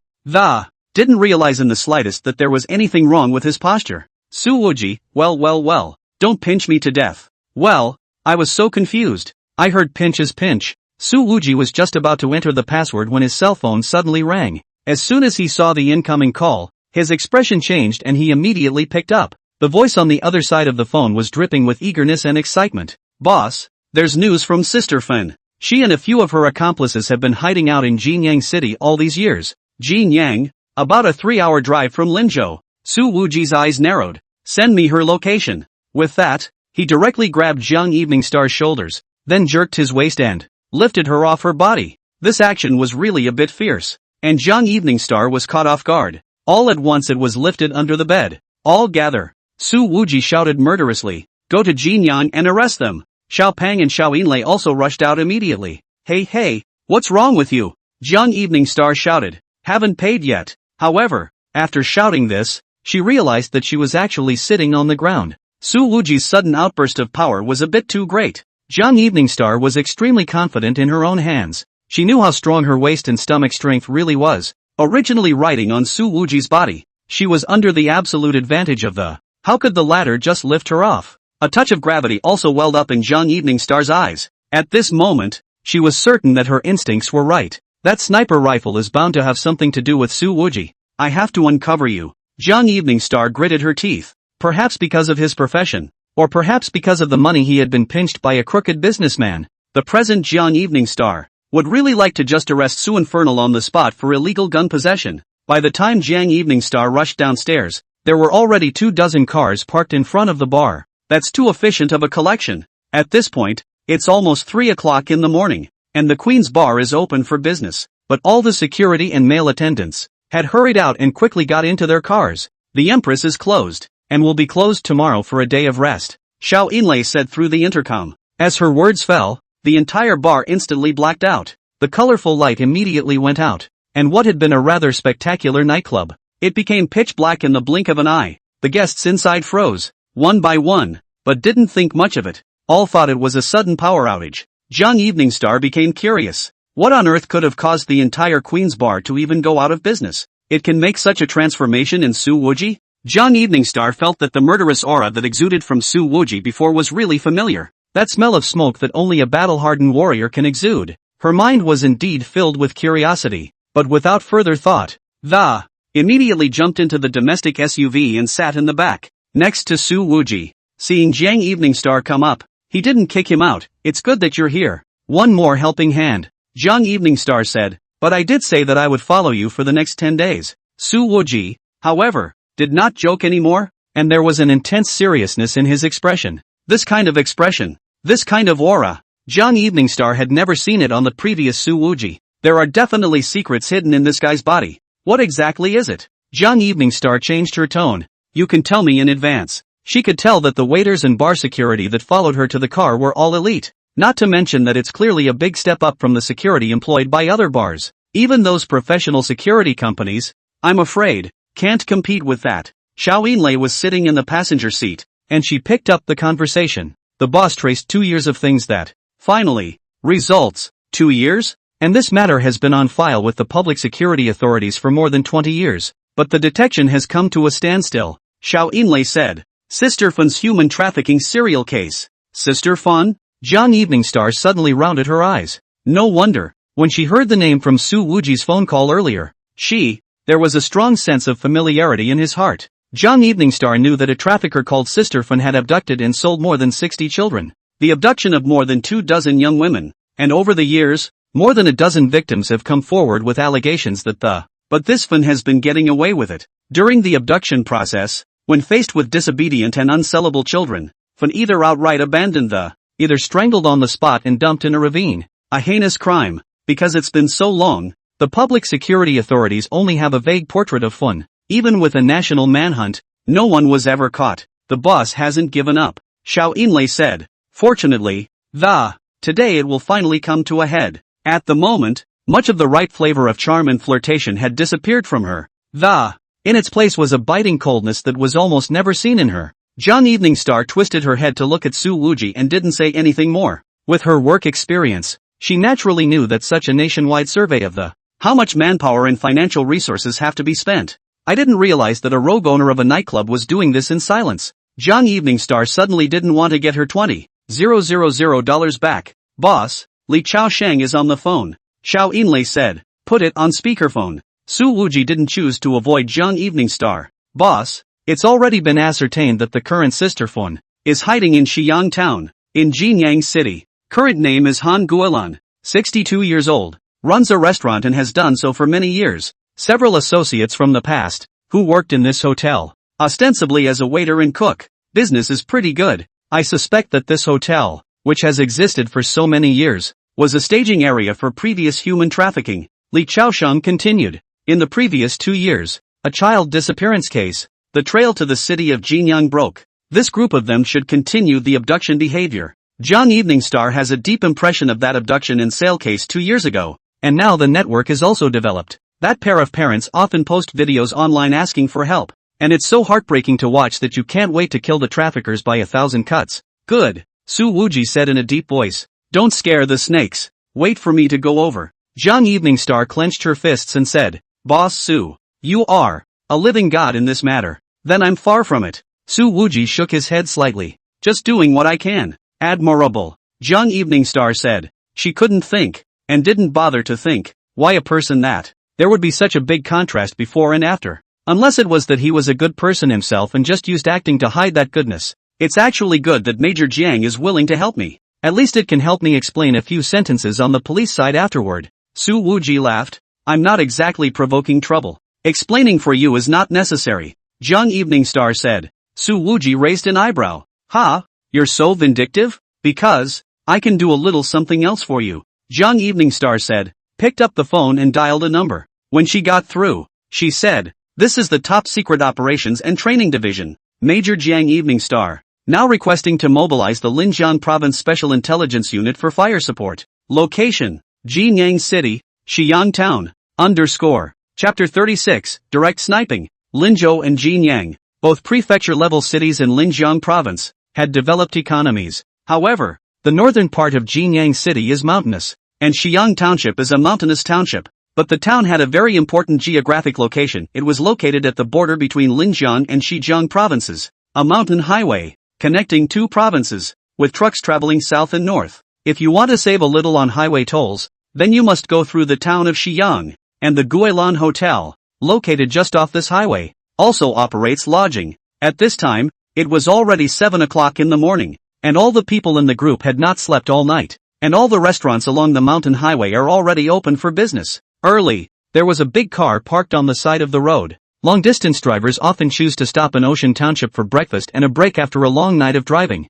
Su Wuji said. We'll drive this car in first, and the other cars will stand by on the periphery. Did you memorize the suspect's face? Xiao Yinlei returned. Boss, all the men. They've been memorizing for 2 years now. Make sure you don't recognize the wrong person. Jiang Eveningstar was secretly surprised when she heard it from the side. 2 years of memorizing and preparing for this day. Apparently, Su Wuji was having all of his men fully invested in this matter. Good, don't let any of them go. Su Wuji narrowed his eyes and, it can't be just those few associates. It's a crime syndicate. And today, it's going to uproot the place. The Linjiang Special Intelligence Unit will arrive in 10 minutes. Jiang Eveningstar glanced at Su Wuji. The command can be given to you. This Special Intelligence Unit is a branch of the top-secret training service in Linzhou. All members of the group are selected from the special forces of the elite. At this moment, Jiang Eveningstar actually want to give the command of this team directly to Su Wuji? Don't you count this as a violation of discipline? Su Wuji asked in surprise. The so-called discipline is not as important as the lives of the children. Jiang Eveningstar said, taking out 2 communicators from her bag. Handed one to Su Wuji. Pin this on your inner collar. You can give orders through this at any time. 24 people in total, including the assault team and sniper team. She knew it was against discipline to hand over command, but Jiang Eveningstar believed that the Su Wuji had prepared for this day for so long. So, he must have simulated combat many times long ago. Lots of details ready to be put in place. Many thanks. Su Wuji then said to Xiao Yinlei. Yinlei, you and I will go to the Guilan Hotel first and see what's going on. I'll go with you. Jiang Eveningstar, however, took the initiative to say, in her opinion, his own hands should be a bit stronger than this mature sister in the Cheongsam, and in a real fight, he would be able to help. Okay. Su Wuji didn't refuse. Continuing to Xiao Yinlei, he said, then take my guy and find a suitable location to wait, and if any dares to run out and resist, directly snipe them. Direct sniping. Once this order came out, it was undoubtedly proved that Su Wuji was the mysterious sniper from last night. Yes. Xiao Yinlei got out of the car and took out a long box from the trunk and, stepping on those long legs, he quickly disappeared from view. Jiang Eveningstar was a bit incredulous. Boss Su, you're saying this directly to my face? After all, both the possession of a sniper rifle and the order to snipe are illegal. You're forgetting that we're comrades in arms now. Su Wuji looked at the Guilan Hotel in the distance. Fade said, you're not going to arrest your comrades first, are you? But you want Manager Shaw to shoot someone. Su Wuji, these human traffickers, dying 100 times is not enough. The law now, it's just too light for them. Jiang Eveningstar was a bit anxious, but no matter what, you shot and killed someone in private. They're all liable afterward. Su Wuji glanced at her. Reaching out, he patted the other man's thigh. That's why I didn't turn down your Secret Service support. Jiang Eveningstar immediately understood. Su Wuji is trying to put the special unit on the back of the sniper rifle. He was bound to know that his top-secret unit had a frightening amount of power, and that in the performance of its duties, it's entirely possible to shoot first and report later. Jiang Eveningstar looked deeply at Su Wuji. The other party's meticulous mind shook her a bit. Jiang Eveningstar didn't hesitate too much. Okay, all the bullets that came out of that gun just now, it's all on the head of the snipers of the Linjiang Special Intelligence Unit. Reasonable and so understanding. Su Infernal smiled. Thank you. It's a good thing you're not a pedantic woman. It was the first time he had smiled in the last few hours of driving. Jiang Eveningstar picked up the words, but also felt heartbroken by what you did. The two got out of the car, and a middle-aged man walked down from a nearby van. Boss, he whispered, the home addresses of several associates have been assigned to keep an eye on them. This person was Li Chaoshang, who had previously spoken with Su Wuji. He was plain-looking, with a flat haircut and a straight back. Jiang Eveningstar looked at the other party's right hand. There were quite a few calluses on the fingers and Tiger's mouth. She was immensely familiar with the location of this callus distribution because Jiang Eveningstar herself was like this. Good. You take the people to block the other end of the town and wait for my order. Su Wuji said. Yes. Li Chaoshang then got into the van. He's a veteran? Jiang Eveningstar asked. An old scout from the southwest military region, who has fought with monkeys. Su Wuji said. Jiang Eveningstar understood that the monkeys in Su Wuji's mouth referred to people from a certain country. Awesome. It's a senior. The surprise in Jiang Eveningstar's heart grew. Old scouts like these, who've been to war, are the darlings of the special forces. Ordinary generals and officers may not be able to suppress it, but Li Chaoshang obeyed Su Wuji's orders, clearly convinced by the young boss. Su Wuji and Jiang Eveningstar walked to the entrance of Guilan Hotel. Standing outside, there was a middle-aged man in his 40s frying fries. Seeing the pair approaching, he greeted them with, Are you two here for breakfast? There's everything over here, so you can rest when you're tired. And the rooms are all clean. Young Evening Star glanced at Su Wuji, vigilance hidden in her eyes. But the smile on her face was tinged with petulance. Hubby, I'm hungry. These fries smell so good. The origin of the sense of alertness in Young Evening Star's eyes was simple. 4. On her way to the... Already remembered the face by the photo on my cell phone. This is one of the main associates of the Fen crime syndicate. Even though the person was a bit different from the previous photo, she still recognized him instantly.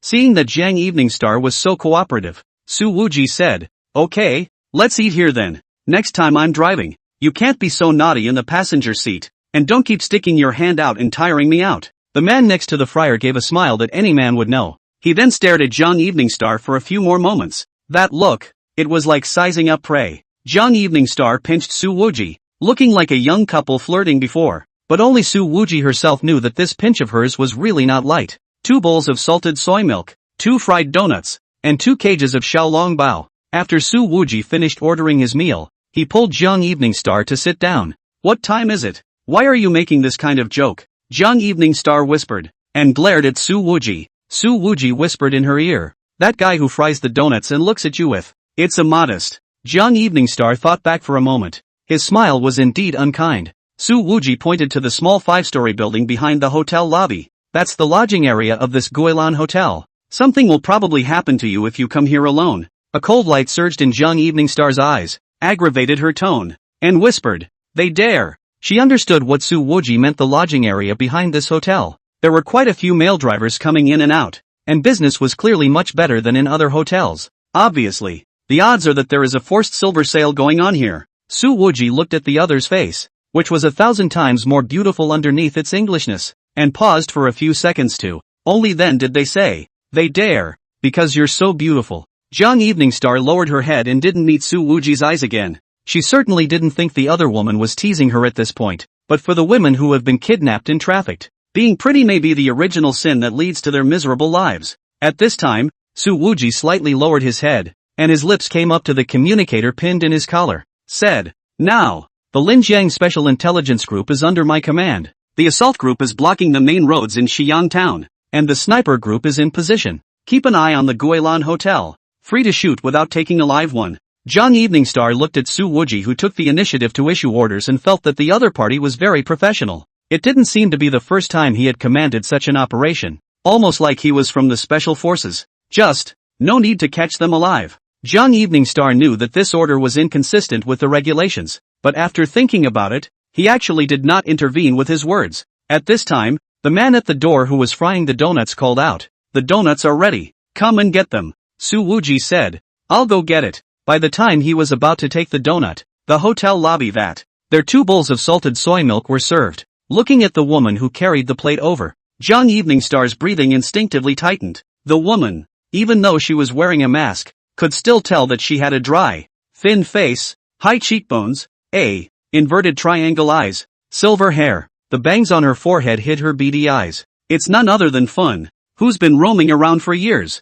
Seeing this, Su Wuji directly raised his foot and stepped on the edge of the frying pan, so the frying pan was tipped right over. The pot of boiling oil splashed the middle-aged accomplice all over his head and face. Chapter 36, Direct Sniping. Linzhou and Jinyang, both prefecture-level cities in Linjiang province, had developed economies. However, the northern part of Jinyang city is mountainous, and Xiang Township is a mountainous township. But the town had a very important geographic location. It was located at the border between Linjiang and Xizang provinces, a mountain highway, connecting 2 provinces, with trucks traveling south and north. If you want to save a little on highway tolls, then you must go through the town of Xi'an, and the Guilan Hotel, located just off this highway, also operates lodging. At this time, it was already 7 o'clock in the morning, and all the people in the group had not slept all night, and all the restaurants along the mountain highway are already open for business. Early, there was a big car parked on the side of the road. Long-distance drivers often choose to stop in Ocean Township for breakfast and a break after a long night of driving.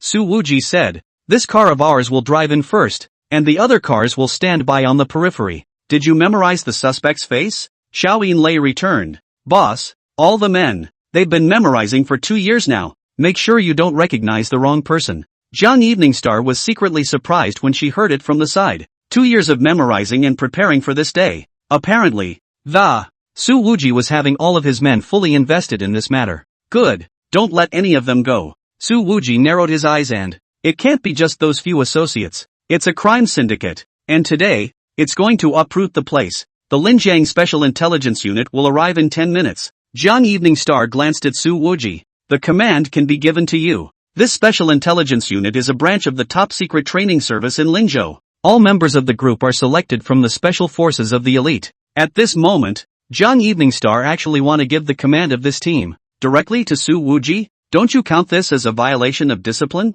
Su Wuji asked in surprise. The so-called discipline is not as important as the lives of the children. Jiang Evening Star said, taking out 2 communicators from her bag. Handed one to Su Wuji. Pin this on your inner collar. You can give orders through this at any time. 24 people in total, including the assault team and sniper team. She knew it was against discipline to hand over command, but Jiang Evening Star believed that the Su Wuji had prepared for this day for so long. Then, he must have simulated combat many times long ago. Lots of details ready to be put in place. Many thanks. Su Wuji then said to Xiao Yinlei, Yinlei, you and I will go to the Guilan Hotel first and see what's going on. I'll go with you. Jiang Evening Star, however, took the initiative to say, in her opinion, his own hands should be a bit stronger than this mature sister in the Cheongsam, and in a real fight, he would be able to help. Okay. Su Wuji didn't refuse. Continuing to Xiao Yinlei, he said, then take my guy and find a suitable location to wait,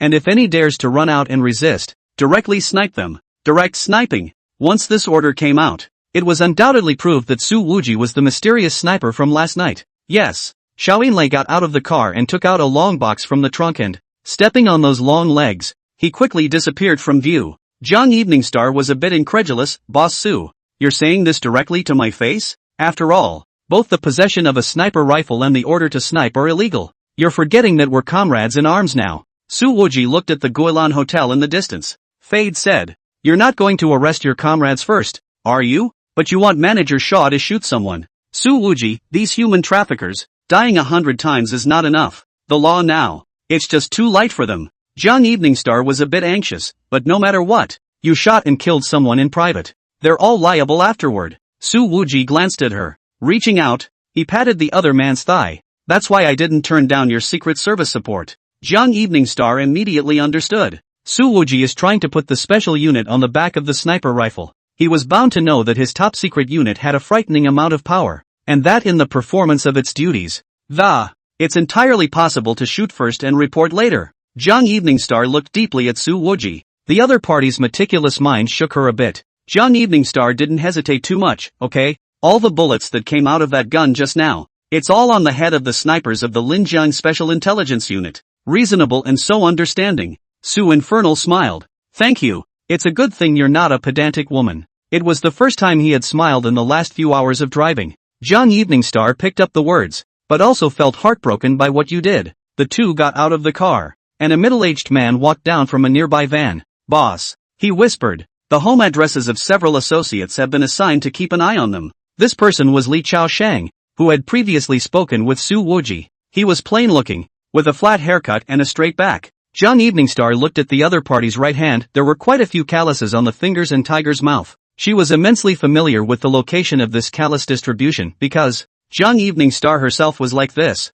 Good. You take the people to block the other end of the town and wait for my order. Su Wuji said. Yes. Li Chaoshang then got into the van. He's a veteran? Jiang Evening Star asked. An old scout from the southwest military region, who has fought with monkeys. Su Wuji said. Jiang Evening Star understood that the monkeys in Su Wuji's mouth referred to people from a certain country. Awesome. It's a senior. The surprise in Jiang Evening Star's heart grew. Old scouts like these, who've been to war, are the darlings of the special forces. Ordinary generals and officers may not be able to suppress it, but Li Chaoshang obeyed Su Wuji's orders, clearly convinced by the young boss. Su Wuji and Jiang Evening Star walked to the entrance of Guilan Hotel. Standing outside, there was a middle-aged man in his 40s frying donuts. Seeing the pair approaching, he greeted them with, "Are you two here for breakfast? There's everything over here, so you can rest when you're tired, and the rooms are all clean." Jiang Evening Star glanced at Su Wuji, vigilance hidden in her eyes, but the smile on her face was tinged with petulance.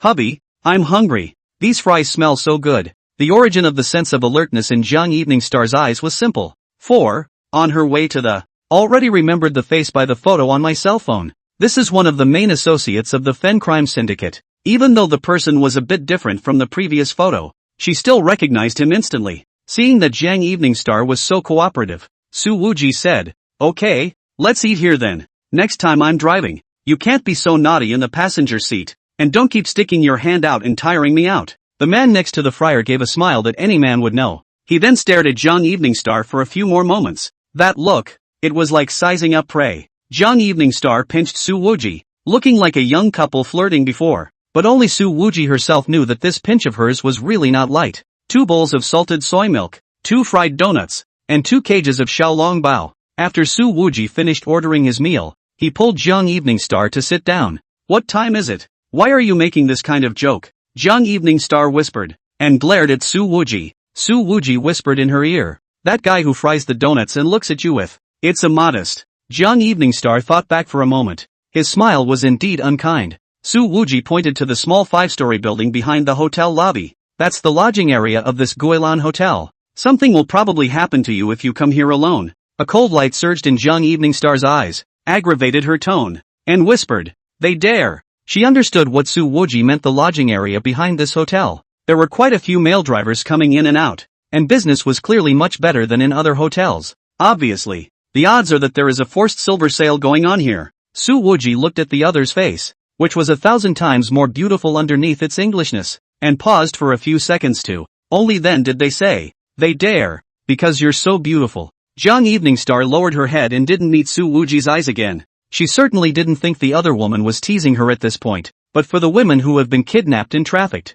being pretty may be the original sin that leads to their miserable lives. At this time, Su Wuji slightly lowered his head, and his lips came up to the communicator pinned in his collar. Said, "Now, the Linjiang Special Intelligence Group is under my command. The assault group is blocking the main roads in Xi'an Town, and the sniper group is in position. Keep an eye on the Guilan Hotel. Free to shoot without taking a live one."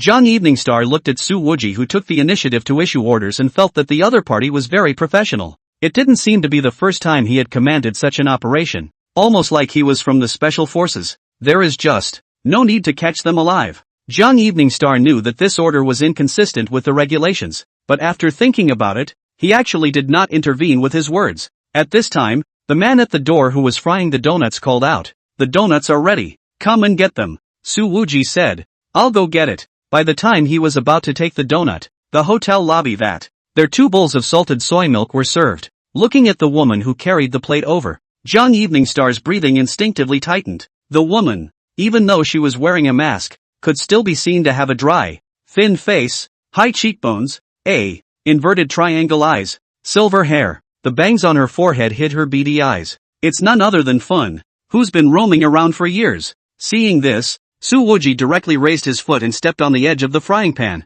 so the frying pan was tipped right over. The pot of boiling oil splashed the middle-aged associate's head and face. Chapter 37. Accompany you in your madness. It was a face that looked full of gloom and doom. Even if the photos from back then are blurry, even if her hair is longer after all these years, thinner than before, however, Su Wuji and Jiang Evening Star still recognized at a glance that this woman was Sister Fun. Su Wuji kicked over the frying pan, and the middle-aged man began to cover his face and screamed miserably, rolling on the ground. The pain is excruciating. All the people who were eating looked this way. However, Fan, who was extremely experienced in counter-surveillance, was not attracted to the attention of she just glanced this way and twisted her head about to head inside. How could Jiang Evening Star allow this to happen? She reached out and clasped Finn's shoulder. However, Finn actually pulled a knife right out of her pocket and, turning around, he slashed at Jiang Evening Star's neck. This dry, skinny woman in her 60s actually has a body that exceeds that of an ordinary person. Reaction speed and alertness are even far beyond normal. Her killing maneuvers, however, might be effective against other ordinary people, but when it fell in Jiang Evening Star's eyes, it was too slow and too slow. She dodged the dagger with a mere sidestep, and then her right leg snapped up and it smacked Finn hard in the ribs. Click, click, click. Finn had at least 3 or more broken ribs. She lost her center of gravity completely, and was kicked 3 meters out of the way of. It hit a dining table hard, but even with all the pain, the dagger in her hand still didn't spill. Dare to come to Western Town? I'll kill you, Fun shouted. The voice was harsh and vicious, filled with a strong sense of gloom. Zhang Lianqing was about to step forward to detain Sister Fun. when Su Wuji's figure had already appeared in front of her. Su Wuji grabbed Sister Fun's hair and lifted her up steeply. Who got who killed? Su Wuji said, then grabbed Fun's head and slammed it hard against the tabletop. Bang! Bang! Bang! 1, 2, 3. The impact caused Fun to lose her grip on the knife at all,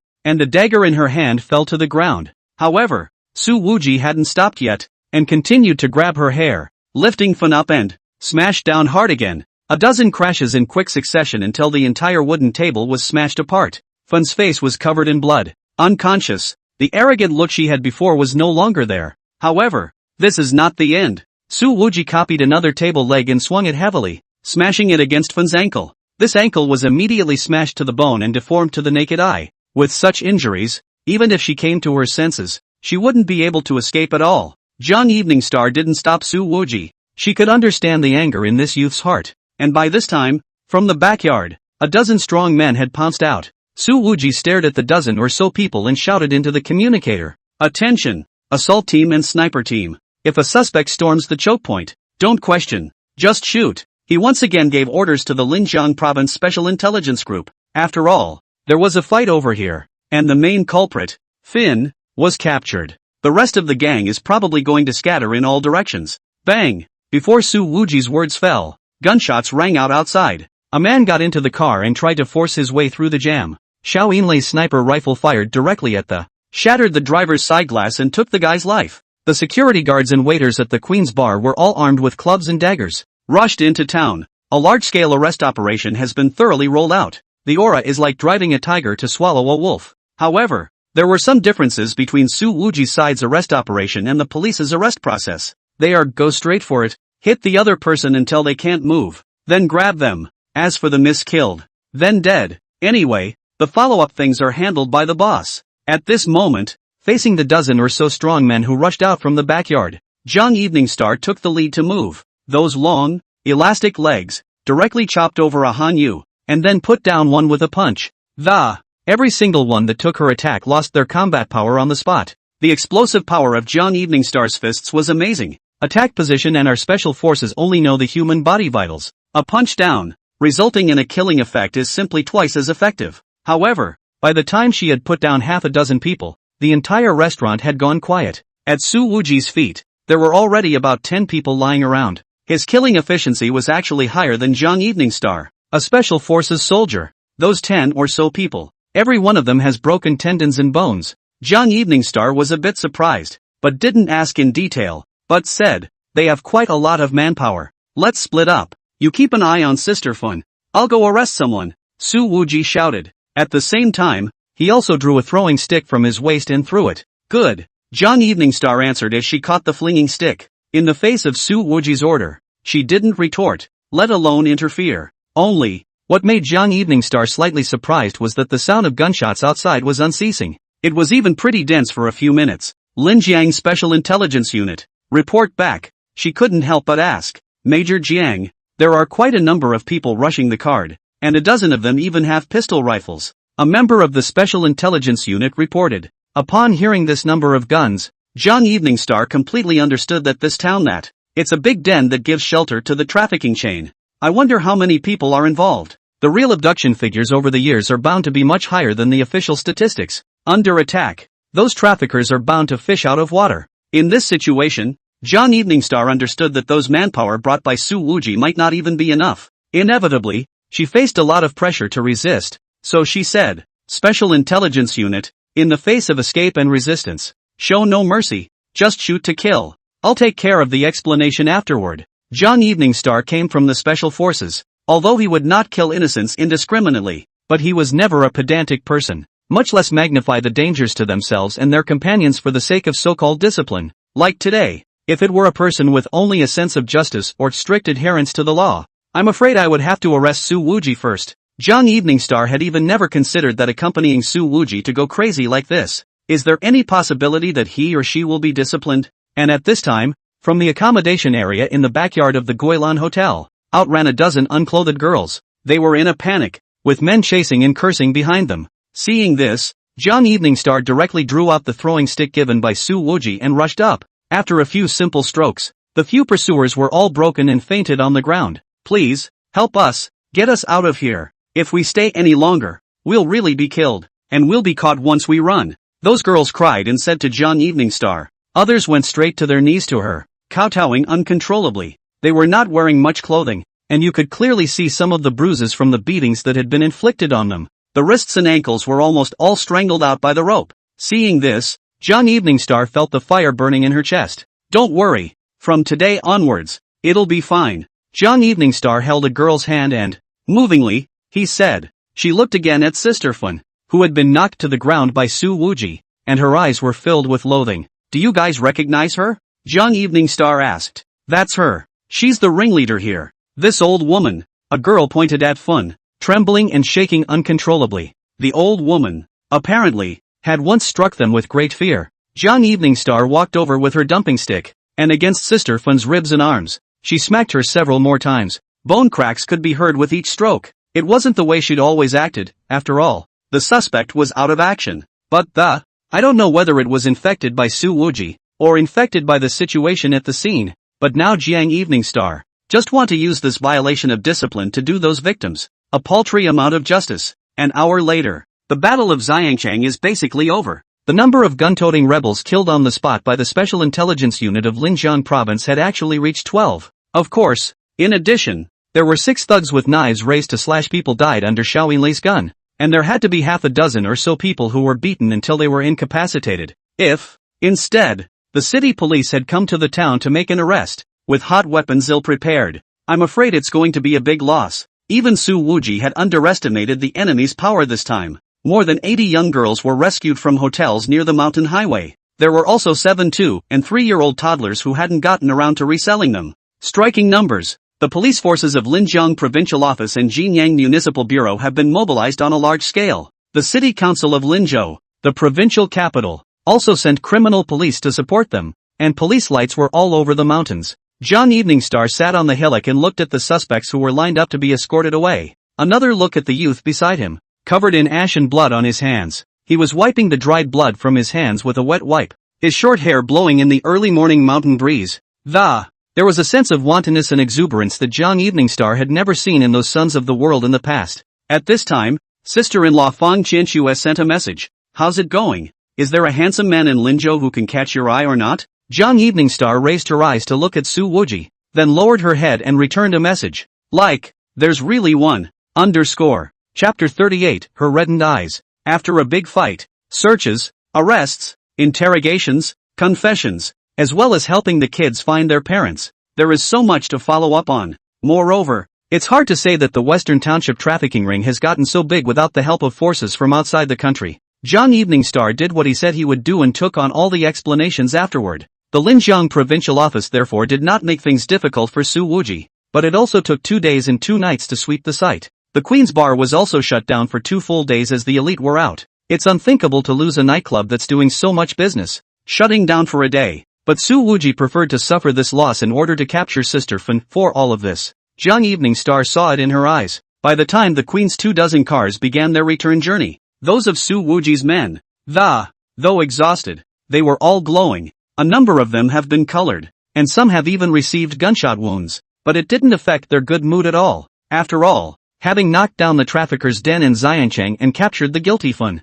it's really kind of a meritocracy. John Evening Star didn't say much on the way. It looked like she was resting with her eyes closed, but there was no sleep at all. She's been involved in more annihilation missions than she can count. The danger of this arrest of Sister Fan definitely did not rank at the top, but it was the one that made John Evening Star feel the most shocked. The sight of those girls thanking themselves 1,000 times over for the image of the parents who had found their children kneeling down and crying to themselves still continued to shake John Evening Star's heart. John Evening Star looked at the man sitting next to her, and the sense of shock in her heart added another layer. Just before getting on the bus, Linjiang TV contacted the head of Linjiang Provincial Office to find out the whole process of this operation to arrest Sister Fan. However, the head of the provincial department did not come forward to be interviewed at the first time. Instead, he chose to introduce Su Wuji to the Guardian reporter. Obviously, they are not strangers to each other. But, in the face of such a great opportunity to show off, which many people would kill for, Su Wuji,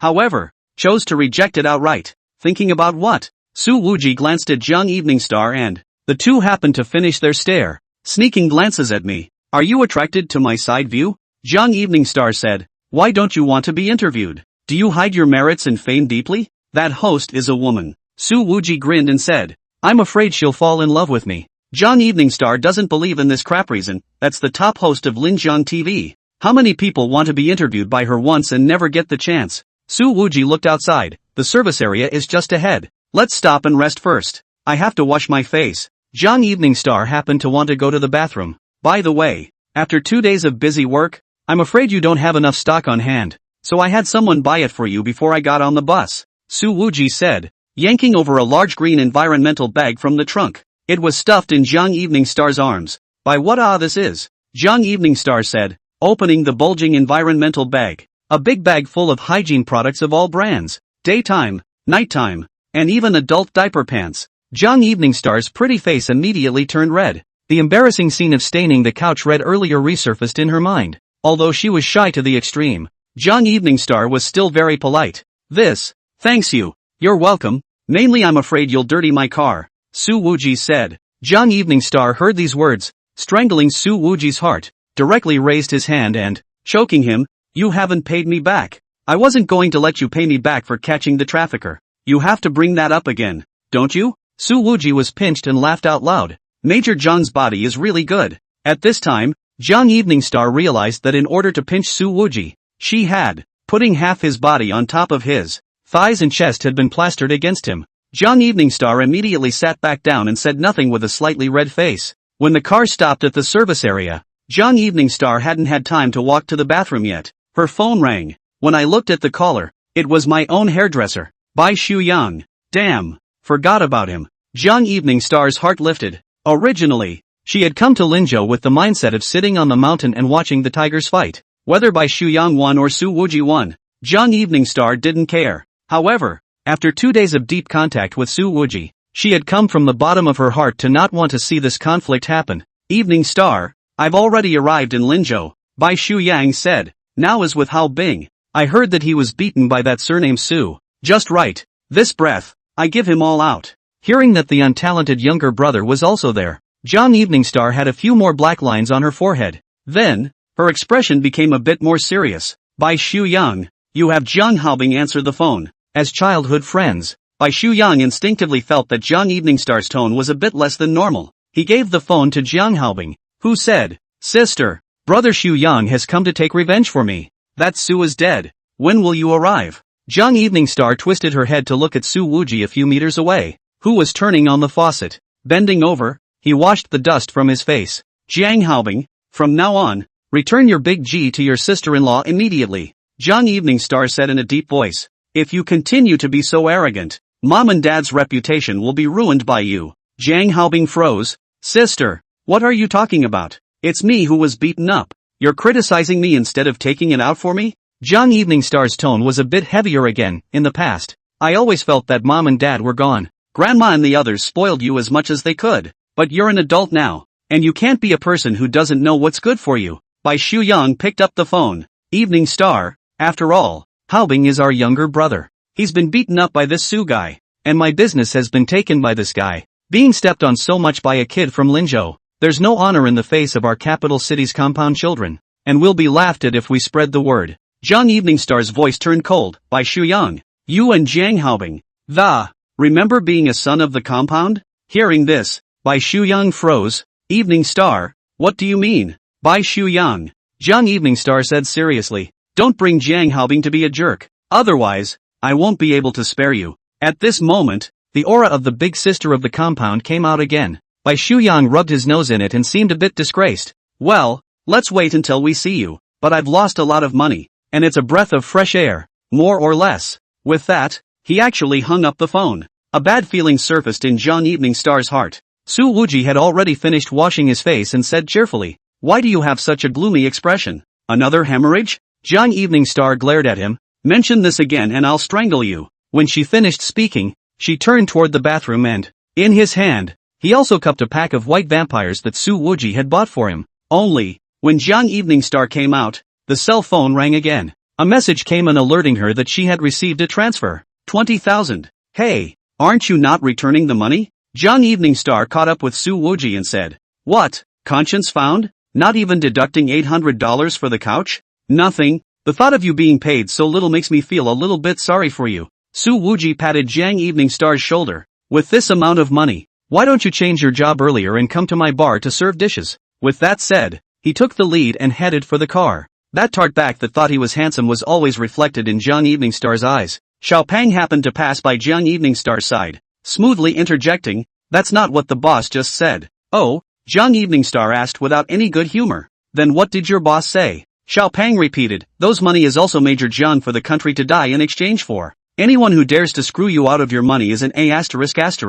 That is." Su Wuji didn't hear the words. "Or else we'd have to have Xiao Yinlei garnish Xiao Pang's salary for the year after next as well." Jiang Evening Star was slightly stunned. To Pang, he said, "Your boss doesn't look like such a nice person." Pang's response was serious. "Finance often says that the boss has a good heart, just a bad mouth." Jiang Evening Star didn't hold back her laughter for a moment. "You're right. People are nice. It's just a matter of having such a long, broken mouth." Smiling, she felt her eyes get slightly warm and rubbed the corners of them gently. "Xiao Pang, Major Jiang, you're crying." Jiang Evening Star, "I never cry." "Palm, your eyes are red." Jiang Evening Star. She suddenly wanted to practice with Pan. When the convoy was almost at Linzhou, Jiang Evening Star received a message from Jiang Haobing. "Sis, Brother Su Yang has already smashed the Queen's bar to take out my anger for me." Looking at this message, Jiang Evening Star suddenly became murderous. Chapter 39. So what if the capital city is a great young man? Jiang Evening Star really didn't expect that Bai Shuyan would actually smash the Queen's bar. At this point, the Queen's bar is so elite, there's not even a man in it. Bai Shuyan took advantage of the situation and was really unpleasant. Jiang Evening Star knows that inside the capital's circle, when you are hit in the face, you have to hit back on the spot. Otherwise you'll be the laughingstock of your circle. The kids who grew up in the compound, including herself, grew up fighting even more. But Su Wuji brought his men out this time to eradicate a trafficking syndicate. In love and reason, in the country and family, by Xu Yang this matter cannot be said. Seeing Jiang Evening Star's expression suddenly become grave, Su Wuji laughed. "What? Dirty my car again?"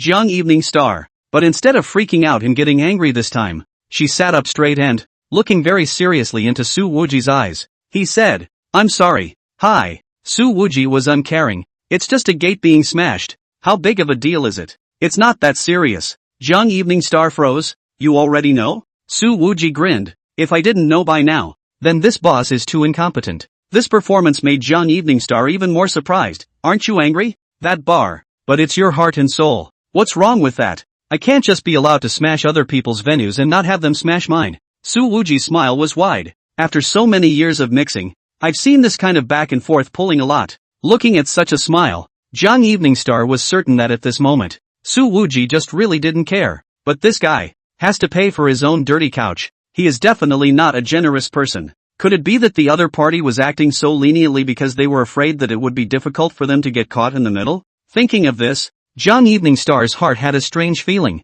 "I'm more concerned about that apology you just gave me than the gate being smashed." Su Wuji looked straight into Jiang Evening Star's eyes, his tone serious. "It makes me think that I may have gained a nice friend." In fact, this matter was not even Jiang Evening Star's turn to apologize. However, her apology did come from the heart. I don't know whether it was an illusion or not. Jiang Wanqing only felt that. Su Wuji's smile was actually somewhat warm at the moment. There was a pause of a few seconds, as Major Jiang gathered himself before moving his eyes away, said, "Boss Su is really good at making girls happy. People who don't know think you're teasing me with this." "You?" Su Wuji moved his butt to the side. "I wouldn't dare tease." Jiang Evening Star suddenly became more energized. "Why? Am I ugly? A female Tyrannosaurus with a horrible face?" "No, it's mainly because," Su Wuji said in a serious manner, "I'm bloodsick, asshole." The atmosphere that had just been destroyed. Jiang Evening Star wanted to strangle Su Wuji to death again. The motorcade just entered downtown Lin State,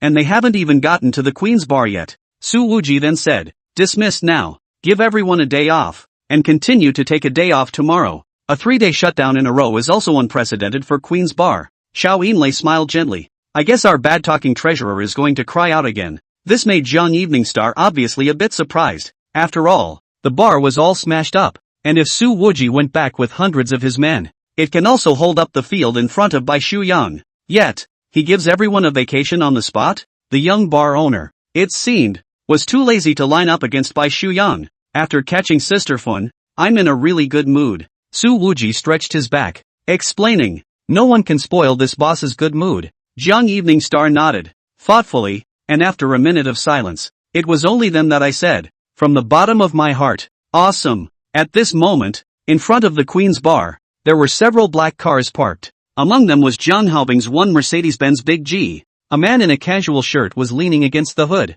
smoking a cigarette. He's about 6'8", and he's very top-muscled, especially his pecs, holding up the entire shirt. The double-door inverted triangle of his body was intensely masculine. He is Bai Shuyang, and the swinging doors of the Queen's bar have been smashed in. The floor-to-ceiling glass next to it had also become shattered, and the huge neon sign had been taken down. It looks like there's a lot of damage, but the inside of the bar is actually still intact. Nor were any of the men left behind assaulted. Bai Shuyang obviously wanted to vent, but then he withdrew his strength. The car stopped and Young Evening Star jumped down first. Her pretty and English face was clouded. Seeing the goddess with this expression, Bai Shuyang's heart thumped. Immediately, he threw his cigarette on the ground and walked over. Evening Star, you're here. It's not that Bai Shuyang hasn't seen such a Young Evening Star before. Once, when the girls in the compound were bullied by the punks outside with knives, she had this grim look on her face and then went straight to the punks with a kitchen knife to settle the score. In the compound at that time, the reputation of Young Evening Star, the big sister of the, really she typed it out herself. Young Evening Star raised her hand and pointed at the gate, staring at Bai Shuyang. Here, you smashed it? Aha. Bai Shuyang moved his eyes away. Young Evening Star took a step forward and aggravated her tone. But in my previous phone call, told you not to do it. Why didn't you listen? Bai Shuyang took a step back, obviously a little short of breath. He explained, Evening Star, as you know, Oriental Beauty was the first investment I made in Lin State with a couple buddies, and as it turned out, it was snatched away by the owner of this Queen's bar by underhanded means. If I don't stand up, several of our brothers will have no face left. It was only in front of Young Evening Star that Bai Shuyang could explain so much. I don't know what means Su Wuji has used. Now, all the shares of the Oriental Beauty Club have been transferred to Xiao Yinlei's name, and it is in the process of large-scale rectification, and has not yet begun to operate again. Young Evening Star said without a trace of anger. Brothers? Those few fox friends of yours. I used you as a fox and tiger, and now that something happened, I want you to come forward. Bai Shuyang, how old are you? You're still so naive, so stupid? Bai Shuyang was taught a lesson without any temper, and didn't react for a moment. Why was Young Evening Star so disgusted with her own behavior? After all, although he and Young Evening Star were hairdressers and of similar age, but the two had never been considered equals, technically. He'd grown up as a follower of his big sister. But I have to meet that bastard once to let him know my attitude. Bai Shuyang said. He's got to know that the people of Linzhou, when it comes to the people of the capital, have to cower their necks. All men want to save face. What's more, he's actually always liked Young Evening Star. After so many years of licking in the open and in the dark, the other side pressed on. I'm here. Su Wuji opened the door and got out, grinning. Young Master Bai can be really interesting. Geographical discrimination is all over the place. Seeing this, Jiang Haobing immediately shouted excitedly. Sister, brother Shuyang,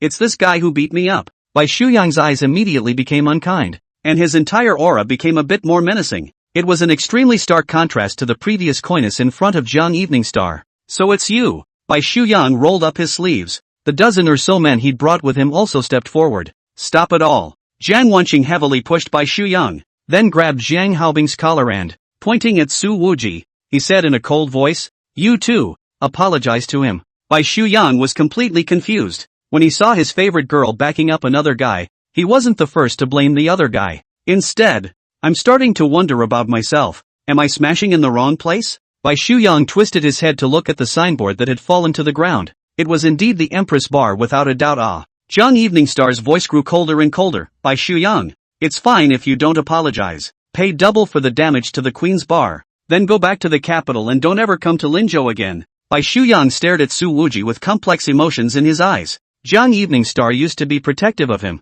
and had never been so mean to herself because of another man. In fact, Bai Shuyang did not realize that the double compensation mentioned by Young Evening Star, it's already giving him a leg up. In Young Evening Star's opinion, Su Wuji had taken a step backward with great delicacy, and he himself had to stand out and, forcing Bai Shuyang to take a big step back as well. Su Wuji pulled Young Evening Star and said, A woman stands in front of a man. Sort of how it is. A pair of Su Wuji. Young Evening Star's voice then softened a lot. I can't see you suffer like this. In fact, Her intention was that she didn't want to let someone like Su Wuji bleed and shed tears, but the words were too ambiguous as soon as they were uttered. Bai Shuyan was even more incredulous. Evening Star. You, so concerned about him? As for Jiang Haobing, he froze in place, and he looked at Su Wuji suspiciously, starting to wonder if the other guy is his future brother-in-law. Jiang Evening Star reached out and blocked Su Wuji behind her, faintly saying, "That's right, today, I'm protecting him." Chapter 40, The Two Mouths in Partnership. Today, I defended him. The tone brooked no argument. Ever since she was a child, Jiang Evening Star never explained anything to the group of hairy kids in the compound. I want to know why. Bai Shuyang felt a little chesty. In his opinion, Su Wuji is just a small nightclub owner who used planted evidence to pit a few of his clubhouse brothers who were in charge of the clubhouse into the bureau. Such a small person, placed in the capital city's family circle, couldn't even make it to the top. But the goddess he had adored since childhood was on his side. Su Wuji's face was slightly mocking. Bai Shuyang, that Oriental Beauty Club's shares. Why was it taken down by me? Do you really have no clue in your mind? I don't know why. After seeing Su Wuji smile like this, a not-so-good feeling inexplicably welled up in Bai Shuyang's heart. He said, "It's simple. You set my people up by devious means. You're so damn." Su Wuji cursed. Bai Shuyang rolled up his sleeves again and tried to make a move. Su Wuji sneered. The Linzhou Municipal Bureau has arrested the 3 people in charge of Oriental Beauty, because they drugged several female college students and took turns. Also took photos and videos which they used to control them to continue earning money for themselves. Bai Shuyang's brow furrowed. There's even such a thing? Though such clubs go by the name of business, they are in fact gray area industries that it's almost impossible to run a clean business. But those who come out to play, the main fight a willingness to fight, even if there is a deal. It's also the private behavior of the client. And the field itself must be skimmed clean to do so. This kind of drugging a college girl and taking her picture is just ing scummy. Hearing this, Jiang Evening Star glared fiercely at Bai Shuyang. You're several fox friends. But it's disgusting, Su Wuji said. So, those few friends who invested in the clubhouse with you, they didn't tell you the truth. They just want to take you out of the capital and stomp on me. Then step by step, take down all the nightclubs in Linzhou. Bai Shuyang said in a deep voice. They are all my brothers. It's impossible for them to lie to me. Then you go to the Linzhou City Bureau to check statements and transcripts, witnesses and material evidence, all in. Su Wuji sneered. You, Bai Dao Xiao, could have obviously investigated first. And yet you came indiscriminately and trashed my place. That's a bit too stupid, isn't it? In the face of this sticker-faced mockery, Bai Shuyang didn't say anything, but his aura was clearly suppressed. He's not brainless. He's just a son from the compound. Sometimes he's too much of a brother. What's more, his goddess was still around, and he was truly terrified of her. Jiang Haobing on the side was anxious. Brother Shuyang, don't believe his bull ********.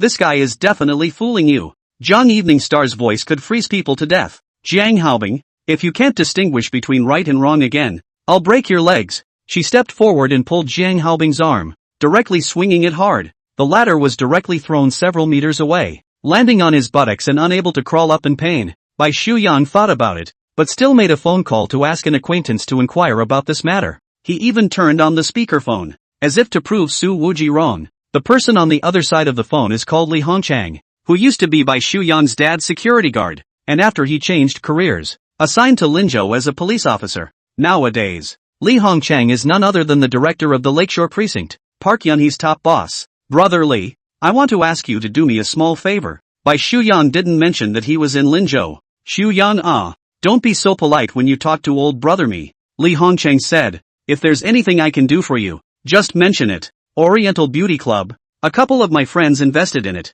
but they got arrested, and I wanted to ask. In the end, Bai Shuyang still has some brains, not saying that he is actually the major shareholder behind the scenes. There is a large portion of shares that are held for him by others. Shuyang, stay out of this matter. Li Hongchang said, that club has a lot of problems. Those friends of yours, you'd better make cuts with them early. Cutting as early as possible. Li Hongchang directly brightened his attitude. Bai Shuyang was a bit reluctant. Brother Li, they are all my brothers. However, Li Hongchang was not moved in the slightest. Shuyang, there are some people who are not fit to be brothers. It will only drag you down. This Li Hongchang is very principled. It didn't go out of its way to fish for the other guy just because he was the son of his old leader. Bai Shuyang gritted his teeth. Brother Li, if this call was made by my father, you won't help either? Li Hongchang said in a deep voice. Shuyang, if it were your father, he wouldn't have made this call at all. Bai Shu-yang was silent, his face cloudy. Li Hongcheng said, if you come to Linzhou,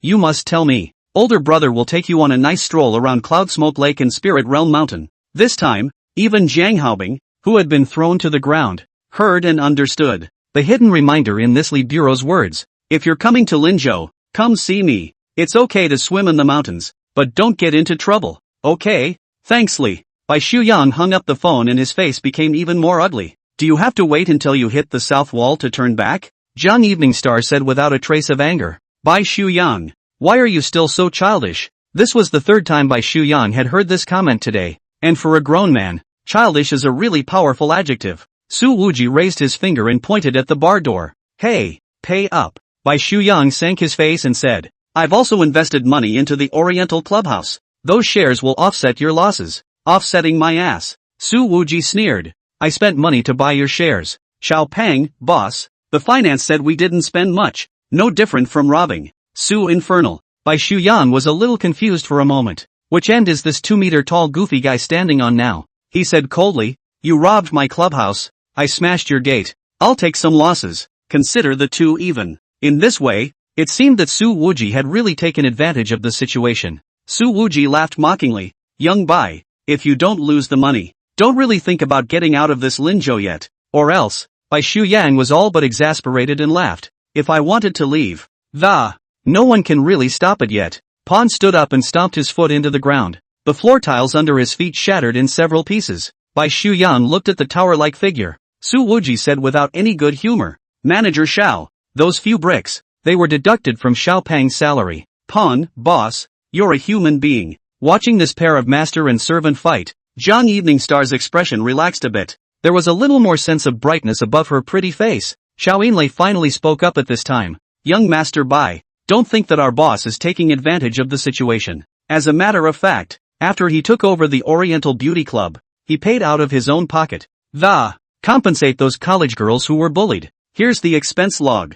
Saying that, she placed her cell phone in front of Bai Shu-yang's eyes. Zhang Evening Star also walked over, looked at the transfer interface, and then glanced at Su Wuji. There was a strong admiration in those eyes, as well as a dash of unknown emotions. She then turned around and stared coldly at Bai Shu-yang. Cut the crap and pay for it. Alright, Evening Star, I'll listen to you. Bai Shu-yang gave himself a leg up and, turning to Su Wuji, how much? Su Wuji, at least 8 million. Zhang Evening Star remembered how she almost spent more than $300,000 on an $800 sofa, barely able to hold back his laughter. Su Wuji was obviously having his old problems again. Bai Shu-yang was almost confused by his anger. This broken door and a few panes of glass. Worth $8 million? Bull asterisk asterisk asterisk asterisk. I'm importing all this glass from Italy, and I'm looking for a famous Chinese master craftsman to build it. The craft fee alone is. Before Su Wuji could finish, Jiang Lianqing poked him and whispered, Bai Shu-yang is my hairy little friend. You make a slight discount or he won't give a damn.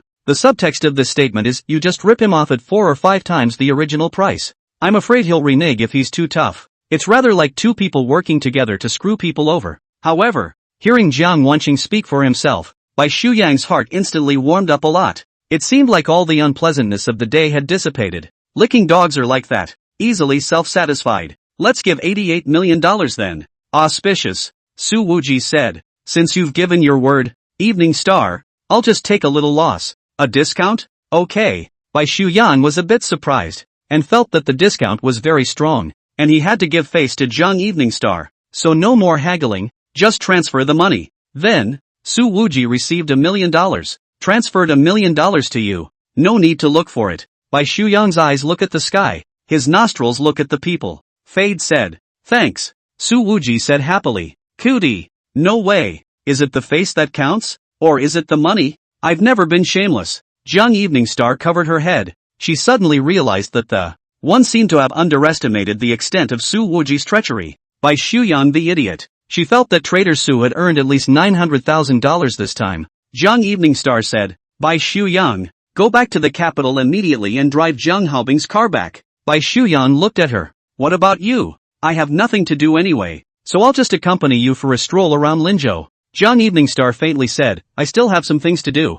I need to stay for a few more days. You go? I'm tired. Trying to catch up on some sleep. Goddesses do that to lickers. Su Wuji immediately asked. Then will you still sleep in my room today? Jung Evening Star softly answered. Aha! By Xu Yang? Chapter 41 has to do with the world of darkness. Bai Shu Yang had wanted to make a big splash in Linzhou, so that everyone in the Jiangnan land would know that Mr. White, is going to extend his business tentacles to Linzhou. However, due to the presence of Jiang Evening Star, not only did he fail to make a scene, but instead, he touched a nose, got a bellyful of vinegar. Jiang Evening Star watched Bai Shu Yang's convoy leave and asked, "What do you think of him?" Su Wuji said, "No talent, a licking dog." If Bai Shu Yang heard that, he'd have to change his mind and smash the Queen's bar all over again. Jiang Evening Star shook his head and smiled. Is there any more? He's not really bad. He's just. Su Wuji tried to phrase it. Asterisk a little. Jiang Evening Star said, Bai Shu Yang is a straight man. Just like many children of the compound. It's easy to go to the top. This time, I took my business to Linzhou, but I also wanted to prove myself in the family. Unfortunately it's just a bit simple. For men, innocent is as bad a word as childish. Su Wuji narrowed his eyes and smiled. If he continues to come to Linzhou to do business, I'll be more than happy to do so. I can pit him until he's in his pants. Jiang Evening Star thought deeply. This I believe. At this time, Jiang Haobing covered his butt and slowly moved over from the ground. Sister, Jiang Evening Star said with hatred. Jiang Haobing, from today onwards, I'm gonna stop all your cards. I'm gonna dock you up to $800 a month for living expenses, and if you fail a test, don't even enter the house from now on. Jiang Haobing said repeatedly. Okay, I promise everything. Now go to your school. Jiang Evening Star said. I need to go meet the girl you bullied and make a serious apology to someone. Su Wuji applauded from the side and grinned. Major Jiang's 3 views are too positive. Mesmerizing. Jiang Evening Star smiled back. The mysterious boss Su is also quite mesmerizing. That's when her cell phone rang. As soon as the call came in, Jiang Evening Star immediately stepped to the side and connected. Gov. I've sent you the general story of what happened from the system. You've taken a lot of credit for this vacation to Linzhou. The other side of the phone said. Jiang Evening Star smiled. Just convert my bonus into vacation time. We've identified a criminal trafficking ring in Ocean Township with ties to the Dukara organization. Long been assisted by them in smuggling human traffickers to foreign countries. Sister Fun, surprisingly, has something to do with offshore forces. It's true when you think about it. Otherwise, where would they have gotten so many guns? Jiang Evening Star glanced at Su Wuji. In fact, this operation, thanks to Su Wuji's index finger was placed on his lips and he shook his head.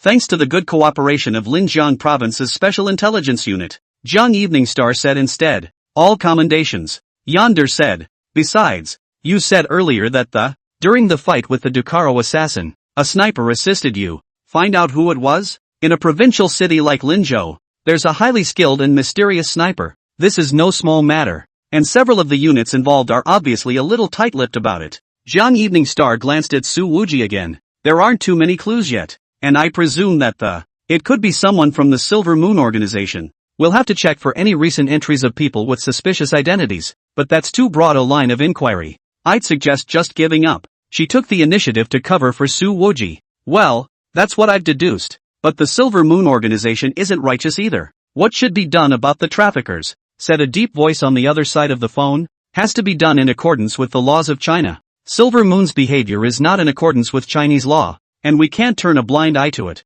We should still arrest them. Jiang Evening Star hesitated. Actually, emotionally, I'm more on Silver Moon's side. The commissioner over there said. Feelings are feelings, and the law is the law, and I've arranged for manpower to. It's time to line up Silver Moon's assassins in China. So take a few days to recuperate and come back with an important mission for you. After hanging up the phone, Jiang Evening Star looked at Su Wuji. I'll go to Linjiang University first. In the evening, come back and talk to you. Su Wuji obviously knew what the other party wanted to talk to him. The odds were that this Major Jiang thought he was related to Silver Moon. Okay, I'll get cleaned up and wait for you. He laughed. Pinch you to death. Jiang Evening Star said, and really pinched Su Wuji's waist. Jiang Haobing watched from the sidelines as the smelly man flirted with his sister. So he became even more terrified. He knew that in the past, if any man dared to joke with his sister like that, he would inevitably be beaten up. After getting into the car, Jiang Haobing finally couldn't help but ask, Sis, what is your relationship with him?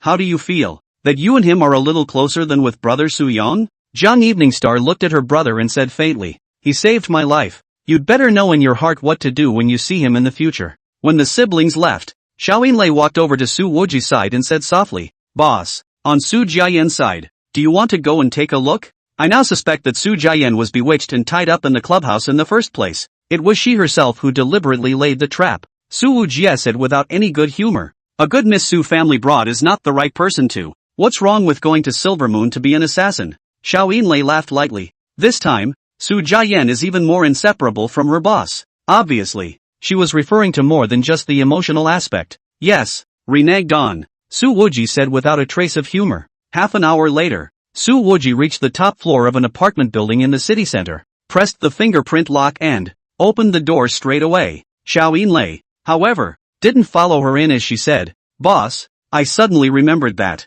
Finance said he wanted to talk to me in pawn about something important, so I'll go first." Su Wuji, you ignore her and come back. However, before his words fell, Xiao Yinlei had already closed the elevator door. Xiao Peng's head was almost on the top of the elevator, and with a crooked neck, he said, "Manager Xiao, the finances didn't say anything about looking for me." Xiao Yinlei, you're silly. Let's create a space for the boss and Su Jiayan to be alone. Pawn, why do you want to be alone? Xu Yinlei, the boss has been single for too long. He needs to be exposed to more pretty girls. To choose the boss's wife, you have to cast a wide net. Xiao Peng, but Manager Xiao is in contact with the boss every day. So why not be the boss's wife? The spirit asked a question. Xiao Yinlei smacked Xiao Peng. Don't talk nonsense. That position of the boss's wife, is it something that someone in my position can think about? After saying that, this long-legged imperial lady didn't say anything else, but instead looked at the ever-changing floor numbers and, slightly out of breath, and by this time, Su Wuji was already sitting on the living room couch of the penthouse apartment. The apartment wasn't that big, but he hadn't seen Su Jiayan yet, because, from the bathroom, the sound of clattering water was coming out. The door wasn't closed, and a wisp of hot air emanated from the crack. As long as Su Wuji wanted to look, from his angle, he could see a line of white skin. You've come, don't you come in and take a bath together? Su Jiayan's voice rang out. The voice was soft with languor, but compared to her usual, still a sense of weakness could be heard. Slutty death, you forget it. Su Wuji said, you wash it quickly. I have something important to ask you after the wash. 10 minutes later, Su Jiayan walked out with a bath towel around her, in order to wrap the heavy load of the upper body. This bath towel could only barely cover the mid-thighs. When I showered, I didn't know you were coming in, so I didn't take a change of clothes. Su Jiayan crossed her legs, the pale flesh on the inside of her legs squeezing together. This is the only bath towel I have on me. You don't mind, do you? Their thighs had almost been pressed together as the two were so close together that the strong aroma had drilled into Su Wuji's nose. I mind. He moved to the side and drew another business card from his pocket. Read, Ninghai Tsihui International Hospital. General Surgeon, Su Jiayan, is that you? Su Jiayan stretched out her hands and gathered her hair. That's right, this is me. The movement induced another shudder in the chest, as if there were an avalanche of snow. Su Wuji asked again, then what happened to the knife wound you received that day? Don't tell me that. Surgeons also fight on the side. Su Jiayan actually put away that provocative flavor. A complicated light flickered in his eyes. I'm sorry, I can't talk about it even if you're my savior. Why? Su Wuji asked again. Su Jiayan, this matter is related to the Western Dark World, and I'm really doing you a favor by not saying anything. Su Wuji raised his eyebrows, his expression a bit strange. Western Dark World? Su Jiayan's eyes had a clear sincerity in them. You may not have heard of this term, but I hope you never have to touch it. Chapter 42, The Beginning of the Fall. Rinku University's on-campus cafe. Zhang Eveningstar looked at the girl across from her and couldn't help the color of amazement from her eyes. Even if you don't wear any powder, even if you are plainly dressed, you can still display a beauty that transcends the world. No wonder Jiang Haobing was moved. This is definitely the well-deserved school flower of Linjiang University. Mr. Song Ji-yu, on behalf of my brother, I'd like to say sorry to you. Zhang Eveningstar retracted her mind and said, I promise, he won't be so arrogant in the future, and he definitely won't harass you again. Jiang Haobing stood at the back, his head lowered, not saying a word. Song Ji-yu looked straight at Zhang Eveningstar, her tone not condescending. Thank you, sister. But, what I hope more is that Jiang Haobing students won't hold a grudge against Brother Wuji, the owner of the Empress Bar. No, absolutely not. Jiang Haobing laughed sardonically. Kidding? Daring to hold a grudge against your sister's savior. With Jiang Eveningstar's foul temper. Mustn't split myself. Don't worry. If Jiang Haobing dares to do that, I'll make him drop out immediately. Jiang Eveningstar then asked curiously. But, fellow Ji-yu, can I inquire? What is your relationship with Su Wuji? Song Jie raised his head, looking at the other party's face that contained a valiant aura, said, and teacher and friend. Young Evening Star said, can you be more detailed? Don't worry, I don't mean any harm. The relationship with Su Wuji is also good. She then flashed her officer's license. I was on a mission too. He's been a big help to me. So, trying to learn a little more. Seeing the officer's license, Song Jie dropped his guard, willing to say more. I'm from Liangshan, and Brother Wuji used to teach at our place. He's a nightclub owner who goes to the mountains to teach. After hearing the news, Young Evening Star and Mu Qianyu's reactions at the time were a little bit similar. However, associating it with the incident of arresting Sister Fun, Young Evening Star smiled. To himself, he said, rather something he could do. She then wrote a number and handed it to Song Jiyu. If you go to the capital in the future, remember to call me. Song Jie took it with both hands. Well, thank you sister. Then if there's nothing else, I'll just go ahead and have some tutoring to do. Good. Young Evening Star also stood up and in passing, I asked, what do college tutors charge these days? Song Jie said, 102 for 2 hours. Young Evening Star, so little? She gave a contented smile. The tutoring was for elementary school students, and that's plenty for me. Although Song Jie has a scholarship, she still wants to earn more money on her own. With her talent, taking 2 hours out of her day to be a tutor, it is still easy to complete your daily assignments in school. $102 a day. That's nearly $4,000 a month. That's a lot of money. It's enough to cover Song Jiyu's living expenses for more than half a year. Young Evening Star couldn't help but think of the time when she had just met Song Jiyu in the cafeteria. The girl was just eating a steamed bun, a plate of fried greens, and a bottle of chili sauce with no brand. Sister. A few minutes later, John Halbing tugged on Young Evening Star's sleeve. Sister, the people have all gone far. What are you waiting for? Young Evening Star recalled Song Jiyu's satisfied expression when she mentioned $120. Looking at his brother again, he was furious. $120. Not enough to pay for your big G's gas for a day. Look at the others and then look at you. How come you're so unimpressive? Sis, I'm not comparable to a genius like Song Jiyu. She's a high scorer in the top 10 in Chuan province. Obviously could have chosen those 2 universities in the capital, but came to Lingnan University. Zhang Haobing skimmed his lips and continued. It's not as good as the capital here. Who the hell is in Linzhou? This guy is totally answering the question. However, these words reminded Young Evening Star of something. She opened her own phone and went to an app, and after entering a long string of passwords, in the search box, he typed in Song Jiyu's name again. There are very few people by that name in the country, and only one from Kawasaki province. After clicking in, all of Song Jiyu's resumes appeared on the screen. Zhang Haobing brought his head over, checking the household registration on the spot. Ha! Young Evening Star slapped Zhang Haobing on the back of his head.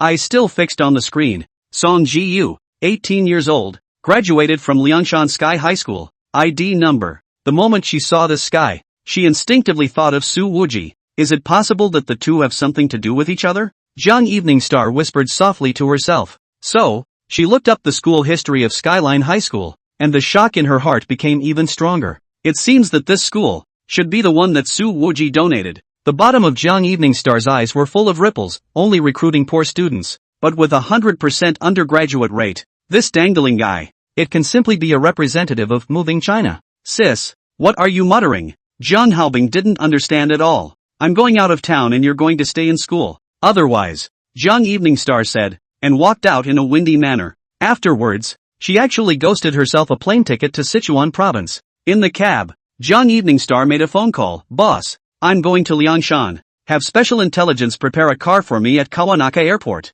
What are you doing in Ryokan? The chief of the top secret operations and training division asked. Young Evening Star, don't you care? Private matter. Director, I also managed. Private matters cannot use the bus, or deduct your bonus. When I use my car, what gas and car repair bills don't come out of my pocket? Young Evening Star said, just arrange a car for me. Commissioner, do you need me to send backup? He's also a cutthroat. Young Evening Star, however, directly hung up the phone. It wasn't until the plane took off that Major Jiang, who was full of worry, seemed to slow down. She whispered softly to herself, I'm so crazy. Blue sky and white clouds swept past the porthole, and Young Evening Star's thoughts turned over. Growing up, surrounded by that group of compounds and families, Young Evening Star has seen a lot of trickery and competition, and is accustomed to seeing the false and hidden dagger. That's why she chose to follow the same path as her father. After all, that place where will and military service spoke for itself was relatively much easier. But this time, Su Wuji really brought her a completely different and fresh feeling. Whether it's arresting Sister Fun or going on a mission trip, this style of doing things without looking at profit, it's too much of a throwback to Jung Evening Star, who came from the special forces. She could also probably guess why an excellent girl like Song Ji-yu would give up the olive branch of those two colleges in the capital and choose to come to Linjiang University. Not right. Jung Evening Star suddenly thought of the time when she looked at Song Ji-yu's profile earlier. I think her ID number is. Jung Evening Star pulled up that app interface and read out Song Ji-yu's ID number. 110,101. She rounded her eyes. Because the first 6 digits of this ID card were exactly the same as his own. It's the beginning of the capital city's midtown ID number. The capital has always had what's known as the ID number scorn chain, and numbers beginning with 110101. It's at the top of the chain. What is now Midtown is what used to be the roots of the imperial city. Jung Evening Star was a bit puzzled and said to herself, strange, a girl who grew up in the Liangshan Mountains. How did you get a Midtown ID number? By the time Jung Evening Star landed, it was already 10 o'clock at night. She had to stay overnight at the airport and drive to Liangshan the next day. Before I went to bed, a message came in from Su Wuji. It reads, I've been waiting for a long time to get cleaned up. Where are you? Jung Evening Star replied, I have another task. I won't go back tonight. You sleep first. One came back quickly from there. Oh, and remember not to mess up the couch outside. Jung Evening Star lay on her back under the covers and laughed, then returned, no, I'll recognize your couch. After she had finished laughing, she felt her face heat up at the joke, which seems a little close. Immediately afterward, she received a picture. It was a big bare leg and a little sweaty. The picture was accompanied by a line, look, I'm really whitewashed. It's disgusting. Jung Evening Star's mouth was disgusted, but the corners of her lips kept curling up. Another message from Su Infernal, to be fair. Look at yours. Look at mine? Jung Evening Star cried and laughed. She only sent back 4 words, I fell asleep. However, Major Jung didn't seem to have much sleep left in him. She looked at the chat log between her and Su Wuji a few times, and zoomed in on the leg photo to look at it more. Ghostly, she stretched her bouncy thighs out under the covers and, holding up his cell phone, he snapped a picture and sent it out. She accompanied it with a line as well, forget it. It's a cheap shot. In fact, the degree of exposure was just about the same as when Jung Evening Star usually wore sports summer clothes. But the implications of a leg sticking out from under the covers can be quite a bit more ambiguous and titillating than usual. I'm so mad. After saying that, Jung Evening Star, whose cheeks were rolling, turned her cell phone off and slept with her head covered. Chapter 43 Meeting in Ryazan. Early the next morning, Jung Evening Star drove to Liangshan.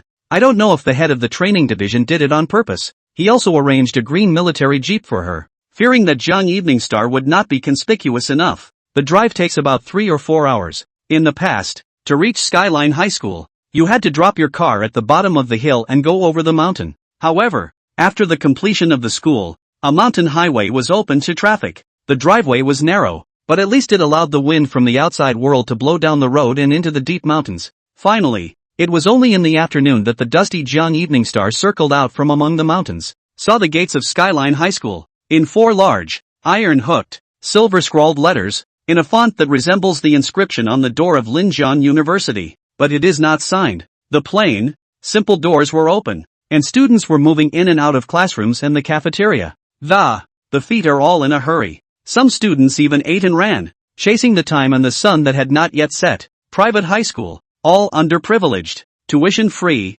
100% undergraduate rate. Jung Evening Star's mouth softly recited that wherever one is born in China, all know just how shocking those words together can amount to a miracle. At the entrance to the school, there's a line that says, teachers and volunteers are recruited year-round. Educational resources here are already relatively poor. Even if Skyline High School is willing to offer a high salary, there wouldn't be so many teachers willing to dedicate their lives to this vast mountain. What's more, it's a totally free school. The teaching and operating costs alone, that's a lot of money every year. Jung Evening Star's eyes were a bit moist. Perhaps this is the only place where a girl like Song Ji-yu can grow up, to be able to breathe such a clear and pure gaze. Then she thought of her own ungrateful brother.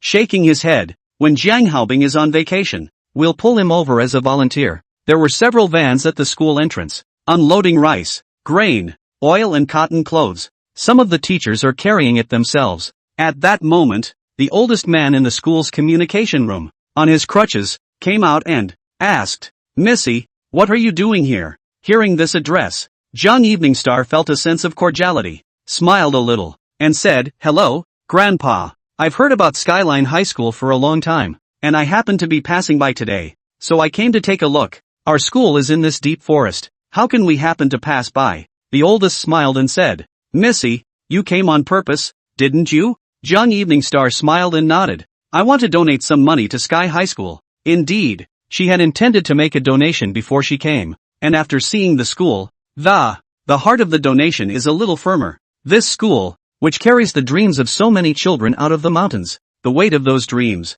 it couldn't be borne on Su Wuji's shoulders alone. The old man said smilingly, "It's already autumn. We received enough donations this year for the first half of the year, and the principal said we don't want anyone to donate any more this year. It doesn't matter if it's a little more, right?" Young Evening Star said, "Running a school, there's so much to spend. That won't work. We have rules at school. We can't charge more than we need to in order to make money. If you want to make a donation, come back next year," the boss said. Saying this, he raised his hand and pointed to the vans, saying, "Look, 2 days ago, there's a pretty young lady who came to donate too, but the principal just wouldn't take it, and she got a couple more loads of supplies today."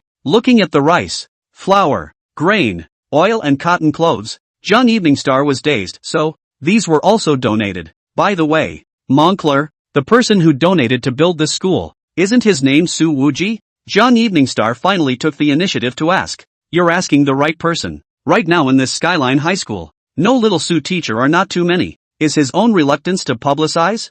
"Not even a donation monument," the boss said. "Little Su teacher is so low profile." Young Evening Star shook his head and smiled. If it weren't for the shared experience of the Fin incident, it's really hard to connect the fancy-dressed bar owner with the tall image at hand. This old man said with emotion, "Mr. Little Su is really a good man. This leg of mine. I used to be crushed by a steel beam on a construction site in the south, and after I came back, I could only live on low income. Or that little Mr. Su was willing to take me in. The school feeds and houses me and gives me $2,500 a month." Young Evening Star pondered for a moment, then said, "That Su Wuji is really a powerful person. Being able to build a school here with a 100% undergraduate uptake rate is not something you can do with money alone. Who says it isn't? A bunch of teachers have a hard time, and the government helps a lot. The children's lives have been changed, too. Mr. Su is a great credit to her." The boss smiled. Then he pointed to the front door and said, "Look, it was this youngest sister who donated the supplies this time.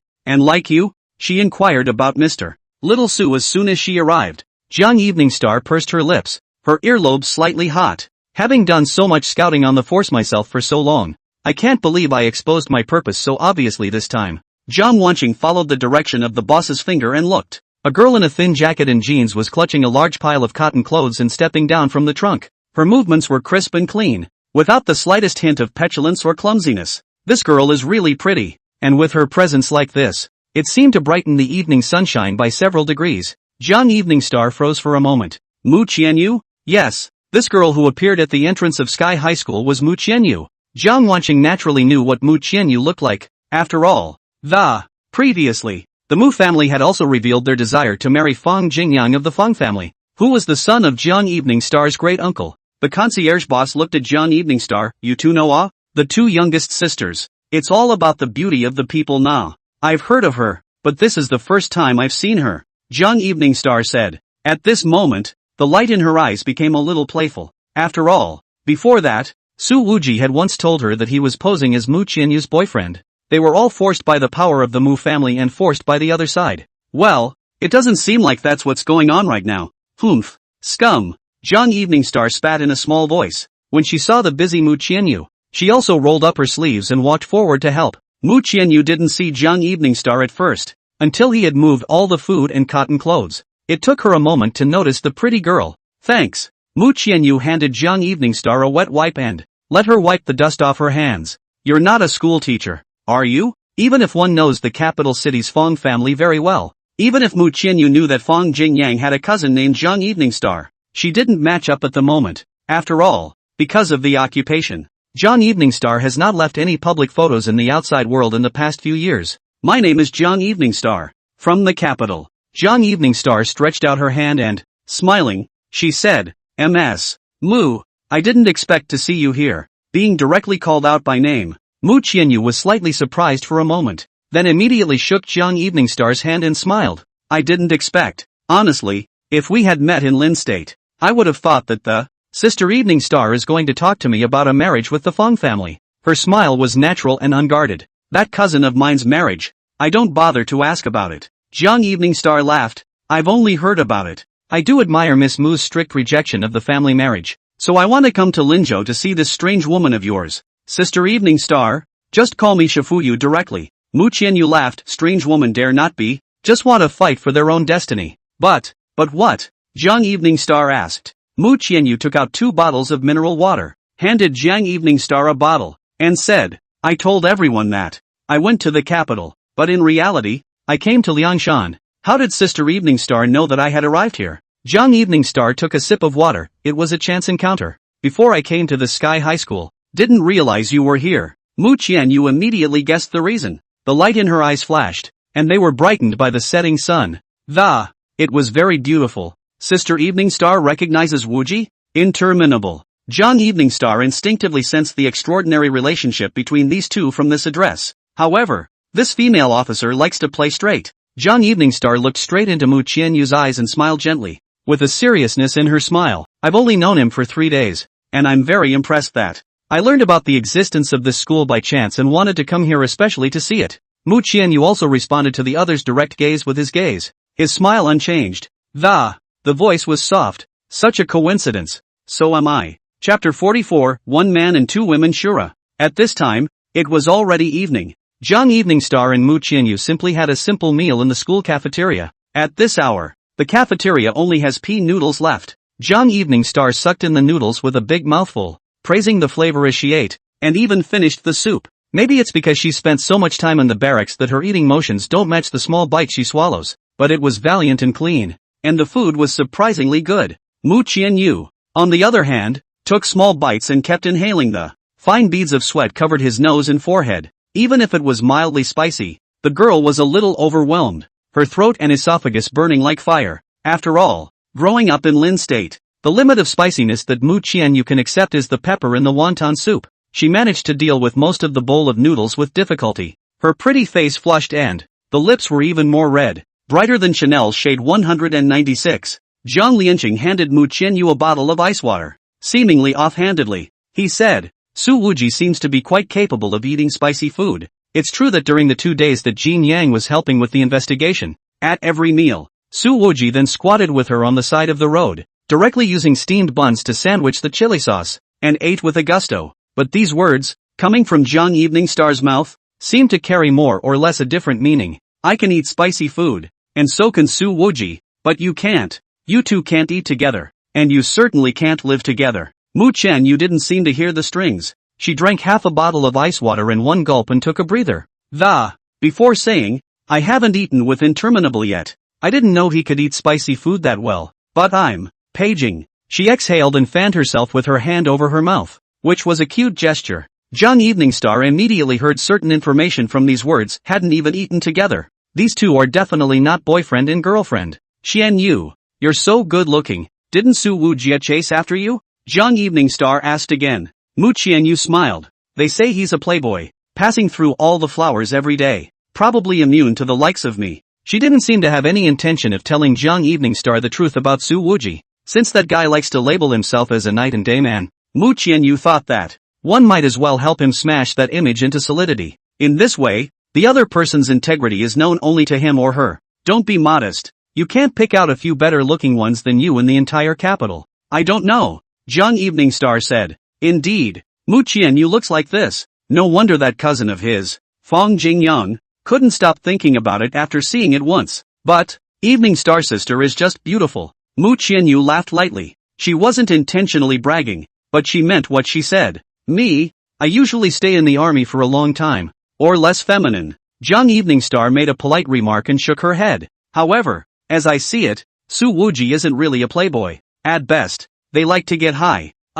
Yeah? Mu Qianyu's mood was a bit complicated. The secret that was so hard to hide was easily revealed. I'm from a scout's background, Jiang Evening Star said with a smile. If Su Wuji is really a knightly asshole, then letting a girl like Song Jiyu go, he'd hold back and not make a move? Before that, Zhang Haobing had already told Jiang Evening Star about Su Wuji's attitude towards Song Jie. Seems pretty impatient. Mu Qianyu could only cover up by saying, "So that's how it is."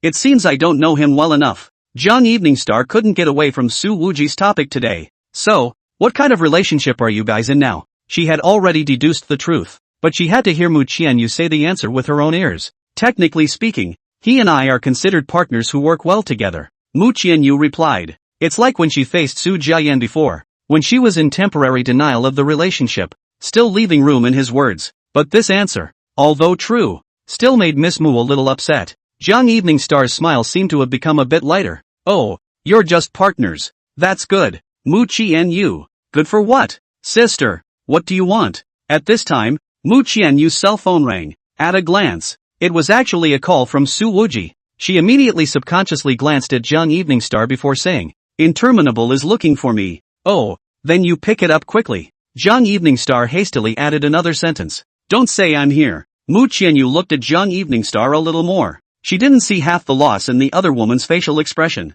After Mu Qianyu picked up the phone, he said, "How did you think of looking for me?" I don't know if it was intentional or not, but her finger was on the plus button that adjusts the volume. A few gentle presses. Su Wuji asked, "You still owe me a meal, and you didn't know to contact me in the past few days. So what? Trying to get rid of this meal?" "Ha? No. I have to visit a few more people at the opening of the limousine bank, so have to put off going back for a couple days." As soon as Mu Qianyu spoke to Su Wujia, her eyes unconsciously curved and the corners of her mouth smiled. Jiang Evening Star looked at Mu Qianyu's slightly curled lips and put her head aside. But since the volume of Mu Qianyu's cell phone wasn't low, the conversation between the two still bore clearly into her ears. Lying is quite skillful, Jiang Evening Star muttered in her heart. Su Wuji asked again. Last time, he refused the offer of marriage with Feng Jingyang. The Feng family hasn't given you a hard time these days, has it? No, it's not. I haven't even seen them. Mu Qianyu said. It's Feng Jingyang, on the contrary,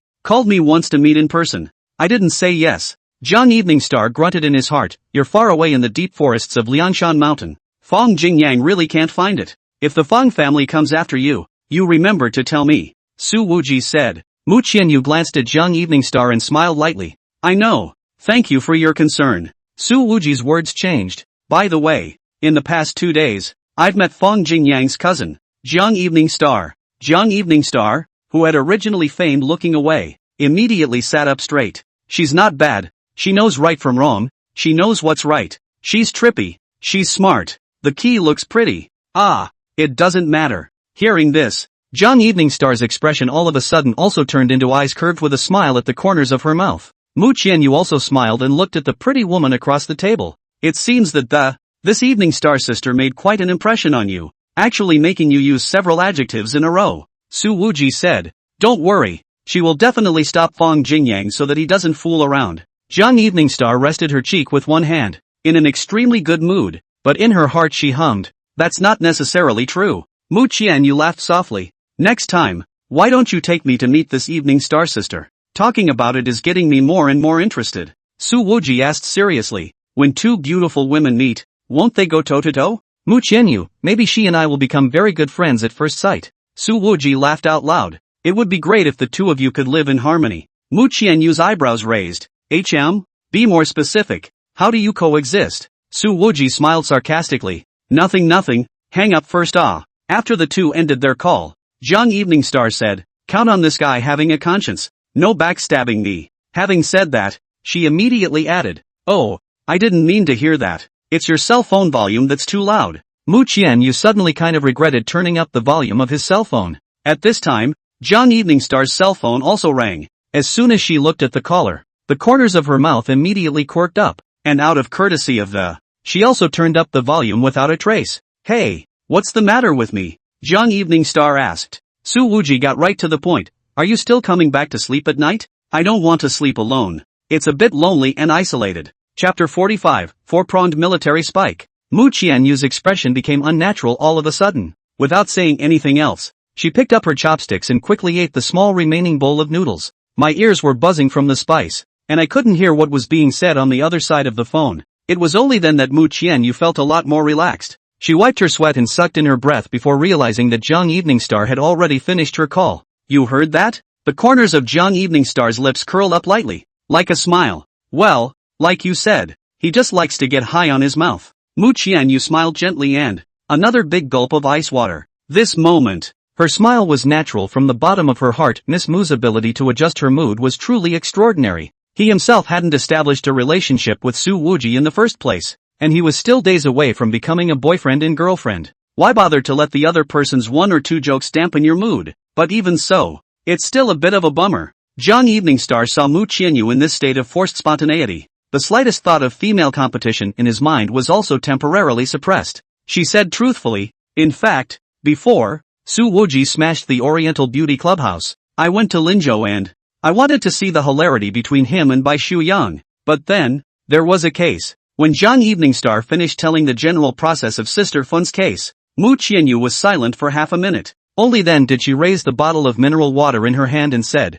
Sister Evening Star, I have to toast you. Jiang Evening Star smiled softly, picked up the bottle and touched it with Mu Qianyu. In fact, we should toast Su Wuji. Without him, Fen's case could not be solved. I don't know, Jiang Evening Star said. Good. Mu Qianyu picked up his cell phone and sent Su Wuji a cheers emoji. The latter was uncertain, but asked no more questions, and immediately returned it. Is there any healthcare here expression? Mu Qianyu directly showed the chat log to Jiang Evening Star, making the latter laugh as well. That guy is pretty interesting. Looks dodgy but is full of integrity. Jiang Evening Star said, it's much better than those moralistic hypocrites in the capital circle. Mu Qianyu thought deeply. I started out and also fooled by his playboy image. She then asked, is Fang Jingyang also considered a hypocrite? This cousin of mine is not a hypocrite. Jiang Evening Star said, he is a true villain. After a pause, she adjusted her wording. He's a, to be precise, scumbag, asshole. These adjectives were so direct that they made Mu Qianyu laugh at once. She said, a lot of people use that word for infinity too. Jiang Evening Star continued, but that's just the surface of Su Wuji. Mu Qianyu once again raised her water bottle and touched it with Jiang Evening Star. Sister Evening Star, I meant what I said on the phone just now, and we really could be great friends. Indeed, the more the two talked like this, the more they felt that they were in agreement and that there were many similarities. Of course, this has to put aside some of the female competitive behavior if any. Indeed, Jiang Evening Star said, it's getting late. Why don't you take my car and go? It's so late in the evening, and the sighting conditions on the mountain highway are too poor. Mu Qianyu said, we can stay in the school dormitory for the night and then leave. Yeah, stay the night. It's too unsafe to walk at night. At that moment, a voice rang out from the side. This was a cook who was in charge of frying big pots of food in the cafeteria, and he was the one who cooked those 2 bowls of noodles just now. This chef was wearing a mask and a chef's hat, so he had one pair of eyes exposed. It was impossible to see the real face, but there was a smile in those eyes that was instinctively relatable. Uncle, I'm a good driver. This mountain highway is not a big problem for me. I'm sorry, Jiang Evening Star said with a smile. It's really true that when she used to chase suspects in high-speed drag racing, the danger level is much higher than that. Clean beds in the dormitory building in the back. The school is specially prepared for you caring people. This chef uncle said, be sure to stay overnight, and tomorrow morning, after eating the breakfast I made, it's not too late for you to leave again. With that, he brought up a simple fruit plate. Jiang Evening Star thought for a moment and said, that's fine, Xian Yu, then you contact the principal. Hey, I don't need to go to the principal for this. This chef's uncle smiled, don't look at us as a spooner, but the school logistics side can still say something. Uncle isn't from here with an accent. Jiang Evening Star asked, sounds like a northerner? How did you come to work here in Ryazan? The old man in the family is from the capital. The chef's uncle smiled and, I saw a news report about this Skyline High School earlier, and I thought, well, the kids at home are all grown up, so I might as well come here, do something meaningful. Awesome. Mu Qianyu raised the mineral water bottle. Uncle, here's to you. Jiang Evening Star laughed, I'll accompany one too. Well, all good boys. This uncle smiled happily. Let's brush the bowl. Mu Qianyu said. This uncle immediately blocked the way. Oh, put it away. It's not your job. We have a special dishwashing matron here. Just leave it to her. He then greeted a young man and asked him to take Jiang Evening Star and Mu Qianyu to the dormitory building. Then he took the bowl himself and walked back to the cafeteria kitchen. In the back kitchen, a woman was looking at the chef's uncle with her arms folded over her chest, smiling. She was wearing a white mask, but you could tell by the frowns that it seemed to be no more than in her 30s. Wearing a tight black jersey that outlined her womanly figure with unmistakable clarity, there was little sign of age in either the face or the figure. Well, in your mouth, I've become a dishwashing mom? The woman said. My son is not even married yet. And he's making me wash the dishes for my future daughter-in-law? The chef uncle took off his mask, revealing a face that actually looked like it was in its 30s. 2. He rolled up his sleeves and hemmed and hawed. I'm just kidding. I'll wash. This woman came over to the sink and touched the man with her elbow. Hey, do you think that which one is more suitable to be our son's daughter-in-law? The older man smoothly picked up. Can't you pick them all? The woman reached straight out and gave him a heavy twist around the waist. What's the matter? Want your son to learn from you? Ha? Not letting go of anything you come across? The older man smiled sarcastically, not daring to pick up on the subject at all. That's when his cell phone rang. Wiping his hands on his apron, the older man immediately connected. Oh, I know. What a big deal. He finished, full of concern. Then he hung up the phone. What is it? The woman asked. That 2 high-ranking hyenas organized by Dakaro have arrived in the Ryokan area, looking for the 2 kids they lost earlier. The uncle said. Those 2 children are now studying here in their first year after they were rescued. Settle up early and come back to bed early, the woman said. She obviously didn't take it as much of a big deal either. Okay, I'm going. Uncle scrubbed the bowl clean, untied his apron, took off his chef's hat and, pushing the door into the night. At the same time, Jung Evening Star received the same task. Her eyes flickered, and she looked at Mu Qianyu, who was making the bed, said, 2 high-level assassins from the Du Carlo organization have arrived in Liangshan. I'm going to lead the Sichuan Province Special Intelligence Unit to catch them, so you can sleep first. Mu Qianyu was sleepless all of a sudden. Okay, Sister Evening Star, pay more attention to safety. I'll wait for you to come back. From Chuk Sang Ki, to Sister Fen. Recently Mu Qianyu has been hearing intensively about connections to the Dakaro organization, which has opened her eyes to the dark side of the Western world. She suddenly felt that, in this matter, Zhang Lianqing and Su Wuji, must have a lot in common. One can't afford to fall behind in this area yet. Mu Qianyu didn't sleep all night, and when it was almost dawn, Zhang Lianqing finally came back. Her body was clean and dry, and she didn't seem to have been in a heated battle. Well, did you find someone? Mu Qianyu asked with concern. I found it, but by the time I found it, the person was already dead. Zhang Evening Star shook her head. The time of death was several hours ago. It would have been not long after I had just gotten the news of the mission. There was a lot of unanswered questions in her mind. Dead through and through? Mu Qianyu gently sucked in a breath of cool air. Could it be the Silver Moon organization that did this? Not like Silver Moon's methods. These 2 assassins have the same injuries. Both stabbed through the stomach. Died of blood loss. Zhang Evening Star analyzed. There weren't any traces of a fight at the scene that. It seems like the opponents are completely crushing them. She was silent for half a minute, and added. Look at the shape of the wound that. It should have been wounded by a 4-pronged military thrust. Chapter 46 Exploring Her Inner Self. Su Wuji didn't know that Zhang Lianqing and Mu Qianyu appeared at Sky High School at the same time, and met my own mom and dad. He drove to his penthouse in the city center early in the morning, wanting to see how Su Jiayan was injured. Found her packing. At the moment, Su Jiayan was only wearing a simple camisole without any inner clothing inside, affected by gravity, that bending and folding of clothes that, bringing out certain sunken shapes even more. What? Are you leaving? Su Wuji asked. The internal injuries Su Jiayan had suffered earlier were not light, and she had not fully recovered, and now her face was still a bit pale. She smiled sweetly. I have to report to the hospital, so I'll pick you up next time. Su Wuji suddenly remembered when this woman said she was a water doll.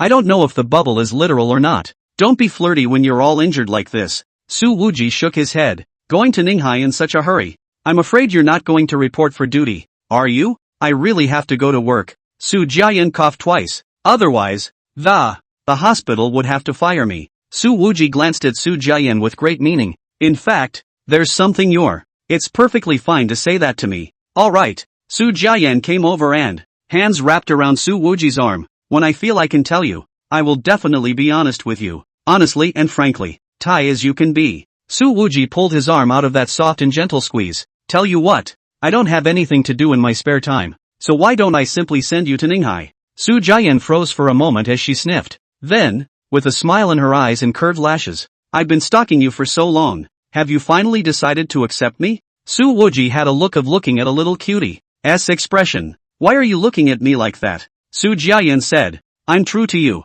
There's no acting involved. However, Su Wuji shook his head. If you have to go, then, I'll arrange for someone to protect you for a month. Non-negotiable. Su Jiayan's body shook lightly. She suddenly wasn't sure if Su Wuji had guessed her Silver Moon membership or not. Wachovia is safe and I won't get hurt again. Su Jiayan gave an ambiguous response. Su Wuji likewise responded. Huaxia is very safe, but can't help that some foreign breeds of dogs are not humane. Ducaro, the hyena, what do you know all about? Su Jiayan's expression flinched as she finally asked. You've been in this little house for the last few days, and you probably don't realize that. The case of Sister Fun, which has plagued the Chinese police for many years, was announced to be solved, and the police also found out the connection between Sister Fun's abduction group and organizations outside China. After a pause, Su Wuji said, this organization, it's called Du Carlo. When he finished speaking, he realized that Su Jiayan's eyes were already red. Why are you crying? Su Wuji asked. Su Jiayan didn't answer.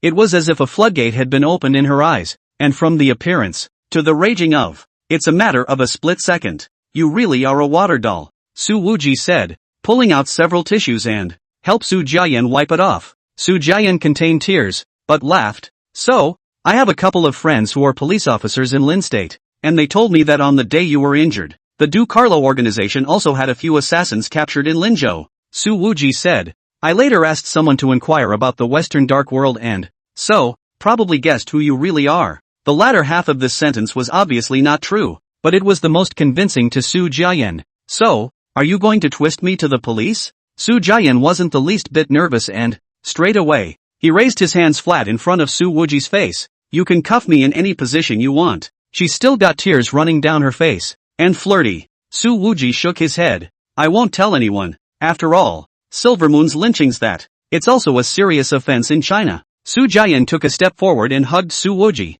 Kinda hard. The soft, gentle pressure coming off his chest nearly bounced the latter off. And don't blame me for not telling you the truth. Su Jiayan said seriously. The Western Dark World is too complicated. It's not comparable to the triads on our side. I don't want to get you involved. Su Wuji said in his heart, but I've already come in a long time ago, much earlier than you did. But he didn't say anything more than that on the surface, but asked, so, what Mercy International Hospital, where you are employed, is also an institution of the Silver Moon organization? No, Su Jiayan said. At the very least, Ninghai Mercy Hospital is not. Then the Mercy Hospital in Europe is it? Su Wuji said. All the more reason I have to send you to Ninghai. It's not safe. While he didn't think Silver Moon's behavior was necessarily right, but there is a lot of admiration for these killers who see death as a way out. This was also the main reason why Su Wujia had come to Silver Moon's rescue time and time again. Su Jiayan looked at him with smiling eyes. If you're like this, it'll make me even more moved.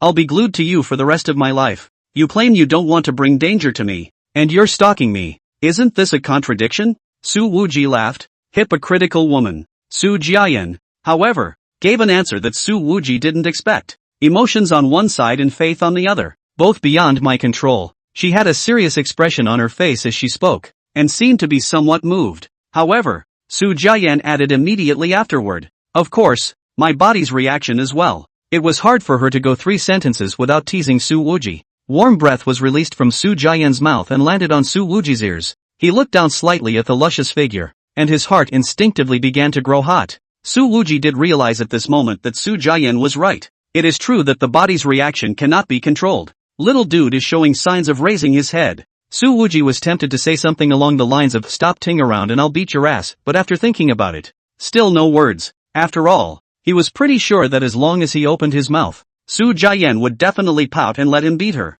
2 hours later, Su Wuji drove his car and arrived at the entrance of Ninghai Xishi Hospital. He had wanted to have a good chat with Su Jiayan in the car. After all, Sister Fun had been arrested. This girl immediately shed tears of joy, and that was not faked. Now, aside from that sexy body, Su Wuji kind of wanted to probe deeper into Su Jiayan's inner self. But Su Jiayan's body was indeed still a bit weak, and she slept the entire way in the passenger seat. When she woke up, she rubbed her eyes, unbuckled her seatbelt, and said, I'm going to report to the honey. Su Wuji finally dared to glance to the right, and the journey that the seatbelt highlighted the peaks beyond recognition, the tops of the mountains trembling gently with the bumps of the car, so that he could do nothing but eyeball them. Don't even dare to come over to the afterglow. What dear? Don't shout. Su Wuji said. Okay then, dear. Su Jiayan smiled delicately. Su Wuji coughed and said, ahem, that's something. Wear a looser jacket later. Su Jiayan looked down at her chest and smiled like a flower. Yes. I'll only leave my jacket on in front of you from now on. Hurry up and leave. It's an eyesore to watch. Su Wuji waved his hand in an unfavorable manner. As for whether it was an eyesore or a wobbler, only Su Wuji himself knew for sure. Su Jiayan compared her heart to Su Wuji, then turned around and walked towards the hospital. Those high heels set off the slender back even more tantalizingly, making Su Wuji look at her for a while. It wasn't until the other man walked into the hospital that he withdrew his eyes. In fact, the reason why Su Jiayan was sent over was still because Su Wuji was worried she would drag her injured body back to the removal mission, and the Dukara organization has fallen on hard times in China. I'm afraid I'm already preparing for the next retaliation. With Dr. Su's current physical state, it's probably hard for him to fight back effectively, and at this time, Su Wuji's phone rang. Upon checking the phone, it's Park Yun-hee. She had been involved in the closing investigation of Finn's case for the past 2 days and had been very busy. I heard from Pang that you went to Ninghai? Park Yun-hee asked. Yes, sending a friend to work. Su Wuji laughed. This mouth of Xiao Pang's. It's like worn cotton pants without the elastic. What? Did you agree to Su Jiayan's pursuit? Park Yun-hee seemed to be in quite a good mood. And, as a woman myself, I can tell that girl really likes you. Her eyes can't fool anyone. It's just because I saved her at the clubhouse, Su Wuji said. Now it seems that she didn't even necessarily need me to save her then. She's pretty good. That body. Park Yun-hee laughed softly. Can give birth to a son. You look like you could give birth too. Su Wuji returned. Yun-hee Park. Wait for me in Ninghai for half a day. I'll be there in the evening. Park Yun-hee changed the subject. In Finn's case, there used to be a little girl who was sold to the Su family in Linzhou.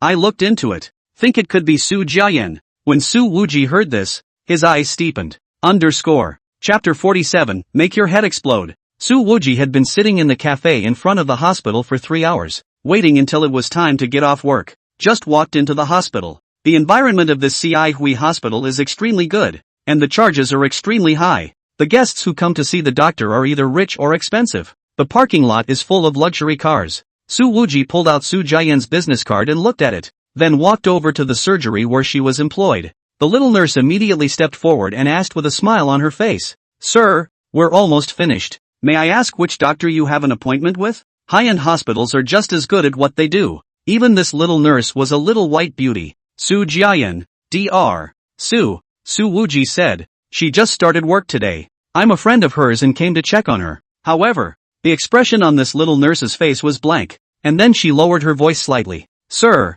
Dr. Su went to the dean's office 5 minutes ago and should still be there. Seeing that this little nurse's face wasn't quite right, Su Wuji immediately asked, What happened? Mr. Li came to see the doctor, saw Dr. Su, and immediately got into a fight with her. It's gone over to the dean's side now. As soon as the little nurse mentioned this Mr. Li, a look of fear clearly appeared in her eyes. Which Mr. Li? Su Wuji asked. From the words of the little nurse, he could hear that the Su Jiayan should have had a conflict with this Mr. Li in the past, or else she wouldn't have met and directly started a fight. It's our director Li Zuanyang's son, Li Yaoshua. The little nurse pointed to the elevator. The dean's office is on the top floor, so go check it out. There were also 2 young female doctors next to her, and she said, every time Li Yosuk comes to it's all a cock-up, harassing our female doctors many times, and no one can stop him. Poor Dr. Su, I don't know how she offended Li Yosuk before. Now that,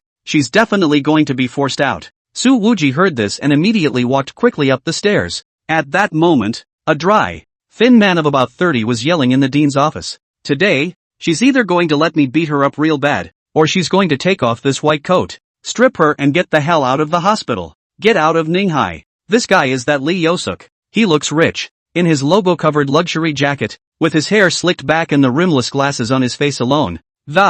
I'm afraid it's all worth tens of thousands of dollars. The dean said, Li Yaoshua, Dr. Su is an outstanding talent that our Sihui hospital has focused on hiring. Can you let go of past grudges? After all, it's been so many years. Jack Chen, if you dare to say one more word on behalf of this Su Jiayan, I'll tell my father. Get your ass out of the dean's chair. The director of Mercy Hospital is a returned Chinese with the Chinese name of Jack Chen. He is a renowned extra-cardiac specialist in rice. He was currently shivering with anger by Li Yaoshua. Su Jiayan mockingly said to Mr. Li, in the past, when I was studying in the ME, you drugged and tried to rape me and my best friend. But I realized it in advance and kicked you in the ass. Slapped you a few times and you hold a grudge until now? Li Yaoshua roared. Su Jiayan, that kick of yours almost made me unable to be a man. It took me 2 surgeries to recover. Su Jiayan clasped her hands on her chest and continued to taunt. By the way, I even called the police at that time. I assume your dad spent a lot of money to get you out of jail? When Jack Chen heard what happened, he stood up and said seriously, Li Yaoshua, if you continue to make a scene and disrupt the hospital's operations, I'll bring the matter before the board, and if it gets ugly, your father could also be forcibly stripped of his directorship. You're an old man who counts for nothing, and you say deprivation is deprivation? Li Yaoshua raised his hand and slapped it. Jack Chen is old. How can he avoid it? His glasses flew to the side when he was hit. Immediately afterward, Li Yaoshua violently yanked Su Jiayan again. The latter's injuries had not yet healed, and his body was in a weak state when he was so torn and unsteady. It fell straight to the ground. Su Jiayan, I'll beat you to death. Li Yaoshua raised his hand and jerked it towards Su Jiayan's face. This bastard was usually arrogant, and today, seeing an old enemy, he was even more emotionally out of control. However, immediately afterward, Li Yoziak realized that he couldn't draw his hand down at all. His wrist was grabbed by a young male. The hand was like a vice, so that he couldn't break free no matter what. In the next second, this Li Yaoshua felt a sharp pain between his ribs. Su Wuji's left fist had slammed solidly into his ribs. He clearly heard the sound of his ribs snapping. There was more than one. This caused Li Yoziak to not be able to stand up straight at all, covering his ribs and sucking in cold air in pain. Afterward, Su Wuji pulled Su Jiayan, who was sitting on the ground, up with one hand. Didn't fall, did you? He asked. Su Jiayan's eyes curved. I have a lot of flesh on my butt feet. It won't hurt if I fall. Su Wuji, why are you posting all the time? At this time, Su Jiayan suddenly lifted up the foot that was wearing high heels. Bang! 4 twos. Li Yoziak takes a shot to the body. He felt his soul tremble. Falling to the ground, he screamed miserably. Su Wuji looked at Su Jiayan. I've already done it. You didn't have to make that kick. After all, the kick was really damaging, and if it had been reported to the police, Su Jiayan also has to take the main responsibility. Su Jiayan smiled softly. Even if something goes wrong, you can't be left alone to bear the burden. Saying that, she raised her foot once again and the toe of her high heel kicked the back of Li Yeo-suk's neck with precision. The latter's head tilted and he directly fainted to death. And that miserable scream came to an abrupt end. Just for this kick, Su Jiayan was definitely a veteran at hitting people. Watching the two men's crisp and clean punching maneuvers, Jack Chen was dumbfounded, and he picked up his glasses and, putting it back on, you guys work really well together. Thanks. Su Wuji looked at this old dean's red and swollen face, said, will Mercy Hospital let him stay so arrogant? I resent this Mr. Li, but trying to fix him, it would be necessary to convince Mr. Li Zuanyang, the hospital director, to discipline his son. Jack Chen said. However, this Li Yaoshua's injury shouldn't be light. Given the character of Director Li Zuanyang, who will certainly respond with violence, and who is not a strict law-abiding person, the two of you might have some trouble. Su Wuji grinned. Violent means? That's something I'd like too much. Looking at his smile that was about to cause trouble, Jack Chen actually couldn't help but look forward to it a little. He was better adapted to his previous medical and scientific environment, but when he arrived in China, he was constrained in every way. Both administrators and hospital shareholders will always point fingers on a regular basis. If you don't give them a toast at a dinner party, individuals will just throw their faces away. Especially that director Li Zuanyang. He forced Jack Chen to drink 3 jugs of white wine last time. Couldn't even hold a scalpel the next day. Both of you, please be safe. This old dean earnestly urged. Su Wuji was all smiles. You're such a good dean. Jack Chen shook his head and sighed. Even the doctor couldn't protect me. I've been wronged. He then looked at Su Jiayan and said, Dr. Su, European headquarters has asked me to focus on you. You don't look too good. If you need to rest. Su Jiayan smiled and shook her head. No, Dean. I won't affect my work. Jack Chen gave her a look, and after a few seconds of silence, it was only then that he admonished. Still, take care of yourself and be safe. Su Wuji was a bit surprised, finding this admonition slightly strange. Su Jiayan was also slightly stunned, then smiled.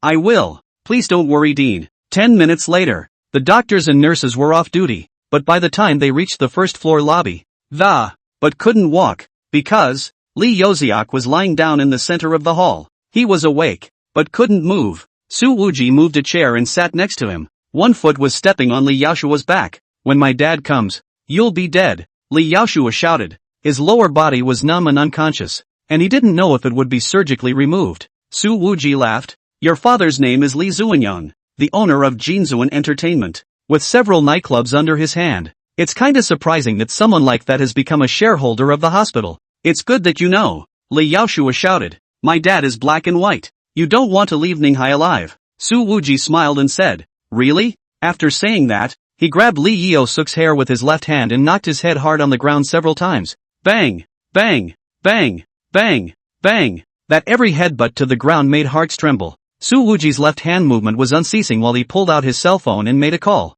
Listen to the sound of your son's head hitting the ground. And if you're not at Mercy Hospital in half an hour, your son's head is about to explode. Chapter 48. This is Ninghai. Li Yusuk's behavior had long since caused public outrage at Mercy Hospital, and as such, those medics all secretly shouted after seeing Su Wuji's actions, but they all pinched a sweat for Su Wuji. After all, in front of the strong Li Zuanyang director, there really wasn't anyone who looked favorably on the youth. More than 20 minutes later, a Rolls-Royce Gus drove straight to the main entrance of the outpatient building, followed by 3 commercial vehicles. The car door opened and a dozen men in black suits jumped out. They all had thrown clubs in their hands, and all of them were fierce-looking and looked like they were fighters. Then, from the back of the gusto, came down a man in a flowered shirt. He was quite tall and strong. His hair was graying, and he had an inch head and a full face, and the color of this shirt, and the big gold chain around his neck, still more or less revealing of his own temperament. This is actually the director, Li Zuanyang. As he walked into the hospital, he rolled up his sleeve, revealing a flowery arm tattooed with a left blue dragon and a right white tiger. After learning that his son was beaten, Li Zuanyang pressed the police to solve the problem. Over the years, he's gotten too good at pushing across the board with violence. Walked in and saw my son on the floor, covered in blood. Li Zuanyang's eyebrows jumped fiercely. He couldn't remember a time when no one had jumped in front of him face to face. There's obviously a bit of blood rushing through his head at the moment. Li Zuanyang stared at the youth with a frivolous face. In a deep voice, he said, beating my son to this state, do you know that this is Ninghai? I know better than you. This is Ninghai. There seemed to be some deeper meaning in Su Wuji's words, but Li Zuanyang clearly didn't understand. He growled in a deep, low voice, let my son go, and I'll chop off one of your fingers, break one of your legs, and this is over for today. Su Wuji stepped on the back of Li Yaoshua's head, smiled, and pointed at Su Jiayan next to him. You apologize to my friend and promise your father and son will never mess with this place again.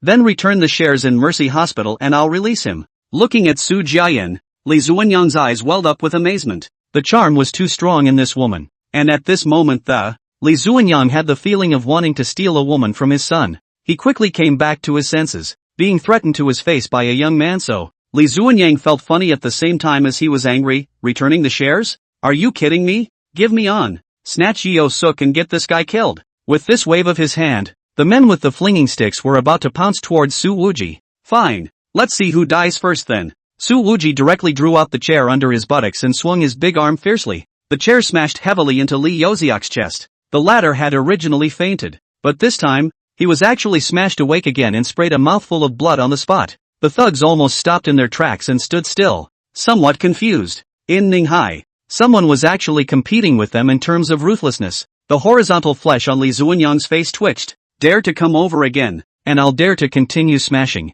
Su Wuji said with a smirk. I'd like to see how many hits this Mr. Li can carry. Uing. One of the beatniks took another step forward in disbelief. Bang! Li Yaoshua was then solidly smashed again, and the wooden chair fell apart. Su Wuji copied a chair leg and weighed it in his hand. Smiling coldly, he said, who else wants to try? He then casually flung it away. This chair leg directly and viciously hit the face of the fighter just now. The bridge of his nose was immediately smashed. He screamed miserably, covered his nose and crouched down. Blood rushed out of his nose and tears and snot smeared all over his face. Su Jiayan stood on the side, her eyebrows opening up with a smile and winks. Handsome as hell. Seeing this, Li Zuanyang was simply annoyed. He's been a bully for so many years. He's never been the one to bully anyone. When did you ever get such a hard-on? But my son is in the hands of the other side. He could only do as he was told. Looking at the cowering thugs, Li Zuanyang took a deep drag on his cigarette and, to the people around him, he said,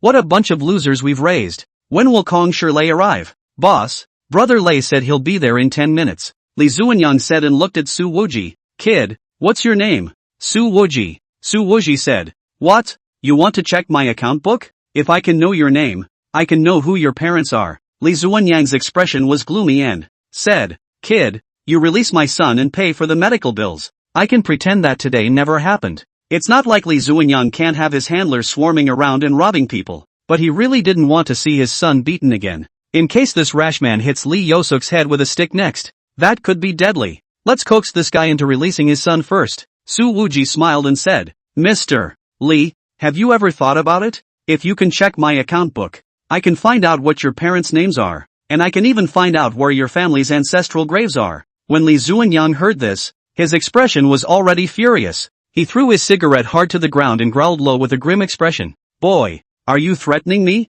Threats? Su Wuji spread his hands. Can't talk about it, can't talk about it. However, he added, lowlife stuff like you and your son, not worthy enough to be threatened by me. Li Zuanyang felt like he was about to explode with anger. How much do you want? He asked in a deep voice, holding back his anger. His son is in the hands of the other side. There's nothing Li Zuanyang can do. One can only stall for time. When Kong Shirlei arrives, everything will be simple. That's a former Linzhou underground boxing champion. It's rumored that he's been fighting black boxing for 8 years, and only one loss. Later, Kong Shirlei was invited to Ninghai by Li Zuanyang at a high price. Over the past few years, he's solved a lot of trouble for Li Zuanyang, both explicitly and implicitly. It makes the latter's position in the gray zone of Ninghai more and more secure. I don't want money. Su Wuji smiled slightly. After all, I haven't even waited for Mr. Li's apology yet, and you just threatened me with my parents, which makes me even more afraid to release them yet. Saying that, he picked up a chair leg and slammed it hard on Li Yosuk's shoulder again. The sound of cracking bones reached every ear. Li Yaoshua didn't even have the strength to scream at the moment, and could only let out a pained grunt in a daze. Li Zuanyang's cheeks trembled fiercely. His eyes grew more and more gloomy, but he did not say another word. At that moment, a Toyota Prado pulled up outside. The car door opened and a man in a blue suit jumped out. He had short inches, had to be 6'5", and his muscles held his suit tight and the entire physique was significantly larger than Su Wuji. This is Kong Shirlei. Boss, I'm coming, he said. Kong Shirlei's voice was low, and his eyes were even more somber, and just by looking at someone, the person being looked at is cold. Yao Shua is in his hands. Li Zuanyang pointed at Su Wuji. In a deep voice, he said, leave him with half a life, then hand him over to me. I'm going to torture him slowly. As soon as Kong Shirlei appeared, his bottom line was obviously much stronger, but I can't tell you why. Li Zuanyang, who has been in the gray area for many years, it always felt like I was a bit impervious to the youth across the room. If the other guy was a rash, with such an arrogant way of acting, how did it manage to survive this long? When Li Zuanyang was young, he was just a driver who drove in a unit in Ninghai City. He's been driving for someone for 10 years, and he's gotten bigger and bigger, in small part because of his own abilities, but mostly because of, instead, it had to do with the person who used to sit in the back seat of his car. A large portion of his shares in this Mercy Hospital are actually held on behalf of that person. That's why Su Wuji made a request to withdraw his shares at the very beginning. It gave Li Zuanyang a bit of a different mind. Could it be that someone is testing the big guy behind him through this young man? Seeing Kong Shirlei still standing still, Li Zuanyang urged, hurry up and do it. I'll turn around and interrogate him. However, Kong Shirlei acted as if he didn't hear it. Li Zuanyang suddenly realized that it was as if this powerful henchman had been casted with a stasis spell, and his body was stiff and the back of his shirt was already wet. Chapter 49. Who dares to go against him? Kong Shirlei, what's wrong with you? Li Zuanyang had never seen. Before this, his right-hand man displayed this state. However, Kong Shirlei didn't respond to him. This super fighter, at this moment, fixedly looked at Su Wuji with intense disbelief in his eyes. Is it you? Kong Shirlei asked. The crowd could even hear a hint of awe in his tone. Su Wuji narrowed his eyes and smiled. I don't remember when I've seen you before. Kong Shirlei said. I once fought black boxing in Linzhou for 8 years and only lost once. 6 years ago was the peak year of Kong Shirlei's black boxing career. Undefeated for the entire year. However, by the end of the year, he was losing to a teenager. The other side doesn't seem to have any cracks at all. The defense is flawless. The offense is ferocious and continuous. And the violent fighting style that Kong Shirlei was proud of couldn't find a breakthrough at all in front of him. In less than 5 minutes, that teenager defeated Kong Shirlei. Actually, a 5-minute hold is kind of the average time in a black boxing match. However, only Kong Shirlei knew that the other party could totally win this battle by spending only 10 seconds. As for why it took 5 minutes, it could have been this teenager trying to walk him for fun. It's also possible that they want to take advantage of the opportunity to entice viewers to place more bets and rake in more money from the jackpot. At the time, the teen was wearing a mask that covered half of his face. But that was a fight that Kong Shirlei will never forget in his life. And how could one forget the other's frown? Even if it's been years since then. Especially with this hangdog vibe. There's absolutely no mistaking it. So it's you. I remember. Su Wuji looked up and down at Kong Shilei's figure and smiled. You're not as good a fighter as you used to be. Kong Shilei was secretly shocked when he gave such a precise evaluation after just one look. He was silent for a moment, then said, life got better, and he neglected his training. You don't get to fight a couple of real battles a year. Li Zuanyang's feeling was already extremely bad. Roaring lowly, Kong Shilei, are you going to do it or not? Kong Shilei glanced at Li Zuanyang and said faintly, Mr. Li, I can't beat him. Li Zuanyang's face has been trampled underfoot. He shouted in anger, have I spent all these years on you for nothing? At the critical moment, you stand up for me. Su Wuji shook his head. After all, he was once a Shaolin disciple of the hall. Why be a dog to such a man? Hearing these words, Kong Shilei's body shook fiercely. How did you know that I am a Shaolin disciple? Kong Shilei's eyes were already filled with shock. This identity, which he has kept extremely well hidden and secular for so many years,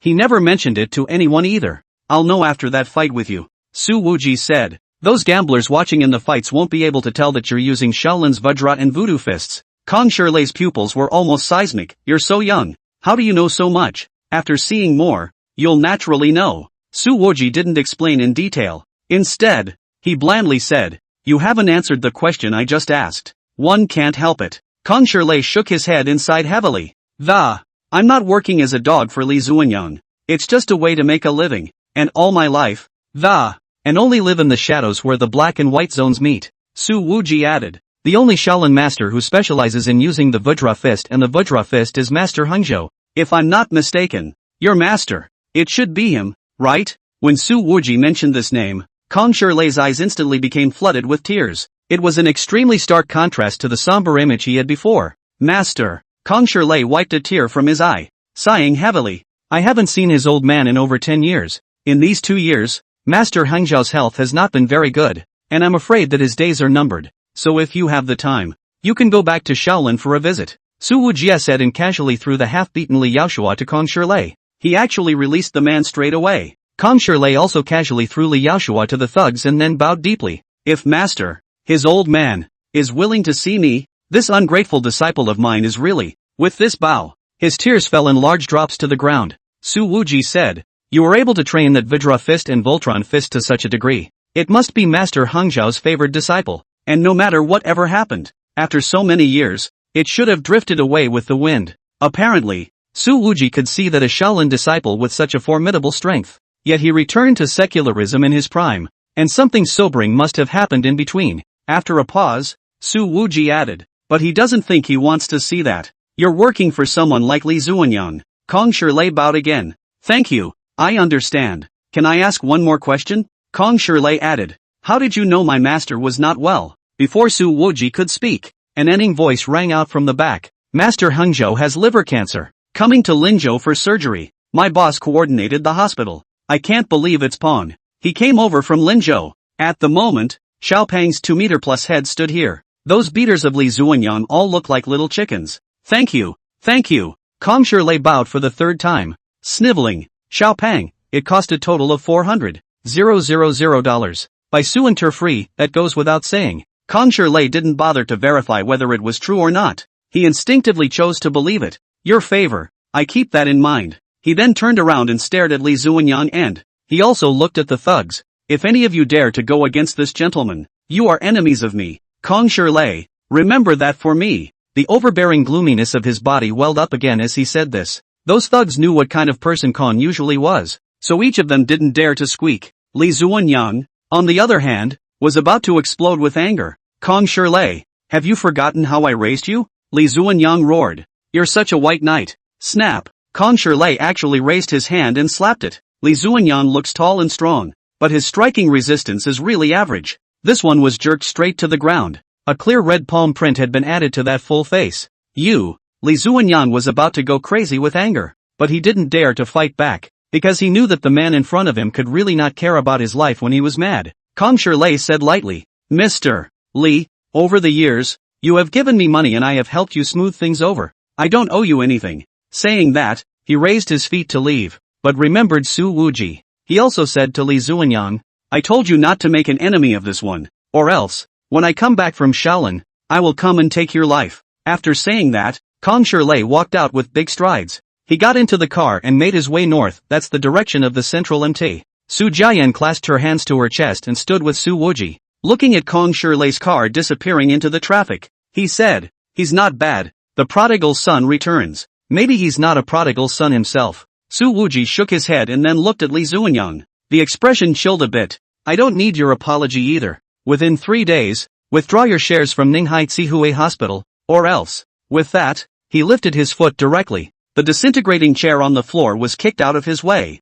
Several of the fighters had been struck in the head with splintered wood, and covered their faces, with blood pouring from their fingers. "The misery!" screamed. "Good boy. You wait for me." Li Zuanyang ruthlessly dropped a sentence, then twisted his head and left. He's not really a simple-minded person, but he's just used to running roughshod over the years. When things go wrong, you instinctively want to use violence to solve the problem. So, after Su Wuji mentioned the matter of withdrawing his shares again, he felt that he himself was going to have to grab a hold of the big guy behind him and ask for permission. After all, he could dictate in Mercy Hospital on the basis of his status as a director. But he has a say but not a say in what happens to those shares. Barking, Su Jian hugged Su Wuji's head and gave a hard kiss on her face. "You're so handsome," she said. Su Wuji pushed her away with a look of disgust, then wiped the lipstick marks on his face with his sleeve. Some of the female healthcare workers, however, have applauded. Li Yaoshua had already aroused public anger before, and Su Wuji's move was really a relief. Applaud what? What's a man doing around here when he's not off duty? And at that moment, a middle-aged woman in a white coat walked out. She stepped on her high heels, stood in front of Su Wuji, stared at him and, the face was tinged with displeasure. "I'm Gong Yanhua, the vice president of Tsihue Hospital, in charge of administration." "And then?" Su Wuji asked with his hands in his pockets. Gong Yanhua said, "I've already called the police after you disturbed the order of the hospital and assaulted the hospital director. You go to the police station and explain." "Oh." Su Wuji turned around and left. However, before he turned around, he also said, "Xiao Peng, shut her up." Pan stood in front of Gong Yanhua. Bang. Chapter 50, Shadow Heavenly King. After this storm, Su Wuji joined Su Jian and went to her residence in Ninghai. Su Jian bought a 2-room apartment in a residential area 5 kilometers from the hospital. Downstairs is the seething city life, which is very lively. As soon as she arrived in the room, Su Jian kicked off her high heels, took off her jacket, and laid down on the sofa. The sassy curves were even more enchanting as they lay down. Su Wuji always felt that if he stayed with this woman for a long time, sooner or later something would happen. "When did you buy the house?" Su Wuji asked. The house had been furnished for a long time, he thought, and it didn't look like he'd just moved in. "This is my secret base in Ninghai," Su Jian said. 2 years ago.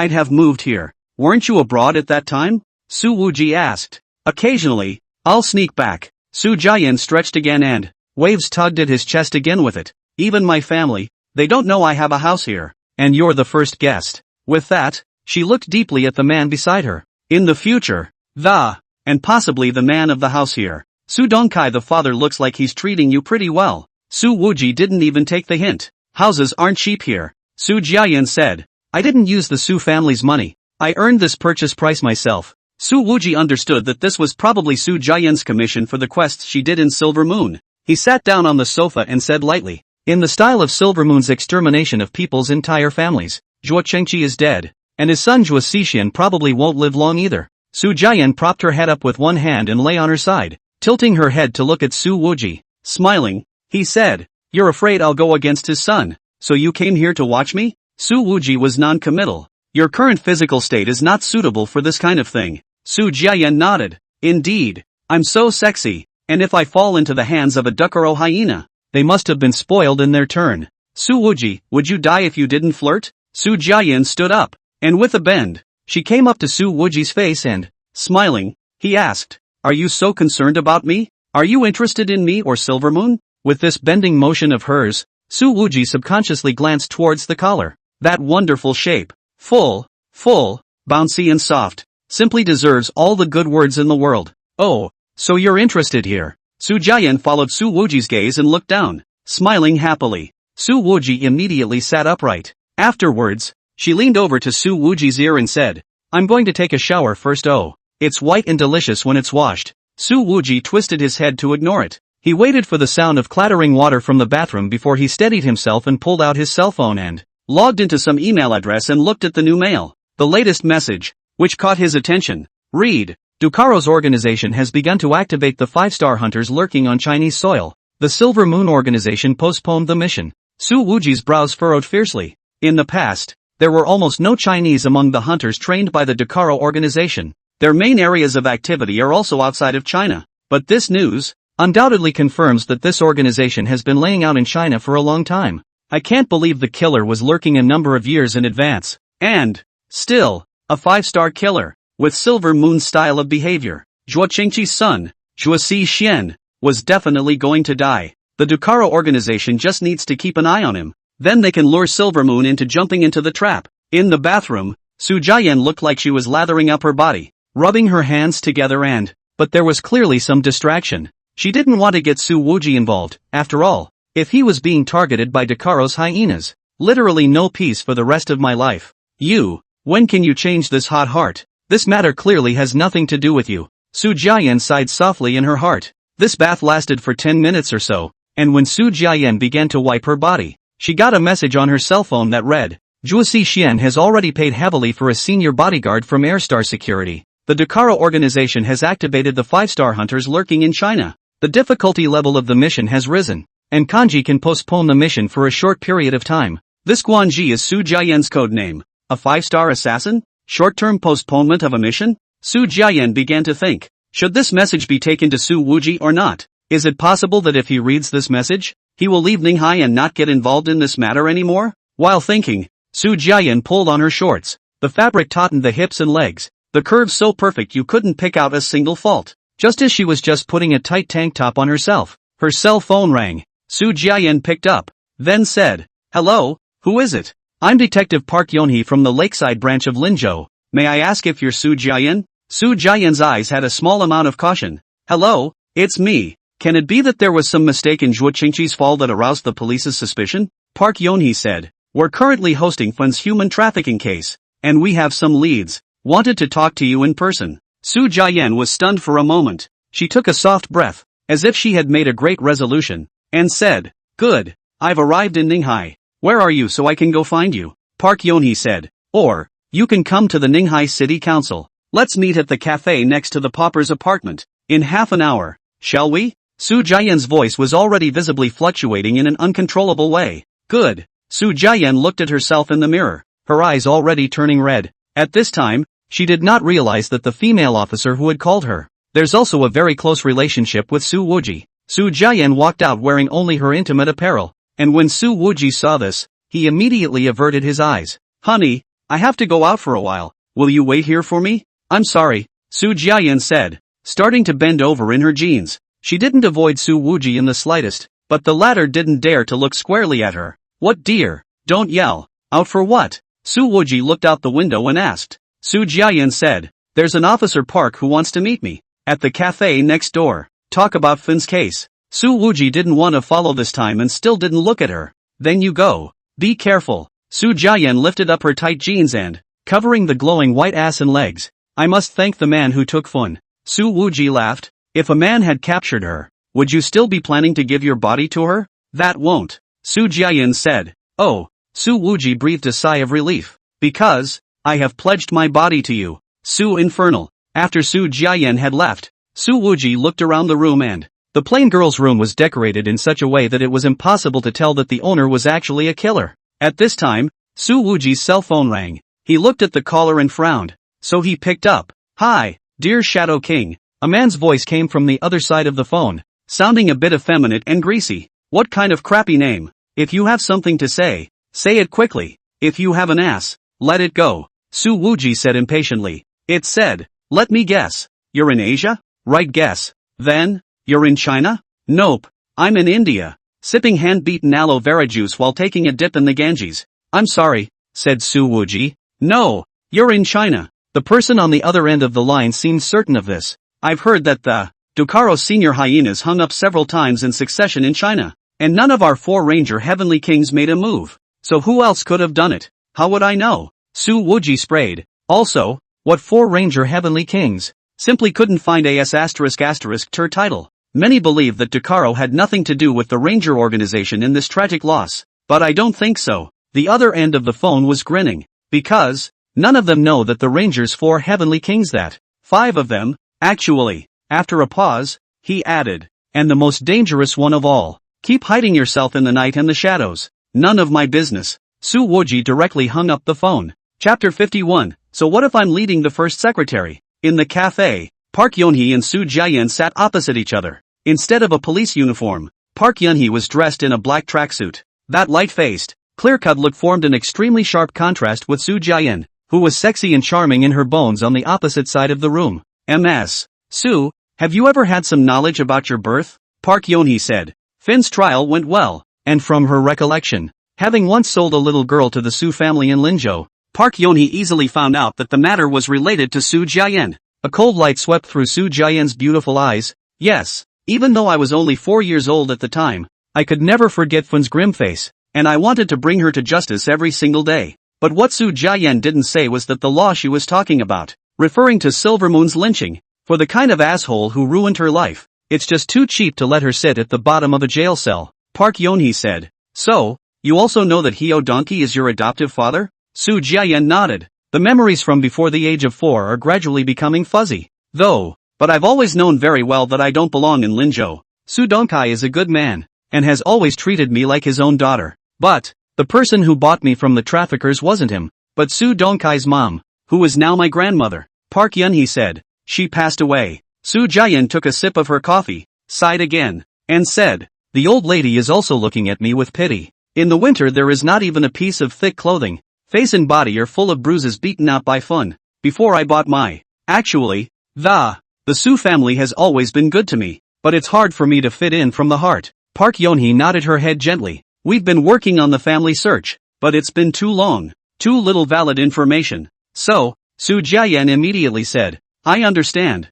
Wanting to find my real parents. It's like looking for a needle in a haystack, and I'm content to be where I am today. No, I'm not done yet, Park Yeonhee said. After interrogating Fun, we deduced that you might have been abducted and sold by Fun from Iron Mountain City in the North Forest Province, but the specific clues are still pending. Before she could finish her words, she saw that, once again, Su Jaeyen's eyes reddened. Thank you. Her tears were already raging uncontrollably. Park Yeonhee quietly waited for Su Jaeyen to cry for a while before saying, the search for family may soon be fruitful, but it may never be found. I know, I've really been pleasantly surprised. Su Jaeyen tried to suppress the fluctuating emotions in her heart and said, by the way, can I meet the policeman who caught Fun? I want to thank him in person. Park Yeonhee smiled softly. A soft light swept unconsciously through his eyes. It wasn't the police who arrested him. It was a concerned citizen who doesn't want to be named. Su Jaeyen keenly saw the glint in Park Yeonhee's eyes. Immediately, he asked, this person,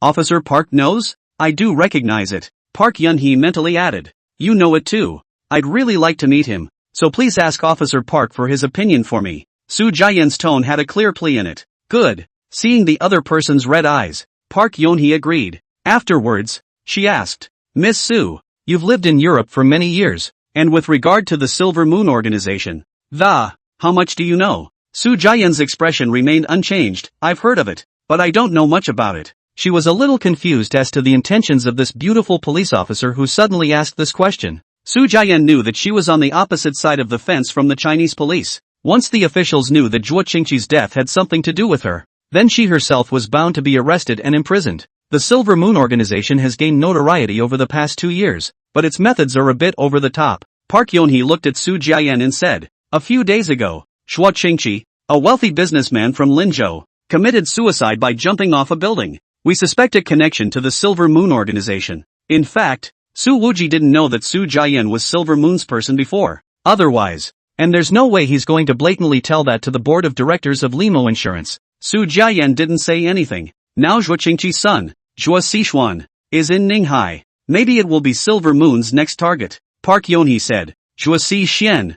I met him a few years ago. Flamboyant playboy. Even chased me. Su Jaeyen shook her head. This man, he changes girlfriends more often than he changes clothes. There was no mood to be seen in her expression. In China, what Silver Moon did is not allowed. Park Yeonhee shook her head. We've already started investigating Zhuo Xishuan, but it's a bit difficult to get evidence, so it may take some time. Su Jaeyen nodded. I hope that everything goes well and that this kind of person is brought to justice sooner. Park Yeonhee chatted some more before getting up and getting ready to leave. Only, before she left, she added, "Ms. Su doesn't seem to be in very good health. Recuperate well." Su Jian looked at Park Yoni's back and was silent for a long time. She wasn't really sure if this Officer Park was already suspecting something about herself or not, especially the last sentence of the other side. It's easy to think too much. But, from the words of the other, what Su Jian was able to confirm was Zhuo Xian had been targeted by the police. Under these circumstances, if Su Jian had to take action against Zhuo Xian,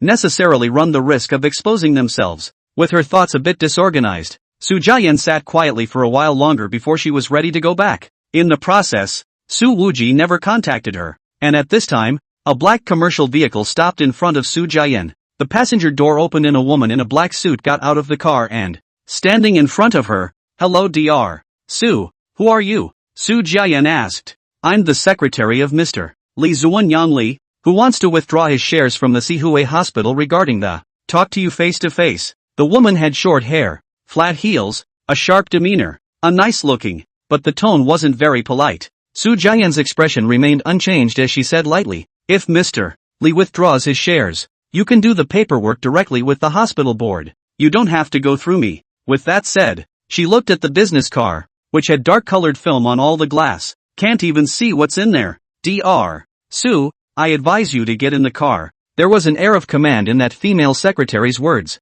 She stood to the side of Su Jian, reached out, and grabbed her arm. Obviously, as long as Su Jian tried to run, she would immediately hold her back. Su Jian didn't run or shout, but just said calmly, "Look at this body. You're definitely not a secretary. Who the hell are you?" In fact, at this moment, even if Su Jian's physical state was weak, but there are also 10 more ways to kill the short-haired woman. The short-haired woman, whose hands were already starting to get hard, said coldly, "Get in the car." However, the next second, her hair was grabbed from behind. A strong force then came and her head slammed uncontrollably into the glass of the car. Bang! Bang! Bang! After 3 hard hits, the glass in the side sliding door was completely shattered. The female secretary fell to the ground with her face covered in blood, and Su Wuji's figure became visible. In the back of the car, there was also a white, middle-aged man. He actually didn't look the least bit flustered, holding his glasses up and smiling slightly. "Sure enough,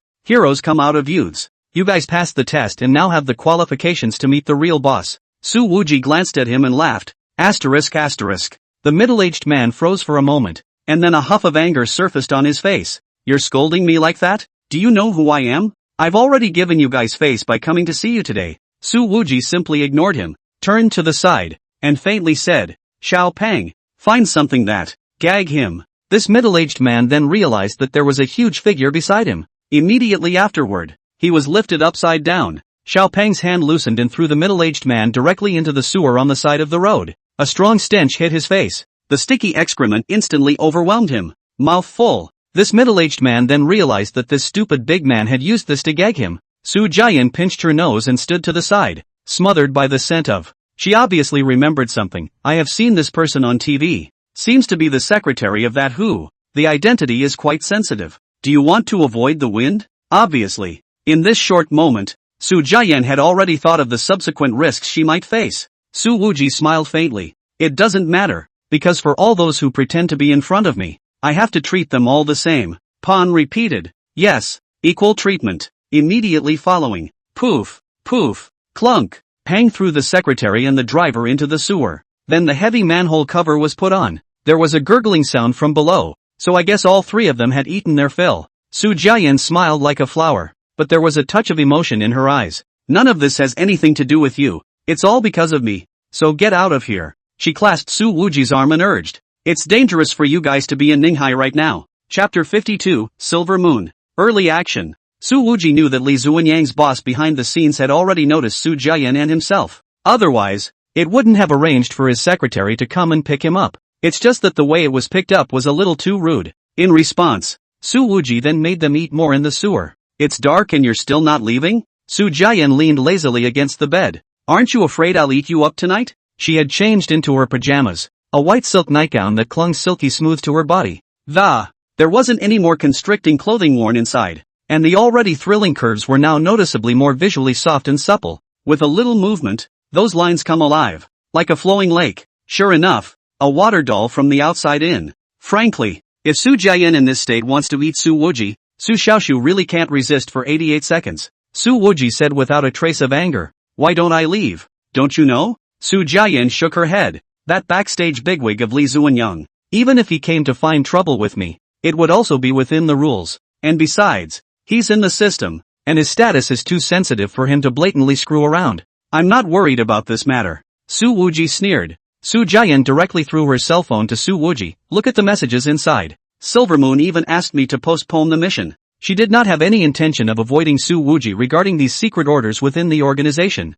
Su Wuji just scanned it and threw the phone back. In fact, he knew about this news even earlier than Su Jiayan. Even if Jinjetsu gives the order to postpone it, but you can honestly stay? I'm sorry, Su Wuji asked with a raised eyebrow. Su Jiayan lifted the sheet on her body. The white light of that abdomen and legs was also exposed to Su Wuji's eyes. The hem of the nightgown only covered the back part of her thighs, and the garden of secrets seemed to be hidden. Chatting is chatting. What are you doing? Su Wuji said without a trace of anger. What do you mean you're flirting with me from a distance? Can't you just pounce? Su Jiayan's two long legs were folded together. Look, I'm so weak. Even Li Yeo Suk can easily pull me down to the ground. What else can I do? Su Wuji, you lifted the covers just to show that you're weak? No, I did it to show that I'm sexy. Su Jiayan stared at Su Wuji, a smirk and a wink. You're blushing. Su Wuji got up and left. Too lazy to care about you. Gone. A little later, he was really afraid that his buddy would make himself straighten up. Su Jiayan laughed so hard that her body's pure white flesh trembled and trembled. Only, when the door of the room was closed, Su Jiayan stopped smiling. Softly, he said, that's the Western world of darkness. I really don't want you to get involved yet. Su Wuji didn't actually know that at the time. In the dean's office, the timely Yashua ripped Su Jiayan to the ground was something the latter did on purpose, just to show how weak he was. Otherwise, even if Su Jiayan was in a state of internal injuries, 10 Li Yeo Suks could have been killed by her on the spot. She then got up from the bed, took off her nightgown and a black leotard was retrieved from a box under the bed. Putting her clothes back on, Su Jiayan opened her cell phone and sent a voice message. Safeguard officer. I'm Kun Ji. I need you to provide a sniper rifle and hack into Chuk Zihin's cell phone at the same time. I want to see all his chats and whereabouts. The other side quickly replied. Airstar Security has intervened. The Dakara organization has also activated advanced hunters, and the mission officer has postponed the mission indefinitely due to the drastic increase in difficulty. The voice was obviously in a voice changer,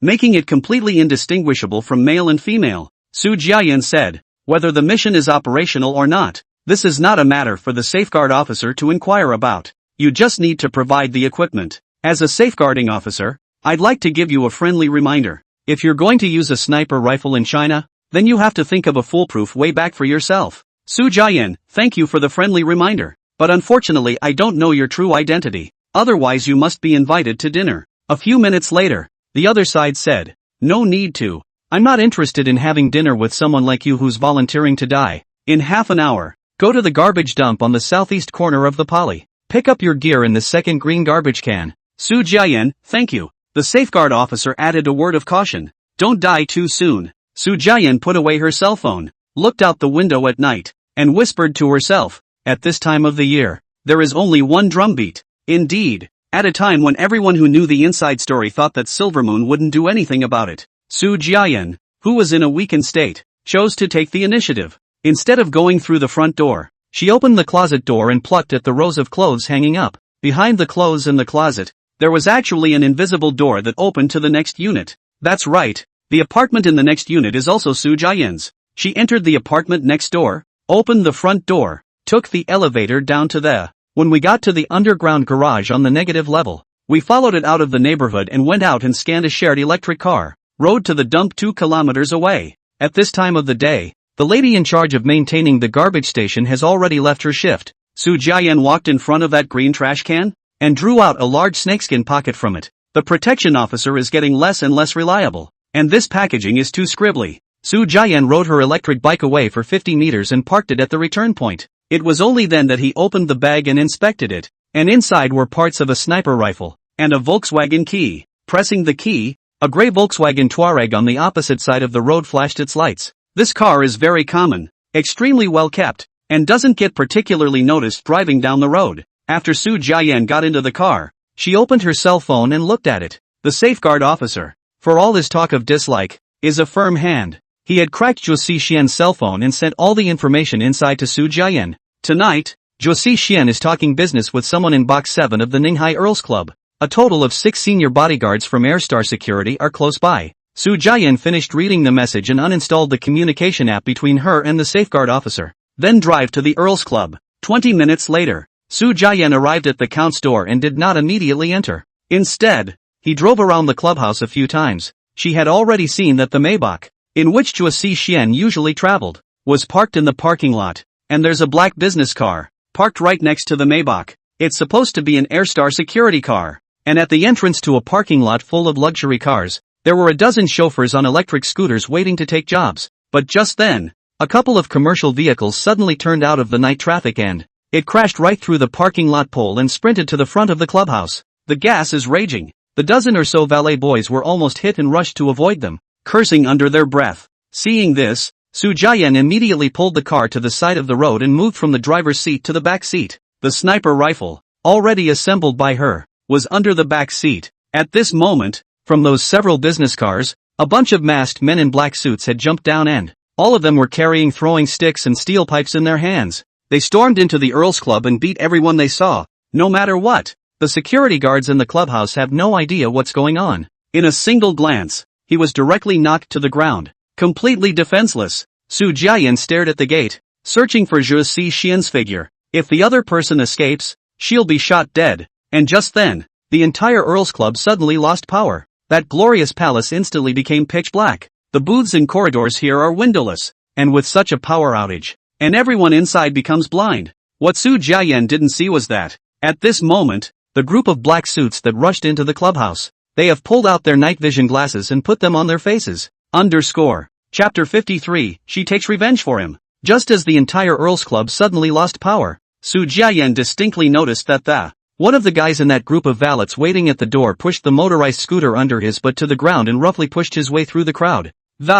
Squeezed through the clubhouse doors. This person, either Zhuo Xian's bodyguard, or Ducaro Hyena. Su Jiayan memorized the back of this squeezing in. She still hadn't gotten out of the car at this point, and the Volkswagen was kept on the fritz at all times. Feel free to leave at any time. After a few minutes, the chaos seemed to declare itself over, and the dozen or so men in black suits all withdrew, got into their cars, and left in a hurry. As for the security of the Earls Club, none of them could still stand up. It took several more minutes before ambulances and police cars arrived. Seeing this, Su Jiayan did not linger and drove away. Only 10 or so minutes later, she showed up again, on a shared electric bike. People are constantly being taken out on stretchers and put into ambulances, and Su Jiayan clearly saw Zhuo Xian and those few Airstar Company security guards in it. When Drothan was carried out, the valet who had rushed into the clubhouse earlier, immediately rushed to the stretcher to check on the situation. A few seconds later, he then turned around and annoyingly kicked the motorized cart next to him to the ground.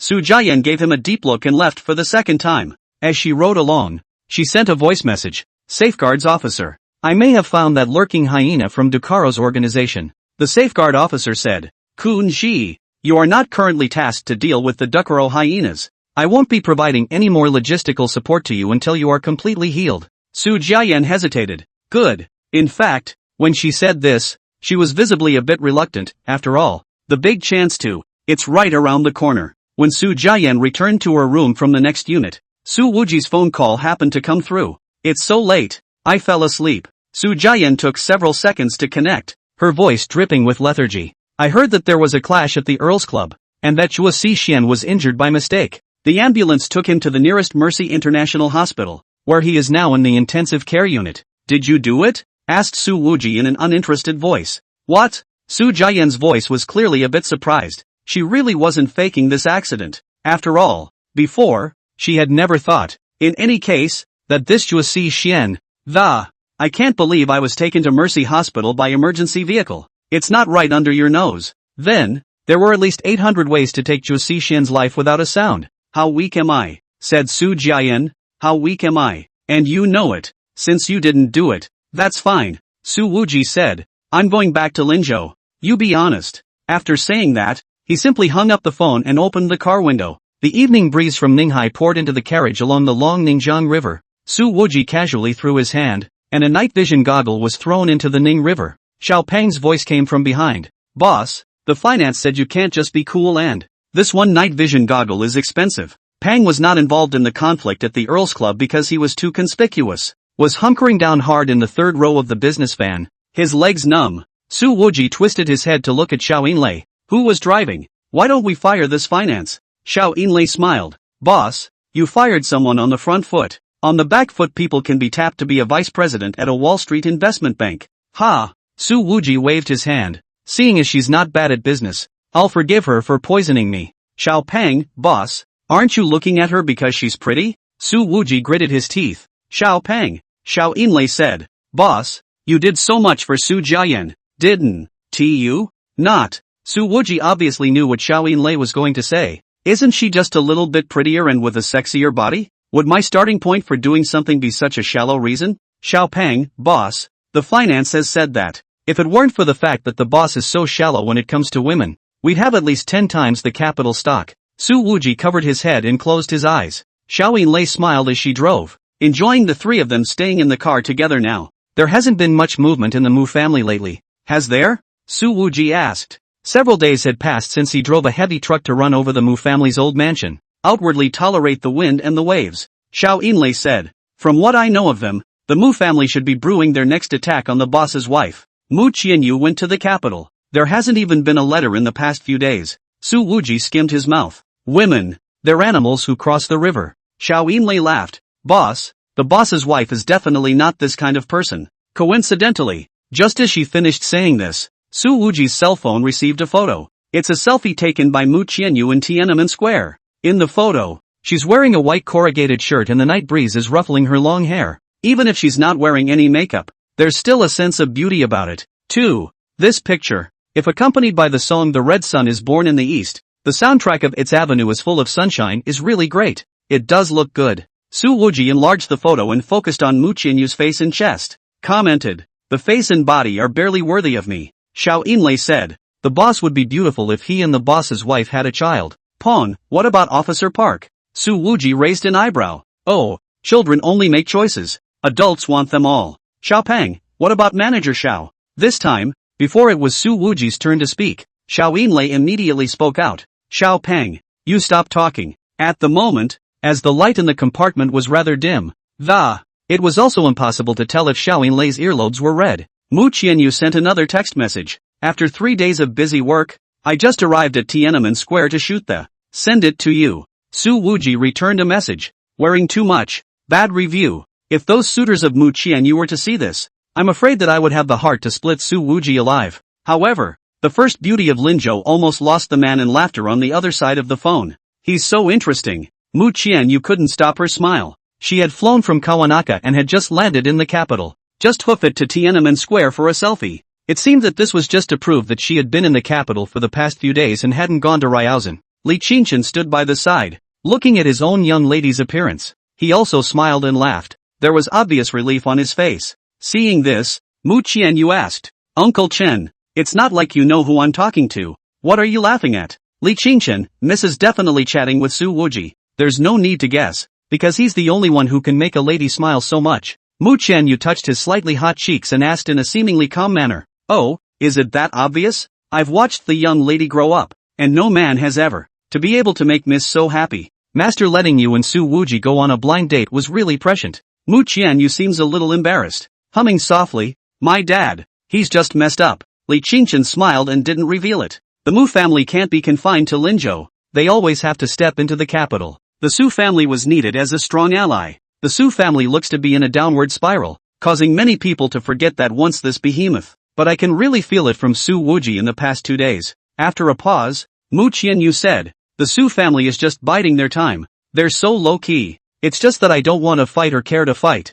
Li Qingshan said, if our Mu family and the Su family join in marriage, it would be good for both families. Uncle Tatsu, don't talk nonsense. What marriage? Between me and Su Wuji. But it's just a partner who works well together. Looking at the rolling traffic on Chang'an Street in front of me, Mu Qianyu's gaze seemed to have firmed up a bit. Before the Mu family gets a firm foothold in the capital, I will definitely not consider personal issues. Well, in case someone else gets there first. Miss, you don't regret it, Li Qingshan said in his heart. By the way, I heard that the Queen's Bar had its doors smashed in the other day? Mu Qianyu suddenly changed his words. At this moment, the gleam in her eyes suddenly changed some of its flavor and it seemed a little cooler than the early fall winds in the capital. Li Qingchen said, "It was done by a dragon who crossed the river, by Xu Yang of the capital's Bai family." Mu Qianyu mused. "I heard that Bai Xu Yang has been bitterly pursuing Jiang Evening Star for many years, and that Oriental Beauty Club, it's Bai Xu Yang's property. He must have come to Linzhou for revenge." Li Qingchen said,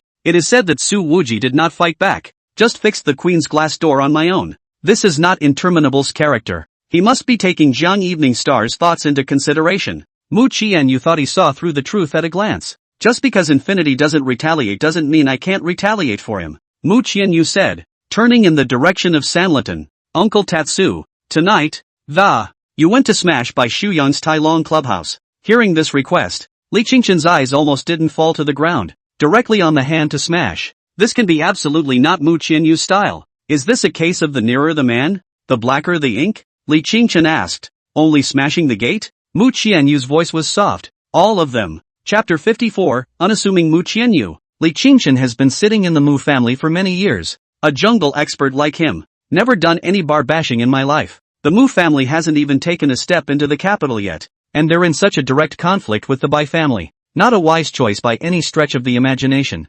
However, Li Qingchen still resolutely carried out this decision of Missy's that didn't seem very rational. He was adamant that there must be a deeper meaning behind this decision. At 3 o'clock in the night, the opulent Tyrone clubhouse suffered unprecedented damage to the. It's turned into a mess. Bai Xu Yang, who usually likes to work out at night, was going shirtless and sweating against the sandbags in the gym. When the pretty female secretary suddenly ran in, "Young master, something's wrong. Our Tyrone clubhouse has been trashed." Bai Xu Yang stopped swinging his fist and stared at the secretary's face. "Are you kidding me? It's true. Dozens of people rushed in. Our security is no match at all. The clubhouse decoration was smashed in multiple places. The damage is nearly $10 million. The female secretary said. Bai Xu Yang is not unable to afford to shell out this money. This loss is still far from hurting him. However, this Tyrone clubhouse is in the capital. The White family is also in the capital, being smashed directly on the doorstep. Where can he put the face of Bai Daoxiao? It must be Su Wuji's doing,"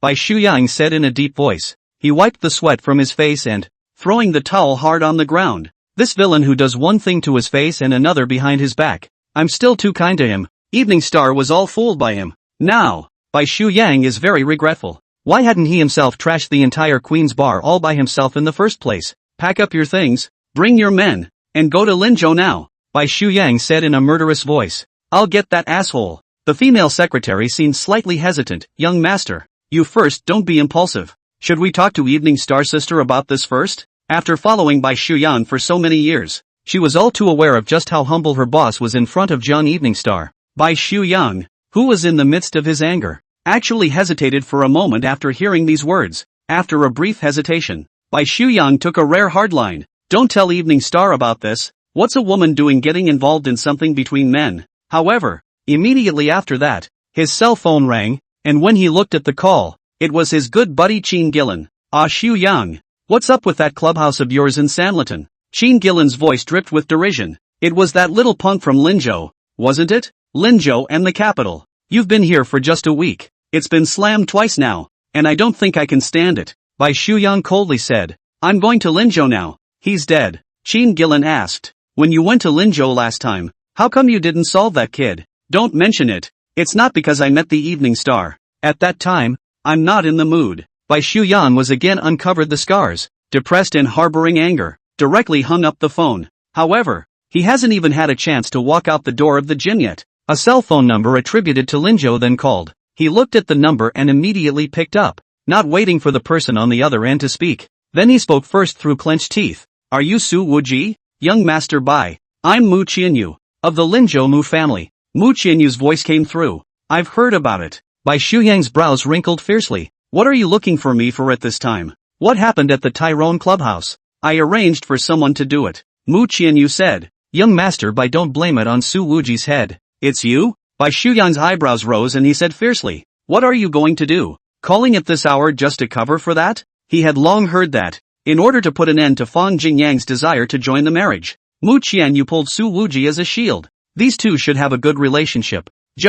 How could this so-called number one beauty of Linzhou be so protective of this punk? "Wuji is a friend of mine. His Queen's Bar was trashed by young Master Bai, and I wanted to take revenge for him. That's all. Mu Qianyu said indifferently. This unassuming tone made Bai Shuyan feel very upset. I did smash the door of his bar, but I also lost $1 million. Okay. Of course Bai Shuyan will not take the initiative to mention that he lost money. That would be too humiliating. He said coldly, smashed my venue and still dared to call to jump on my face. Mu Qianyu, haven't you thought about the consequences? The consequence is that I offend Bai Deshao. Mu Qianyu's voice was calm. But I'm willing. Bai Shuyang gritted his teeth. Good. From now on, the Mu family is my Bai Shuyang's enemy. You guys are in bad luck. I'll make you regret what you did today forever. Now, men and women alike dare to ride on their necks and strut their stuff. This made Bai Shuyang about to explode with anger. Growing up in the compound, when had young Master Bai ever been so angry?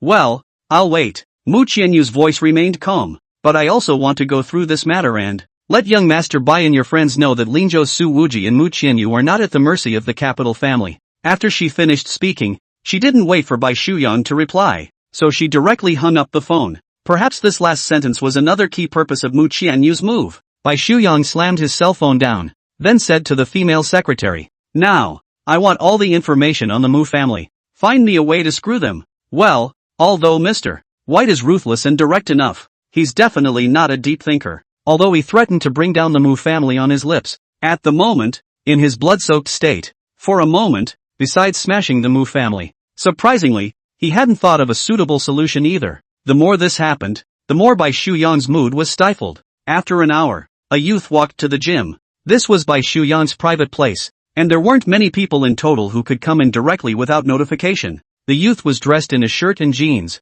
ordinary-looking attire that, it's actually a new model of a luxury brand that hasn't been released yet, and you can't even buy it with money. This is Qin Gillen, who grew up with Bai Shuyan. However, he didn't join the army like Bai Shuyan later did, but went to Australia to study for a few years. I've asked around about that Su Wuji, but he's just a street punk. Opened a small bar, not enough to worry about, Qin Gillen said. He reeked of booze and had lipstick marks on his neck. Obviously just got back from dashing around a nightclub. Bai Shuyan muffled his voice. After Qin Gillen sat down, he pulled out a cigarette and, throwing it to Bai Shuyan, being bitten by this kind of small character is indeed quite annoying, but don't take it too personally. This kind of simple and rough guy, it will only be a show of bravery and will never be on the same level as us. Bai Shuyan lit a cigarette and smoked a large portion of it sullenly before asking rhetorically, what level are we on? Qin Gillen said, the beginning of our birth. It's already the end of the line that punks like this can only look up to for the rest of their lives.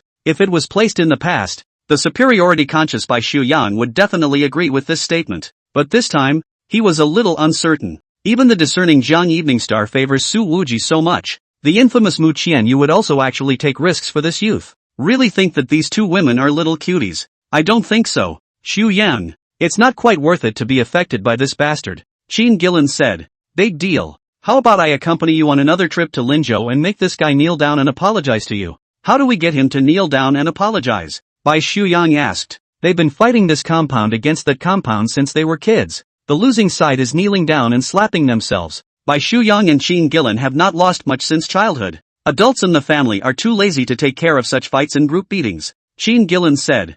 I'll bring Qin Lang. Bai Shuyang raised his eyebrows. Qin Lang? He's back? Qin Gillen said smilingly. Qin Lang used to be an elite of the Southeast Military Region's Special Brigade. After being discharged from the army, he practiced in Suizong Mountain for 3 more years, and now looking at the whole capital, those who can beat him, there won't be more than 10. Yes, but it's not necessary. Bai Shuyang remembered the bodyguard Xiao Pang beside Su Wuji, that ability to crush the square floor tiles with 1 foot. A lot of people are afraid that they simply can't do it. He said, Qin Lang is reserved for use at critical moments. There's no need to bring him this time. Okay, listen to you. Qin Gillen hemmed and hawed. We capital city young masters, still can't cure a little Linzhou bumpkin? Bai Shuyang shook his head. However, the one who smashed the Tyrone clubhouse this time wasn't Su Wuji. Who's that? Qin Gillen was quite interested. With this attitude, it was obvious that he didn't even care about the lineages other than the capital. Mu Qianyu. Bai Shuyang shook his head and repeated what Mu Qianyu had said on the phone earlier. This girl has a reputation for beauty. It's rumored that she's charmed Fong Jingyang to the point where she can't move. How can you love a punk? There must be a hidden agenda here. Qin Gillen said. Bai Shuyang coldly said. There's a fart of a hidden agenda. It's just male theft and female prostitution. Qin Gillen laughed. Anyway, To dare to clash head-on with you. By Dao Xiao. This girl is just interesting. Why don't we go to Linzhou this time and make that Mu Qianyu kneel and apologize in front of you as well? Bai Shuyang thought about the information he had just read about the Mu family. Then said, just in time. In a couple of days it's the opening ceremony for the Bank of Limu. Qin Gilin slapped his thigh. Good. Pick this time. Let her lose face. Chapter 55. The hardest thing to suffer is a beauty. At 7 o'clock the next morning, Xiao Yinlei knocked twice, and then opened the door directly. Entered Su Wuji's room. The latter was wearing only a pair of shorts and was standing upside down, with just 2 fingers each on each hand. He had steadily supported his body. Not the slightest wobble.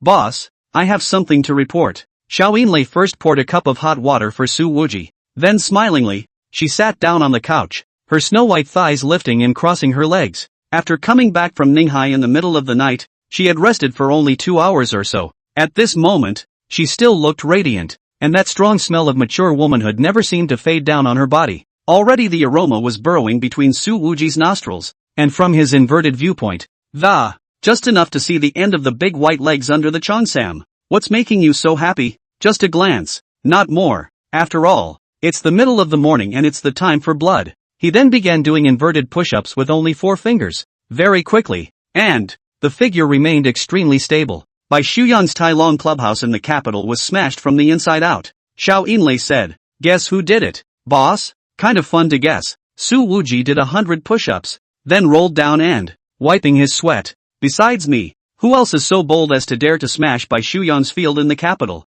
It's the boss's wife, Ms. Mu. Xiao Yinlei's smile thickened a bit. Mu Qianyu? Su Wuji thought for a moment before saying, she learned of the news that Bai Shuyang had smashed the queen, so stand up for me? Other than that, I can't find any other motive. Xiao Yinlei said, the boss's wife is really protective of the boss. Su Wuji sat down next to Xiao Yinlei and asked with a raised eyebrow, she's doing this because she wants to pick me up? Xiao Yinlei had long been used to Su Wuji's shameless appearance. It was clearly the boss who flirted with her first. Su Wuji sighed, alas, it's most difficult to endure the grace of a beauty. Mu Qianyu did this silently, and I can only repay her with my body. Xiao Yinlei laughed softly, with the goals that boss lady has planned for herself. Even if the boss wants to give her body in return, she won't necessarily take it right now. Su Wuji looked furious. She dares. This boss has never been so backwards to another woman. He then skimmed his lips and said, but this woman, being too ambitious is not a good thing, and wanting to take the Mu family into the capital,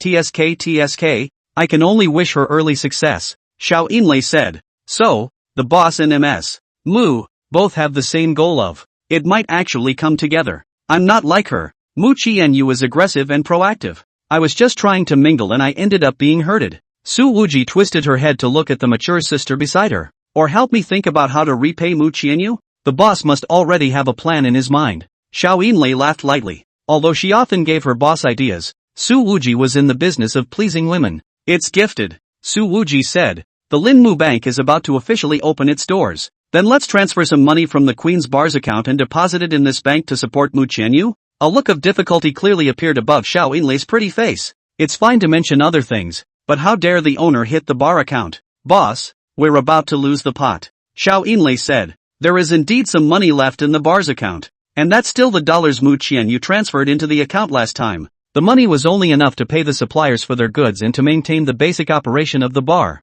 Even with the addition of the $1 million that had been pinched from Bai Shuyang's hands, it's also nowhere near enough to look at. If you deposit a sum of money into a newly opened bank to hold up the fort, it's got to be at least $100 million, right? What are finances for food? Su Wuji said without a trace of humor. Doesn't she know someone on Wall Street? Go ahead and borrow some. Xiao Yinlei, it's not impossible. If the boss wants to endure her venomous attacks. Su Wuji's head spun for a moment. Alas, I can only do it myself. With that, he pulled out his cell phone and pressed a string of numbers. Obviously a transatlantic phone call. Xiao Yinlei just admires the boss for this. He seldom saves his cell phone number. It's basically all in your head. And you don't worry about finding your contacts when you change cell phones. I also wonder if it has something to do with his penchant for cracking people's heads open with his cell phone when he fights. Hey, looking for you for something, Su Wuji said. A sissy voice came out. Wow, dear Infinity, you actually reached out to me. I'm so happy. The man spoke English.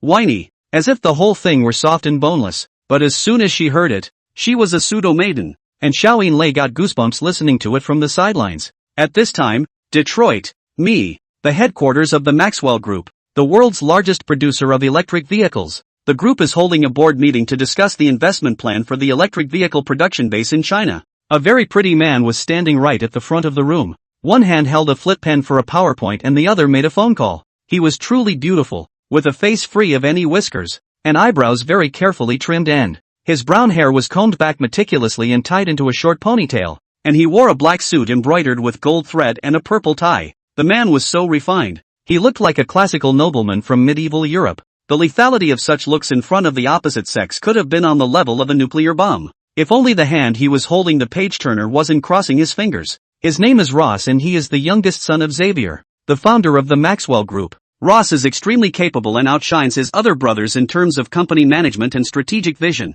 He was also a killjoy in the business wars, and after a couple of nice big victories, old father Xavier gradually decentralized seems to have made up his mind to hand over the company to him. Of course, strictly speaking, whether this Rose should be referred to as a he or a she, it's really hard to say. It is said that this Ross was a medicine woman, and that from boyhood he thought he ought not to be a man. After years of taking medication to control his male signs, secondary sexual characteristics such as a larynx and a beard are no longer visible on Ross. There are also rumors that he has had a sex change operation. In addition to being the heir to the Maxwell Group, Ross had a status that it was one of the founders of the LGBT organization in Rice. Xavier was loath to see his youngest son tossing around this ridiculous sport all day long. I hold my forehead and sigh every time I mention it, but the kids are too big to control. After all, what's a third gender and a fourth love? Now that it seems, Rice is now over 100 genders. However, Ross used to act extremely professional, extremely conscientious during meetings. When had those directors ever seen that he actually suspended the board meeting with gusto just to take a phone call from a man? Listening to Ross's sissy voice, a few more black lines appeared on Su Wuji's head. Said, "I'd like to borrow some money." "Well, do you realize how many days I've waited for you to ask me to borrow money?" Rose said, grunting and stomping her foot. This action, watching a number of directors scalp numb. "It's not a loan either," Sue Infernal said. "It's just a friend's bank opening. I want you to keep more money inside this bank." Ross grunted again. "That friend of yours is a woman?" Yes." Su Wuji scratched his head. "That doesn't save. No money." Rose stomped her foot again. "Stinking man," Su Wuji said. "Originally, the first call was to you because I thought you had the most money. Most righteous. Then forget it. I'll ask the others." "Hey wait." Ross immediately raised an eyebrow. "You said your first call was to me?" "Right," Su Interfree said. "It's okay that you don't have any money, and I know that. Maxwell is about to make a massive investment in China and has a lot of money to use. Rich. I'm rich." Ross's gaze brightened considerably. "Tell you what, the first phase of Maxwell Group's investment in China's superfactory, all of it will be deposited in your friend's bank first," Su Wuji said. "Sure. How much?" "Ross, $3 billion. Is that enough?" "I can add more if it's not enough." Su Infernal, "Enough is enough. Too much. This hypocrite is giving so much. He's not going to ask himself to repay him with his body, is he?" Xiao Yinlei looked at her boss's complicated expression and teased. "Alas, boss, it's the hardest thing to get rid of." Chapter 56, Tripping Up Shifuyu? Mu Qianyu has returned to Linzhou from the capital. From the beginning to the end, he did not mention the matter of smashing the Tyrone clubhouse to Su Wuji. The opening of the Lin Mu Bank was an important step for her in bringing the Mu family to a second rise. As for those elders in the family, those who want to see Mu Qianyu's jokes are definitely not a few. Ever since the old mansion was rushed and Mu Qianyu succeeded in taking down Lin Mu Insurance, the Mu family's previous elders who were the most vehement in their opposition actually became surprisingly quiet. Whether it was the fifth uncle Mu Sudong or the third uncle Mu Dongshang, all of them were honest and didn't say a word. The understatement is incredibly weird. Today is the day that the Bank of Limu opens its doors. Those elders of the Mu family,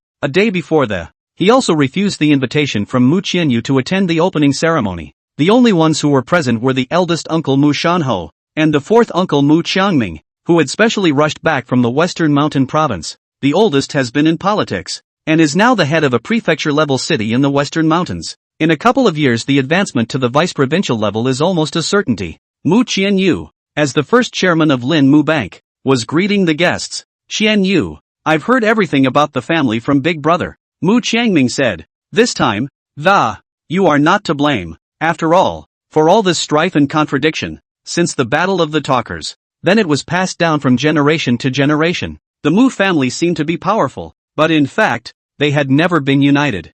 Mu Qiangming was extremely close to his second brother, Mu Yuanming, and his son, Mu Huanrui. It was also close to Mu Qianyu. Mu Qianyu smiled gently. Thank you, fourth uncle, for understanding and not blaming me for destroying the old mansion. Mu Guiming is extremely enlightened. Some outdated old objects should be buried in the ground. He then looked at his oldest brother, Mu Shanho, and said, Big brother, is the rest of the family not coming? The opening of the Promu Bank is a big deal for the Mu family. Mu Shanho shook his head with a bitter smile. I persuaded, but couldn't persuade. If they don't come, just don't come, and I'll be thankful if they don't trip up behind my back. Knowing that his elder brother had a softer nature, Mu Qiangming sighed. He said, how good it is to have a young and capable heir emerge from the family. A group of old men, who focus on infighting every day. It's no good fighting over the acreage in front of you. At this time, the ceremony guests have already arrived. Most of them are business celebrities in Linjiang province, as well as the presidents of other banks.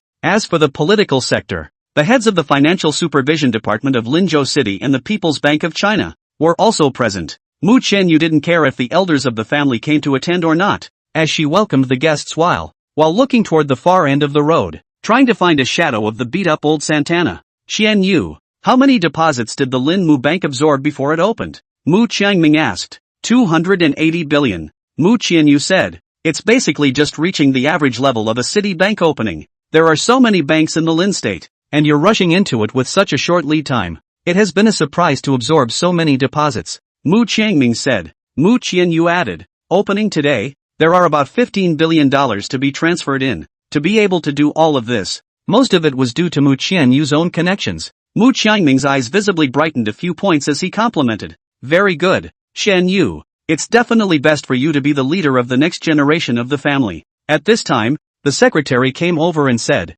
Chairman, the time for the opening ceremony is almost here. The Mayor Li, who is in charge of finance, hasn't come yet. The participation of the mayor in charge of financial business in the ribbon cutting demonstrated the attitude of the government that's the way it is in China. If, on the day of the opening, government leaders do not attend then in the future, everyone will wonder about the city's attitude, and a lot of Lin Mu Bank's business will not be able to run smoothly. Mayor Li agreed to attend a week in advance. Wait a little longer. There's no rush, Mu Qianyu said, and at this time, several luxury cars drove up to the red carpet. Mu Qianyu's expression was unchanged, but the smile in his eyes was clearly more playful. Fourth uncle Mu Qiangming also recognized the cars and smiled. You're here at this hour. Is this for trick-or-treating or peach picking? The tree of Lin Mu Bank was all planted by Qianyu, and the fruited bears can't be picked by anyone. Showing up at this time is probably to cause trouble. Mu Shanho shook his head inside. He was weak in nature, but he saw the light in many things. The car stopped and a group of people stepped out. Second Grandpa Mu Changchang, third Grandpa Mu Changsheng, as well as the oldest three of the second generation, Mu Dongsheng, the oldest 5, Mu Sudong, and the oldest 6, Mu Yunxia, all appeared in suits. The two old men greeted the guests, all smiling and in excellent spirits. It seems to think that the opening of the Lin Mu Bank really adds to the glory of the entire Mu family. On the contrary, it was the oldest 3, Mu Dongsheng, and the oldest 5, Mu Sudong, who both had more or less sunken expressions on their faces. After all, their son had suffered considerable injuries at the hands of Su Wuji. This breath has been bottled up until now, and I haven't had a chance to get it out yet. Mu Guanming greeted him and said, Second uncle, third uncle, you're all here. Mu Changchang smiled and laughed. Qian Yu has made such a great contribution to the Mu family. We should come to congratulate ourselves, lest outsiders talk about my Mu family's lack of unity. The words seemed to mean something, and there was a bit of a leathery smile in that expression. Mu Qian Yu smiled faintly. Thank you for the second grandpa's compliment. Third grandfather Mu Changsheng looked at Mu Qianyu and couldn't help but think of his own destroyed bonsai garden. He was so exasperated that he fainted at the scene and recuperated in the hospital for several days until he was discharged yesterday. This old fox, who had previously been angered by the two juniors, Su Wuji and Mu Qianyu, and was so disoriented, it's finally slowing down now too. He slightly withdrew his smile and stared into Mu Qianyu's eyes. Qianyu, I heard that you've taken in almost $30 billion in deposits before you opened? Apparently, there were also people from Mu Changsheng in the just-formed Lin Mu Bank. Mu Qianyu said, this kind of small matter still can't be hidden from third grandpa, and the savings are too small now that I still have a long way to go. That deposit really isn't enough for your head office. Mu Changsheng was still smiling. I think you're still waiting for the $15 billion from those big construction groups in Linjiang province to arrive, right? Mu Qianyu's eyes slightly flinched. Gingerly, she never underestimated those elders in her family. But perhaps, there is still a large part of their energy that never manifests. She thought she had it spot on with those big construction groups. But, Mu Chengsheng and these people, perhaps the number of years he had interacted with them was older than Mu Qianyu's own age. Mu Chengsheng said, "This $15 billion, you shouldn't wait, it can't arrive anymore." The oldest four, Mu Changming's brows furrowed. "Third uncle, there's no need to be like this, right? The Lin Mu Bank is open for business. It's good for the entire Mu family, playing kettle tricks on your own family's offspring. Don't let outsiders see the joke." Mu Chengsheng laughed. "Xiangming ah, you people in the West Mountain, is not seen, the." How Mu Qianyu united with a small punk that day and came to the Mu family's old mansion to flaunt his power. Second grandfather Mu Chengsheng also said, not to mention whether today will make outsiders look at the Mu family's jokes. The day the family's old mansion was destroyed, the entire Mu family, it had already become a joke in Linzhou. Mu Qianyu gently shook his head and didn't say anything. Fifth uncle Mu Sudong finally spoke in a deep voice. "Qianyu, you withdraw from the battle of the wordsmiths. I can reconnect with those major construction groups and have them transfer the 15 billion into the Lin Mu Bank and deposit it on a regular basis for a year." Third uncle Mu Dongxing never said anything. As soon as he saw Mu Qianyu, he was obviously not in a good mood. After all, it was the good niece who had snatched the cash cow that was Lin Mu Insurance out of his hands. The other guests who came to the opening ceremony stood not far away, watching the Mu family infighting that. Whispers. Obviously, if Mu Qianyu can't hold up the field today, then the future of the Bank of Limu was then stormy. It's opening time, isn't it? Why don't you start cutting the ribbon, in case the auspicious time has passed? It's not very auspicious. At this time, a conspiratorial voice entered the ears of the crowd. A young man in a white suit was walking slowly over to the, and followed by a man in an LV brown jacket. Behind these two were a dozen or so bodyguards in black suits. A huge row. By Xu Yang, Qin Gillen. That one voice just now was from Qin Gillen. And Bai Shu Yang stared at Mu Qianyu and said, "I know you're waiting for Mayor Li of Linzhou, but he won't be coming." Having been called to the capital on short notice for a meeting, Mu Qianyu was not humble, still wearing a smile. Descending strike by Di Xiao is really a good tactic. Bai Shu Yang's voice sank. "Mu Qianyu, when you were smashing the clubhouse, I should have thought of today." Chapter 57, I hope Miss Mu doesn't think it's too little. Full of fire nowhere to send. These 3 days can put the violent temper of Bai Shu Yang suffocated. In fact, that Tyrone clubhouse, the elders of the family had long ago told him to look for an opportunity to change hands. But, selling yourself, and being trashed, are two very different concepts. He grew up in the compound and knew, naturally, what to do with the. It's the blow to the limousine bank that's going to be the biggest. Mayor Li, who is in charge of finance, was unable to attend today's opening ceremony, and that means that this bank is not officially supported. From this point on, the business conducted by the Bank of Limu will be mired in a quagmire. However, looking at Mu Qianyu, Qin Gillen couldn't control the amazement that welled up in his eyes, even if she was just wearing a simple white professional set of skirt. But at this moment, Mu Qianyu was also beautiful. As the sun shone down, her bright eyes and teeth were all glowing, making the girl look bright and beautiful. No wonder she can charm Fong Jingyang into that dead look. This is too pretty. Qin Gillen couldn't help but speak up as he watched the beauty. Hearing these words, Bai Shu Yang's nose almost didn't give way to anger. Unable to resist twisting his head and glaring at Qin Gillen. "You're no good. You can't walk away from a pretty woman. Have you lost your soul?" Only then did Qin Gillen react and coughed. "Ms. Mu, I'm Qin Gillen from the Qin family in the capital. I'm 26 this year, and today, I've come here with Mr. Bai, mainly because I want you to bow your head, admit you're wrong, and as long as you're sincere, we can turn the page on this." Hearing his good buddy actually start to report his age to himself, Bai Shu Yang's face darkened. "I asked you to come and help stomp on people, and you came on a blind date? Why don't you mention that you're not even 5 feet 8 inches and you have internal height gain in the soles of your shoes?" He was so aggressive before he came here, and he even put out the word that he wanted Mu Qianyu to kneel down and apologize. "You can just bow down and apologize now? You don't even have to pay?" Mu Qianyu didn't have the slightest intention of stepping down. "I won't apologize for the matter of the Tyrone clubhouse. I'm the one who stood up for my good friend. And if young Master Bai and young Master Qin were my friends, I would have done the same." Qin Gillen raised his eyebrows. "That's quite reasonable." No, Miss Mu, don't look pretty, but there are some rules to follow. And since you've brushed off my good buddy, well, today, one has to suffer the consequences of losing face." He felt kinda tough saying that. However, Bai Shu Yang, who knew Qin Gillen extremely well, knew too well how arrogant this goods usually was. Compared to his usual self, the current young Master Qin was simply considered humble. Immediately afterward, Qin Gillen added, "Ms. Mu, Su Wuji is just a punk. It's not worth getting into a conflict with the capital's families over him. As long as you're willing to bow your head and apologize, it's all good to talk about compensation. Good talk my ass." Bai Shuyang really couldn't help himself. "Mu Qianyu, there's nothing to talk about between you and me. I told you, since you dared to offend me for Su Wuji,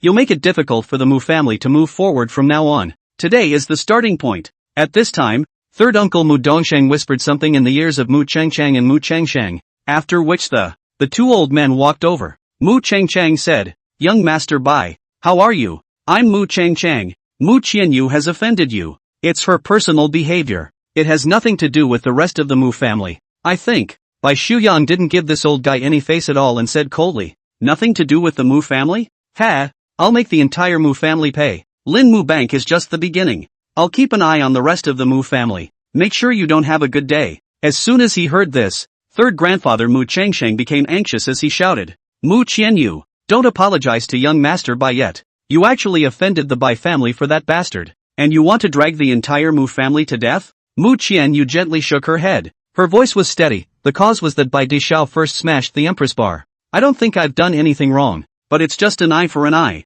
Fourth uncle Mu Qiangming didn't help his niece to argue. He looked at Mu Qianyu's determined look and, patting Mu Shanho's back, "A good one. An eye for an eye. Big brother, with this boldness, who else is more suitable to be the leader of the next generation than Qianyu?" Mu Shanho sighed. "Unfortunately, there are too many people in the family who oppose Qianyu." Mu Guanming shook his head. "Just a bunch of short-sighted and outdated guys. Big brother, to be honest, if Qianyu did not snatch Lin Mu Insurance from the hands of the third brother at that time, with Lin Mu Insurance's state of operation, lasted no more than 3 years, we'll have to storm the Big Thunder. At that time, the Mu family's cash flow will have a big problem. She is thinking about the whole family." It was only then that Mu Shanhu said in an afterthought, "So that's why. No wonder I've heard that when Shifuyu held a board meeting, he fired a few of the eaten-up directors on the spot." He looked at Mu Qianyu being surrounded inside again. "Old four, big brother, I'm useless. But today, both the Capital White family and the Qin family have snapped,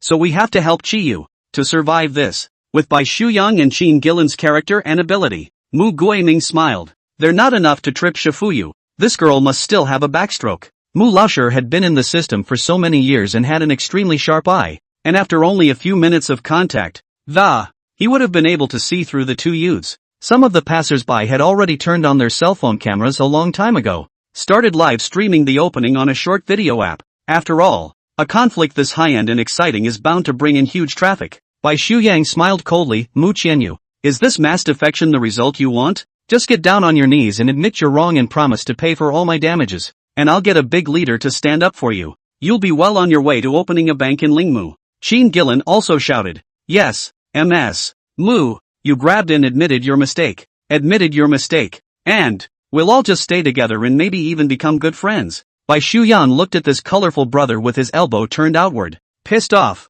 "Shut the up." Mu Qianyu actually didn't mess up in the slightest and smiled gently. "Young Bai, it's time. Even if no one comes to the stand, I'm announcing the opening of the bank, and if you're still in a good mood, might as well stay on the sidelines for a while." With that, she glanced toward the end of the road for another look. The Porsche that was about to be scrapped still hasn't shown up. Indeed, the sense of expectation in Machina's mind that a certain youth would be able to attend the, more than any senior leader. Bai Shuyang put his hands in his pockets and ground the soles of his feet on the red carpet. "Mu Qianyu, you've got a tough mouth, and I might as well tell you that next, your proverbial bank can't even absorb a single penny of the deposit. Whoever dares to transfer money here is my Bai Shuyang's enemy." Those elders of the Mu family were a little anxious at this time. After all, the wrath of the Bai family, it would definitely spread to the entire Mu family, and they didn't have the backbone to go to full-scale war with the capital's great families just yet. "If you're counting on that punk to help you," Qin Gillen laughed. "Ms. Mu, you'd better grow up. You treated that kid as a friend and were willing to stand up for him, but now he's become a shrinking violet. Don't even dare to show your face." However, Bai Shuyang's words had only just fallen when people looked towards the end of the road in front of the door. From the road came a line of purely electric off-road vehicles with temporary license plates, with extremely severe body lines. It looks rather sci-fi mecha-esque. Some of those who knew about cars had let out a gasp. These cars? The latest high-end models from Maxwell's, with pre-sale prices in excess of $1 million. It's not available in WAH yet. Surprised to see a new uncamouflaged car here. And it's amazing that so many units came at once. The convoy stopped in front of the limousine bank. The main and passenger doors of all the cars opened, and from them came down a dozen middle-aged men and women. There are Chinese and foreigners, but the rear doors remained closed. From the car at the head of the group, a man, probably in his 50s, stepped down. His hair was yellow and slightly curly, and he wore rimless glasses, with a high nose and deep blue eyes. Seeing the man's looks, those who had some knowledge of the Maxwell Group froze. This is a super heavyweight in the automotive world. I don't know how many of the guests present wanted to make the acquaintance of this man, but never got the chance. Those who were still broadcasting live had turned their cell phone lenses to the foreign visitors. Bai Shuyang frowned. Why is he here? This man walked straight to Mu Qianyu's face, and with a smile on his face, he stretched out his hand and shook her hand and said, "Ms. Mu Qianyu, I'm the global vice president of the Maxwell Group. Dabor, come and congratulate the opening of the Bank of Limu. Welcome." Mu Qianyu had some strong feelings of unreality. She knew that she didn't send an invitation to the Maxwell Group. Dabor added, "In order to give Ms. Mu a boost, our president has decided that deposit the entire upfront investment in Maxwell's Chinese production site into the Lin Mu Bank." After a pause, he added, "For a total of $3 billion. I still hope that Ms. Mu doesn't think it's too little." Chapter 58, A Visitor from Beacon. $3 billion?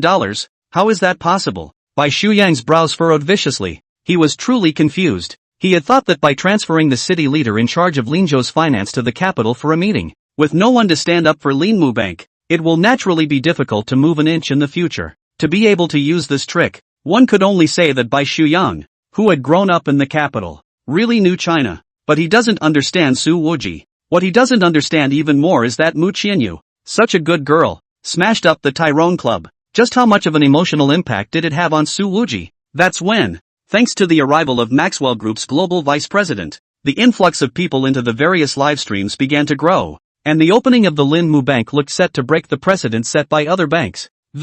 It has generated an unprecedented amount of attention. Maxwell's going to make a huge investment in China to build an Asian manufacturing facility. It was supposed to be a world-renowned event, and who would have thought that all the money invested in this installment of the I can't believe it's all deposited in such a recently opened bank. There is no doubt that this one operation alone, it would have elevated Promu Bank to a hot position in the banking world. And here's the kicker. The Maxwell Group's attitude is more than just the $3 billion. And then there's the row of heavy new cars that aren't on the market. Prior to that, as the Maxwell Group's top-end model, these cars are kept strictly confidential from production to testing. And today, these new cars actually made their first camouflage-free appearance. At this point, many of the car critics and enthusiasts who were temporarily tipped off that, all of them hurriedly flocked to the live stream as well. It doesn't help that Maxwell, the global leader in EV brands, every time a new car is released, it's also hot that it will lead to a race to the bottom for Friends. Even the new car launches of Friends are sure to be missing a segment on benchmarking Maxwell models. So, with such a supergroup unveiling, also sent Dabor, the senior vice president for global investments. So the mayor, who was temporarily transferred to the capital for a meeting, came or didn't come. It doesn't seem to matter so much anymore. When Dabor announced the $3 billion amount, the public was briefly stunned. The scene resounded with the sound of cold air being sucked in. Immediately afterward, immense applause broke out.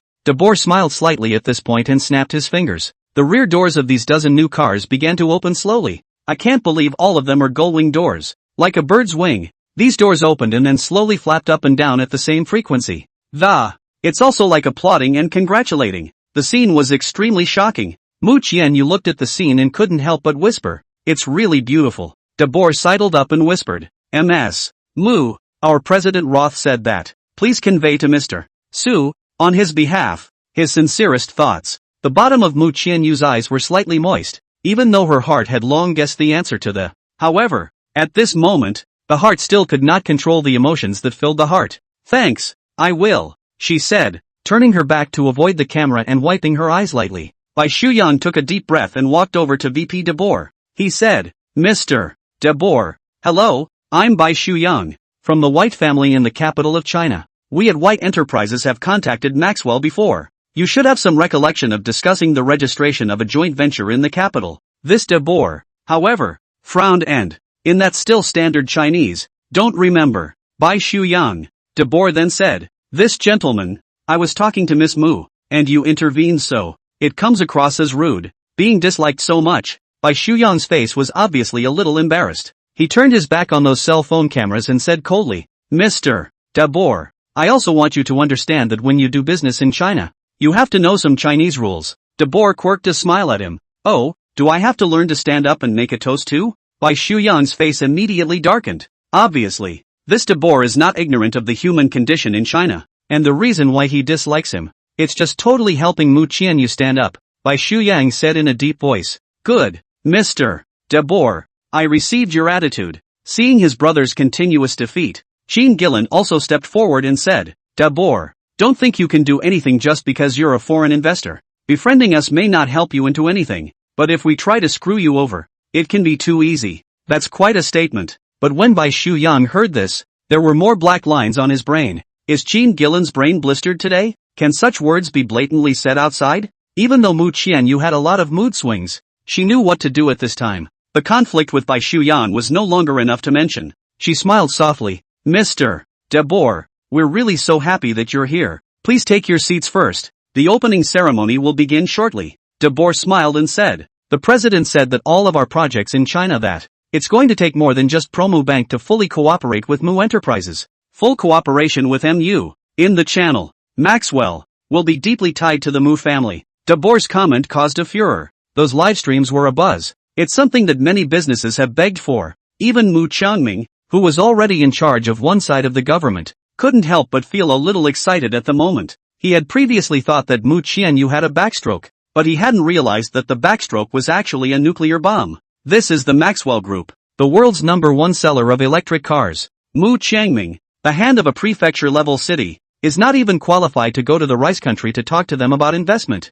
As for Mu Qingchang's few elders in the family, each of them had an expression like they were choking. Maxwell Group is fully cooperating with the Mu family. This is a great thing that will benefit the whole family. However, they were not happy at all and felt a distinct swelling and pain in their faces. "Young Master Bai, young Master Qin, all comers are guests. If you want to continue to watch my jokes, why don't we just sit down and patiently watch the entire opening ceremony? What do you two think?" Bai Shuyang grunted heavily. "Well, I'd like to take a look at the what other waves can you Mu Qianyu toss out?" However, at this time, at the end of the road, several more black Mercedes sedans drove by, and on the bodies of these sedans, all of them were spray-painted with the same 4 words, Become Pharmaceuticals. This is the Ninghai Beacon Group. It is a giant enterprise in the field of medicine in China. The original drugs of the Bureau Veritas Group for psychiatric disorders and hematologic disorders. It has a significant influence in the world. Oh my god, even the Bicom Group is here? That legendary chairman of the Bicom Group,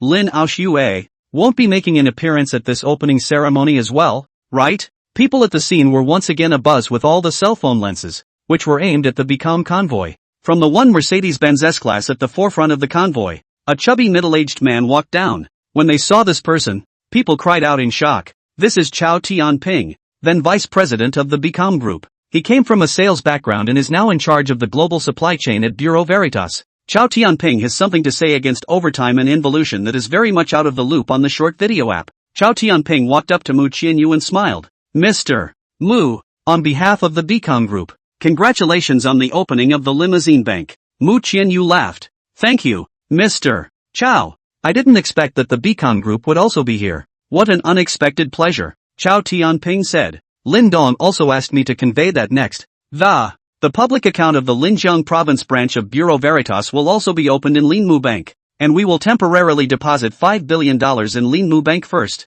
Although this 5 billion Chinese dollars is quite a difference from the $3 billion of the Maxwell Group. However, if the public account of the Beacon branch is opened here, the annual water flow is afraid to be a sky-high figure. Many people feel that Ninghai's Bicom Group, as if it has nothing to do with Linmu Bank, but Mu Qianyu understood too well what was going on. Perhaps, after the passage of time, many people had forgotten the once legendary Su family. They've even forgotten that the legendary strongest soldier of the year, his first job after returning to China was working as a bodyguard for the Beacon Group. It all has to do with Su Wuji.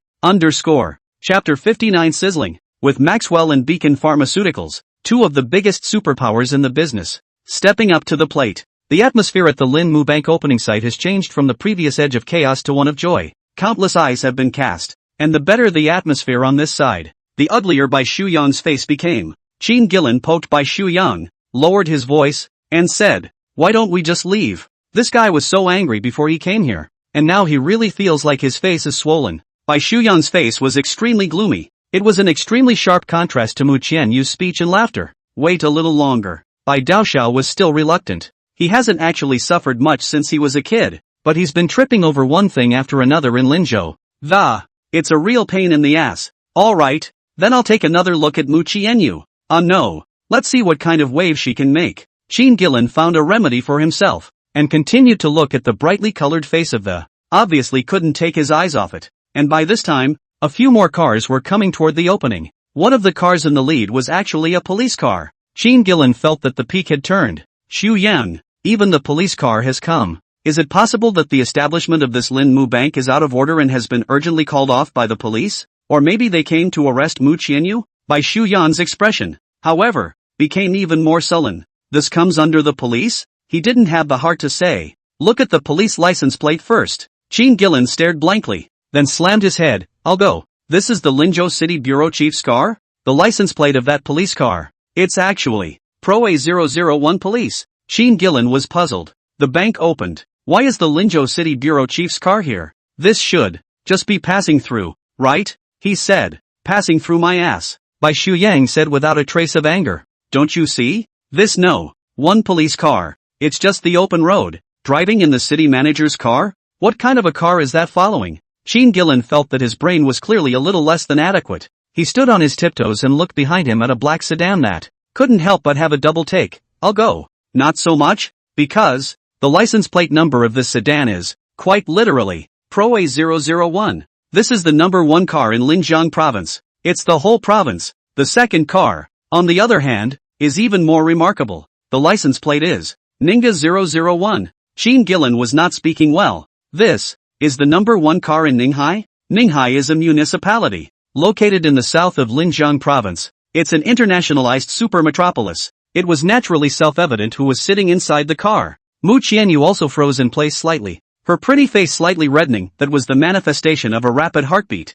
The shocks of the day were so strong, wave after wave, that, sparing her far-reaching thoughts, it was also obvious at the moment that the mood was a bit unsteady. As for those elders of the Mu family, after a brief moment of confusion, they immediately reacted. A genuine smile in time. They walked to the front of the stage and stood side by side with Mu Qianyu to greet the arrival of several administrative bigwigs. This harmonious scene was a stark contrast to the previous open fire. Seeing this, Mu Qianyu gently smiled. Second grandpa, third grandpa, you're getting older. You can take your seat and rest first. Mu Chengchang waved his hand and smiled. No need. Qianyu, you've worked hard even when you're busy. I will accompany you with your third grandfather to greet the guests. Mu Chengchang said with a big smile. Yes, after all, this is a big event for our Mu family. It's only right that we should work together. Even if we're a handful of years old, we can shine for the family again. Mu Qianyu really didn't know how such shameless words were said. The oldest five, Mu Sudong, remained sullen and didn't say anything. His ability to see the wind in his face looks like it needs a little more practice. The oldest four, Mu Changming, patted Mu Sudong's shoulder and said, Sudong, many times, it's time to let go. Take a step back, and maybe the sea will open up. Mu Sudong twisted his head and looked at fourth brother. Fourth brother, I'm afraid that after backing off and switching back to it's catching up. Mogata smiled. The nature of those of your as hiring an assassin from abroad with Mu Ziyang can be far different. What's the matter with the younger generation? What's the matter with you taking the lead and jumping the highest and rushing forward yourself? Mu Sudong sniffed, took a deep breath, and nodded. He then looked at his third brother, Mu Dongshang, who was smiling and welcoming the leader. On that day, the Lin Mu insurance policy, for which Mu Dongshang was responsible, was taken away from his son, Mu Ziyang. He was stabbed a few times by Su Wuji and kicked out of Huaxia, and suffered even worse than himself. This kung fu of mine for raising chi is still not as good as third brother.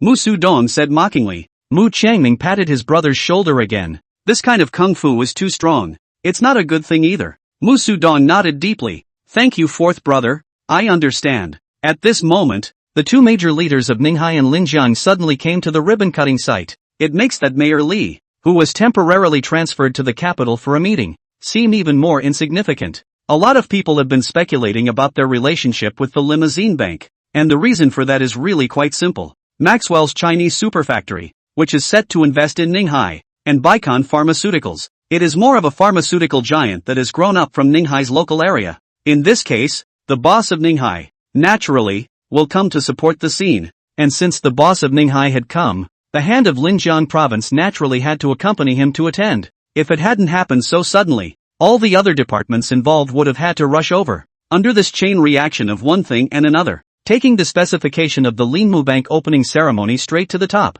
From now on, the words Bank of Limoges will be the hottest name in financial circles. When Mu Qianyu and several bigwigs were ready to cut the ribbon, Bai Shuyang said in a deep voice, "Go!" He really didn't have half the interest in watching anymore, and he got up and left without even waiting for Qin Gillen. "Hey, don't you want to watch for a while? It's so lively." After Qin Gillen finished speaking, he reacted to what he was here for, so he got up helplessly and quickly follow. This guy was leaving and he was holding his hand over his face to avoid being caught on those cameras. Getting into the car and sitting in the back row, Bai Shuyang's face sank like water. Today's disgrace is really a big disgrace. Qin Gillen nodded. Who would have thought that this Mu Qianyu actually has so many backstops? Bai Shuyang's voice was muffled. This woman is not simple. In the future it is easy to move her. He always felt like a straw man today. Qin Gillen thought deeply. Yes, not only are you pretty, but you're also so capable. I want to marry her back as the old Qin family's daughter-in-law. Bai Shuyang punched him in the thigh without any good humor.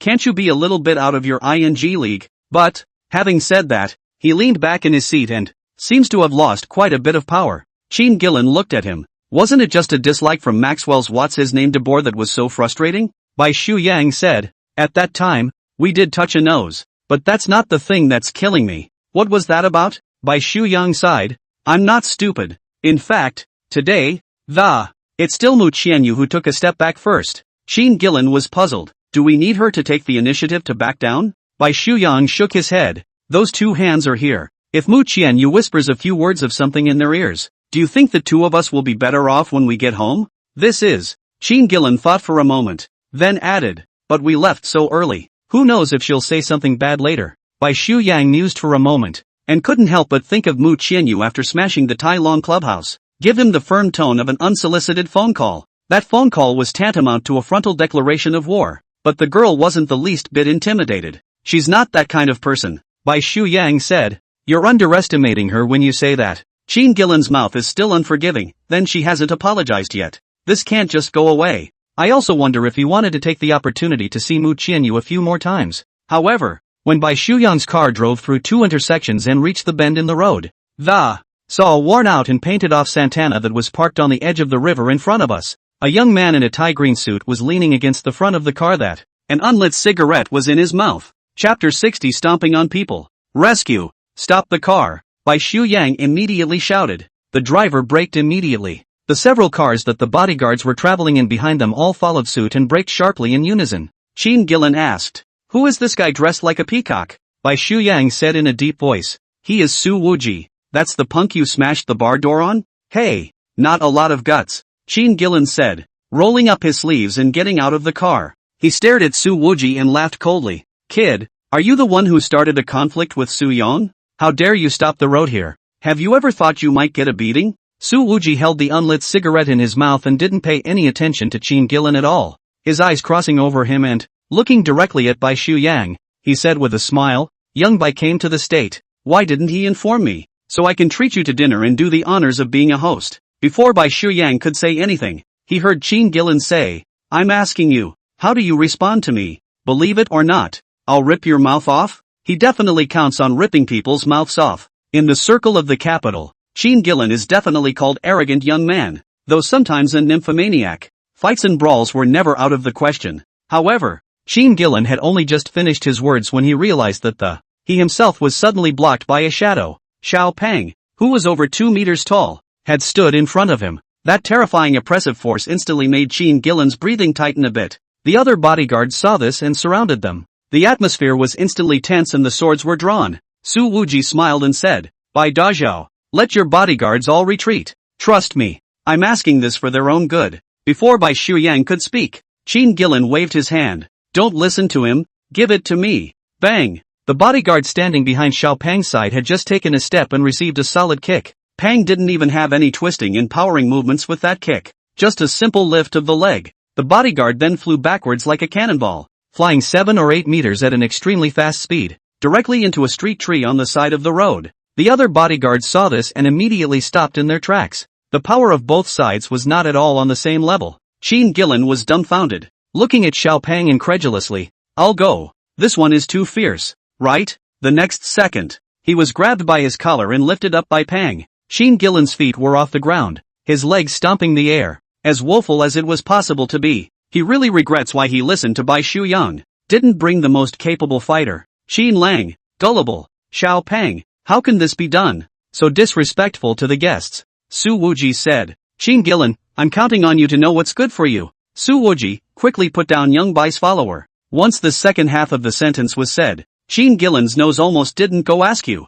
I'm not a follower. Ah! Qin Gillen screamed miserably before he finished his sentence. He was thrown to the ground so hard by Pon that it felt like his ass was going to crack. So, what are you doing blocking this place? To show me some color? Bai Shuyang asked in a deep voice. Mu Qianyu is my good friend. Su Wuji narrowed his eyes and, staring at Bai Shuyang, if you want to bully her, I won't agree. I bullied her? Bai Shuyang almost freaked out. She smashed my venue. Still flicking me off like that today. Who's bullying who? When Bai Daoxiao finished speaking, he realized that he was acting like a pissed-off little daughter-in-law. So the heart was more stifled. Su Wuji changed into a very serious look. The tone of his voice also became solemn. As long as you don't trouble her again, I am willing to apologize to you. Bai Shuyan looked at Su Wuji, obviously somewhat incredulous. After all, in the eyes of the sons of their compound, bowing their heads and apologizing for being soft, it really is the most unacceptable thing. Face is more important than life. Of course it's true,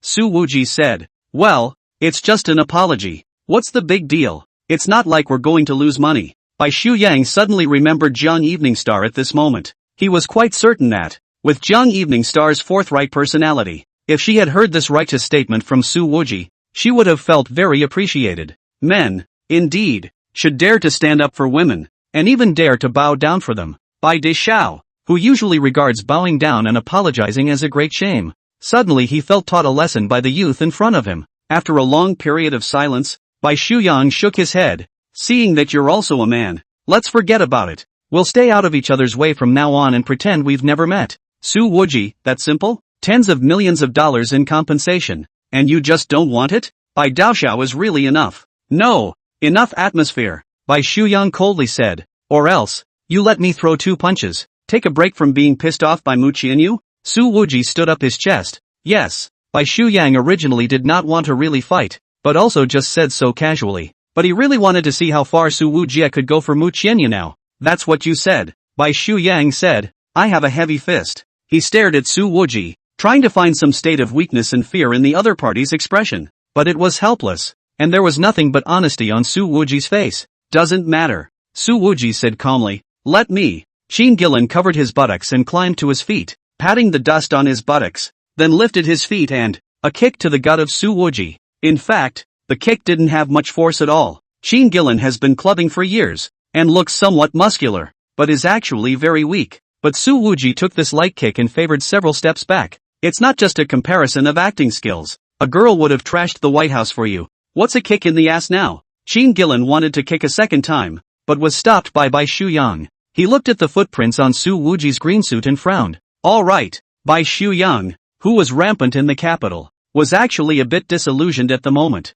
Su Wujie chose to apologize for the woman despite having the advantage of force. This made Bai Daoxiao vaguely feel that he seemed to be compared to Su Wuji in certain aspects. Qin Gillen patted the dust on his body. Oh, barely a man. But let me tell you this. If it were in the past, with your buddy's nature, you'd have to at least get on your knees and slap yourself 100 times and be glad you did. The bastard seemed to have forgotten how he had just been picked up by Pang. Oh, thank you for your great kindness. Su Wuji grinned, not the least bit annoyed. Bai Shuyang turned around and said coldly, go away. Remember, don't mess with each other in the future. However, just as he pulled open the car door and was about to get in, Su Wuji suddenly rushed a few steps and, a vicious kick to Bai Shuyang's back followed. Bai Shuyang took this kick, completely lost his center of gravity, and collided with Qin Gillen. Both of them fell out. The two hugged and fell a few meters away. Asterisk asterisk. Your ing playing sneak attack. Bai Shuyang had thought that Su Wuji had acted quite manly before, but now why are you suddenly playing dirty from behind?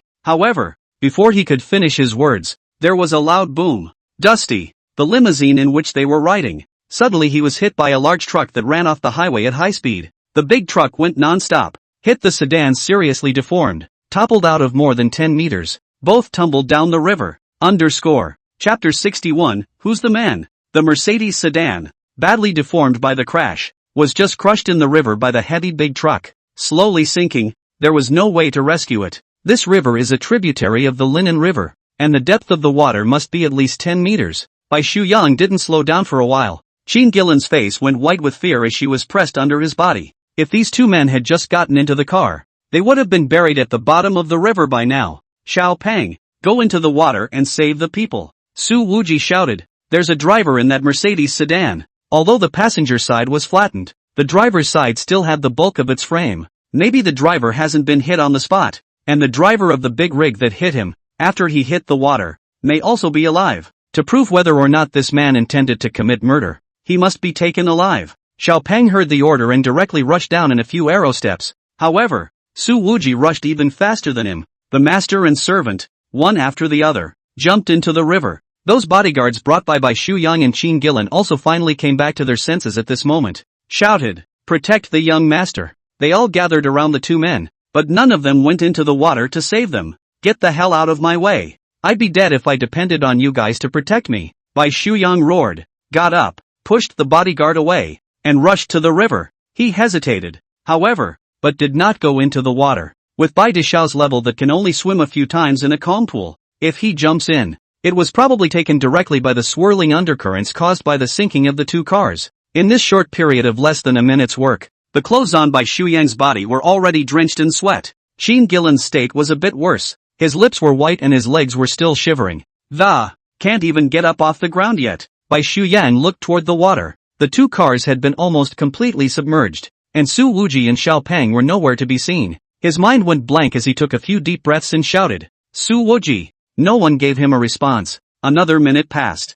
This short period of time, but it made Bai Shuyang feel like seconds were like years. There was a strong feeling of dizziness in his head. He did hate Su Wuji very much. Seeing that frivolous expression on the other party's face made him feel sick to his stomach. However, the other party had just saved his own life. Bai Shuyang knew that when Su Wuji kicked himself in the back that it was also placed under the frontal impact of a heavy truck. He obviously could have ducked out early and watched the show regardless. But this punk, he still saved the guy who just kicked him in the ass. And now, Su Wuji is still the first to decide to jump into the river to save people. Bai Shuyang's mood was simply complicated to the extreme. What kind of a man is he compared to him? Another minute passed. Qin Gillen finally moved to the river with difficulty. He looked down and his legs got even weaker. Because, from here, to the river, it's a good 10 meters, 5 or 6 stories high. If you jumped, you might even get knocked out on the spot by the water if you weren't in the right position. Qin Gillen took 2 steps back. Incredulously, he asked, they both just jumped? Bai Shuyang didn't say anything, always staring at the water. The commotion on this side of the river has attracted the attention of some passers-by, who have stopped at the edge of watching the river, but no one rushed into the water. Qin Gillen wiped a cold sweat from his head. It won't drown in there, will it? Bai Shuyang clenched his fists tightly. It definitely won't. Qin Gillen, his face pale, continued. It was he who took the initiative to jump, and if he drowned, it has nothing to do with the two of us. What are you talking about? Bai Shuyang violently turned around and grabbed Qin Gillen's collar with a hand. Throw a heavy punch to his face. Qin Gillen was beaten and sat on his butt. He rubbed his face and gasped. What are you using so much energy for? I was the one who said the wrong thing. I'd like to get him up here, but it's been so long. I'd have suffocated if it were me. Bai Shuyang's veins rippled on his forehead as he roared. Shut the up. 3 minutes passed. Finally, a head came out of the water first. It's Pong. Inside his hand, he was dragging someone else. Bai Shuyang recognized that it wasn't his own men. It was inevitably the truck driver. If this truck driver is still alive, was it an unintentional hit and run or an intentional killing? It'll be able to be interrogated. However, the fall had just been so high, straight up and down, that even if Pong had docked can't get on either. Bai Shuyang twisted his head to look around, pointed 100 meters away, and said, swim that way. There are steps over there. With that, he frantically ran towards that side. The bodyguards followed with a hoot and a holler. Qin Gillen also climbed up and followed softly. Just as Xiao Pang swam towards the shore, Su Wuji's head also finally appeared out of the water. He breathed heavily, and there was an unconscious man caught in his cackling nest as well. This person was wearing a black suit and was none other than Bai Shuyang's bodyguard. Swim this way! This way! Bai Shuyang yelled from the steps. Su Wuji swam to the shore with difficulty. Bai Shuyang, on the other hand, had already jumped into the water.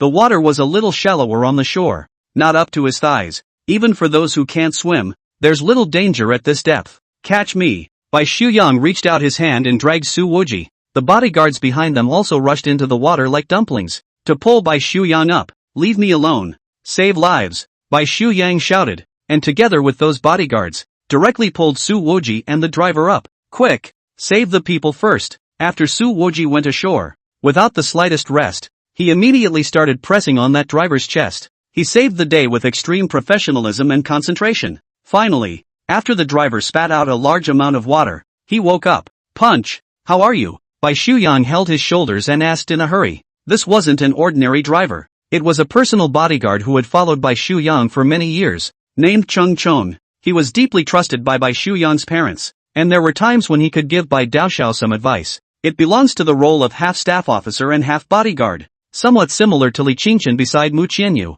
only not as powerful as the latter. After Chung Chong had been awake for more than 10 seconds, he ignored Bai Shuyang and turned around to look for someone. After seeing Su Wuji, Cheng Chong propped himself up with one hand and knelt down on the shore. Heavy kowtow. Chapter 62 Blood on the Suit. Bai Shuyang's eyes were a little complicated as he watched Cheng Chong kowtow to Su Wuji. Nothing more was said. Immediately after that, he stepped back into the water as Pan also swam about 10 meters to the shore. Quick! Swim over and pull me! Bai Shuyang shouted. However, Xiao Pang ignored him and carried the truck driver, standing straight up from the water. A big man of over 2 meters. The water on the shore was no longer enough to drown his head. This guy is really a physical strength monster. Su Wuji stayed underwater for a few minutes, all red in the face, panting, and Pan had held his breath for so long that he didn't even need to take a deep breath at the moment. Bang! Pan got to shore and dropped the truck driver straight to the ground. Bai Shuyang had thought that Xiao Pang was going to give him CPR as well, but he didn't realize that.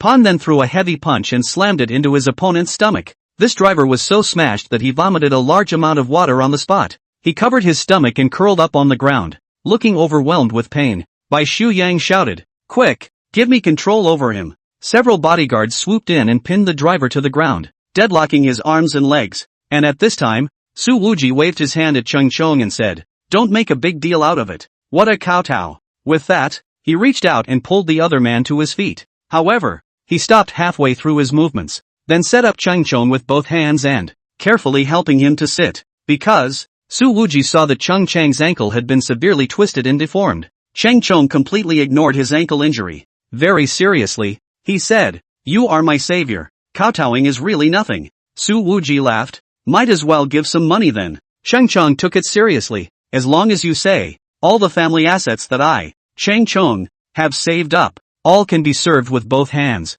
Su Wuji shook his head and smiled. Hey, it's just a show of hands. He made it sound easy, but Bai Shuyang's voice sounded from the side. This is not a show of hands. There was an obvious complexity in that tone. Su Wuji, that's because you're too weak. Bai Shuyang. Cheng Chong went on to say, I was conscious at the time, but, ankles and arms were broken, and the body was crushed by the deformed frame, and could not have broken free without your. At first, Cheng Chong was knocked off his feet, and after falling into the water, tried to struggle. But after choking on several mouthfuls of water and after 2 minutes, consciousness began to fade. However, before losing consciousness completely, for half a minute he watched as Su Infernal managed to pry the frame open. In that half minute, Cheng Chong had an unprecedentedly strong desire to survive. However, prying open a severely deformed frame with bare hands is not yet possible with tools on land. It would be nearly impossible in the anaerobic environment of water. Seeing that Su Wuji was trying to save himself, Cheng Chong finally lost consciousness, and when he woke up, found myself on the shore. Su Wuji said to Cheng Chong, It's also a coincidence that that frame was almost broken by the truck. Otherwise I couldn't break it. As for whether or not that was the case at that time, only Su Wuji himself knew for sure. It was really too dangerous. The truck was on top of my car. Cheng Chong said, If it tumbles down, you won't get away with it. I don't know what to say to express it anymore. Su Wuji waved his hand. Alright, Don't talk about this. I didn't think of anything to figure out when I saved the day. Bai Shuyan looked at Su Wuji. Brother Chong is very important to me. And you saved him. Do I have to kowtow to you too? Su Wuji took off his shirt, wringing the water from his clothes, and laughed. That's exempt. You'll kowtow to me and I'll have to give you money for the new year. In response to the words that took advantage of his generation, Bai Shuyang actually didn't refute anything. Immediately afterward, however, his gaze froze, because Su Wuji had already finished wringing out his clothes, but they were stained with a lot of dark red color.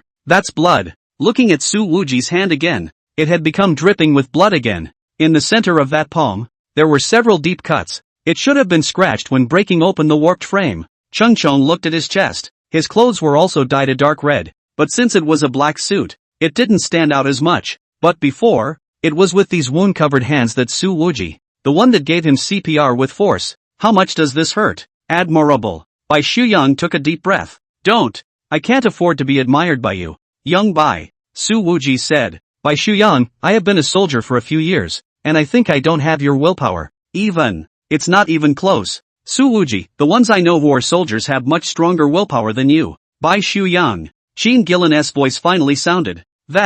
Just that kick. Sorry Su Wuji gave him a look without any good humor. If it wasn't for you kicking me in the stomach, I can still save people faster. Sheen Gillen scratched his head, took out a cigarette case from his pocket, pulled out a cigarette, and handed it to Su Wuji. The latter took it and held it in his mouth. Sheen Gillen felt out his lighter and then came over, offering to help Su Wuji light a cigarette. If this scene were to be seen by the children of the capital's worldly families, it would probably cause many of them to drop their jaws in shock. However, Su Wuji pushed the lighter aside and said, I don't smoke. What? Sheen Gillen was confused. Big brother, you don't smoke. What are you doing with a cigarette in your mouth all the time? Su Wuji squinted at him. I faked it. What? It doesn't work? Sheen Gillen looked at the bloodstained wet clothes and, thinking about the fact that there were still his own footprints on this dress earlier, he felt a little squirmy in his heart.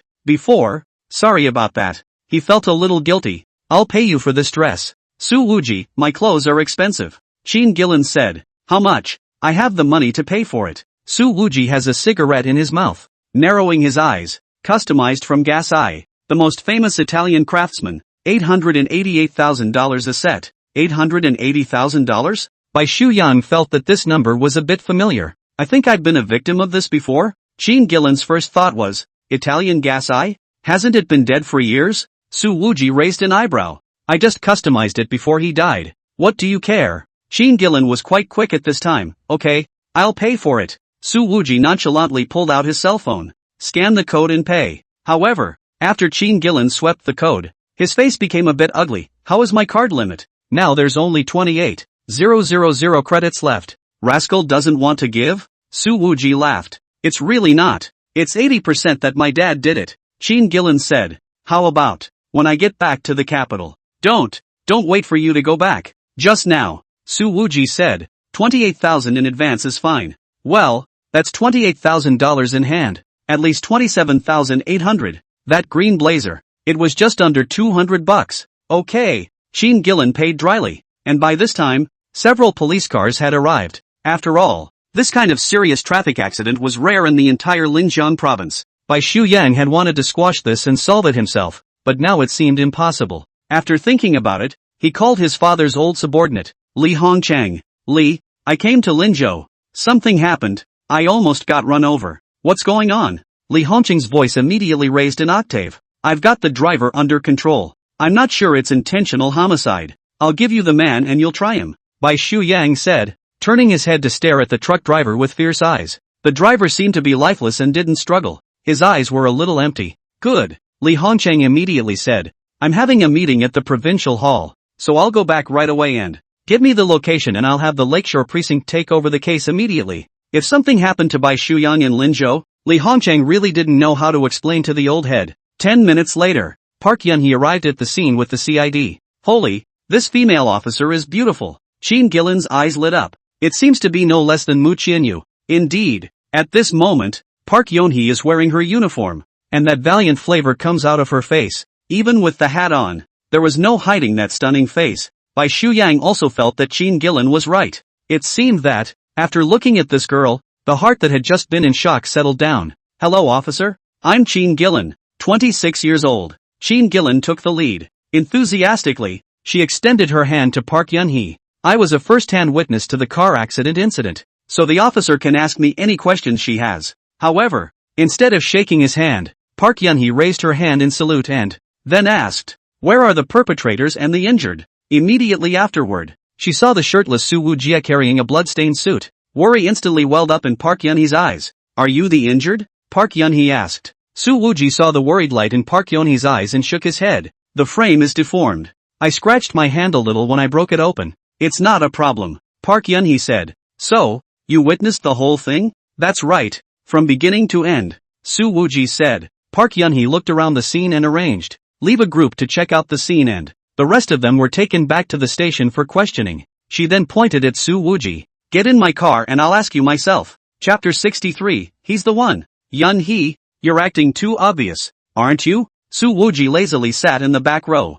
His clothes are still dripping down. In fact, the familiar relationship between Soo Woo-ji and Park Yun-hee was not clear to most of the police officers in the Lakeshore precinct, with the exception of Lee Hongchang. Many police officers in Linzhou still thought Soo Woo-ji was the dude in the guise of a villain. Otherwise, Su Xiaoshu's reputation as a great benefactor would have spread long ago. Park Yun-hee looked at Soo Woo-ji in the rearview mirror. The worry in his eyes was already overflowing. "I've never objected to you saving people, but you need to make sure you're safe first. With all these injuries over the past 3 days, how am I going to explain this to Sister Blazing Smoke?" Soo Woo-ji grinned. "Are you worried about me and deliberately pulling out Sue Killing Smoke as a shield? Two different things. Don't talk nonsense." Park Yun-hee pursed her lips. She's got this somewhat worried and angry look about her. The bias was unobtrusive and penetrated a more heartwarming feeling. Soo Woo-ji looked in the rearview mirror and thought it was simply beautiful. At this time, the smiling eyes of Mu Qianyu suddenly appeared in his mind. "Why are they all so good-looking?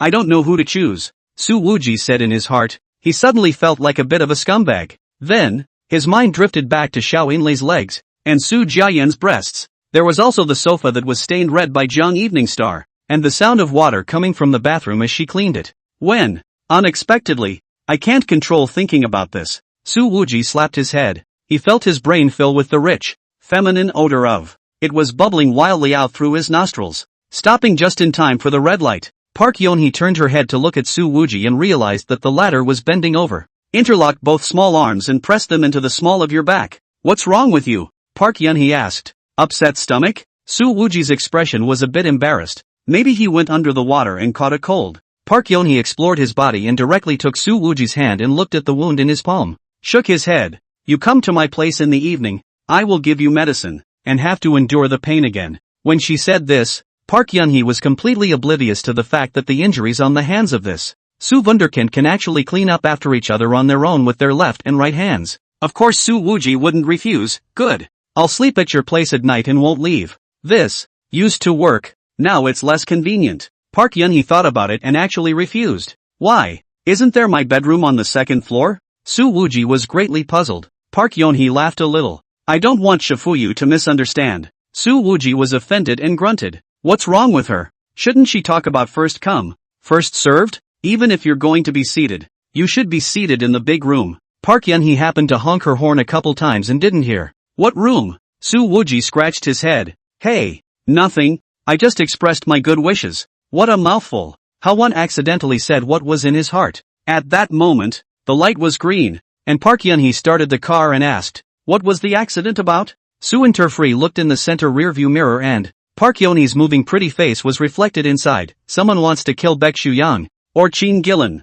What do you think?" Park Yun-hee asked. "The driver should have been bribed. I saw the look on his face. He didn't necessarily know what the truth was," Soo Woo-ji said. Probably already suffering from a terminal illness and looking at death as if he were dying. Having fought in the gray area for so many years, Soo Woo-ji had really seen too many similar things. "The strife in the capital has spread to Linzhou, so don't you roll," Park Yun-hee was going to say. "Don't get involved in these dangers." However, once he thought that Soo Woo-ji had already taken the initiative to place himself in the situation, he swallowed the latter half of his words. At the same time, the flash of worry in her clear eyes was deeply hidden. Park Yun-hee may or may not have realized a large part of the focus of his own life had been on this brother. By the time we get to the Lakeshore precinct, the result of the interrogation was just as Soo Woo-ji had expected. It was indeed a murder by that truck driver has terminal intestinal cancer, and someone gave him $3 million to run over by Shu Yang. This driver didn't want to do it, but the other guy also said if he didn't do it, then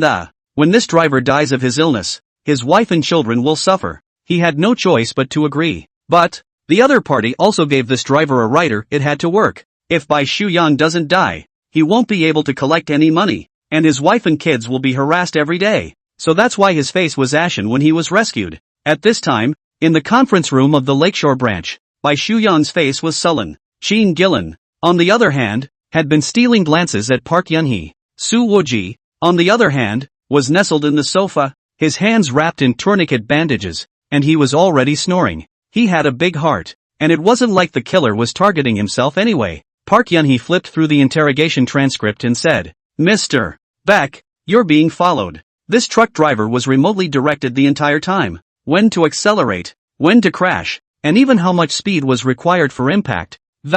It's all been arranged in great detail. Director Lee Hongchang had already arrived, sitting at the conference table with a grim expression on his face. In a deep voice, he said, "This is meeting an expert. The scene surveillance wasn't compromised," said Park Yun-hee. "The CID is checking all suspicious persons, but there is so much traffic by the bridge that the results are not always promising." Li Hongchang asked to Bai Shuyang, "Shuyang, who have you offended recently?" Bai Shuyang and Shin Gillen exchanged a glance. Then both of them looked at Su Wooji at the same time. Seeing this, Li Hongchang actually said immediately, "He definitely didn't do it." Bai Shuyang glanced at Li Hongchang, his father's old subordinate, in surprise. There seemed to be more trust in Su Wooji than in himself. "I didn't say Su Wooji did it. He did save me, after all. It's just that I did only have a little conflict with him recently," Bai Shuyang said sullenly. However, Li Hongchang's next sentence was even more shocking to Bai Shuyang and Shin Gillen. "Sunrise, let me say a fair word. Even if you guys got into a conflict with Infinity, the probability is that you are also at fault." Bai Shuyang, listen to yourself. Is that a fair statement on your part? Shin Gillen just wanted to retort a few words, but when he thought that Su Wujie had saved his life, "So shut your mouth again." Li Hongchang looked at Bai Shuyang. "So, think carefully about your enemies that. Who else might it be?" Bai Shuyang fell into deep thought. It couldn't be Mu Qianyu who was still presiding over the bank's opening ceremony. Li Hongchang got up, walked over to Bai Shuyang's side, and patted the other party on the shoulder. There was a tone of voice in his voice. "Shuyang, there are no outsiders here. Your brother Li said something from the bottom of his heart." Bai Shuyang just wanted Li Hongchang to stop talking. That so-called fair comment just now was unfair enough, and to pull out the heartstrings again. "Do you want to be ashamed of yourself? Shuyang, you're not so young anymore. Let's not be so impulsive in the future. For the sake of the so-called brothers, it's really not good to go around making enemies," Li Hongchang said. Bai Shuyang didn't seem to listen as he raised his finger to point at Su Wooji.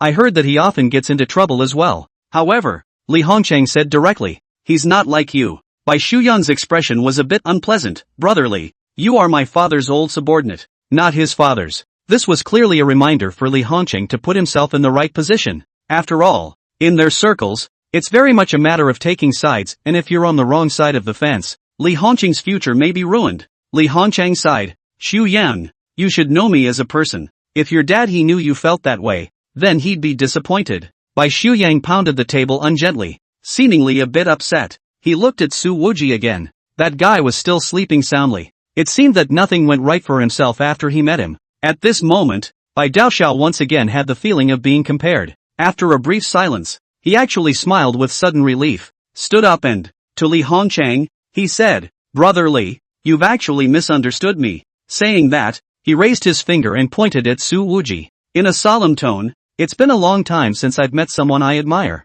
And he's the only one." Chapter 64, Your chessboard can't accommodate him. Hearing Bai Shuyang's statement, Li Hongchang seemed relieved and said with a smile, "Good. There are no cowards in the White family." Bai Shuyang said, "I'm still far worse than my father." Li Hongchang glanced at Shin Gillen, who was committing philandering, and said, "You socialize more with Wooji. No harm done. Try to stay out of contact with those foxes." Bai Shuyang froze slightly, then nodded. Li Hongchang's affectionate address to Su Wooji this time had once again drawn his attention. Hearing this, Shin Gillen averted his gaze from Park Yun-hee's body and, grinning, he said, "Dear Oli, don't worry, there's not much fox and dog friends around Shuyang right now. Usually he just plays with me the most." Li Hongchang cast a look at the little cutie. "Look," then said, "as long as you're happy." After saying that, he walked out of the conference room and personally went to call the old head to explain the situation. Qin Gillen patted his good brother's shoulder. Don't be depressed, I'm even worse off than you. Even the bank card was stopped by my dad. Bai Shu-yang didn't bother. He's not brainless. He's thinking. At this point, why would Li Hongchang, a division chief known for his integrity, think so highly of a young small business owner who runs a nightclub? Unless, of course, there is some special commonality between them, themselves, and by this time, Qin Gillen had already moved to Park Yun-hee's side. He opened the add friend screen on his cell phone and put it in front of the other man's eyes. Hello, Officer Park. I'm single. Can I be a friend? Park Yun-hee looked up and smiled lightly. Sorry, I'm not single. After saying that, her gaze fell on Su Wuji's body without any trace. It was then retracted. You have a boyfriend. Ha? Qin Gillen laughed. I want to see what he looks like. He thought that it was Park Yun-hee's excuse. A voice, however, sounded behind him. Her boyfriend? Just Gromy. The owner of this voice was actually Su Wuji, who had just been sleeping soundly. Qin Gillen turned his face and smiled sarcastically. Dude, don't joke around. We're kind of friends now. I was the one who looked at Officer Park first. Su Wuji squinted at him. Who is friends with you? Qin Gillen hemmed and hawed. We don't fight. You saved my life. I'm sure I'll return the favor. Su Wuji put his hands in his pockets and looked at him coldly. So, your reward is to pry my woman? Park Yun-hee stood up and gently glared at Su Wuji. Don't talk nonsense. This eyes only Su Wuji can see, the meaning of which seems to be angry and strange, but never angry. Qin Gillen was even happier when he heard Park Yun-hee's denial. I say, interminable. One look at Officer Park and he's not that good of a chaser. Let me chew on this hard bone. You know? Su Wuji resisted the urge to break Qin Gillen's teeth off and, coldly, he grunted. So what do I nibble on? Qin Gillen came over and opened a special grouping in his cell phone's address book and whispered. Look at these. They're all girls from this part of Ninghai Linzhou Jiangnan. You look through their friend circles. Anything you like. Airborne to your room within 2 hours. And I promise, there's absolutely no difference between the photos and the real thing. Su Wuji also revealed a look at the little cutie. The same look that. Then he raised his hand and pointed to the camera in the corner. This is the police station. Big brother. Then, he directly jerked away Qin Gillen's cell phone, walked out, and shoved it into the hands of the police officer at the door. Said, Officer, I'm reporting a pimp. Qin Gillen, I'm sprouting plants. The gold content of that comment from Li Hongchang is still rising. By the time Bai Shu-yang came back to his senses from his contemplation, the sky was already sinking, and Su Wuji had already disappeared. He thought for a moment, but still sent a message to Su Wuji. Where are you? Let's go. Have some dinner. Chat. Su Wuji quickly returned a text message over. I'm not hungry. Bai Shu-yang, going for a drink then? Su Wuji, I don't drink a drop of alcohol. Bai Shu-yang's nose almost didn't give way. You're a guy who owns a bar and gets drunk all the time. Grabbing the DJ microphone and shouting at the whole venue for Mr. So to pay the bill. Now you're telling me that you don't dabble in alcohol? Although Su Wuji had saved himself, why was this guy still so annoying? After thinking about it, Bai Shu-yang still held his tongue and asked, then go for a walk along the Linjiang River? Su Wuji simply returned a voice message. The tone of his voice was full of impatience. It's warm and soft in my arms. Don't bother me. Bai Shu-yang took a deep breath and adjusted his hairy mood. Another message was then sent over. The favor of saving your life has to be repaid. You make an offer. Whatever you want, I'll give it to you. He didn't mean any charity, though. Rather, he was shocked by Su Wuji's act of jumping into the water to save others today. In their circle, full of refined egoists, more than a few backstabbers, the rarest of them all, were people like Su Wuji. However, this message from Bai Shu-yang didn't make it out, because suddenly a red exclamation mark appeared, as well as a system alert. Turkey-flavored potpourri has friend verification turned on. You're not friends with each other yet. Please send a friend verification request and chat only after the other party has verified and passed. Su Wuji actually pulled the plug on Bai Shu-yang. Bai Shu-yang's mind almost gave out on the whole thing. When has Mr. Bai ever been so humble? He thought about it and once again relented and sent the friend verification. Qin Gillen had come over at some point. He looked at the chat and said, Hey, Sunrise, do you ever feel that you're kind of like his licking dog? Bai Shu-yang gave him a breathless look and said, I now feel that that comment Rico made about you was so true. Qin Gillen was confused. When did he judge me? After the opening ceremony of the Bank of Limousine, the luncheon went on until 4 o'clock in the afternoon. By the time Mu Qianyu had sent all the guests away, it was already the sun's western slant. She returned to the head office of the president of the head office, took her heels off, and rubbed her sore ankles. She had been busy most of the day, and her mind was a little tired, and she had been a little sleepless last night. At the moment sleepiness came up, Just wanna nestle in this soft sofa and squint for a while. A certain fellow, though he did not appear in person, had the mind of the Mu Qianyu was cut to the bone. After thinking about it, she still sent a message to Su Wuji. Today the opening ceremony of Lin Mu Bank. And you're not coming. There's a guest seat reserved for you. Mu Qianyu had never sent a message to another man so actively in the past, especially since the sentence ended with a tone of voice auxiliary that seemed to be angry or strange. Su Wuji's message came back quickly. Hey, didn't bother. Just too busy picking up girls. Think Maxwell and Beacon Pharmaceuticals for a heavy dose of cudgels. A sweetness came out of Mu Qianyu's smiling face as she returned a message. These ways of picking up girls of yours? Where other girls can possibly catch them and get smashed in a flash. The subtext of this statement is, you're picking me up. I caught it. I didn't swoon. After sending this message, Mu Qianyu felt her pretty face heat up and, it doesn't seem to be as tiring. Su Wuji, now this girl next to me is so pretty. Her body's so good. Do you want to come and see? Mu Qianyu, this kind of thing I go inappropriate. Not when you're light bulb. Count it. After this message was sent, she looked at the word la at the end and shook her head. To himself, he said, this is so unlike me. Mu Qianyu put his cell phone aside and was about to squint for a while, but then yet another message came. One look at the number and she immediately sat up straight, her sleepiness gone. And the content of the message is, that boy. That's nice. HM? Mu Qianyu's eyes slightly condensed, because, she had never seen the senior take such initiative to compliment someone before. This was the second time Su Wuji had received her appreciation. Mu Qianyu returned a message. Senior, may I ask, what happened? One came back from the opposite side, but answered in the negative. And read your chessboard. It's not always possible to accommodate him. Mu Qianyu's eyes were slightly condensed, contemplating on the message for a while. Then he spread his face and smiled, and, whispering softly to himself, wouldn't that be a good thing? At that moment, there was a knock on the door. Miss, it's me. It was Li Qingqian's voice. Mu Qianyu immediately got up and put on his shoes. She knew that if there were no special circumstances,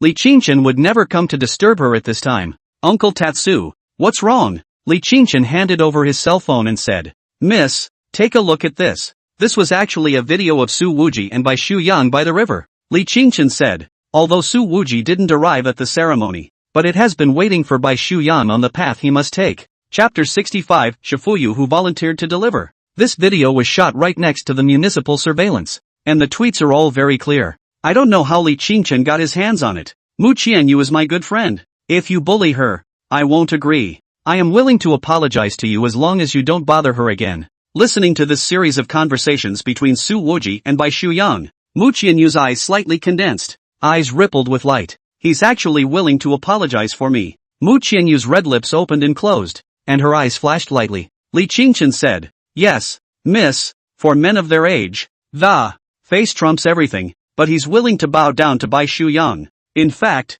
Su Wuji's performance was more touching than blocking Bai Shuyang and beating him up. Aha! Mu Qianyu softly answered and continued to watch the video. Immediately after that, she subconsciously clenched her fists tightly, because she had suddenly seen that Qin Gillen had actually kicked Su Wuji, and young Master Su, who was known for his bravado, was kicked back a step and surprisingly did not fight back. Mu Qianyu seemed to feel that his throat was clogged with some emotion, and there was something he wanted to say and yet it simply cannot be said. The next thing she knew, she let out a gasp and covered her mouth uncontrollably, because, out of the blue, the tragic car accident happened. Immediately after landing, Su Wuji shouted for Xiao Pang to join him and jumped off the edge of the bridge, which was more than 10 meters high, ignoring the danger to save the day. In the next video, the two cars sink to the bottom of the water, and Su Wuji is nowhere to be seen for a few minutes. Within these few minutes, it seemed that not even the sound of breathing could be heard in the large chairman's office. Finally, when Su Wuji's head surfaced from the surface of the water, only then did Mu Qianyu let out a long breath. Her palms were already covered in sweat. Mu Qianyu continued to watch the video, letting the tears flow down and across her delicate cheeks, wet his chest but had no desire to wipe it. When she saw that Su Wuji had wrung out his clothes and they had turned blood red, the tears were even more torrential. When the video finished playing, Mu Qianyu immediately pulled the progress bar to the very beginning and watched it from the beginning. Li Qingqian sighed lightly as he looked at Mu Qianyu's tearful appearance. He is also considered to have watched Mu Qianyu grow up, knowing that his own young lady is a stubborn nature. Never in my life have I shed tears so uncontrollably. Shaking his head, Li Qingqian didn't say anything more and gently closed the door to leave. I don't know how long it took, But Mu Qianyu watched the video at least 10 times or more before huffing and puffing. Come back to your senses. She also finally understood why that senior, who never complimented anyone, you'll suddenly say, that boy, he's good. She was bound to have witnessed all of this happening and was shaken by the youth. Walking to the mirror in the bathroom, Mu Qianyu realized that her light makeup was all spent. The eyes were also slightly red and swollen from crying. She turned on the cold water and carefully washed her face. Afterwards, Mu Qianyu looked at the mirror that crowned Lin Zhou's face and was silent for a few seconds. Only then did he smile softly and mutter to himself. Su Wuji, Su Wuji, do you think I'm too ambitious? Surely you don't want to get caught up in a childish love affair. So you don't even let me know when you've obviously done so much for me? Men like you are such a pain in the ass. Annoying. After smiling at the mirror, Mu Qianyu's tears flowed out again. She calmed down a bit and iced her eyes with cold water, and the redness subsided a bit. After a while, Mu Qianyu came out from the bathroom and she opened the chat box for turkey-flavored potpourri and typed, I know all about this afternoon. Thank you for what you did for me. After thinking about it, Mu Qianyu didn't send it out, but deleted the line, and retyped another line. Again, we've invited Maxwell and the Beacon Group, and we've helped me stop by Xu Yang. I don't even know how to repay you. Why don't you give me some advice? However, the finger hovered over the send button several times. Mu Qianyu finally didn't send the message out. Never expressed my emotions this way before. She deleted the line again, even though 1,000 words were hidden in her heart. But in the end, it only turned into 3 words in the dialog box. What are you doing? After sending this message, Mu Qianyu kept looking at his phone, waiting for a reply. But after waiting for 10 minutes, Su Wuji's message hadn't even come in. This guy, he must be playing mahjong. Mu Qianyu simply sent another message to Park Yonhee. Yunhee-san, I want to talk to you. In the past, when he had something on his mind, Mu Qianyu would always look for Park Yonhee to talk to. Today, on the other hand, her heart was heavier than ever. However, after waiting for another 10 minutes, Park Yonhee didn't reply either. What's it all about? Mu Qianyu grunted, looked at the sky outside which was already all dark, picked up the car keys and walked out the door. She was going to go straight to the lakeside precinct and find Park Yonhee to pour her heart out. Meanwhile, in the villa by the cloud smoke lake, Su Wuji finished his bath, sit cross-legged on the couch in the living room. The guy was big and shirtless, wearing nothing but a big pair of pants that, happy to watch TV. His cell phone was being thrown aside to charge and he hadn't had time to see Mu Qianyu's message. Park Yonhee also walked out of the master bedroom's bathroom and went downstairs with a medicine chest. She just finished her shower. Her hair hadn't been blow-dried, and the dark, shiny strands were still damp from it was just given a fishbone clip, revealing a bare, delicate side, and a white, slender neck. Whether a girl's neck is long enough or not is very additive to her overall demeanor, and Park Yonhee's neck is exactly that, straight and not forward, and her skin is fine and smooth, hardly a pore in sight. Su Wuji had been tempted to put his lips together and use his stubble to gently rub the other man's neck. However, he never dared. Park Yonhee was wearing a tight black t-shirt, taut and the bottom half was a pair of white baggy shorts that were not quite mid-thigh. The neckline of her dress fit tightly around her chest, leaving no semblance of a cleavage showing, even if the color black has a visual slimming effect. But Park Yonhee's chest still gives Su Wuji a sense of weight, especially when the top of this peak is right in front of us. At this time, Park Yonhee stood in front of Su Wuji, and when the latter raised his eyes, he was full of curvature. As soon as she looked down, there were 2 long, tender, white and bouncy legs. Even if you close your eyes and don't look at anything, the shower gel aroma drills into your nose. It's an uncool night, Su Wuji thought in his mind as he unconsciously arched his back slightly again and took a cuddle pillow that he held it in front of his little tummy to avoid Park Yonhee seeing his abnormality. I'll put some medicine on it. Bear with me. Park Yonhee sat down next to Su Wuji and pulled his injured hand directly to him, placed on his thigh, followed by an alcohol bottle and tweezer cotton balls from the medicine cabinet. From the back of his hand came a delicate touch that caused Su Wuji a pain and pleasure. And I don't know if it's just too familiar, or if it's because this sitting in close proximity to each other has happened so many times. Park Yonhee didn't seem to realize that her leg was gently pressed against Su Wuji's. Park Yonhee carefully sterilized Su Wuji's wounds and applied medicinal powder to them. Seeing that the latter was sweating coldly from the pain, he couldn't help but feel a little distressed. You should be more careful in the future and not always put yourself in such dangerous situations. Su Wuji hemmed and hawed. Yenshi, you've instructed me several times. It feels like a wife babbling about her husband. Park Yonhee ignored him, kept her head down, and was wrapping thick bandages around his hands and, it's like 2 paws of a polar bear. The flavor she displayed with the slight bow of her head made Su Wooji a bit unable to see enough. Park Yeon-hee lightly punched Su Wooji's arm. But don't talk nonsense. You've got Shifuyu. When did this happen? And why don't I know? Su Wooji raised his eyebrows. Believe me, before the Mu family establishes a firm foothold in the capital, she will definitely not fall in love. Park Yeon-hee smiled softly. That's not necessarily true. Su Wooji looked at Park Yeon-hee's white chin, and suddenly evil came to him, stretching out his hand and wanted to pick it out. However, just as Su Wooji's hand was about to touch his destination, the doorbell suddenly rang.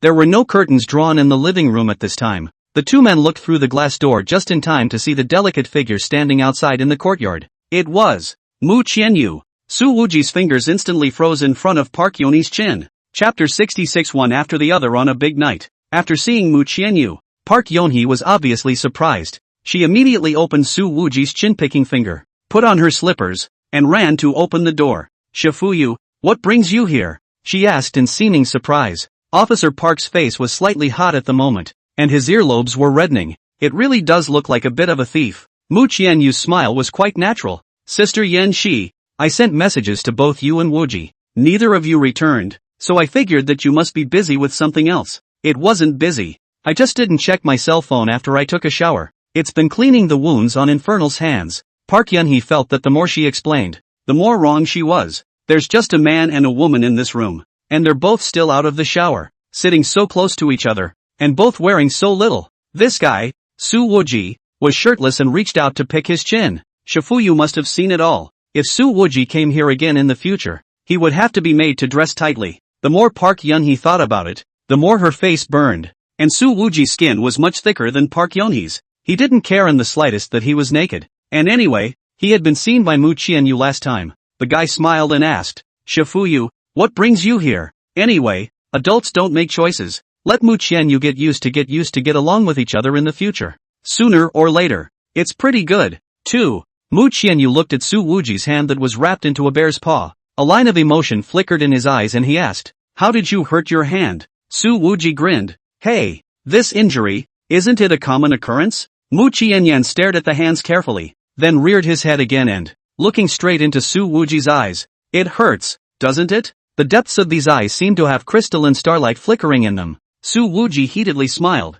What? Heartbroken? Mu Qianyu likewise didn't answer positively. For today, I really thank you. Seeing this, Park Yeon-hee said, you guys talk first. I remembered that my cell phone is still charging upstairs. I'll get it. When she finished, she walked quickly up the stairs. Looking at the situation, Park Yeon-hee almost looks like she's falling off the face of the earth. There were only two people left in the living room. Mu Qianyu once again lowered his head and looked at Su Wooji's two bare paws. Whether it's the Maxwell Group, or Beacon Pharmaceuticals. And, today, thank you. I don't know why, but when it came to mentioning Su Wooji apologizing to Bai Shu Yan for himself, she stopped talking and had the urge to cry again, having to lower her head to hide it. And that's when Park Yeon-hee reappeared in the duo's field of vision. She actually changed into a police uniform. Shifuyu, Wooji, I just got a call that the bureau is having a case conference. I'll go to the flat first. Park Yeon-hee said. Mu Qianyu rubbed his reddened eyes for a moment, crying and laughing. Sister Yan Shi,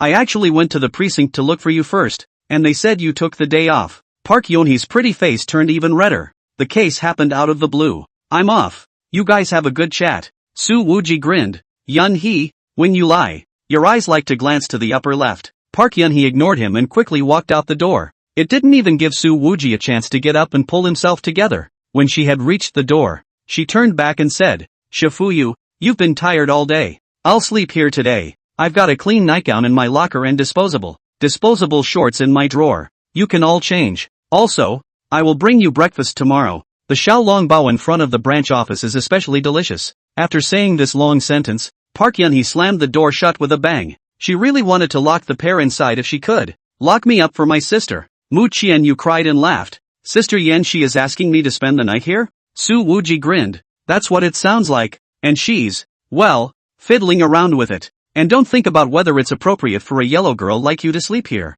Mu Qianyu, then which room do I sleep in? Su Wooji? It was only when he met Mu Qianyu's light smile that he reacted and asked, are you serious? Mu Qianyu spread her hands. The expression on her pretty face looked easy and natural. What's this? Anyway, after today's incident, in the eyes of half of Linzhou, the two of us are in that kind of relationship. and we can't explain it. Su Wuji grinned. Anyway, there's plenty of rooms here, so you can choose anyone you want. It's all clean bedding. I have the cleanest bed. Then I'll sleep in Yunhee-san's bed. Mu Qianyu said. She and I used to sleep under the same covers anyway. Su Wuji immediately said. Wow, I really envy you. Mu Qianyu fixed her eyes on him. Ha? Su Wuji immediately changed his words. Ah no, I really envy Yunhee. He couldn't say. Who exactly do you want to sleep with first? Mainly the two are beautiful and not similar. One of the two is really too difficult. Mu Qianyu didn't seem to feel offended as she once again looked deeply at Su Wujia. Softly. Actually, I know what kind of person you are, and you're in my presence. There's really no need to disguise yourself as a philandering scumbag. Su Infernal, huh? Mu Qianyu, still pretending. Su Wujia gave a dry laugh. I didn't expect that you would discover my true colors so quickly. I have to admit that I am indeed a loving young man who loves his country, his family and his women. That's rather true, too. Mu Qianyu got up and poured a glass of water, and looked at Su Wui's two white bare paws, so he put the cup directly to his mouth. Su Wuji was greatly surprised. You're going to feed me? This action is really too intimate. Big man, what's with the coyness? Mu Qianyu raised the cup slightly. Drink. Oh, Su Wuji could only obediently tilt his head and let Mu Qianyu feed himself the cup of water. In fact, for the injury on Su Wuji's hand, Mu Qianyu's heart was harboring a strong sense of guilt. If it wasn't for the fact that he went to Bai Shuyang to apologize for himself, then, and you won't go into the water to save someone from cutting your hands. As for whether Bai Shuyang and Qin Gillan will be hit by a car and die, in Mu Qianyu's eyes, their lives were not as important as Su Wuji's hands. Su Wuji said smilingly, so thoughtful. Then if I go to the bathroom, can you help too? Mu Qianyu said. Didn't Sister Yan Shi leave you 2 fingers on each hand? With both hands, it should be enough. Does suffice as well. Su Wuji held up his hands. It's like a crab holding up its pincers thing. To go to the bathroom, 2 fingers are enough. Seeing this, Mu Qianyu felt heartbroken and amused. Then I'll go wash up first. If you're sleepy, just go to bed first. When she finished, she turned around and headed up the stairs. Only, from an angle that Su Wuji couldn't see, her eyes reddened again. Mu Qianyu has never been a terra-incontinent body. But today, every time she recalled the scene where Su Wuji bowed his head and apologized for himself, she felt her chest clogged with a rush of emotions. When Mu Qianyu went upstairs, Su Wuji's cell phone, which was placed aside to charge, rang. He held up the bare paw and moved over, sliding the screen to connect with one finger and tapping the speakerphone again.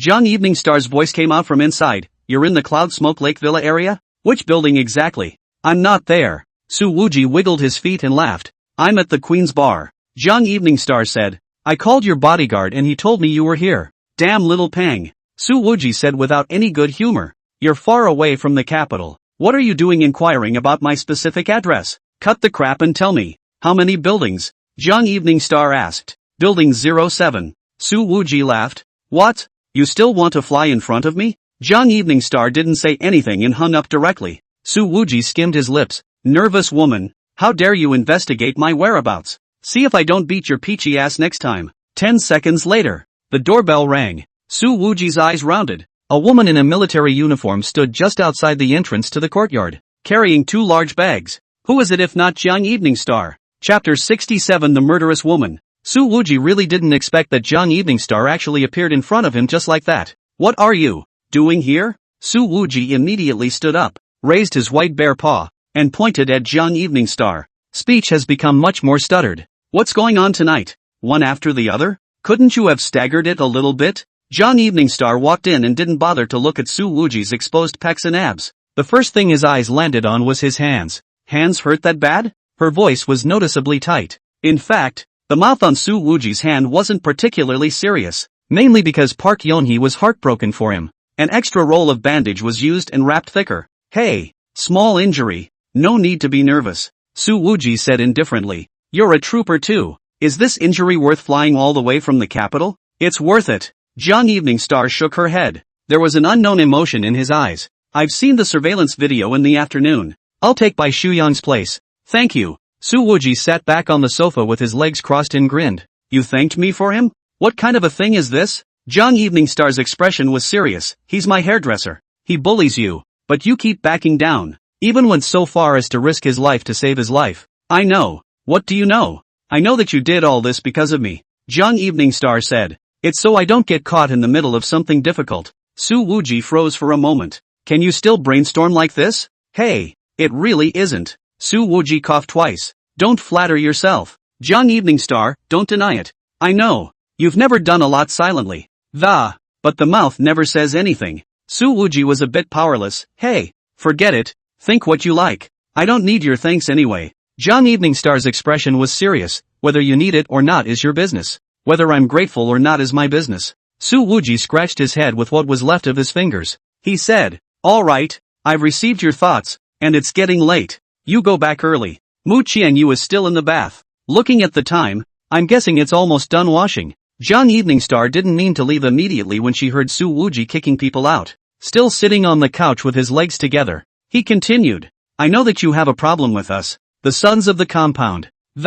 By Xu Yang acted arrogantly and made you angry in your heart, so you also treated me. Major Jiang started brainstorming on his own again. Su Wuji was practically on the verge of tears. Sister, you're so good at brainstorming, why don't you go write a novel? Leave early, don't spoil my evening. You'd better go. Su Wuji urged in a good-natured manner. It's time for me to go to bed. After all, going into the water to save someone is too much exertion, and I'm feeling a bit weak at the moment. Jiang Evening Star looked at Su Wuji's hands. That's all the more reason I can't leave. Su Wuji, what? Jiang Evening Star looked at the large living room again and asked rhetorically, you live here alone? Su Wuji didn't answer positively either. What's the problem? Then I'll wash some fruit for you first. Jiang Evening Star said, unbuttoning her uniform and removing her jacket. The hem of her shirt was tucked into her pants, accentuating the line of her slim, supple waist extremely well. Su Wuji inner, you wash the fruit, just wash the fruit. Take off what clothes of, but also fight not intend to go? Jiang Evening Star unbuttoned her cuffs and rolled up her shirt sleeves, revealing her lotus root-like small arms. The movement was competent. She then pulled out apples, oranges and grapes from the bag she had brought with her. Walk over to the western kitchen next to the living room and start cleaning. Wait for me for a moment. I'll be done soon. Jiang Evening Star said. And that's when her cell phone rang. She pinched up her cell phone, pinned it between her head and shoulder, and tilted her head to answer it as she shuffled through the fruit. It's a sharp and valiant move. Jiang Evening Star said. Chief, I'm coming to Linzhou to take a few days off. Su Wuji rounded his eyes. So you're really not leaving tonight? Jiang Evening Star continued. Yes, a friend was injured, and he lives alone. Can't take care of himself. I'll take care of him. The corner of Su Wuji's mouth twitched. Are you guys that busy in the top secret training division? There's no way to avoid this Shura tonight. No matter what. Mu Qian, you are determined to spend the night here. Could have happened a lot of ambiguous things, but if Jiang Evening Star has to stay, all good things are spoiled unless she's willing to sleep together in a big bed. Jiang Evening Star hung up the phone and cut the fruits before she came over with a plate, placing it in front of Su Wuji. Come, eat. Su Wuji looked at the fruit plate in front of him. The apples were cut into small pieces. The oranges were peeled into petals, and even the grapes were peeled. Su Wuji asked, is this how you usually eat fruit? Jiang Evening Star said, that is not. It is not to see you inconvenient it. Want me to feed you? That's not necessary. That's not necessary. Su Wuji coughed twice, pinched his fork with 2 fingers and put a peeled jumbo grape in your mouth. If Mu Qianyu is not there, it feels pretty good to be taken care of like this. I just took a vacation and will be staying here for the next few days. Jiang Evening Star took the initiative and said, that bodyguard of yours, Xiao Pang, is rough and tumble and probably can't take care of people, so it's better if I do it. Su Wuji hurriedly found an excuse. How can that be? I haven't cleaned any of the other rooms here. I don't even have a clean mattress. The bastard had just told Mu Qianyu that every room was clean. Jiang Evening Star smiled carelessly. It's okay. I have a sleeping bag in my trunk. You can just bunk down in this living room. You can sleep on the couch. Besides, it was in your room. I sleep on the couch too. Speaking of this, Jiang Evening Star suddenly thought of that one sofa that was stained red, and her pretty face heated up slightly. Say no more. Su Wuji said. Well, you have to wash up, right? It's not like I have extra towels and a change of women's clothes over here. He couldn't really find a reason to get rid of people. Jiang Evening Star said. Don't worry. I've brought them all. Su Wuji had a crying face. You are so thoughtful. I am indeed very relieved. Sister, you're so big. How did you get into the special forces? Pong is your long-lost brother, isn't he? And this time, a voice came from upstairs. Interminable. I'm done washing. When Mu Qianyu's voice came, Jiang Evening Star stood up in a flash. Su Wuji only felt his scalp tingle. Immediately afterward, Mu Qianyu walked down from upstairs. She was wearing a light green long-sleeved nightgown by Park Yunhee, though it wasn't a halter style. There's also barely any skin exposed on the upper half of the body, but that strong sense of being at home still comes through.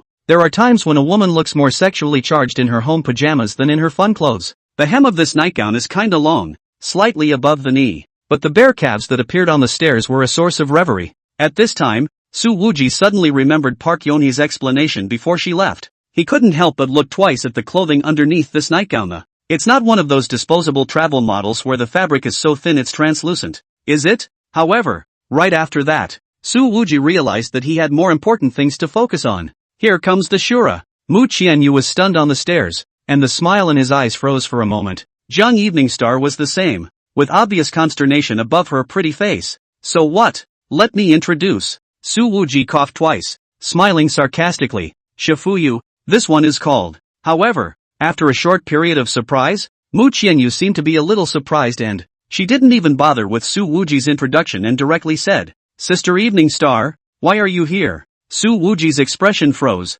Ha? You guys know each other? Zhang Evening Star twisted her head to look at Su Wuji before replying. I heard that Su Wuji was injured. I just came to see him. Shifuyu, why are you here too? Mu Qianyu looked at Zhang Evening Star's military jacket that had been taken off. Another look at the fruit plate, where even the skin of the grapes had been carefully peeled off, and a complexity flickered in his eyes before he laughed. Sister Evening Star, I'm also here to take care of Interminable, and had planned to stay here tonight. Oh, so Zhang Evening Star was simply embarrassed and wanted to hit the wall. She glared at Su Wuji. Why didn't you say so earlier? Su Wuji heartily twisted his head, pretending to be invisible. Zhang Evening Star looked at Mu Qianyu's pajamas, then said, Su Wuji said there's no bedding here. Are you going to sleep on the couch tonight too? Then I'll go get my sleeping bag from the car and I'll just sleep on the floor. Mu Qianyu, sleeping on the floor? There are packed guest rooms upstairs, and there's more than one. Su Wuji suddenly shivered, because, as he could hear, Zhang Evening Star's eyes had become murderous. Chapter 68, The Fifth Heavenly King. Su Wuji. Zhang Evening Star glared at the man next to her, gritting his teeth. He said, You have so many rooms in this villa. Why do you only let me sleep on the sofa? You're the one who wanted to sleep on the couch. Su Wuji smiled sardonically. I was going to let you grab and go. You might as well not explain. Zhang Evening Star laughed coldly. Oh, you want to drive me away so badly. It's just that you want to spend time with Shifuyu, right? The more she thought back to the conversation she had just had with Su Wuji, the more upset she felt. However, when Mu Qianyu heard these words, she became smiling and curved her eyes. She wanted to say something, but pursed her lips and kept quiet. Just the gaze that looked at Su Wuji became much softer again. Those curled lips couldn't be pressed down at all. Su Wuji raised his white bare paw and scratched his head with one finger. Zhang Evening Star, I let you leave early to avoid embarrassment for you. You don't understand my good intentions. Zhang Evening Star laughed. It's not like you and I are boyfriend and girlfriend. Shifuyu and you aren't in that kind of relationship either. So what do I have to be embarrassed about? Saying that, she turned directly to Mu Qianyu. Qianyu, am I right? This rhetorical question reversed the situation almost at once. Mu Qianyu's smile faltered slightly. She had to admit, indeed, Sister Evening Star is right. It's true that Interfree and I are not currently boyfriend and girlfriend. Then it's not over. Zhang Evening Star looked at Su Wuji and smiled. Then I'll pick a guest room upstairs? The statement sounds like a request for advice, but the decision has actually been made. It had to be said that Zhang Evening Star's speed in adjusting her emotions was also very fast. Su Wuji was all smiles. Make yourself at home. Just treat this place as your own. Then I'll go upstairs and take a shower first. Jiang Lianqing said. A pull on Mu Qianyu's hand. Qianyu, I don't know this place well. You're taking me to the bathroom? She doesn't even give the pair a chance to be alone. Oh, good. Mu Qianyu was pulled up the stairs, and glanced at Su Wuji as she went up the stairs. The look was a bit complicated, containing more or less a bit of helplessness after the world of two had been ruined. You guys sleep upstairs, and tonight, I'll take the couch. Su Wuji shouted, directly lying down, full of question marks. These two women, when did you meet? After taking a shower, Zhang Evening Star walked downstairs holding a thin quilt. At this point she had changed into the black shorts and light green t-shirt she wore in the army. Although the dress was not at all provocative, it looked great on her. Why did you come down alone? Su Wuji asked. Where's Qianyu? Shifuyu is helping me make the bed. Zhang Evening Star threw the quilt to Su Wuji and sat down on the sofa beside him. Slapping him on the thigh, he asked, You and Shifuyu are progressing quite fast. Is it secretly blaming me for spoiling your fun? Su Wuji raised his white bare paw. Look at me. I'm wrapped up like this. What else can I do? You can't even rub it if you want to. If Mu Qian heard this, 80% would have to cover his chest with both hands and flee. Jiang Eveningstar's pretty face quickly reddened. What else do you want to rub? Rascal. Saying that, she also subconsciously looked down at her chest. Su Wuji heatedly smiled. I didn't accidentally say what was in my heart. I have to stay away from you, rascal. Jiang Eveningstar said. However, that being said, she didn't move her ass. The top of that behind curve was almost pressed against Su Wuji's exposed calf. In fact, with her keen senses, it was impossible for her not to notice this. Hey, get to the point. Jiang Eveningstar said. Bai Shuyan told me that he won't go against you again. And if anyone in the capital dares to bully you, they're going against him. Childish. Su Wuji shook his head. I don't believe it. Jiang Eveningstar, Bai Shuyang is still quite reliable in this regard. He's not an ungrateful person. Word to the wise. Su Wuji, and what if I steal the woman he likes? You robbed. Jiang Eveningstar slightly reddened. That's not necessary. It's not like the women he likes like him. Su Wuji stared at the beautiful lines of the side of the face. Then I'll grab it and try? Jiang Eveningstar hit him again without any good humor, eating what's in the bowl. Looking at what's in the pot. None of you men are any good. With that, she got up and left. Su Wuji instantly felt a warm yet soft contact missing from his calf position. Not going to sit a little longer? Su Wuji was still a bit reluctant. Tell you something I just heard. Jiang Eveningstar went up the stairs while saying, Ducaro has continuously faltered in China, and has already overpaid for an agent of the Ramon Intelligence Agency, to dig out the real reason for their failure. You beware. It's none of my business. Su Wuji wasn't the least bit nervous, still with that lazy look on his face. As long as these guys dare to come to the Lincoln, I'll make sure they have no return. Hearing Su Wuji's words, a blazing light flashed through Jiang Eveningstar's eyes. Many men can be overbearing in their speech, and Bai Shuyang is the most typical example. However, Bai Shuyang's dominance tends more towards machismo. It wasn't the same thing at all as this feeling of being victorious like Su Wuji. This guy's temper is really to my liking. Jiang Eveningstar calmly went upstairs, thinking in her heart that the pretty face was slightly hot. She subconsciously touched the back of her buttocks, and there was the place where she had previously been pressed against Su Wuji's calf. Su Wuji pulled the thin quilt over his head and covered it with the thoughts in his head. However, all had to do with Ramon Intelligence. Raymond Intelligence, the private intelligence agency that has been the most popular in the West for the last decade. It is said that the founder of this intelligence agency, Raymond, once the assistant of Bierhoff, the king of intelligence in the Western dark world. After Bierhoff retired to retirement, Ramon went out on his own and set up the Ramon Intelligence Bureau, calls himself the director. This guy's pretty powerful, too. He's got a lot of big shots behind him. He even gets a lot of big orders from the CIA and FBI every year, and is considered to be the new king of intelligence. This Raymond Intelligence Bureau, too, is tired of living.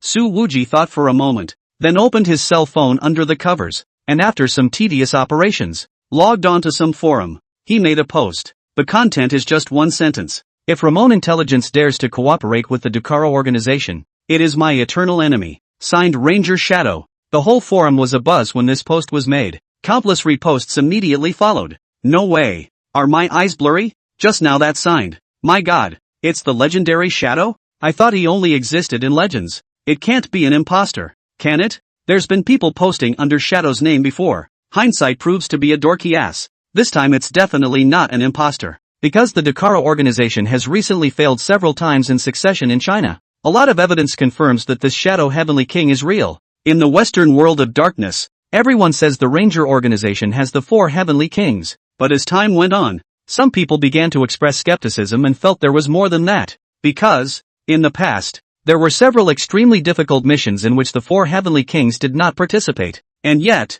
it was also done brilliantly by the Ranger organization. And today, with this post, it has been thoroughly confirmed that these 4 kings, actually, the 5th king of heaven. By this time, Zhang Lianqing had also laid down on the bed. She reached out and pulled the garment that bound her upper body out of the neckline. Fastened the 2 half-bowls, which are not small in diameter, and placed them casually beside the pillow. And I don't know how she accomplished this without taking off her t-shirt. At this time, Jiang Eveningstar's cell phone rang. Chief, so late. What is it that you are looking for me for? Jiang Eveningstar said. Another urgent mission? Look at your phone. I just sent you a screenshot. At least it's good news. Okay, let's see. Jung Evening Star said, opening the speakerphone and pulling up the WeChat interface. The commissioner sent himself a long screenshot, and what was pictured was a post from a forum. Although it was all in English, Jung Evening Star could read it. Her eyes flickered as she said, the fifth Sky King of the Ranger organization, Shadow, declare war on Ramon intelligence? The director on the other end of the line said, I've heard that for a long time. This fifth Heavenly King may be real, but I have a doubt. What doubt? Jung Evening Star said, the Ducaro organization entered into a partnership with Ramon intelligence, which our informants stumbled upon. We're the only two people in the entire top secret operations training branch who know about this. Jung Evening Star's expression stiffened for a moment. Then Chief, you mean that Ranger Shadow Heavenly King, right in the middle of the two of us? Director, this Shadow is definitely not me. Jung Evening Star's gaze flickered as she asked rhetorically, Gov, so you're hiding so deep? Chapter 69, Confession in the Early Morning. Jung Evening Star, is your brain broken? The commissioner said in a nonchalant voice. How can I be the Shadow? Jung Evening Star, so that's me? The commissioner was going crazy. How could it be you? Jung Evening Star's tone was full of innocence. Gov, only the two of us know this secret. If it's not you, then it's just me. There was a sigh on the other end of the line. Come on, don't be ridiculous. The news certainly didn't leak out of the training division. Jung Evening Star asked, was that leaked from an informant? It is said that this Shadow Heavenly King is the most powerful of the several Heavenly Kings of the Rangers. It's only natural that he was able to get information about Ramon's cooperation with Ducaro. This director continued. Such a character. It's ultimately a good thing not to be on the opposite side of the ROTC at the moment. Oh, that's fine. Jung Evening Star chatted a few more sentences and hung up. She then tossed her cell phone aside and bristled. Gov, you're the one whose brain is broken. Why didn't you emphasize that I should keep it a secret when you told me about it off the top of your head? Only, immediately afterward, her expression began to become grave. Because, one does leak that information. Those two seemingly comical judgments she just made on the phone. The truth is that the instinct is to cover for some possible truth. Enlarged screenshot of Jung Evening Star. Looked at the time that Shadow King made his post just 10 minutes ago. That is, when he himself had just returned to his bedroom. My God, it can't really be you, can it? Jung Evening Star looked in the direction of the living room on the first floor. Her gaze became much more serious. The curiosity in his heart instantly climbed to the top. Due to her work, she knew a lot more about the Western Dark World than Mu Qianyu. Naturally, I know something about that Ranger King of Heaven, reminiscent of the snipers he encountered while pursuing the Ducaro hyenas. Jung Evening Star felt more and more that this possibility was high. But, Su Wuji is a bit too young, isn't he? That Shadow has been famous for years, and the age doesn't seem right. With a belly full of questions, Jung Evening Star tossed and turned and didn't get some sleep until very late. But instead of going to bed right away, she gingerly got up, opened the door, and prepared to go downstairs to check. As a result, Jung Evening Star walked down the stairs just in time to encounter Mu Qianyu walking up from downstairs. This middle-of-the-night encounter is awkward, opening doors to awkwardness, awkward to the core. Jung Evening Star squeezed out a smile and asked in a low voice, why aren't you sleeping? Mu Qianyu laughed a little. I'm not sleepy yet, so I came to see how interminable is resting. Jung Evening Star said, oh, then I'll go take a look too. Mu Qianyu, however, pulled her arm. There's no need. Wuji is sleeping quite heavily. I've tucked him in, so let's all go to bed early. Oh, well then. Jung Evening Star was helplessly pulled upstairs by Mu Qianyu, but still didn't forget to twist her head downstairs to look twice. This next half of the night was uneventful. Neither Mu Qianyu nor Jung Evening Star came to find Su Wuji in the middle of the night. The guy slept through the night, and none of the exciting images he was expecting showed up. The two girls seemed to have a special magnetic field between them, repelling and attracting each other. A relative balance is maintained. At 8 o'clock the next morning, Park Yun-hee finally came back. Carrying a small dumpling with soybean milk and donut, she gingerly opened the courtyard door. I don't know if the two of them had that. Last night I have to tell Blazing Smoke Sister the good news. Park Yun-hee muttered to herself. That smile at the corner of her mouth was about to be suppressed. Upon entering the door, however, she saw that two women and a man were sitting side by side on the couch. What's with the extra one? Park Yun-hee was staggered infinitely. At this time Mu Qianyu was still wearing a nightgown and Jung Evening Star, on the other hand, was wearing a unit-issued light green t-shirt and training shorts, which were her pajamas in the army. Su Wuji was still naked, so that it seemed as if three people were sleeping together.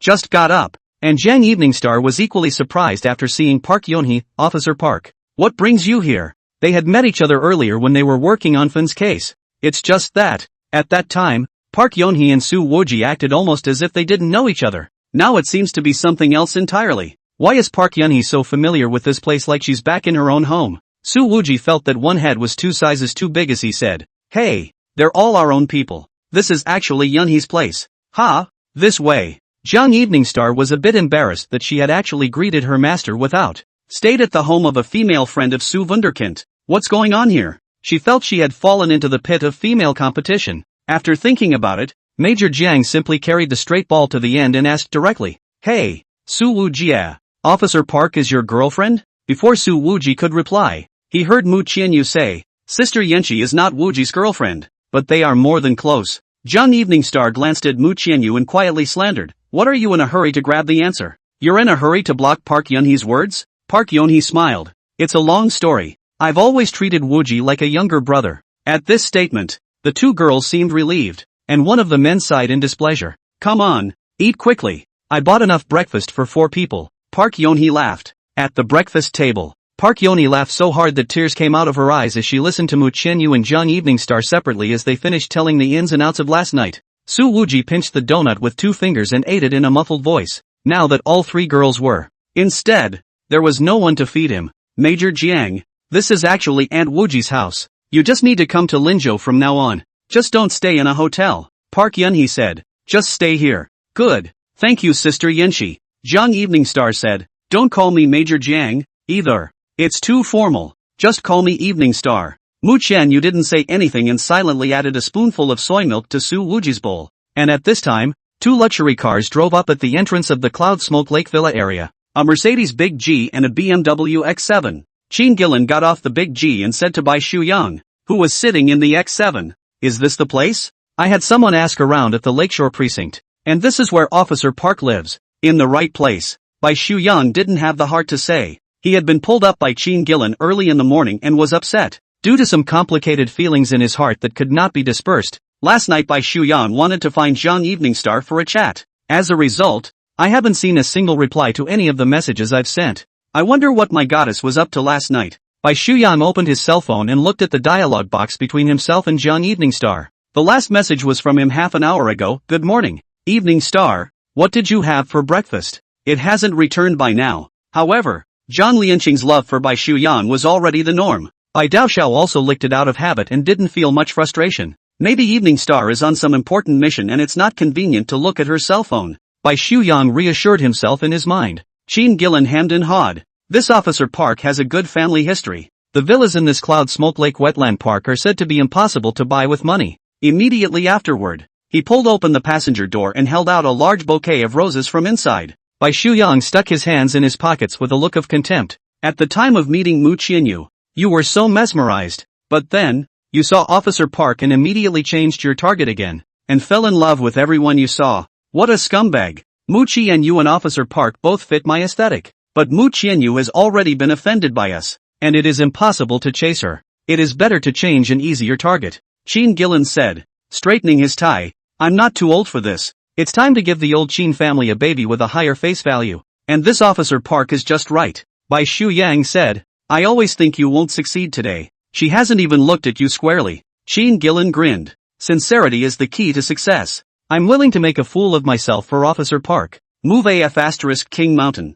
Bai Shu Yang spoke the truth in a single word. You only know how to use money to smash it. When they reached the entrance to the courtyard of Building 07, Cheen Gillen cleared his throat and, to Bai Shu Yang, he said, "Shu Yang, you ring the doorbell for me. Why am I still a little nervous here?" "Nervous my ass." Bai Shu Yang directly went up and pressed the doorbell. A few seconds later, Park Yeon-hee, who was wearing a white t-shirt, was seen pulling open the living room curtain and walking out. "What brings you guys here?" Park Yeon-hee was a bit surprised. Bai Shu Yang pointed to Cheen Gillen next to him. "Officer Park, it's not me who's here to see you. It's him." "Hi, Yeon-hee." Cheen Gillen straightened up, hugged the flowers, and walked over to Park Yeon-hee, trying to make his eyes look deep. "For you." Park Yeon-hee looked down at the flowers, then took a step back and, faintly, she said, "I think I told you, I have a boyfriend." Cheen Gillen laughed. "Yenchi, I asked your coworkers, you're just single." Park Yeon-hee said, "It's not like they know me personally,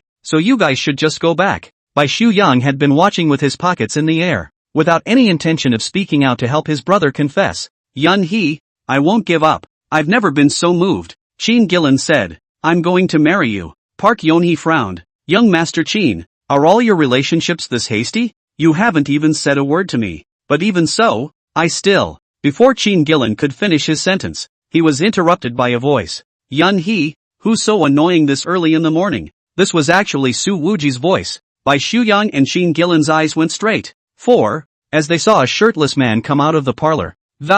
And two women in pajamas. Chapter 70, Sudden Appearance. Bomb under the car. Bai Shuyang had never seen such a young evening star. Just woke up with short, tousled hair and that fresh beauty, like an early fall morning. He was practically staring at it. And Mu Qianyu, who was wearing a nightgown next to her. Although her temperament was different from young evening stars, but the beauty is something else, like a sunrise in the height of summer. And just by looking at her, a soft, warm glow then spreads instantly across the eyes. Only, the scene breaker was that there was a shirtless Su Wuji standing in the center. However, Bai Daoshao quickly reacted, these three people that, how come it looks like they go to bed together and get up together? His heart pumped tight, breathing went out of control. My god, Evening Star? Chin Gillen glanced at what Jiang Evening Star was wearing and, why are you here too? Jiang Evening Star frowned. What? You guys can come, but I can't? Chin Gillen continued to play dead and asked, did you spend the night here? Jiang Evening Star responded in a good-natured manner. Yes, this is where I sleep. What's the problem? No problem. No problem. Chin Gillen remembered the fear of being dominated by this big sister when he was a child. His face was full of smiles and he waved his hands. Bai Shuyang immediately adjusted his mood and expression. Evening Star, if you haven't had breakfast, together we can. She ate. Su Wuji held up the donut in her hand. Eaten with me. Bai Shuyang felt as if he had been stabbed in the heart. The corner of his mouth twitched. Just as well. We haven't eaten yet. Buy it yourself if you want to eat. Su Wuji laughed. People who dabble in food are not welcome here. Mu Qianyu looked at Bai Shuyang and Chin Gillen. And above that pretty, unpowdered face, the expression was decidedly cold. If it wasn't for these two guys tripping in the dark, Lin Mu Bank's opening ceremony wouldn't have gone wrong. And Su Wuji wouldn't have been able to bow his head and apologize for saving someone from getting hurt. Come on, let's continue eating. Mu Qianyu said and pulled Su Wuji's arm. The two walked in with it. Bai Shuyang looked at their backs, instinctively sensing that Jiang Evening Star should have nothing to do with Su Wuji. He was slightly relieved. Evening Star, why do you live here? He asked. Jiang Evening Star, I'll take care of Su Wuji. Bai Shuyang. The corner of his mouth twitched once again. Isn't there Mu Qianyu to take care of him? Jiang Evening Star looked impatient. I came to take care of Su Wuji, but I'm still not wiping your asses? It's fine if you don't know how to return the favor yourself, but you want to bring me along with you to be ungrateful? It's really a disgrace for the children of the compound. Being continuously snapped several big hats. Bai Shuyang swallowed his saliva. With a bit of difficulty, he said, well, you have a good point. Mainly I didn't know that Su Wuji was staying here, too. Otherwise I'd have brought you some coffee. Chin Gillen sked. Shuyang, your licking is too exaggerated. I can't even watch it anymore. Park Yonhee then opened her mouth and asked, why don't you guys please go back? Still thieving? Chin Gillen asked. Officer Park, your boyfriend. It shouldn't be Su Wuji, right? Young Master Chin, I'm not interested in you, Park Yonhee said. And I have no interest in informing you of my personal privacy. Cootie. One can also hear the attitude of rejection within the words. Then let's go to the door and have a cigarette first. Baek Shuyang nodded to Park Yonhee and, pulling Chin Gillen, he walked out quickly. The two returned to the entrance of the villa area and, Chin Gillen said indignantly, by what right do these three extremely beautiful girls all surround Su Wuji? I'm really unbalanced in my heart. Bai Shuyang glanced at Chin Gillen without a good mood. Don't say anything bad about Su Wuji. I don't want to hear it. Although Jiang Wanqing getting close to Su Wuji made Bai Shuyang's heart feel a little bad. But Su Wuji had saved his life. And Bai Daoshao wouldn't forget it. Even if it's a lifesaver. You can't pry your woman. Chin Gillen said. Bai Shuyang's tone was certain. Evening Star and Su Wuji aren't in that kind of relationship. You're being wishy-washy and bull ****** ting. Chin Gillen smoked a mouthful of smoke sullenly. I always feel that she is going to be far away from me. You two weren't even close in the first place. This is pure unrequited love on your part. When Bai Shuyang said this, he seemed to have forgotten that he himself was the same way. With that, he opened his cell phone and tapped on the screen several times. Chin Gillen put the bouquet of roses back to the car, ready to go to the nightclub at night to make use of it again. He then came over and stared at Bai Shuyang's cell phone screen, asking, What are you doing? Bai Shu Yang said. Order takeout for them and buy a few cups of coffee to send over. Sheen Gillen, ***. You're licking mad. Bai Shu Yang narrowed his eyes and smoked a cigarette, saying, seriously, instruct those few male children who are close to you. When you see Su Wuji in the future, consciously avoid retreating 3 times. Otherwise, don't blame me for turning my back on them. Sheen Gillen looked at his good brother's serious look and nodded. Don't worry, that's something I've already put out there. Aren't we going to leave now? Bai Shu Yang, I'll wait for the coffee to arrive and carry it in for them. Sheen Gillen was directly speechless.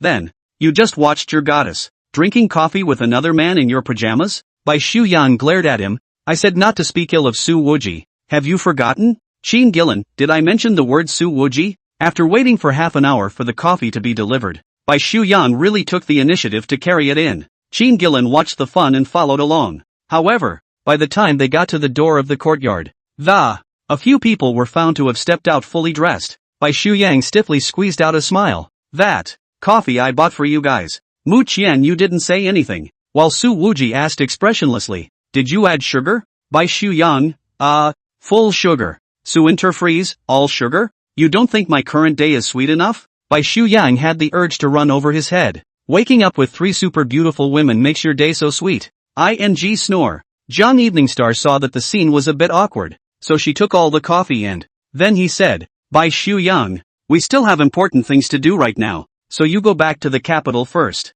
Bai Shu Yang immediately said, what are you going to do? And can I help? Su Wuji, you'll only be dragging your feet. Bai Shu Yang explained seriously, I'm still capable, and during the 4 years I was in the military, often take the outstanding standard bearer. Su Wuji had a mocking look on his face. That was only given to you by someone else for the sake of your father, right? Bai Shu Yang. Park Yonhee spoke up, young Master Bai, we've got some clues about the man who tried to assassinate you. Yes? Bai Shu Yang's eyes immediately flashed with a brilliant light. It's just a change of eyes. However, it makes his temperament look really a bit of the capital's big young man's posture. And the licking dog's appearance just now is a different person. The man behind the curtain paid a high price to hire a high-level assassin from the West. And the identity of this assassin could be the 5-star hunter of the Dakaro organization based in East Asia, Tadayoshi Muto. Without prejudice to the fulfillment of the organization's mandate, Dakaro's 5-star hunters are allowed to take on private jobs outside of official business. Upon hearing this, Bai Shu Yang's expression was solemn. All the more reason for me to go. Sheen Gillen hurriedly said, I'll go too. Get him. This is a dangerous mission. What do you two think it's child's play? Jung Evening Star said in a bad mood. Do you know what do Carlo's 5-star hunters do? All get the hell back to the capital. Bai Shu Yang and Sheen Gillen were scolded into silence. However, as they walked to the entrance of the neighborhood, Su Wuji looked at the BMW X7. Walking around the car, he even got his hands on it and touched it twice, then narrowed his eyes. Bai Dao Xiao, your car? Bai Shu Yang immediately said, it's my car. If you want it, I can send you. Su Wuji said without any good humor. Am I someone who sees money? Bai Shu Yang, you're not? It was Jung Evening Star who was the first to notice Su Wuji's abnormality as she asked to the other party. What's wrong? Everyone back off. Immediately, Su Wuji said in a deep voice. Back off for what? What's wrong with the car? Sheen Gillen didn't listen to the command, and thought of coming forward to take a look, only to be kicked back by Su Wuji. The kick was finally returned. Why are you hitting people at the drop of a hat? Sheen Gillen fell on his butt and wanted to say something, but he was glared at by Bai Shu Yang and the latter said in a deep voice, shut up and listen to Su Wuji. Back off. Park Yonhee also pulled Mu Qianyu back towards the back and kept withdrawing for more than 10 meters. At this time, Su Wuji, however, raised his wrist and showed Jung Evening Star his watch. Above that large dial, there was a red dot blinking. What is this? Jung Evening Star asked. Explosives detection. Su Wuji said. This car was preloaded with bombs. He then pointed to the bottom of the chassis. 80% of it is here. Jung Evening Star went down and saw, sure enough, a flat square metal box glued to the chassis. Chapter 71, Out of the Box. Royal Military Industries. Looking at this scene, Bai Shu Yang sucked in a breath of cold air. Sheen Gillen's face instantly turned white. He couldn't control himself as he took several steps backward one after another. Bai Shu Yang gritted his teeth. Damn. Actually planting a bomb on my car. If he drove this car back to the capital, he would have been blown up halfway. In the past 2 days, the frequency of Bai Shu Yang's calendar assassination was just too high. Su Wuji laughed mockingly. Bai De Xiao, is he messing around outside? What girl's belly was knocked up, and they've grown to hate her out of love? Bai Shuyang immediately said, impossible. I've never touched another woman. I have nothing but Evening Star in my heart. Jiang Evening Star was quite calm. She simply ignored Bai Shuyang. Turning his head, he asked Su Wuji, Wuji, in your judgment, the detonation method of this bomb, is it timed or remote-controlled? Su Wuji said, remote-controlled. My watch has sent out a signal jamming. The enemy can't detonate within signal coverage. Qin Gillen breathed a sigh of relief. That's good. That's good. Su Infernal, it's just that the coverage of the jamming is so small that I can't leave the area around the car for a while. Qin Gillen hurriedly said. Then you must always stand next to the car. Su Interfree gave him a look. Asterisk. Although Jiang Evening Star was curious, she didn't ask Su Wujie why she carried this kind of high technology with her. She made a direct call. This is Jiang Evening Star of the Top Secret Operations and Training Division. Unidentified explosives have been found on the shores of Cloud Smoke Lake. Transferring the Special Intelligence Unit of Linjiang Province to come and support. She then sought Su Wujie's advice. I've called for help. Should we evacuate the crowd first? Su Infernal, hey, that won't be necessary. I'll try to dismantle this thing. With that, he actually got right under the car. Jiang Evening Star, you're not waiting for the Special Intelligence Unit's bomb disposal experts to arrive before you do it? Mu Qianyu couldn't help but shout. Wuji, be careful. Although Park Yonhee's eyes hid worry in their depths,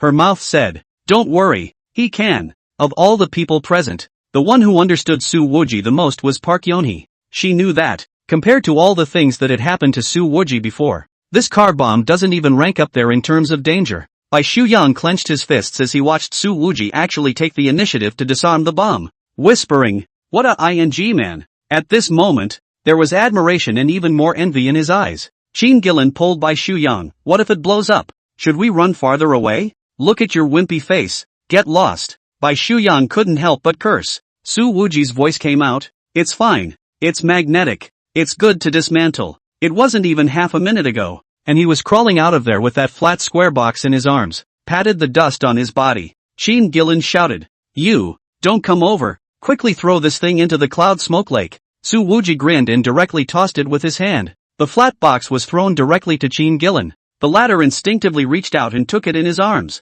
His legs went weak when he realized what the hell he'd caught. Sitting down directly on the floor, the guy was practically pissing himself, and he didn't dare throw it away. And there was a sob in his voice. With his eyes closed, he yelled, quick, somebody get this bomb out of my arms. So useless. Jiang Evening Star walked straight over to. The action of yanking the bomb out of Qin Gillen's arms with one hand was simply valiant. She looked positively and negatively at the bomb, and then at Su Wuji. A little surprised, he said, you're done with this already? On the side of this flat, square box, an opening had been made that. Several of the threads inside had been violently ripped off by Su Wuji. Su Wuji clapped his hands together and said, this is an old magnetic bomb from the British Army. Just yank out all those wires and it won't blow up. And the thing wasn't supposed to be powerful enough to evacuate the crowd. Qin Gillen patted his chest. It's really going to scare me to death. Luckily it's not too powerful. Not very powerful? Jiang Evening Star looked at Qin Gillen with eyes like she was looking at a little cutie.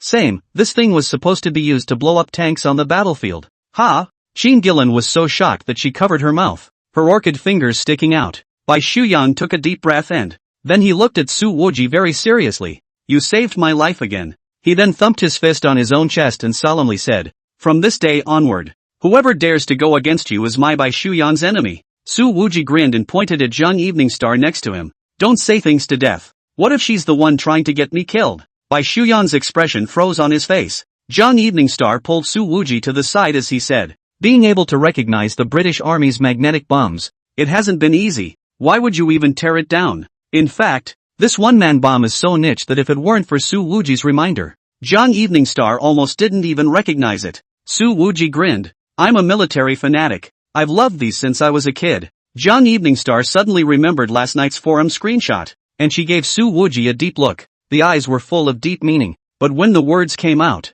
they were, thanks to you, a military fan. Today. Hey, small matter. Su Wuji waved his hand. When something like this happens, the elders of the White family in the capital will surely make an official appearance at the door, to express my gratitude to you. Jiang Evening Star said, I'm too introverted to socialize, and I'm socially terrified every time there's a crowd. Su Wuji said, if they're coming, you'll have to hold me back. Shameless. Jiang Evening Star bristled. By this time, The Special Intelligence Unit from Linjiang Province had arrived at the scene. Jiang Eveningstar immediately went to dock the job.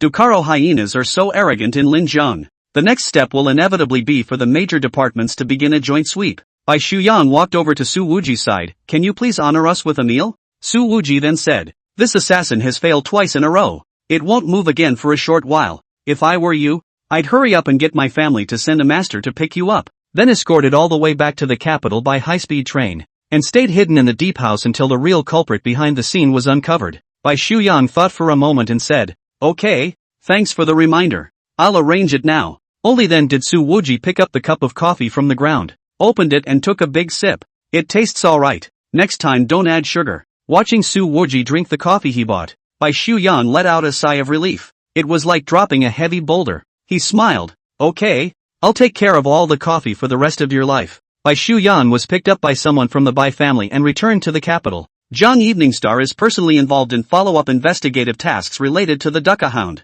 As for Mu Qianyu and Park Yunhee, they both had work to do as well. Su Wuji's side cleared up all of a sudden, so it was straight back to the penthouse suite at the Queen's Bar. Tell me what this is all about. I would have loved to be a hero and save the day, but it's a matter of saving men one after another. Su Wuji leaned back in his chair and said without a good mood, Bai Shuyang, don't fall in love with my boss. Xiao Lei stood behind him and gently pressed his temples. That moving fragrance once again drilled into Su Wuji's nose. Hey, Lei, this smell on you. Is what brand of perfume? So special. I'm sorry, said Su Wuji, and sniffled vigorously. A halo flowed in Xiao Lei's eyes. Boss, it's not perfume. Su Wuji hadn't responded yet. What's that? It's... Xiao Lei's earlobe was slightly warm. It's the flavor I was born with. Su Wuji immediately sat up straight, his head hitting another soft.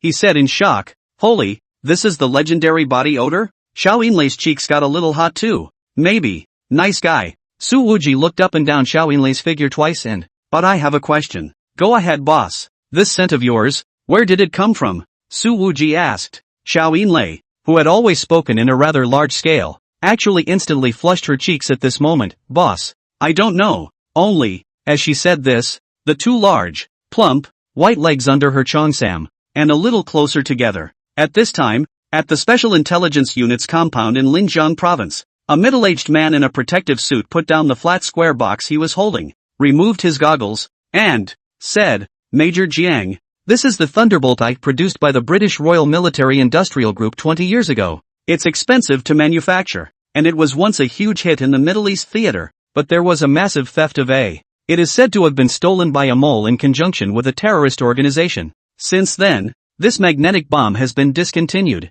Go on. Jiang Eveningstar narrowed her eyes. This bomb casing is extremely complex in its construction, and the slightest mishap during the dismantling process will trigger it on the spot. The explosives expert shook his head, and wondered whether the young man was a master of his art, or whether he was protected by the gods of luck. I can't believe it didn't blow up. Jiang Eveningstar looked at the Special Intelligence Unit's detonation expert. He said he's a military fan, so he understands this. I've been doing explosive detonation for 20 years, and with a full set of tools at my disposal, there's no certainty that the dismantling can be done in less than an hour, either. What military fan can dismantle this bomb in less than 10 seconds? When this detonation expert said this, his expression obviously became much more grave, adding to the tone, what's more, this military fan is still unarmed. Chapter 72 S-Class Investigating Officer. Just as Su Wuji was about to shake people to play mahjong, the door of the room was suddenly knocked on. Come in yourself, Su Wuji said. Anyone who can make it to this floor and knock on this door was let in by Xiao Lei. 100% safe.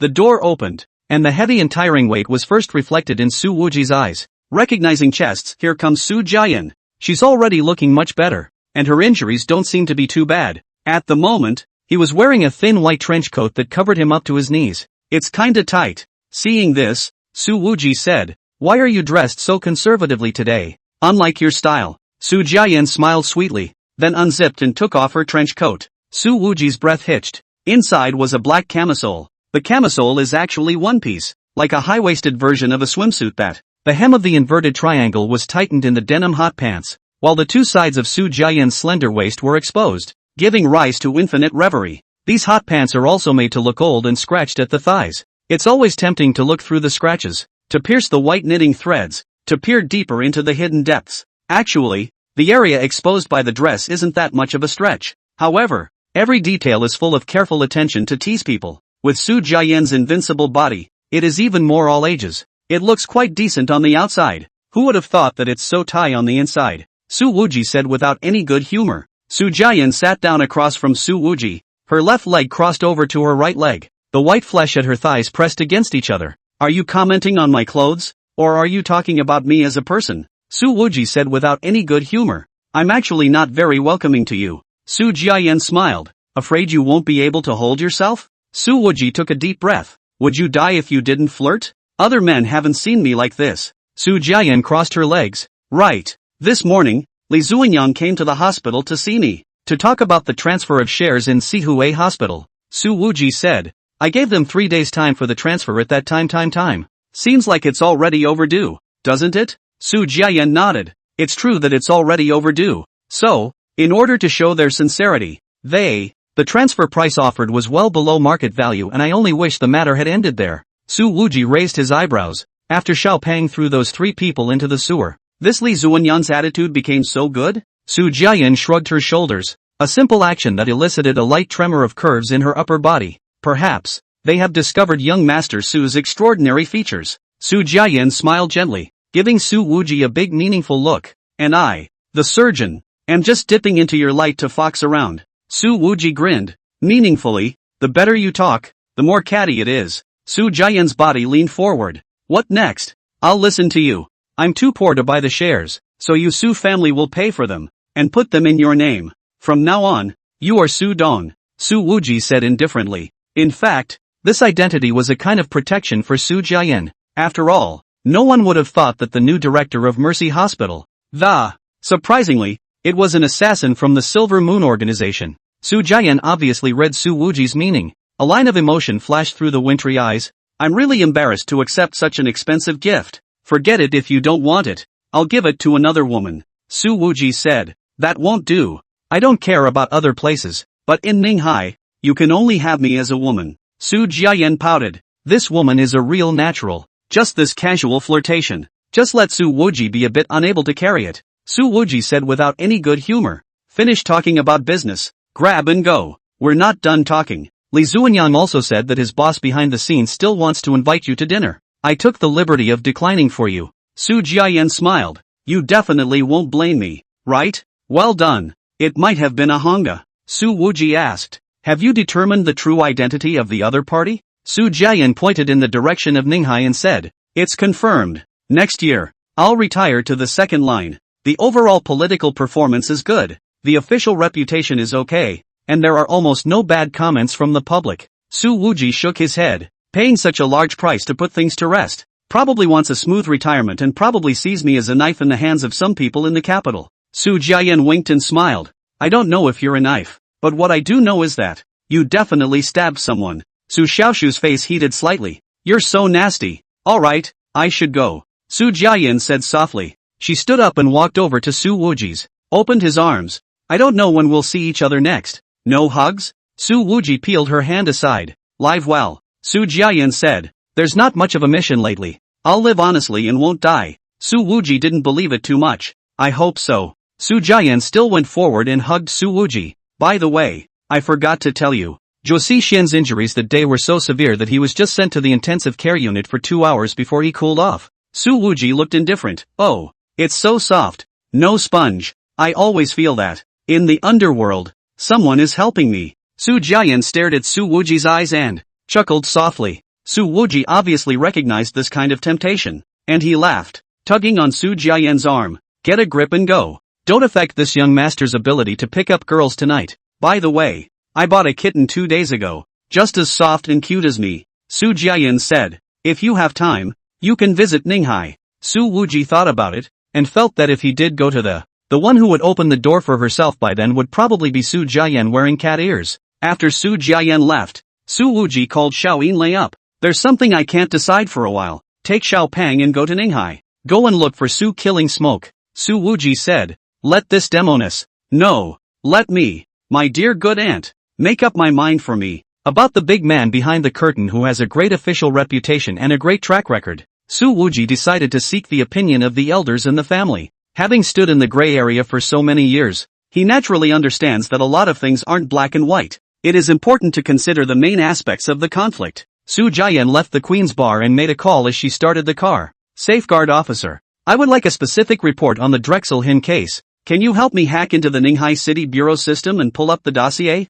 After the conflict at the clubhouse that day, the more Su Jian thought about it, the more she felt that something was wrong. After all, there are just too many coincidences. The voice changer was still on over there. I've investigated and characterized it as a triad brawl. The participants have voluntarily surrendered and the Ninghai City Bureau has closed the case. Turned yourself in? Su Jian immediately said. That's not right. I want to meet the man who turned himself in. There's definitely something wrong here. Intuition told her that it was 100% a cover-up, whether there's a problem in there or not. In the end, it's the result Silvermoon wants, the safeguards officer said. Guanji. A friendly reminder. Don't do useless things. The more you do, the faster you'll be exposed. Su Jian, don't we have to track down the truth? Safeguard officer, for Silvermoon, results are more important than the truth. For the Slayer, the truth never matters. Su Jian's voice was slightly cold. I can stop asking questions about this case, but strongly disagree with what you just said. After that, she simply hung up. After driving for 2 hours, Su Jian returned to Ninghai's penthouse apartment. As soon as she entered the room, she called out, "Meow, meow, meow, come out and greet me." However, there was no response. After checking in all the rooms, Su Jian was sure that the kitten he had just gotten was missing. The balcony window was open a teeny crack. My God,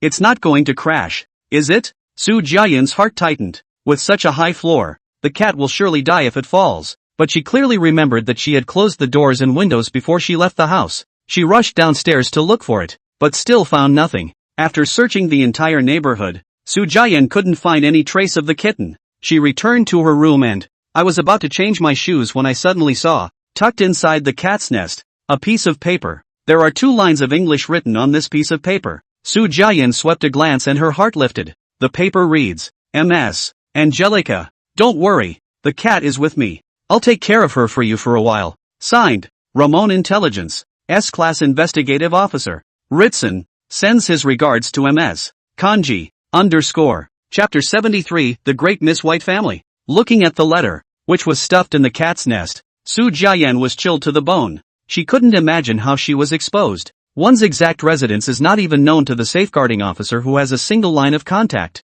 Su Jian carefully examined the room, except that the cat was gone. This S-Class investigator Ritson really didn't rummage through anything else or leave any fingerprints, except for violently destroying the surveillance at the entrance to the room and in the living room. Su Jian's first reaction was to contact Su Wuji, but after thinking about it, she felt that the youth had already helped himself a great deal by. One should not involve him in the whirlwind of the dark world again. After sitting on the couch and thinking for a while, Su Jian decided that she would contact the safeguard officer. I'm exposed, she said. Ritson, the S-rank investigator of Ramon Intelligence, came into my room, took my cat and left me a letter. The safeguard officer was silent for a moment and said, I will immediately report this matter. The entire Silver Moon. It's been 5 years since an assassin's identity was compromised, and the organization doesn't have enough experience dealing with this. Su Jian said, this Ritson, it doesn't seem to be giving out information about me to the Ducaro organization, and I kind of can't see what he's trying to do. If this investigator really told Ducaro exactly where Su Jian is,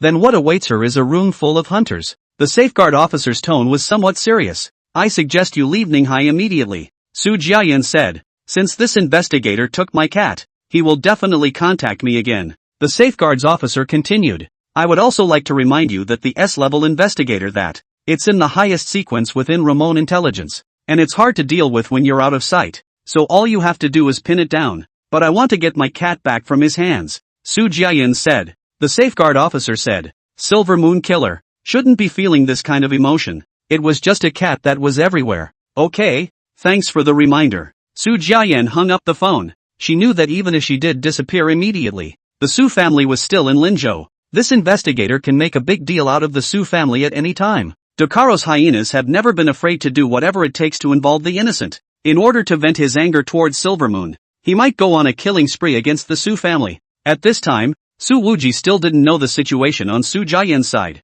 He was holding a cigarette and rubbing mahjong when Xiao Yinlei walked in. Boss, someone is looking for you. Why is there so much lately? Playing mahjong is not peaceful, Su Wuji said. Who's looking for me? Pretty? Xiao Yinlei said. It's a man. The capital's Bai family's big butler. Bai Donghua. Su Wujie, never heard of. 2 cakes. Xiao Yinlei continued. The Bai family of the former capital flourished for a while, but due to the death of the leading man, it suddenly declined about 20 years ago, at a time when the entire family was close to falling apart. A branch of the Bai family moved into the capital and stabilized the situation. And this Bai Donghua, since that time, has been serving as the Bai family's steward, until now. Let him go. Don't spoil my luck with the cards. I've got a good hand tonight. It's only lost $2,000, said Su Wujie. Xiao Yinlei, however, said, I know what the boss means. That's what I told Baek Donghua 2 hours ago, but he's still waiting. On many things, Xiao Yinlei didn't need to consult Su Wujie. Then it can be done very much to the owner's liking. He's been waiting for 2 hours? Su Wujie rubbed his mahjong. Full of himself, he said, then let him wait a little longer. Another 2 hours passed. Su Wujie before resentfully a push mahjong. Bad hand. Do not play. No fun. Lost $60,000. 3 girls in wraparound skirts smiled coquettishly. Boss Su, we'll come back tomorrow. Thanks to Mr. Su, I can buy another bag tonight. Mr. Su, when you're short of children, remember to look for me. I'm sure I can have a son. Su Wujie looked under the girl's hindquarters and, indeed the curves were a bit more exaggerated than the other 2 sisters, and he didn't have the heart to laugh. Oh, I like daughters. So what if it's big? That shape of yours, is it as good as Jiang Evening Stars? Next time, I'll drag River Peach over here and show you a good time. At this point, it's already 3 in the morning. Xiao Yinlei walked in. Boss, Bai Donghua is still waiting downstairs. Come on, go downstairs and meet him. Su Wujie stood up, and with a snap of his fingers, the cigarette, which had been in his mouth for 4 hours but had not been lighted, it was then thrown with precision into a trash can 3 meters away. Bai Donghua looked 50 years old, gray at the temples, and he wore an unusual gray jacket that, sitting in the card table with an air of an old cadre, he was out of place in the whole atmosphere of the Queen's Bar. Even after waiting for 4 hours, Bai Donghua couldn't find the slightest bit of impatience on his face. After seeing a man in a pink suit approaching, Baek Donghua stood up. He extended a hand and said, Boss Su, I'm Bai Donghua. After sending young Master Xu Yang back to the capital, he rushed over. Su Wujie frowned slightly. Actually, I don't really like shaking hands with men. That said, he reluctantly extended his hand and shook the other man's. Bai Donghua laughed a little. Boss Su is young, but he is a wonderful person. Su Wujie, you haven't seen me for more than half a minute. How can you tell? You saved the young master, but you don't want to befriend the White family. That's why I was deliberately made to wait for 4 hours. Bai Donghua said with a smile. He had obviously seen through everything. If it's some guy who happens to be in good graces with young Master Bai, would surely do everything possible to make good use of this opportunity, and henceforth get in touch with the White family of the capital. But in this young man's case, Bai Donghua, however, does not see this trend at all. Oh, what you say is what you say. Su Wujie crossed his legs. Butler Bai, if you're okay, go on home. It's getting late, and people your age need to get well. Bai Donghua, however, had no intention of leaving. I watched the video of Boss Su's rescue, and I admire it so much. Later, he heard the eldest young master talk about the bomb under the car. If there is no Boss Su, the sky is falling on the White family. It's not a big deal to me, said Su Wujie, and I don't need any thanks from the White family. Bai Donghua said, but, the first mistress has said, do you want to accept the thanks? It's your business, but we, the White family, can't be ungrateful. The first wife he spoke of was Bai Shuyang's mother, Mu Qianhua. The Mu family has always been a famous family in Yunnan, and when Bai Shuyang's father didn't rise to power, the Mu Qianhua then married him, so with the re-emergence of the Bai family, Mu Qianhua's status within the Bai family became higher and higher. The discourse is extremely heavy, Su Wujie said, and then, how much are you guys going to pay me? I brought $2 million with me this time. It's a way for the Bai family to talk about their intentions, Bai Donghua said. Su Wujie heard this and laughed. Oh, in the eyes of Bai Shuyang's own mother, his son's life, it's only worth $2 million? Bai Donghua's smile remained unchanged. The gift of saving one's life is heavier than heaven. Naturally, it can't be measured in terms of money. The first mistress also said that, in the future, all the business of the capital White family in Linjiang province, both can work with Boss Su. There's no need for that because I'm not interested, Su Wujie said. Then, I don't know if Boss Su is married? The first mistress has specially explained that, if Boss Su doesn't have an intended partner, the Bai and Mu families do have some very good girls. and they're all the right age. Hope. Oh, do I look like someone who lacks women around? Su Wuji didn't seem to have any interest in saying more as he yawned. Manager Xiao, send the guests away. Then serve this boss a bath and sleep. Xiao Yinlei glanced at Su Wuji with a big smile, then extended a hand to Bai Dongha and, gesturing, he said, Mr. Bai, this way please. Bai Dongha's eyes roamed between Su Wuji and Xiao Yinlei twice. Only then did he say with a smile, then I won't bother the two of you to rest. Manager Xiao, please stay and take your leave. When Bai Dongha walked out the door, Xiao Yinlei smiled gently and snapped, Boss, you're just talking again. Su Wuji was resentful. It's all my master's fault for having to teach me that what's 7 movements. It also says that before practicing it, you must remain a virgin. What kind of crap kung fu was that? Xiao Yinlei smiled even more happily. Boss, in fact, there are many ways you can have that kind of pleasure that still doesn't interfere with practicing. Su Wuji's eyes lit up. What? You teach me? Instead, he saw that Xiao Yinlei had already turned around and left, leaving behind a back that was infinite in mature flavor. And by this time, Bai Dongha had walked up to an alpha with a capital city license plate, pulled open the passenger door and got in. After waiting for so long, you finally see someone? This guy's got quite a rack on him. A woman's voice rang out from the back row. I've had 2 sleeps, and it's pretty hard trying to be polite. It's affecting Missy's rest. Bai Dongha said. I met Su Wuji and he's very individualistic and doesn't want to befriend the Bai family, and refuses all of the conditions we've offered. This young lady's voice was permeated with an unknown emotion, whether he has ulterior motives or not. But he saved my brother's life twice. How can I repay my Bai family for this kind of saving grace? Immediately afterward, her tone seemed to clear a bit. A great favor is like a grudge. Bai Dongha heard this and got a slight chill down his spine. Chapter 74 Sort of a boyfriend. Although I slept late, yet, the next morning, at 7:30 o'clock, Su Wuji has finished his morning exercise. Xiao Yinlei knocked on the door and brought in breakfast. Everyone else thought Su Wuji was a scum who fooled around every day, but only Xiao Yinlei knew. My own boss is hardworking beyond belief in many ways except when it comes to men and women. Boss, I'll go to Ninghai with little Pang right away. She put down her breakfast and said, is there anything else you want to tell me? Good. When you see my aunt, remember to ask her to support us a little more. Su Wuji wiped his sweat. It's amazing how much money is used. Xiao Yinlei laughed softly. Your aunt said before that if the boss could marry Miss Mu earlier, then she'll be able to give a big share of the money. Don't even think about her. I haven't had enough of this single life. Su Wuji laughed. Besides, even if I'm willing to get married, Mu Qianyu is still not happy about it. Xiao Yinlei smiled. That's not necessarily true. Su Wuji revealed a very despondent expression. The most crucial thing is that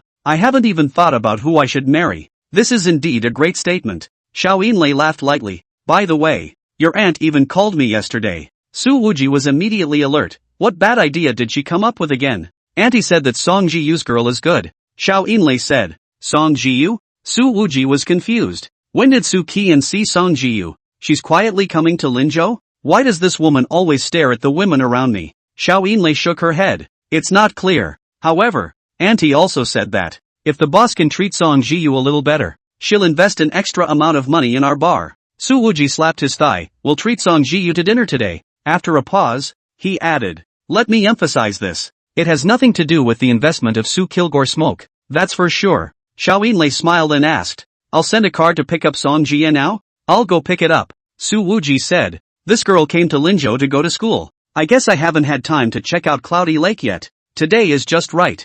I'll take this mountain chick for a walk around the lake. Xiao Yinlei's gaze softened. The boss always has a knife's mouth and a tofu heart. Immediately afterward, Su Wuji called Song Jie, brother infernal. On the other end of the phone, Song Jiyu's voice was permeated with a rather obvious leap of joy. It's just a little noisy in the background. Where are the people? Su Wuji asked. Song Jie replied with a smile. It's the weekend. I'm going to do tutoring. I'm in the car. What kind of tutoring? How much is an hour? Su Wuji said without a trace of anger. Don't go. I'll give you this money. Song Jiyu's laughter was pleasant. Then I have to fend for myself. Tell you what then, when your tutoring is over, I'll take you to Cloud Smoke Lake for a stroll. Su Wuji didn't ask for the other party's opinion, and directly gave the order. Remember to send me your location. It's settled. With that, he simply hung up. Song Jiyu was currently crammed on the bus. She looked at the call that was hung up, grunted. What a bully. After a light rant, laughter had swooned in the lake of her eyes.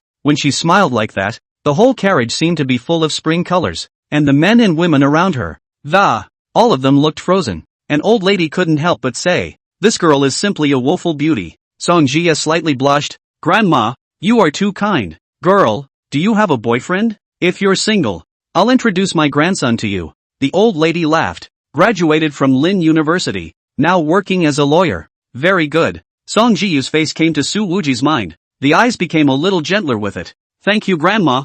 I'm not single yet," Granny said. "Alas, what a pity, and I wonder what boy is so happy that, to be able to talk about a girlfriend like you." Song Jiyu laughed lightly. "That's right, it's cheap for him. This girl." It was only when Su Wuji was not around that she dared to fool around. In fact, by this time, all the males in the compartment were lamenting the pity that, after all, when Song Jiyu smiled earlier, they both thought they had met love. Song Jiyu got off the bus and came to an upscale neighborhood. The units here are all large flats of over 200 square feet, and the average price of each set is over $10 million.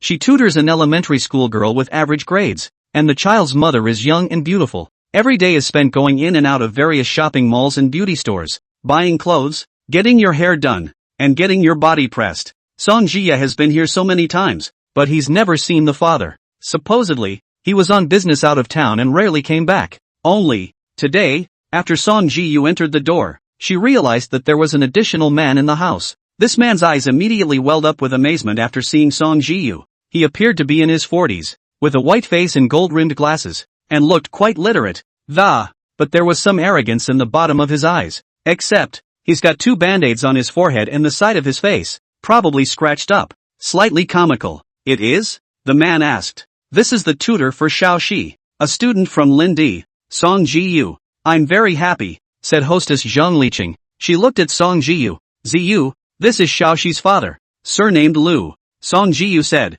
"Good day, uncle." "Hey, shout what uncle? Just shout big brother Lu." The man put away his arrogance, enthusiastically. In fact, he had to be at least 24 years older than Song Jiyu. "Okay, big brother Lu. I'll go tutor Xiao Shi in her homework first," Song Jia said. After that, she went into the study. That male host's gaze was fixed on Song Jia's youthful back until it was out of sight. Only then did he withdraw his gaze. "That tutor. Good find," Mistress Zhang Liqing said nonchalantly. "Lu Jiwen. At first, I was also hogged by you when I was tutoring your daughter, and I haven't even gotten a name yet." That's a lot of information in one short sentence. Song Jia had just closed the door to her study at this time, and these words fell on her ears. She said to the little girl sitting at her desk playing with her tablet, "Sissy, come on, let's go to class and today may be the last lesson I give you." "Parlor," Lu Jiwen said without a trace of anger. "You now have money to spend and a house to live in. What do you want to name? Can fame be food? When you first slept with me, you said you were going to divorce the yellow woman in your family. Now I've been alone for over 10 years, and Nishi lives as a single parent every day." Zhang Liqing was very dissatisfied. "You in the end do not leave. Give me a word today." Lu Jiwen slapped the sofa. "Don't fool around, okay? The old leader will retire next year. I have to go further before he retires. If I get divorced at this time, it will seriously affect my career." Zhang Liqing clasped her hands on her chest and laughed. "Serving a career, after so many years, and I don't see your career going anywhere." A cold light flashed behind Lu Jiwen's glasses. "Zhang Liqing, I'm warning you. If you dare to make any trouble during the critical period of my promotion, from now on, I will cut off your financial resources. You and Nishi, don't even think about getting another dime from me." Zhang Liqing shouted. "Lu Jiwen, are you still a human being? Xiao Shi is your own daughter. What are you shouting for?" Lu Jiwen raised his hand as if he wanted to smack Zhang Liqing's face, but held back and, still letting it go. "Wait a little longer. You've always been a smart woman and know what to do and what not to do." Zhang Liqing looked at Lu Jiwen's hand that didn't come down and gritted her teeth. Self-compassionately, "I said, forget it, I've been waiting for so many years. It's not as bad as this last year." Lu Jiwen didn't bother to say anything, and walked to the floor-to-ceiling mirror, started replacing the band-aid on his face wound. Zhang Liqing sneered again and said, "Which woman scratched this?" Lu Jiwen said in a good-natured manner. "What woman scratched? 2 days ago. Got thrown in by a big dumb guy." After saying that, he realized that he had said too much and immediately closed his mouth. After 2 hours, Song Jiyai ended the counseling. She walked out of the study, and Lu Jiwen's eyes lit up once again. "This middle-aged man who's seen a lot of girls, can't help but feel my heart thumping at the moment." Zhang Liqing found $120 in cash and handed it to Song Jie. For some ulterior reason, Zhang Liqing's family just has a lot of cash. but not many deposits can be found in the bank card. Lu Jiwen frowned. Why are you giving so little? Zhang Liqing said. This is the market price for college students to be tutors. Lu Jiwen directly said. It's not easy for people to get into Linnaeus University. So in the future, we'll give 500 per hour. No, give 1,000 and that's it. When he finished speaking, he stared at Song Jiyu's delicate face and mentally added, college students these days, what a bargain. This is cost-effective. Lu Jiwen thought Song Jiyu would be stoned by the skyrocketing counseling fees, but he didn't expect that. The latter, however, smiled apologetically. Song Jiyu ignored Lu Jiwen's blazing gaze and said, Sister Li Cheng, Big Brother Lu, the schoolwork is too heavy, and I may not have time to tutor Xiaoxi in the future.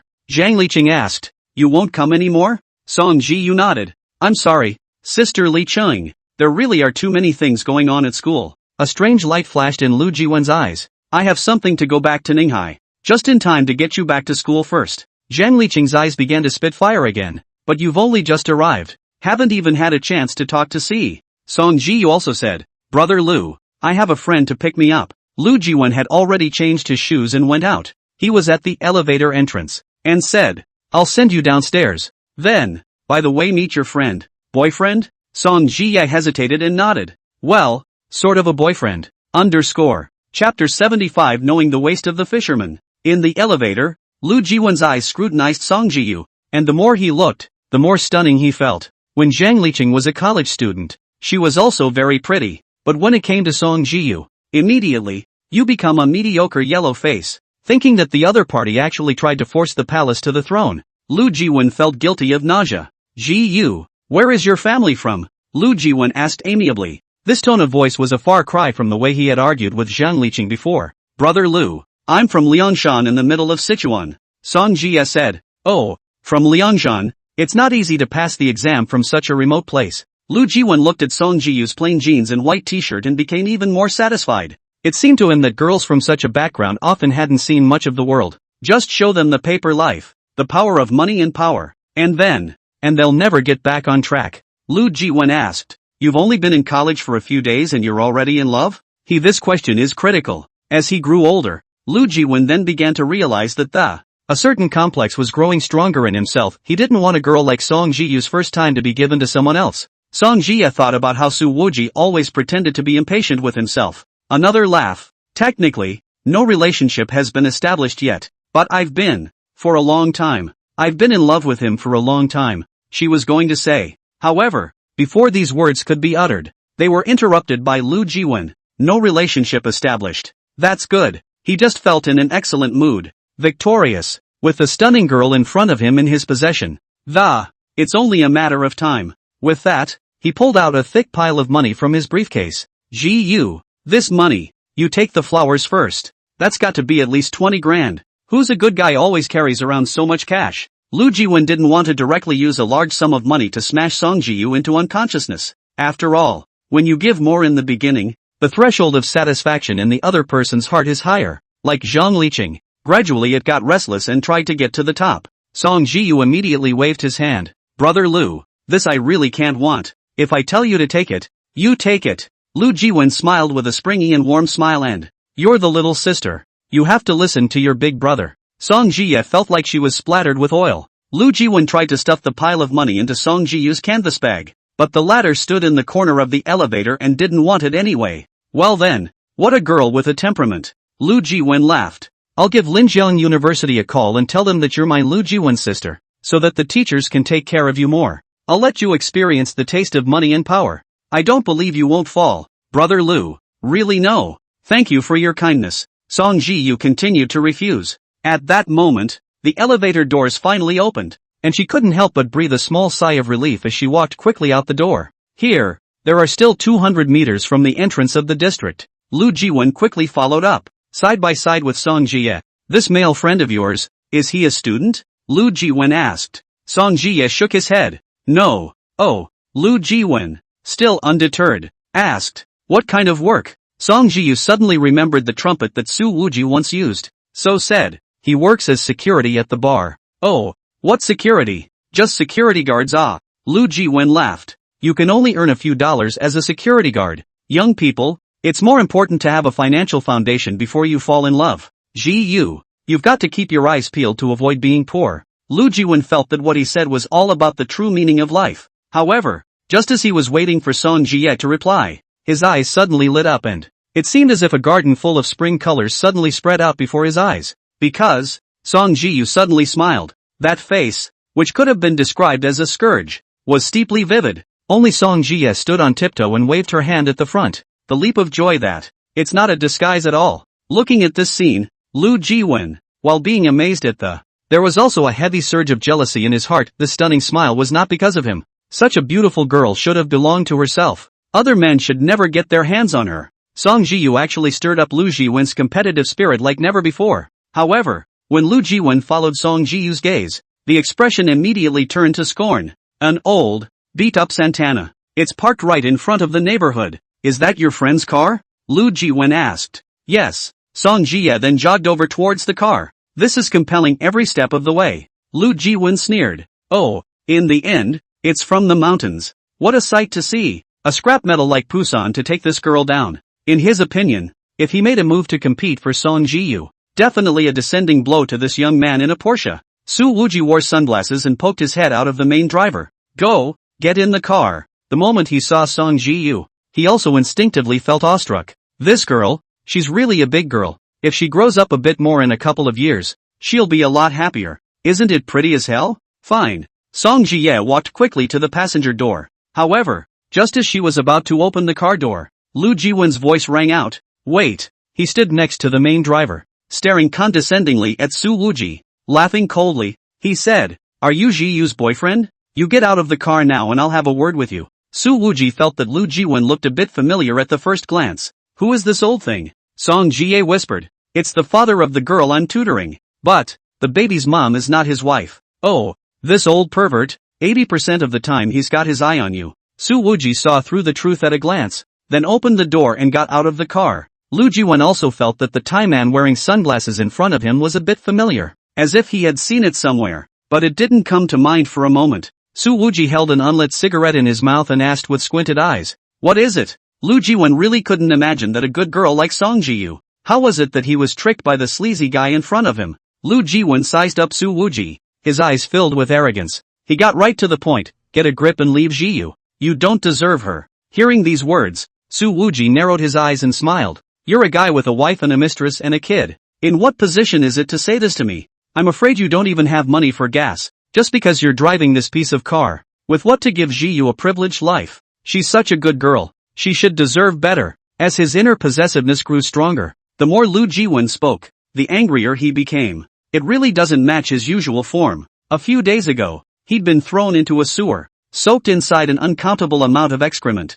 and this breath hadn't yet subsided, and now it was being crossed by a young man in front of him, and at the moment it was simply going to explode. Song Jiu had already walked over. Brother Lu, you don't know anything about me. You can't talk about him like that. However, before she could finish her words, her body stiffened abruptly, because Su Wuji suddenly reached out his hand and wrapped it around her slender waist. This action was so sudden that Song Jiu, after a short period of being stunned, a sweet smile immediately came to her eyes. Look, I've got my arms around her. Are you angry? Su Wuji grinned. Song Jia obediently leaned into Su Wuji's arms. In fact, at this moment, Su Wuji also had a momentary lapse of concentration. The young girl's waist is simply wonderful. Slender, soft, there is also a subtlety and grace that cannot be seen on the surface, but can only be felt when you get your hands on it. Watching Su Wuji's movements, Lu Jiwen was furious as he said in a harsh voice, Kid, what's your name? I'm not going to change my name. I'm not going to change my name. Listen carefully. Su Wuji reached out and patted his chest, smiling. My name is Yen Xiaopeng. Chapter 76. Do you have your ID with you? Alright, Yen Xiaopeng. I'll remember you. Lu Jiwen suddenly felt at this moment that the two words, Xiaopeng, seemed to have been heard somewhere, but he didn't think about it carefully and said coldly, If you pester Jiu again, I'll make you regret it. He turned on his cell phone and snapped a picture of the Pusan's license plate photo. This guy was already prepared to use his personal connections to properly investigate this Yin Xiaopeng. According to reason, with Lu Jiwen's mental quality, categorically should not lose his temper after a few provocative words, but it's because Song Jiu is really too good-looking. That bright eyes and white teeth with knitted brows and a smile are pulling his heart and soul. It made him more possessive than ever deep down. Su Wuji looked at the executive jacket Lu Jiwen was wearing and said, "Working in an organization?" Lu Jiwen snorted coldly. "Oh, young man, I have 100 ways to screw you over." Su Wuji stretched out a finger, hooked the sunglasses and pulled them downwards. Fixing his eyes on the band-aid on Lu Jiwen's head, he seemed to remember something. He then pushed his sunglasses up and laughed. "Okay, I'll be working at the Queen's Bar in Linqiao, so remember to look me up." Lu Jiwen gritted his teeth. "Okay, I will definitely go. And by then, not only you, along with that bar you work at, it's bad luck." Su Wuji directly took Song Jia's hand. "Jie, did you bring your ID card? I've got the room already." "Ha? ID card?" Song Jiu slowly widened her eyes, her small mouth slightly open. "I didn't bring it. The girl from the mountains was too simple. Even if she had cooperated well before, that one almost didn't catch, either." Schoolgirl Song was flashed to her waist by Mr. Su's. Su Wuji looked disgusted. "Idiot, you need an ID card to open a room. Don't you know this common sense?" Lu Jiwen sneered. He thought that Song Jiu would definitely refuse Yin Xiaopeng's request for a room. Unexpectedly, the girl blushed and whispered, "Then I'll go back to school to get it." Lu Jiwen was instantly anxious. "Song Jiu, if you dare to go, I'll dare to have Lingdai expel you. You try." With that, he reached out to take Song Jiu's arm. However, Su Wujie suddenly raised his hand and slapped heavily, smacking Lu Jiwen's face. This time the force used is not small. Lu Jiwen was hit by the ear buzzing, stumbled backward several steps, then fell to the ground. A 5-finger print had surfaced on his face on the spot. "The glasses have flown off somewhere." Song Jiu did not get scared when she saw Su Wujie's hands hitting people. Instead, that pair of bright eyes became brighter and brighter. After Su Wujie slapped his face, he didn't stop. Instead, he grabbed Lu Jiwen's collar and lifted him up, then slammed him hard on the ground. Bang! Lu Jiwen was dropped on the spot and screamed, "Jiu, let's go. Get a room and go to sleep." Su Wujie pulled Song Jiu and headed for the car. "Oh, good." Song Jiu's cheeks were reddening at the moment. Even her earlobes were becoming rosy. That shy gaze seemed to coalesce into drops of water. Lu Jiwen's eyes flashed with a spiteful light as he endured the pain and shouted, "Yin Xiaopeng, you're dead. I'll you up." After getting into the car, Su Wujie looked at Lu Jiwen in the rearview mirror, said, "I just did it because I remembered who this guy was. A few days ago, in Ninghai, Xiaopeng had thrown 3 people who had embarrassed Su Jiayan into the sewers. Among them is this Lu Jiwen. The world really is too small." At those words, Song Jiu's thoughts were instantly pulled out of the charming pink color. She asked, "Who's that?" "The first secretary of a certain leader in Ninghai," Su Wujie said. "The secretaries are also rampant and, then the person behind him, even if he has a good official reputation, is mostly a superficial sham." Su Wujie knew that a house in this neighborhood would start at least 10 million. How many lifetimes can this Lu Jiwen afford on his salary alone? He can still hide his wife in a golden house, letting the youngest wife be a big spender? Song Jia nodded. "He was just in the elevator and casually slipped me $20,000. Su Wujie said, "You didn't ask for it?" "Of course I didn't ask for it." Su Wujie had a look of pity. "Don't take the money of a corrupt official. It's not worth it. You take it. Just donate it to Skyline High School again. Won't you?" Song Jia was a bit surprised. "It can still be like this?" "Of course you can." Su Wujie grinned. "As long as one has a thick skin. There are many ways to make money. Look at those old scoundrels who owe debts. One by one, they are living a good life. Only the debtors are suffering." Song Jiu's gaze grew brighter and brighter. Her smiling eyes curved. "Okay, I've learned. I'll collect next time. A good school flower. It won't take long to be brought to the ditch by Su Wujie." Looking at this smile, Su Wujie's heart involuntarily thumped. He seemed to understand what it meant to have smiling eyes like stars and a smile that would make people fall in love with the city. Su Wujie swallowed a mouthful of saliva, forced his mind back, and made a call. "Inul, you and Pang don't go looking for Su Kuei smoke. I've changed my mind." Xiao Yinlei smiled. "Boss, I'm already here, right next to my aunt. She guessed you'd do it." And immediately afterward, a woman's voice rang out on the other end of the line. "Wuji, Jiu is a good kid. You just wrapped your arms around her waist. You have to be responsible for her to the end." "No what? What kind of era is this? You have to be responsible for hugging a waist. I just play along. I go to. Where are you?" Su Wujie's words stopped and he felt his scalp tingle. It was Su Kiyomi's voice. Could it be that his every move was being watched by his aunt? He immediately pulled over to the side of the road and craned his head to look around, but didn't notice anything out of the ordinary. "It's a friend who happened to be passing by and saw you straddling no fishing." Su Kishing Smoke laughed. "This reason, ghosts will believe it." Su Wuji said without a trace of humor. Anyway, you can't spy on me. Su Chi-smoke continued with a smile. I'm not spying on you. It's just an occasional spectator's point of view to observe the candidates for the future leader of the family. Su Wuji laughed. But don't. Our old Su family is a broken family. A fallen phoenix is worse than a chicken. And you still want to choose a leader out of it. Laughable or not. Whoever wants this man can have him. Don't give it to me anyway. Su Chi-smoke's words changed. This target you're dealing with. The family won't interfere. Su Wuji said. If this old guy didn't mess with me, I wouldn't bother to trouble him anymore. But on second thought, he can pick henchmen like Li Zuoyan and Lu Jiwen to be his spokesman. I'm afraid it's not a good thing in itself. Without this person's connivance, how could this Lu Jiwen be arrogant to such an extent? Su Qiyan said. Just to remind you, even though he's about to retire, but definitely not someone who will take a loss, and possibly even put you in danger. Su Wuji was offended. You who are elders, why can't you take matters into your own hands when you know so many things could put me in danger? The old master has long said that he wants to exercise the children of the Su family. Su Qianyan said. That's how your dad came along for the ride. Su Wuji was disgruntled. My dad is my dad. I'm me. I haven't lived a single day of my rich third generation's life. So why should my dad make me suffer without a heart-on? Su Qian laughed even more happily. Anyway, as you said, the Su family has long been a broken family. Not many capitals remember our family. If we elders were capable, why would we let the Su family fall to such a state? Anyway, the family's second rise will have to depend on a few of you. The elders are old and have all laid down and swung for the fences a long time ago. Su Wuji sneered. Oh, I don't believe a word of it. Su Qiyan laughed softly. Bring Ji Yu with you sometime, and come drink tea with me. Su Wuji's mood instantly got much better, and he smiled heatedly. That's going to cost extra. Su Kuei-yen was also in an extremely good mood. You bring Ji Yu here. I have a pretty good looking bracelet over here. Take it to her then. Why does it sound so awkward? Like we're meeting the parents. This is again my unreliable father proposed it. Right, said Su Wuji. However, a man's voice came from the other side of the phone. Bastard. Are you itching?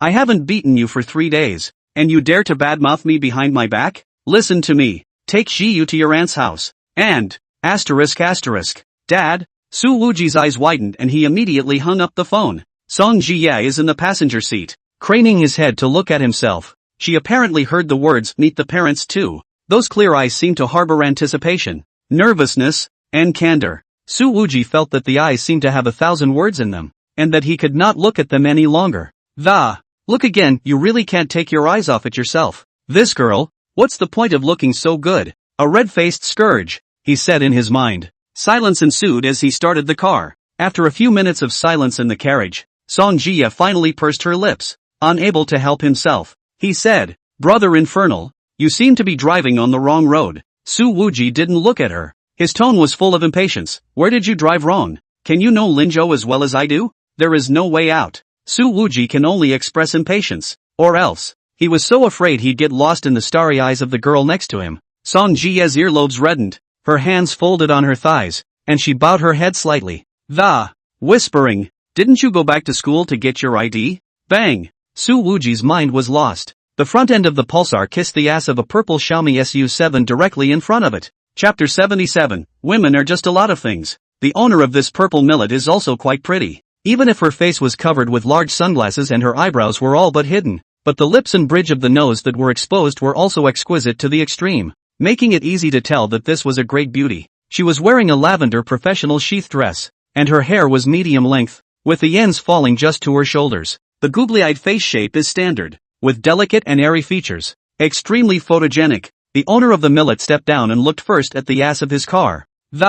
Noticing a deflated piece of the top, the red lips sucked in a soft breath. That bad. She knocked on the Santana's window. I'm parked here for good reason waiting for a red light. How do you drive? Su Wuji hurriedly got out of the car and apologized. Hey, beautiful. Sorry, really sorry. I got sidetracked. I'll pay for what you lost. I'll pay for what I lost. That's the good thing about driving a wrecked car. After the crash, he didn't even look at his wrecked car. No heartache at all. The owner of the millet car stomped his foot, then looked at the location of the impact with obvious heartache. I've been waiting in line for 7 months. I just picked up my car yesterday, and today you hit me. Su Wuji also came up and touched the dented butt of the car. This car's butt is really nice. It's nice and firm. Seeing that Su Wuji's words and actions were somewhat frivolous, the millet car owner frowned. Instinctively, she felt as if the youth, dressed like a peacock, was not boasting about the car. After all, she was often complimented on the internet for her curvature, and was even nicknamed Sister Curvature. She wasn't sure for a moment that this Santana owner had recognized her.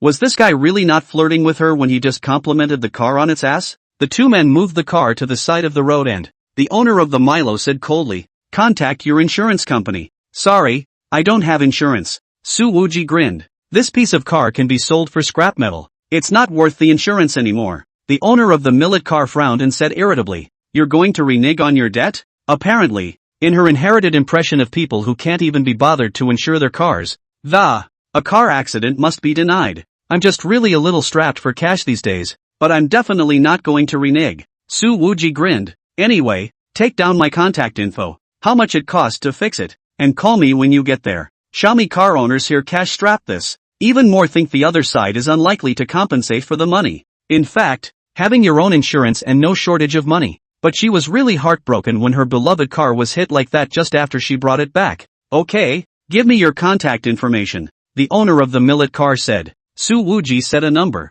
"This number can be added to my WeChat." "WeChat doesn't add. I'll just call you," Xiaomi's owner said. In her opinion, her own private Microsoft, it should never be divulged to such run-of-the-mill gangster youth. Luckily the girl didn't bother to do a handful of searches for a microsignal. "I don't know what kind of face you're going to make when you see turkey-flavored potpourri." After taking down the number, the millet owner dialed it to confirm that Su Wuji's cell phone was ringing. Before hanging up, after all, it's entirely possible that this guy, who seems to be a bit of a scoundrel, gave a fake number. The owner of the millet took a few more pictures of the impact location and called his insurance company. He was about to get in the car when his eyes suddenly lit up, because it was then that she saw Song Jiyu standing by the Pusan. Even if you're used to seeing all kinds of celebrities in your normal life, this millet owner also couldn't help the strong feeling of amazement that welled up. The girl, even if she was plainly dressed and unpowdered, deserved countless words of praise. "My God." She walked over to Song Jiyu's side. "Sister, why are you so good looking?"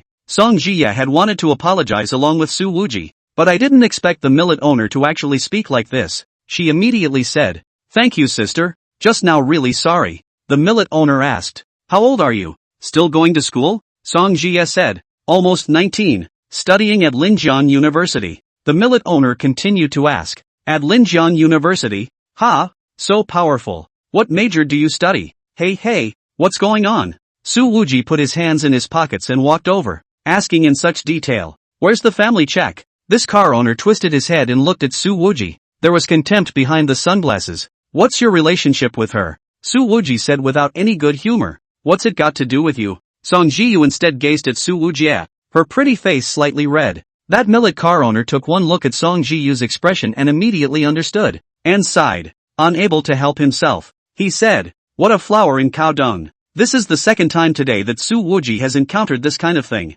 "This sister, don't judge him like that." Song Jia's expression immediately became serious and there was even a clear seriousness in those eyes. "Okay, I apologize." The woman apologized, but she did so in a dry manner. She said, "Anyway, when a girl is out, she must protect herself, especially, since you're so young." Song Jiyu insisted on proving for Su Wuji, he is a good person. "Okay, let's not talk about that." This millet car owner immediately changed the topic of conversation and she stared at Song Jiyu's beautiful face that was 1,000 times more beautiful, and asked, "Do you have any plans of wanting to enter the entertainment industry?" Song Jiya immediately shook her head. "I haven't thought about it." The woman, slipped a business card into Song Jiyu's hand. "I have an agency under my name, so if you want to get into the entertainment industry or get some internships at a TV station," she said, "remember to contact me. Believe me, with your looks, if you're willing to make a debut, you'll surely be on fire all over the country."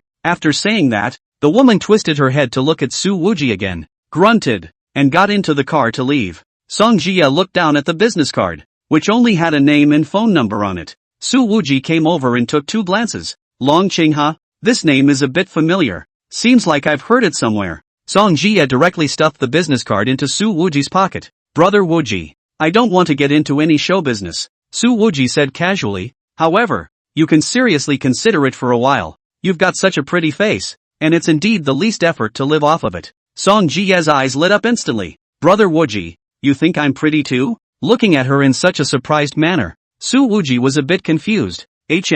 Doesn't anyone usually compliment you on your beauty? Song Ji snapped. Other people's compliments? And your compliments are not the same. After saying that, she realized that she had slipped up, and immediately covered her mouth for a moment. Keeping her head down and, red-faced, he walked quickly back to the passenger side. Su Wuji looked at her back and bristled. What's different? Women are just a lot of things. Accompanying Song Jie to have a lunch, and taking a boat ride with her on Yunyan Lake, Su Wuji then drove the broken Pusan and returned to Linjian University. In these few hours, Song Ji was asked for her number at least 10 times, and both men and women. What made Su Wuji unhappy was that those who wanted numbers completely ignored him. Su Wuji stroked his chin and said in a depressed manner, Am I that mediocre? Just standing next to you and being treated like air by everyone? Song Ji pursed her lips and smiled straight. Not at all. Brother Wu Hui is the brightest star. This analogy doesn't suit me. Su Wuji twisted his head to look at the beautiful young girl beside him. Looking into the eyes that were as bright as stars,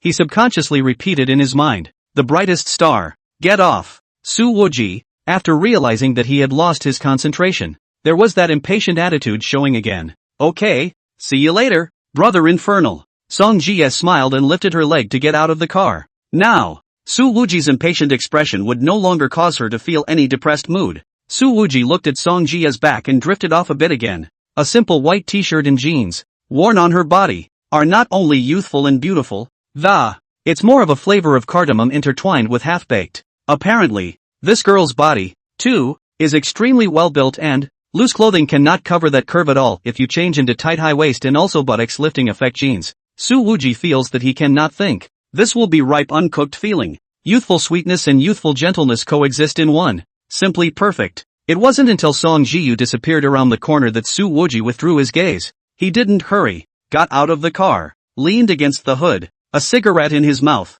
and, looking at the inscription on that school gate, slightly mesmerized. Only, this one Porsche of his, compared to the several luxury cars parked next to him, it's really not up to scratch. Just then, a dozen or so students walked out of the school and, one of the girls fixed her eyes on the man dressed like a peacock as she passed Santana. It was a few seconds before she asked uncertainly, Su Interminable? Su Wuji also fixed his eyes on her, and his eyes then lit up. I'll go. Zhua Lingyu. It's been a long time. The girl was kind of pretty, with a ponytail and a jasmine hairpin on her head, wearing a chiffon dress with a fabric that looks premium at first glance, and a figure that's as slim as it should be. Not thin at all where it should be. Even, the curves of this body have a more mature flavor than girls of the same age. It's easy for boys who haven't seen the world to lose their self-control, especially, when she's wearing that very small-minded vegan makeup. It was an extremely stark contrast to the other freshmen's kind of tanned faces from military training. This girl named Zhuo Lingyu looked at Su Wuji and then at the Santana next to him. Taking a light breath, he said, I didn't expect that you'd come to Lingnan University specifically to look for me, and you even wore a suit on purpose. I'm very touched that. But, Su Wuji's cigarette fell from his mouth. What are you talking about? Chapter 78 is not the same person after all. Zhuo Lingyu was Su Wuji's middle school classmate. Who hasn't had a crush as a teenager? The seemingly prodigal Su Xiaoshu had his moments. He grew up and went through normal student days. It's just that because mom and dad are always hiring him some weird teacher, let him do some strange tasks. So Su Wuji always fishes for 3 days and sun nets for 2 days during school, and even often misses exams. Since the total score is 0, it is stable in last place. In Su Wuji's middle school, the first in the class was always a girl named Zhuo Lingyu. Boys in adolescence do everything with group blindness.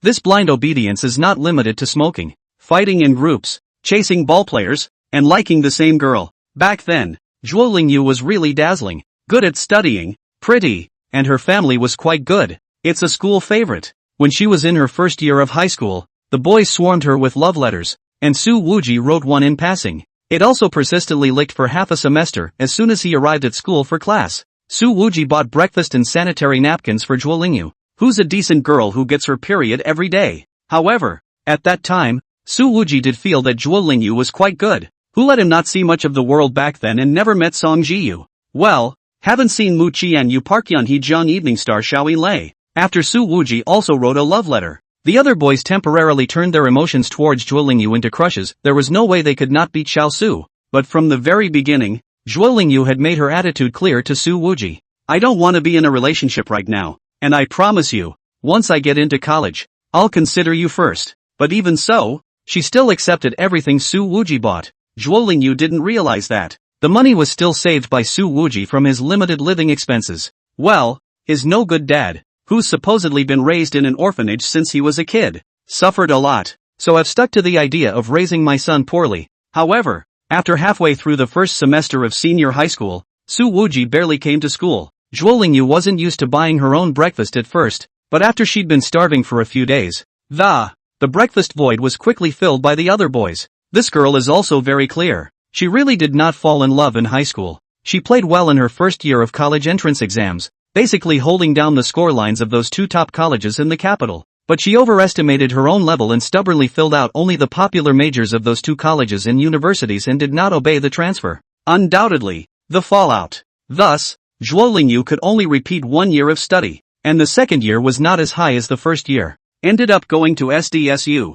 This year, she took the exam from NU and went to Linhu to study management science and engineering. Zhuo Lingyu said, Su Wuji, I did say to you before, when you go to college and fall in love, you'll be the first to be considered. But, she actually remembers what she said back then. Su Wuji picked up the dropped cigarettes from the ground and threw them into the trash can next to him. In passing, he asked, but what? I quit all my classmates' groups after high school. Most of my classmates lost touch with me, but I didn't realize that you were so persistent that you chased me all the way to Lin University. It's been a long time since Su Wuji was confused by someone's two sentences. Isn't it a coincidence that standing beside Zhuo Lingyu, there were several other boys and girls who seemed to be her classmates. Most of the eyes of this group of students were permeated with gossip, and some were looking at the jokes. Zhuo Lingyu looked at the aged Santana. Is this your car? Su Wuji smiled. It's my car. It's quite a smooth drive, purely a transportation tool. But when this falls on the ears of individual students, they will think that only those who can't afford a good car.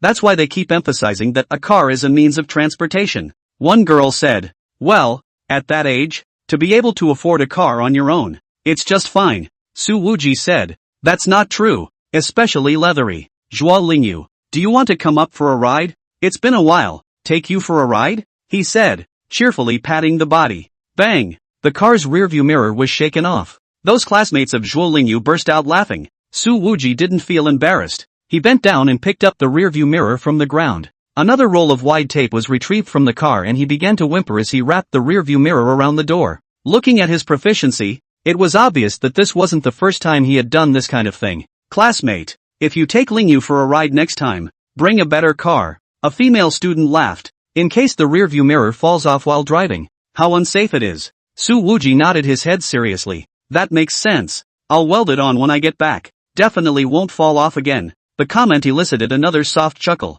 Zhuo Lingyu gently shook her head and looked at Su Wuji's suit, adding, that and the color scheme doesn't suit you. It's too gaudy and doesn't go well with this car. Su Wuji looked down. It's not bad. I quite like the match. In fact, this is just for the sake of old classmates. If it were anyone else, he'd get a none of your business from high and low. Zhuo Lingyu shook her head again. The gap between the two of us in terms of aesthetics is too great. This student, are you still studying now? A boy on the side asked. Hey, I haven't gone to school much since high school. I fool around every day, and I've been in society for years. I'm sorry, said Su Wuji. Well, been in the underworld for years. Another female student asked. So you must have saved a lot of money? Su Wuji thought about the phone call he made to his Aunt Su killing smoke at noon. So he said truthfully, now I can't make ends meet, and I have to chew on my old age. In fact, he really didn't want to pretend in front of these college students. Experienced too many things, and long since outgrown the competitive nature of the mind.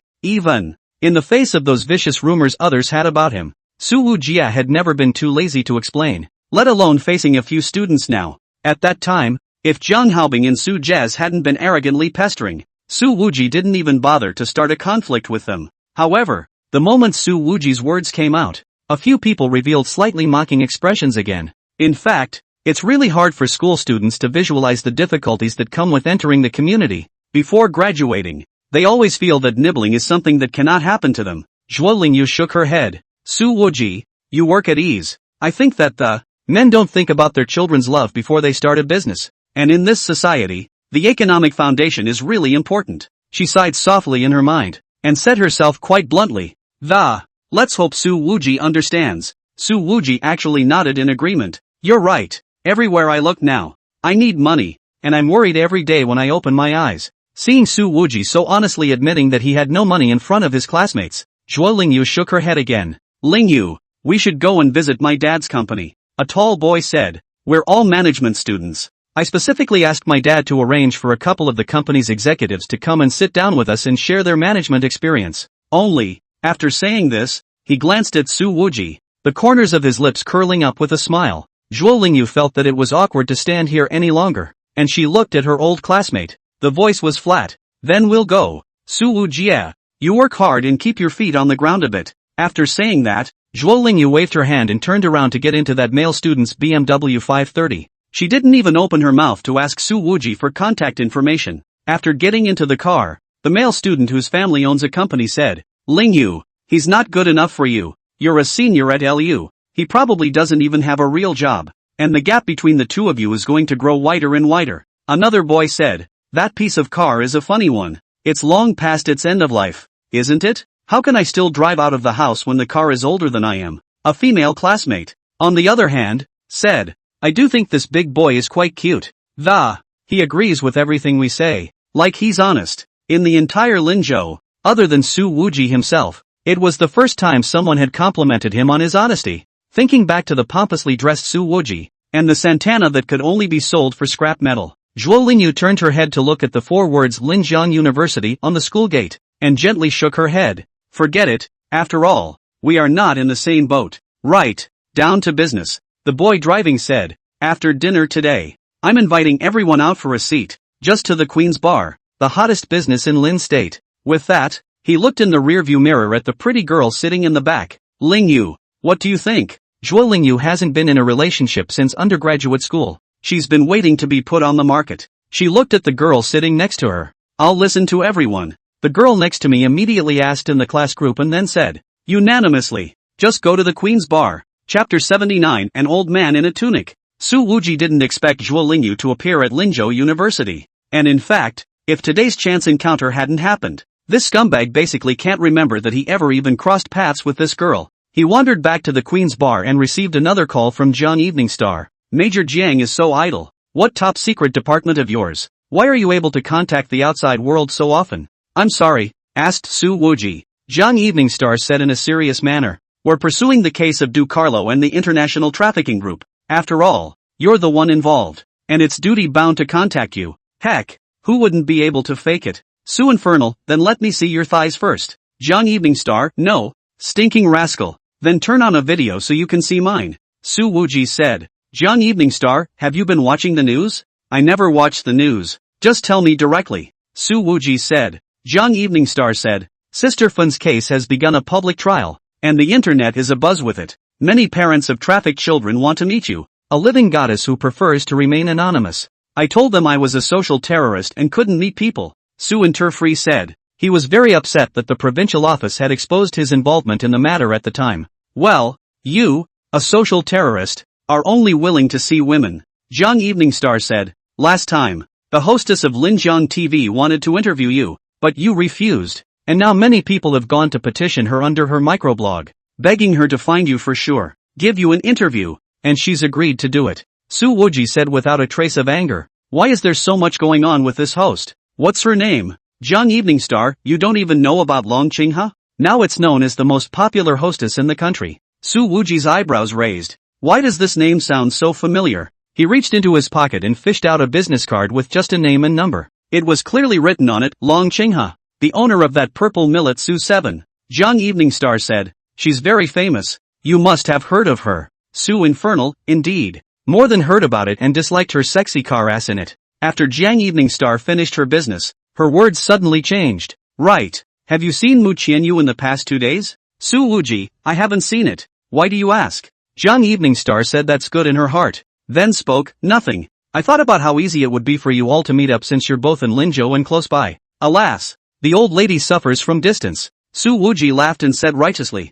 I'm also someone who has a career to be busy with. How is it possible to meet with a girl every day? Jiang Evening Star was slightly relieved to hear this, and added fire. Then you must do what you say. After having a bowl of beef noodles hand-cooked by Xiaoyin Lei at the bar, Su Wuji went downstairs, took his own deflated front-end Santana for a ride along the lake highway. There are a number of restaurants, clubs and nightclubs throughout the cloudy smoky lake. It was the time of the day when there was a steady stream of customers, and even at 10 o'clock at night, the cars were still flowing. And that's when a Porsche Cayenne was slowly driving along the lake, trying to find a parking space, but several parking lots were full, and the Cayenne went out a long way along the lakeshore road, just barely stopped the car in a very remote corner. The car door opened and a woman in a light purple dress stepped out. The dress was extremely flattering, with the hemline falling to mid-thigh. The beautiful curves outlined very clearly, the flavor of mature charm more and more intense through, especially under the back waist.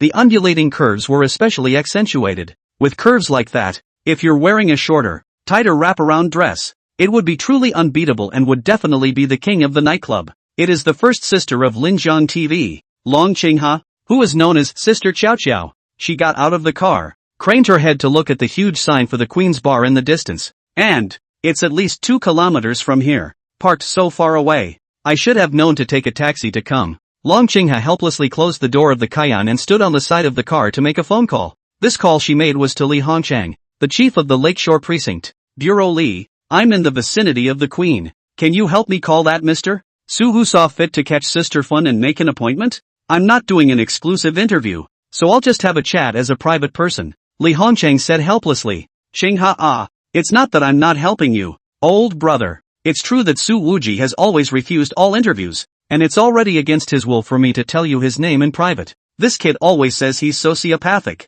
Long Qinghe said. I can understand this kind of thinking of his. The more good people are, the more low-key they are. If he's willing to come forward, there will definitely be a place for him in this year's top 10 moving Chinese characters selection. Li Hongchang said. Xiao Sui doesn't care about this. Do good deeds without expecting returns. Long Qinghe said seriously. I admire this man from the bottom of my heart. That's why I especially wanted to meet. Anyway, Su Infernal works right here at the Queen's Bar, the place I already told you about. As for whether you can find him or not, just take your chances. Li Hongchang said. Re-emphasize you mustn't betray me. In fact, from Li Hongchang's point of view, he also wanted to let a character like Su Wuji come out of the shadows, walking out into the sun, clearing up all the rumors and misconceptions about him, accepting the respect and attention of all. So, this time, he revealed Su Wuji's name to Long Qinghe. That's what I'm saving for, too. Long Qinghe smiled. Don't worry, I'll just pretend to have a chance encounter and make friends first.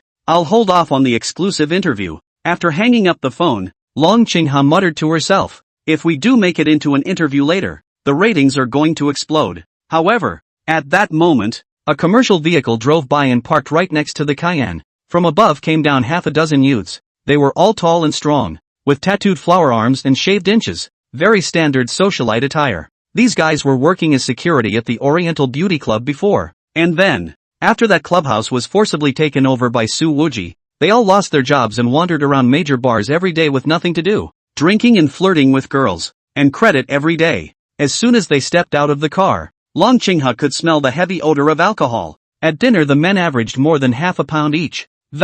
Or drove all the way here on a DUI. Long Qinghe wanted to go around them. But to her surprise, a few social youths saw her and, all of them are brightening up. Indeed, in this dimly lit corner of the lake, catalyzed by the alcohol, Long Qinghe's looks and body, which were comparable to those of a first-tier star, would exponentially amplify the attraction at the level of physical instinct, especially since these guys were supposed to be skirting the edge of the law in the past. It's a breeze when it comes to bullying women. Where is this going? Beautiful? Several people surrounded Long Qinghe. Everyone's eyes were staring at the curves of Long Qinghe's body, sizing it up recklessly. Long Qinghe's heart was a bit flustered and took a step back, coldly saying, You guys get out of the way. This one parking spot is so secluded and the trees grow so tall that the surveillance can't even capture it. If this group of people have bad intentions for themselves, Long Qinghe does not dare to think down. Beauty, don't get excited. Make a friend. The tall and strong youth at the head hemmed and hawed and said, You're the most beautiful woman I've ever seen.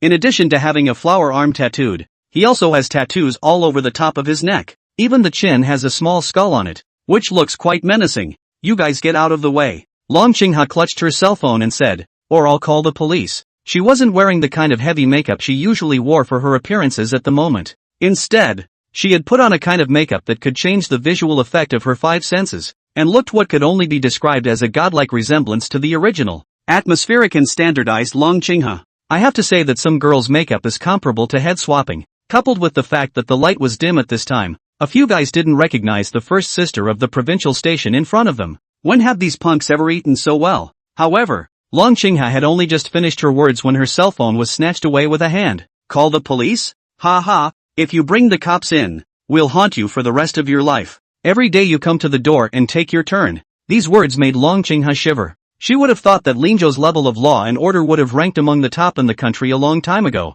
He had only just finished calling the Li Bureau, but these scumbags had just met themselves. In fact, it's still because Long Ching-ha came to the nightclub to come to too little. If we were in Linzhou 10 years ago, there would have been a lot of young people who drank too much and then opened each other's heads. Often I wake up in the hospital the next day and don't remember who chopped off my pinky. These few people looked at the curves behind Long Ching-ha's aroused body, and each of them drooled. They are at the height of their fire, and when they drink, they are especially eager to dislike certain places. Luan, you sleep with this woman first, then the brothers will take turns, okay? Why don't we all play together? It's more lively when there are more people playing together. Can this beauty serve? How many holes does she have? The surrounding words became more and more nasty, and the more Long Ching-ha heard, the more terrified she became. That Len, who was in charge, had held out his hand and eyes were about to shoot the most aroused part of the warped sister's body. At the time when Long Ching-ha suffered an unprecedented crisis, Linzhou International Airport. A flight from Europe has just landed. Two older men stepped down from the first-class cabin. One of them wearing a casual jacket that, slightly pale, he looked like he was still recovering from his illness. The other man, wearing a tang suit with gold threads and cloud patterns on a black background and a somewhat thin face. His temples are gray, but he looks in good spirits, especially his eyes, which are very sharp. The air quality in the country, it's really much better than in previous years. The man in the tang suit took a few deep breaths, then said, Mu Lao Air, you brag about how good your daughter is every day. I need to meet this girl. The Mu Lao Air in his mouth was precisely Mu Qianyu's father, Mu Yuan Ming, and I haven't seen that great nephew of yours in a long time. I also don't know how far he's progressed with Qianyu. Mu Yuan Ming laughed. The old man in the tang suit played with the emerald wrench on his thumb. Suddenly, he said playfully, don't tell them the news of our return yet. Mu Yuan Ming immediately became interested. You want to observe in secret? A Rolls-Royce Phantom was waiting in front of the airport to pick them up. Heading straight in the direction of cloudy Smoky Lake.